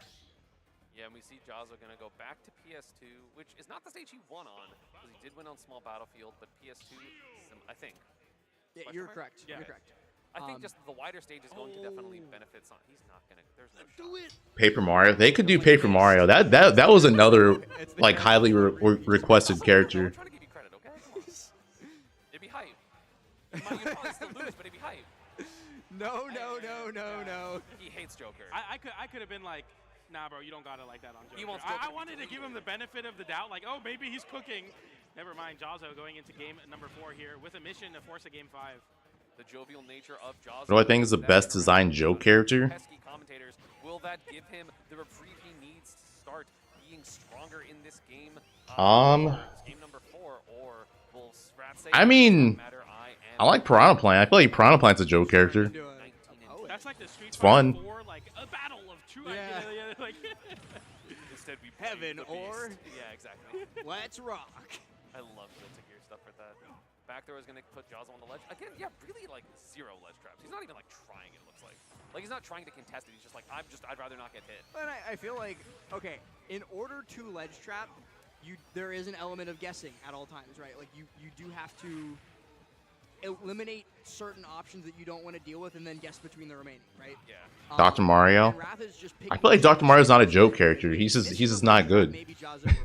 Yeah, like I feel like they actually don't want him to be bad, or I should say horrible. Yeah. I mean, definitely because of the efficiency of juggling. Pichu. Nah. See, in Ultimate, I feel like they actually wanted Pichu to not be good, and then he randomly ended up being really good. So then they nerfed him. They nerfed the hell out of him. That's fine by you. This is the forward air though, and that's what you get for overextending. That's exactly what we were talking about. That's why he hasn't been going for it. So that is a 3-stock to 2-stock lead for Jazzo. The last time this happened. Which Volume character do I think gets in next? So what can Wrath do to stop What if they put in a character from Virtual Fighter? of what happened game 2? Again, the vast majority of the stocks that Jazzo has earned this set have been to Wrath overextending, and that's actually something that you don't get to say too often, Wrath overextending, because Wrath is, like, Sonix pushes advantage as far as he can, and sometimes gets reversaled for it because he pushes it too far. Wrath is the opposite. Wrath does what's safe, what's correct, what's perfect, and then goes home happy. Because he probably won off of it. Yeah, they'll both win off of it, but it's a very slightly different path to the same outcome. And again, 58% low-key. This is like pretty. If Jazzo gets an up tilt, this is stock. Maybe even down tilt Shoryu will kill it. Cut the roster in half. Down air. That's again a 3-stock to 1-stock lead when Jazzo. You say cut the roster in half, and then you mention Nintendo. They're not going to cut Nintendo characters. If anything, they're probably going to get rid of some of the third-party characters. Lead for Jazzo, 4:30 on the clock, so it doesn't look like it's going to be a timeout, but you never know. Yeah, it'd be quite interesting if Jawser just immediately swaps into a timeout mindset here, but it could definitely be an option. I feel like you want to Like the other thing too is, especially when you have a stock lead like this, because really one opportunity to even up the stock count, and this yeah, like if anything, they might if they remove characters, they're gonna just replace them with another character that has a similar moveset, like Duck Hunt, all those other characters. I don't think they want to remove character like playstyles or playstyles. It's like the same thing with Brawl. Like they got rid of Mewtwo, but then they added Lucario, which had a similar moveset to Mewtwo. Or similarities to Mewtwo. He wasn't like an exact one-to-one, right? But I feel like some of his options were based around Mewtwo. And then for Brawl, they removed Roy, but there was still Marth.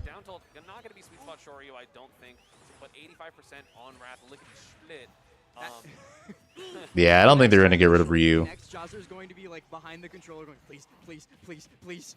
Back throw here should be enough for the stock, even if he spin shots into the fair. Yeah, so the back throw... Is this going to Game 5? Sorry, I've legit...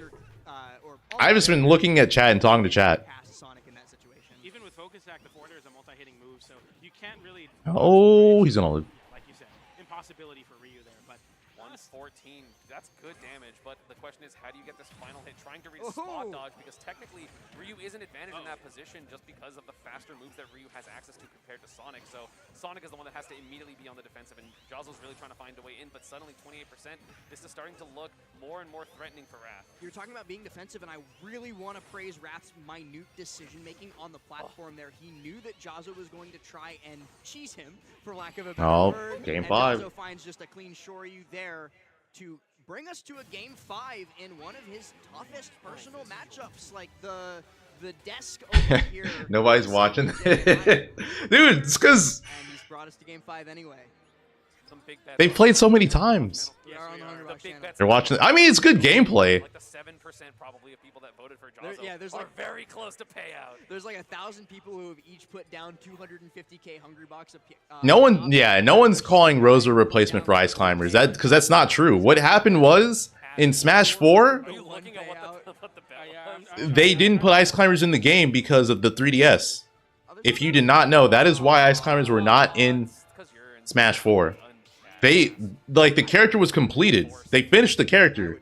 It's just that they wanted to make a roster that had both, or that could be played on both 3DS and Wii U. And I think, what was it? Ice Climbers, when there's like 4 Ice Climbers on the screen, in 3DS it lagged. So that's why they didn't put Ice Climbers in Smash 4. It was the only reason why. It wasn't because they like didn't want them in. They were completed already. It's just because 3DS limitations. Because in this matchup, if Jawzo had gone, screw it, I'm just gonna start Ryu, it goes one of 2 ways. He either plays like this, gets a great position against Wrath early on, and then maybe converts this a lot easier than this grueling Game 5, or he gets beat, goes to Ken, oh well. Yeah. It's always hard. Parries that. Yeah, no, it was an 8-player, 4-player on 3DS, but because the 3DS couldn't handle 4 Ice Climbers, they're like, well, yeah, I gotta get rid of them. We have to make. They're like, we have to make a game that has the same exact roster. 42. Oh, that back air barely missing, just not going quite low enough. Of course, Sonic does get very low to the ground. I love that attempt to back air by Jawzo. He's not going to hit it, extending now, and Wrath incredibly ready for it. That dash attack, I love those choices. Gets the jump read, finally wins in that trading scenario. Sorry, the pinging scenario, clash, whatever you want to call it. And that's a lead for Jawzo, which again, the times in this set where Jawzo's got the first stock, it's been Jawzo's victory. Now, correct me if I'm wrong, ESAM. Would I should be playing a game before? I don't know, dude. Someone. There definitely would be people who would do that. So yeah, it's understandable, but it sucks because like legit that was the only reason why Ice Climbers were not in Smash 4. think it's just coincidental because you're not like moving. I really wonder how Iceclimbers would have played. Like, would they have been ridiculous? Sonix rising. Okay. And you're falling with the focus, and it doesn't fully connect. Or would they have sucked? You go. Spin charge there, unfortunately, going to take the stock, barely hitting the very, very like inner part of that focus. So I think Wrath's gonna throw. No, Wrath is not throwing. Like, Jazzo and Wrath have close sets. Like I said, they play each other a lot. Even though Wrath no longer lives in Georgia, they still play each other a lot. That can be big. Jumps over the fireball there, and now just spin dashing and just spinning in the corner and just hoping to call out one of these fireballs here, or just avoid Jazzo at all costs right now. Oh, they're back here, no double I think jump. I think that was no double jump, but you're not. You're not edge guarding Edger, but it's still forces options. It forces Wrath to go down to the legend, make a quick option, and it gets called out there with the Shoryuken. Not enough to KO. Shoryuken just a little too slow. That was crazy. Gets a bear there, 130. Ooh, Wrath out of shield, no. Oh, this is really bad. Has a double jump. But the homing attack, they talk about that. He's dead. No, he didn't parry the second hit of up air. What?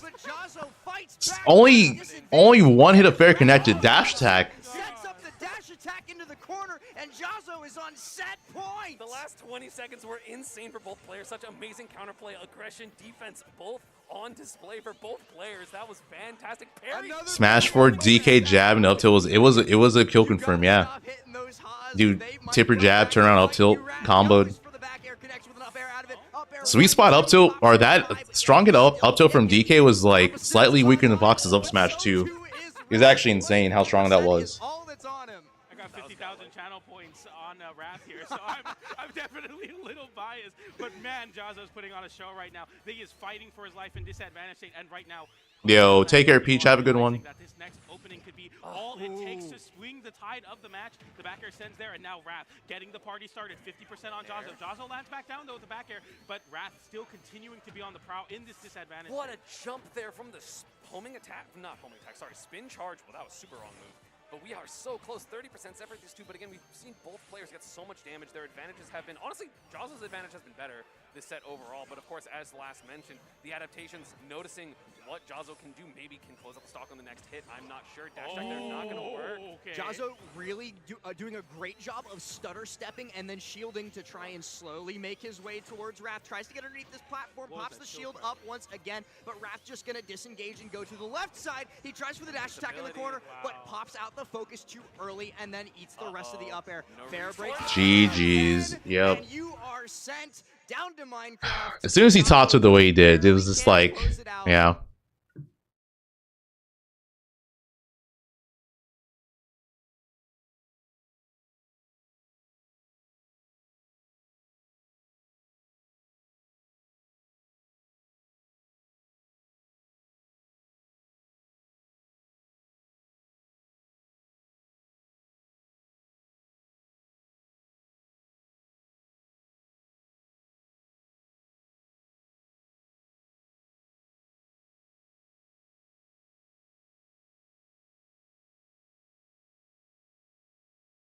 Focus is not that effective.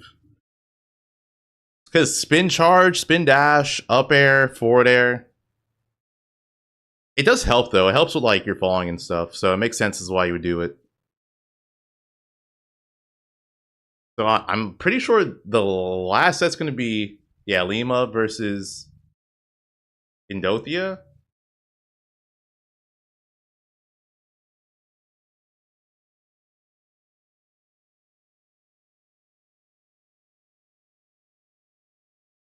Ryu should have low max run speed? Absolutely not. That sounds terrifying.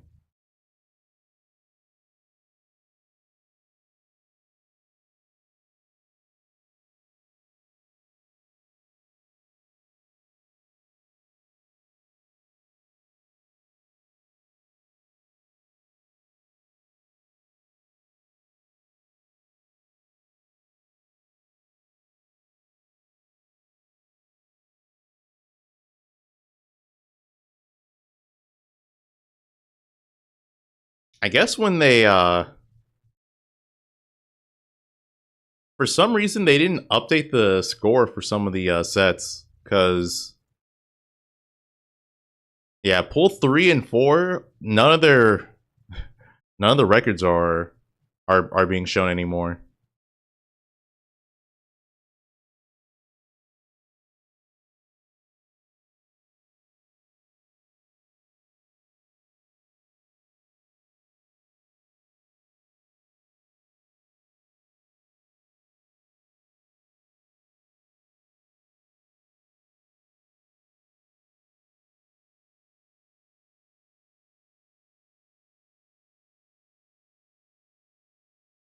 Give Little Mac Peach float? No.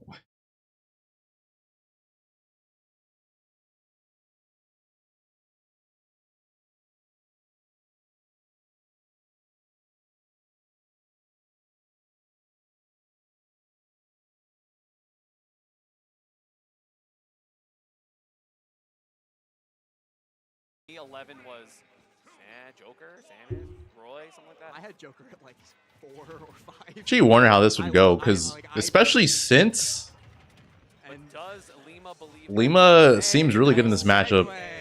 But Lima, I mean, Lima's trying to come back from the loss to Shinymark that happened in pools. Right now, Lima is 0-1 in this pool.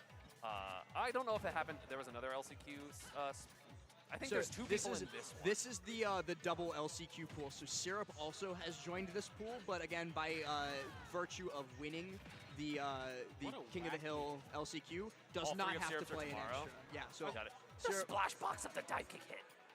This is a wacky pool in terms of the character representation here. The only Bayonetta, the Game & Watch, you have a Ness slash one Steve of the 3 Syrup. Steves. Yeah, so Wow, okay, was able to hit the side B, but not kill. And not the invincibility, double hit on the up B, and Endothea has the lead. There, he gets first stock. I think that this matchup is definitely very volatile, but I do know Lima does not really like it. You know, asks like, hey, what am I supposed to do about this? And then Tama P tweets just like, kill him. I don't know. Yeah, I love the way that Tama P like gives advice, because he really doesn't. He's just like, I don't know, I just kill him. It's like, I 3-stocked him in 30 seconds. Yeah. What do you want to do about it? Just do what I did. Oh, and that's There's the Bayo tax. Okay, but the tax All right, well, Lima hasn't. Yeah, I don't think Lima's paid Bayo tax at all this this tournament so far. So there it is, the first payment. It was still kind of sick. Got up tilt there. Whatever. I was talking about the up tilt hammer. Yeah. Oh, nice mix up there. Yeah, it's really crazy, you know, especially with like Endothea's story here. Uh-oh. Been up since super early in the morning, and speaking of, There it is, and that's why you pay your taxes, so you can do stuff like that. He has had quite a long day here, and now having to face down Lima. And before I finished the sentence, he was up a stock. Now not so much, but. Oh my God! I think he lives, yeah. I thought Endothea made it to winners finals of the LCQ. Yes, so made it there. I thought you said lost early. My bad, I misheard you. No, it has been up since early. So Endothea, He might be dead here. So dead. Oh, yeah. Oh, you're still dead. What? It was the down air actually. For a minute, I thought Lima baited out the up B and killed him, but no, he got dared. All right, well, game 1 going to Endothea. Lima just gets hit by that Game & Watch key, the pesky key to victory, and that was gonna, yeah, Endothea. I already spoiled my punchline. I think it's still hit. I'll give it up. That's a down air hit.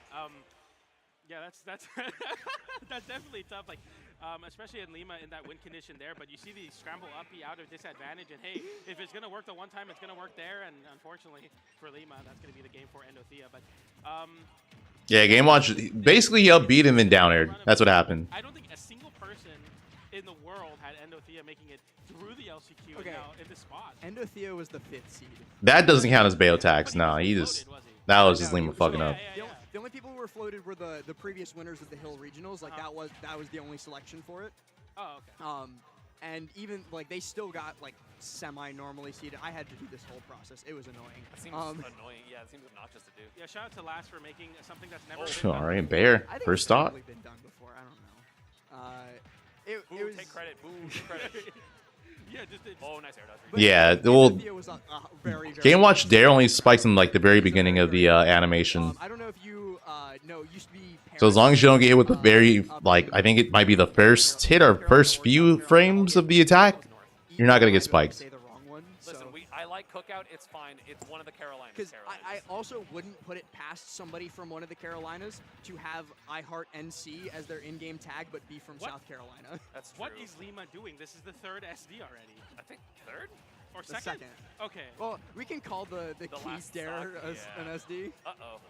Up you Shades go. of Smash 4 when they're just both up there, because I know that was one of Game Watch's. Respect it. I heard the noise. I thought that was the 9 that got bats within. That Can would have you felt bat very within bad. 9? You can, I right? mean, it's, yeah, it's Because you can bat within air dodge anything, frame 1. yeah. That'd be crazy if there were specific moves that was like, no, this one doesn't work. There's should like be rest. Should be rest. there's some weird stuff with like. Is he the dead? time No. freeze I'm surprised he didn't charge more. like that, but I'm still pretty sure, like 99% sure you can bat with it anyway.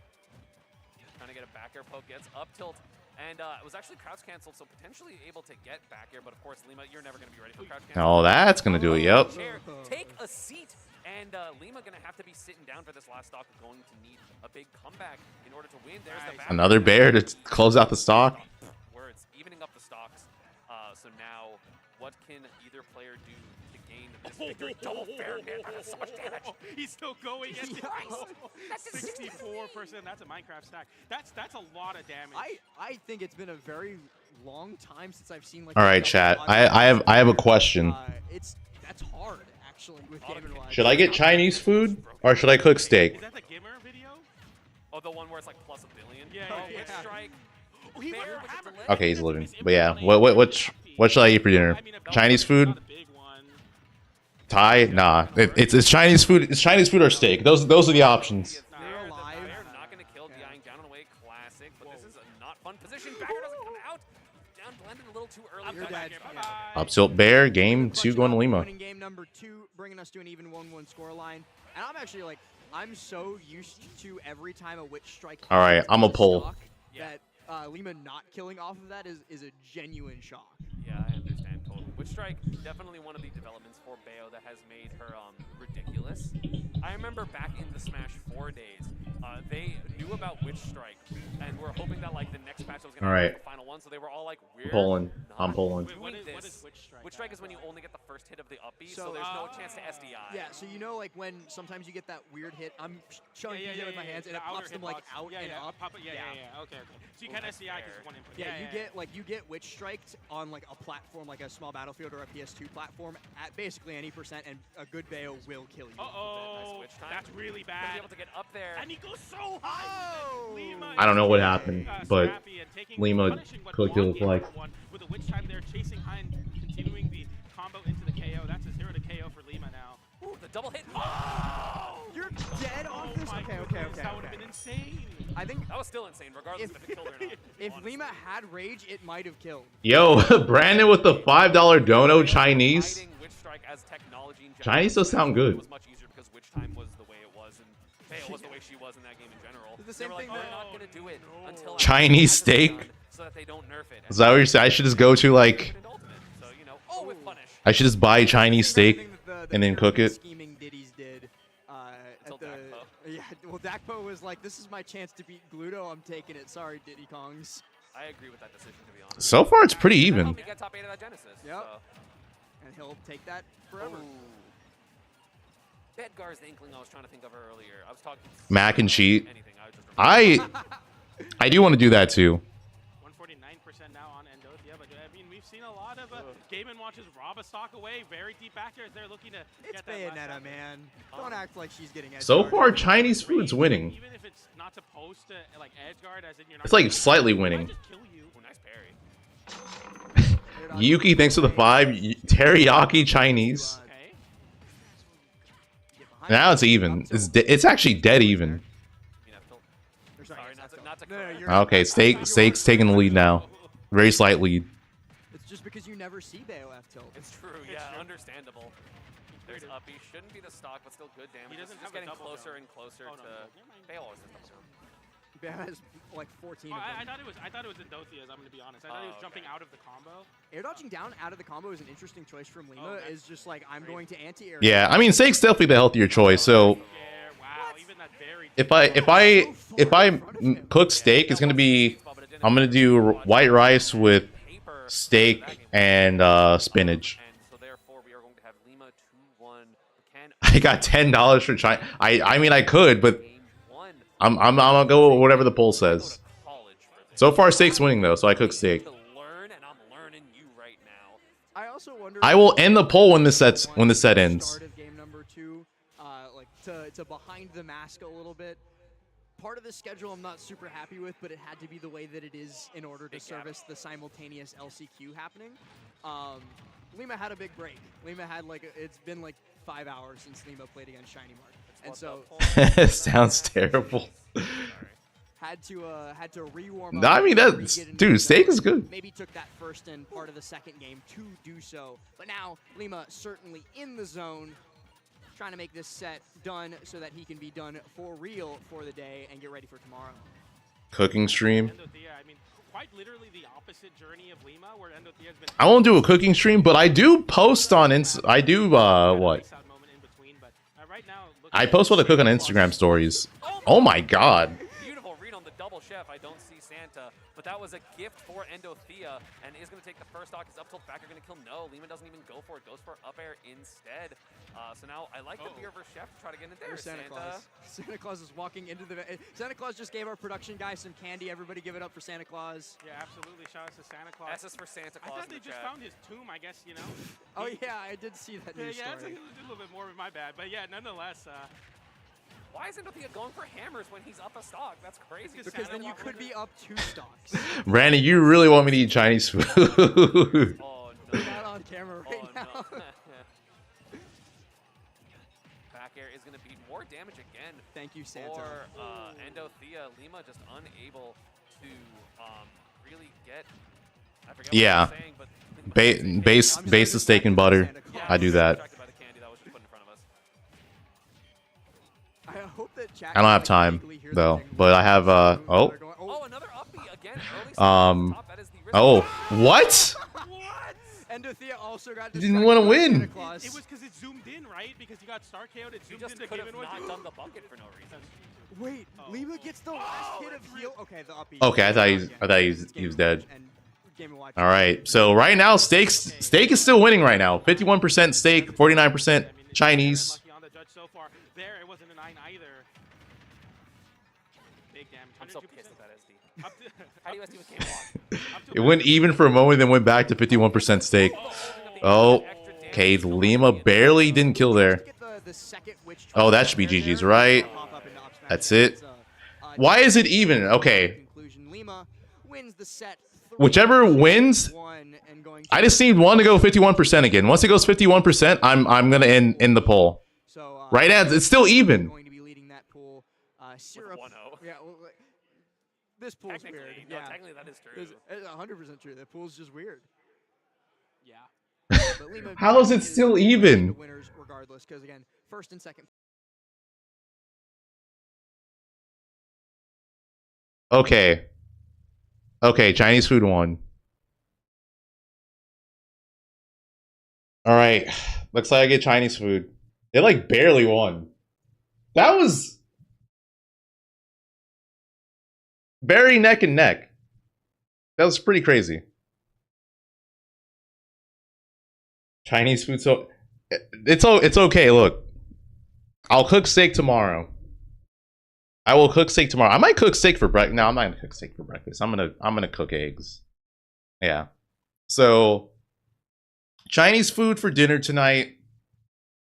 Tomorrow I'll cook eggs. You know what? At some point during the stream, I might just cook the steak there, or I'll cook the steak and show you guys, and you guys can comment or complain about my cooking. How about that? I'll show you the steak I make. And chat can say, "Ooh, this sucks," or you know, "Oh, that's good." Steak and eggs for breakfast. I could do that. I actually do have. I have 2 pieces of steak, so I could do steak and eggs for breakfast, and then I could do rice, steak, spinach for dinner. I'm gonna do that. Something. I do have a cast iron. Yeah, I have a cast iron. I have a cast iron skillet. Yeah, so cook it with a cast iron skillet with butter. medium rare, base it in butter. Obviously, season it with salt, pepper. Depending on how I feel, I'll use onion powder or garlic powder. But normally it's just like salt and pepper, or no, it's salt and pepper at least.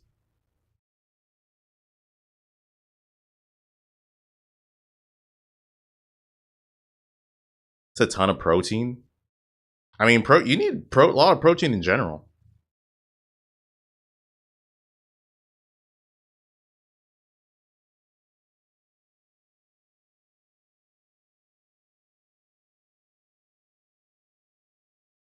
Anytime. I'll use thyme. I don't have any. I do have rosemary. I've never cooked it with rosemary though, so is it good with rosemary? Yeah, Lane, that's normally what I do. I'll do salt, pepper, thyme, but I mean I guess I could buy thyme when I go get Chinese food.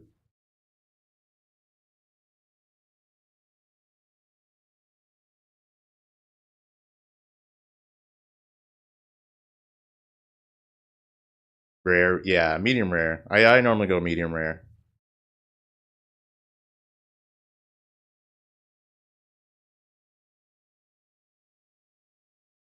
What cut of steak? I just get any. If I'm being completely real, raw, yeah. Whatever is like on sale. I'm not like picky when it comes to steak.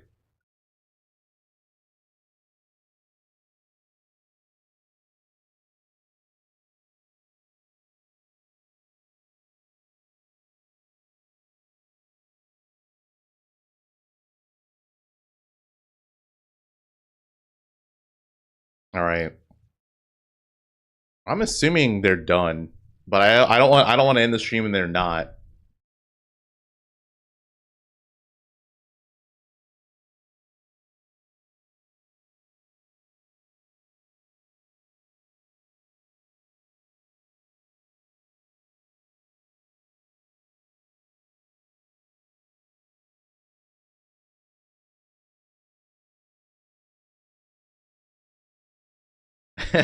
Well done, dude. You know what? There's some people who like their steak well done. I'm not one of those people. I do medium rare. Oh, I guess they are out. All right. Well, guys, that is it. If you enjoyed the stream, don't forget to like stream, subscribe, follow me. I will be live again tomorrow at 11 a.m. Eastern, aka 8 a.m. So I will be up early.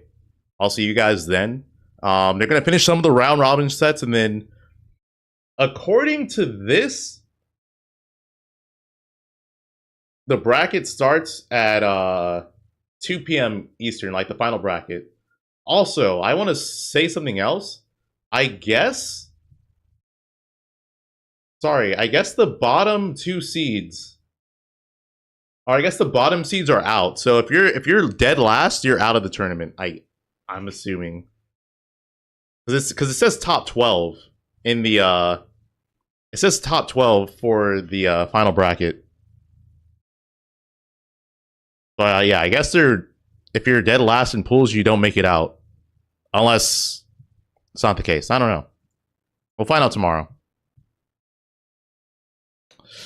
But yeah, that's it. Enough yapping. See you guys tomorrow. Take care. Have a good one.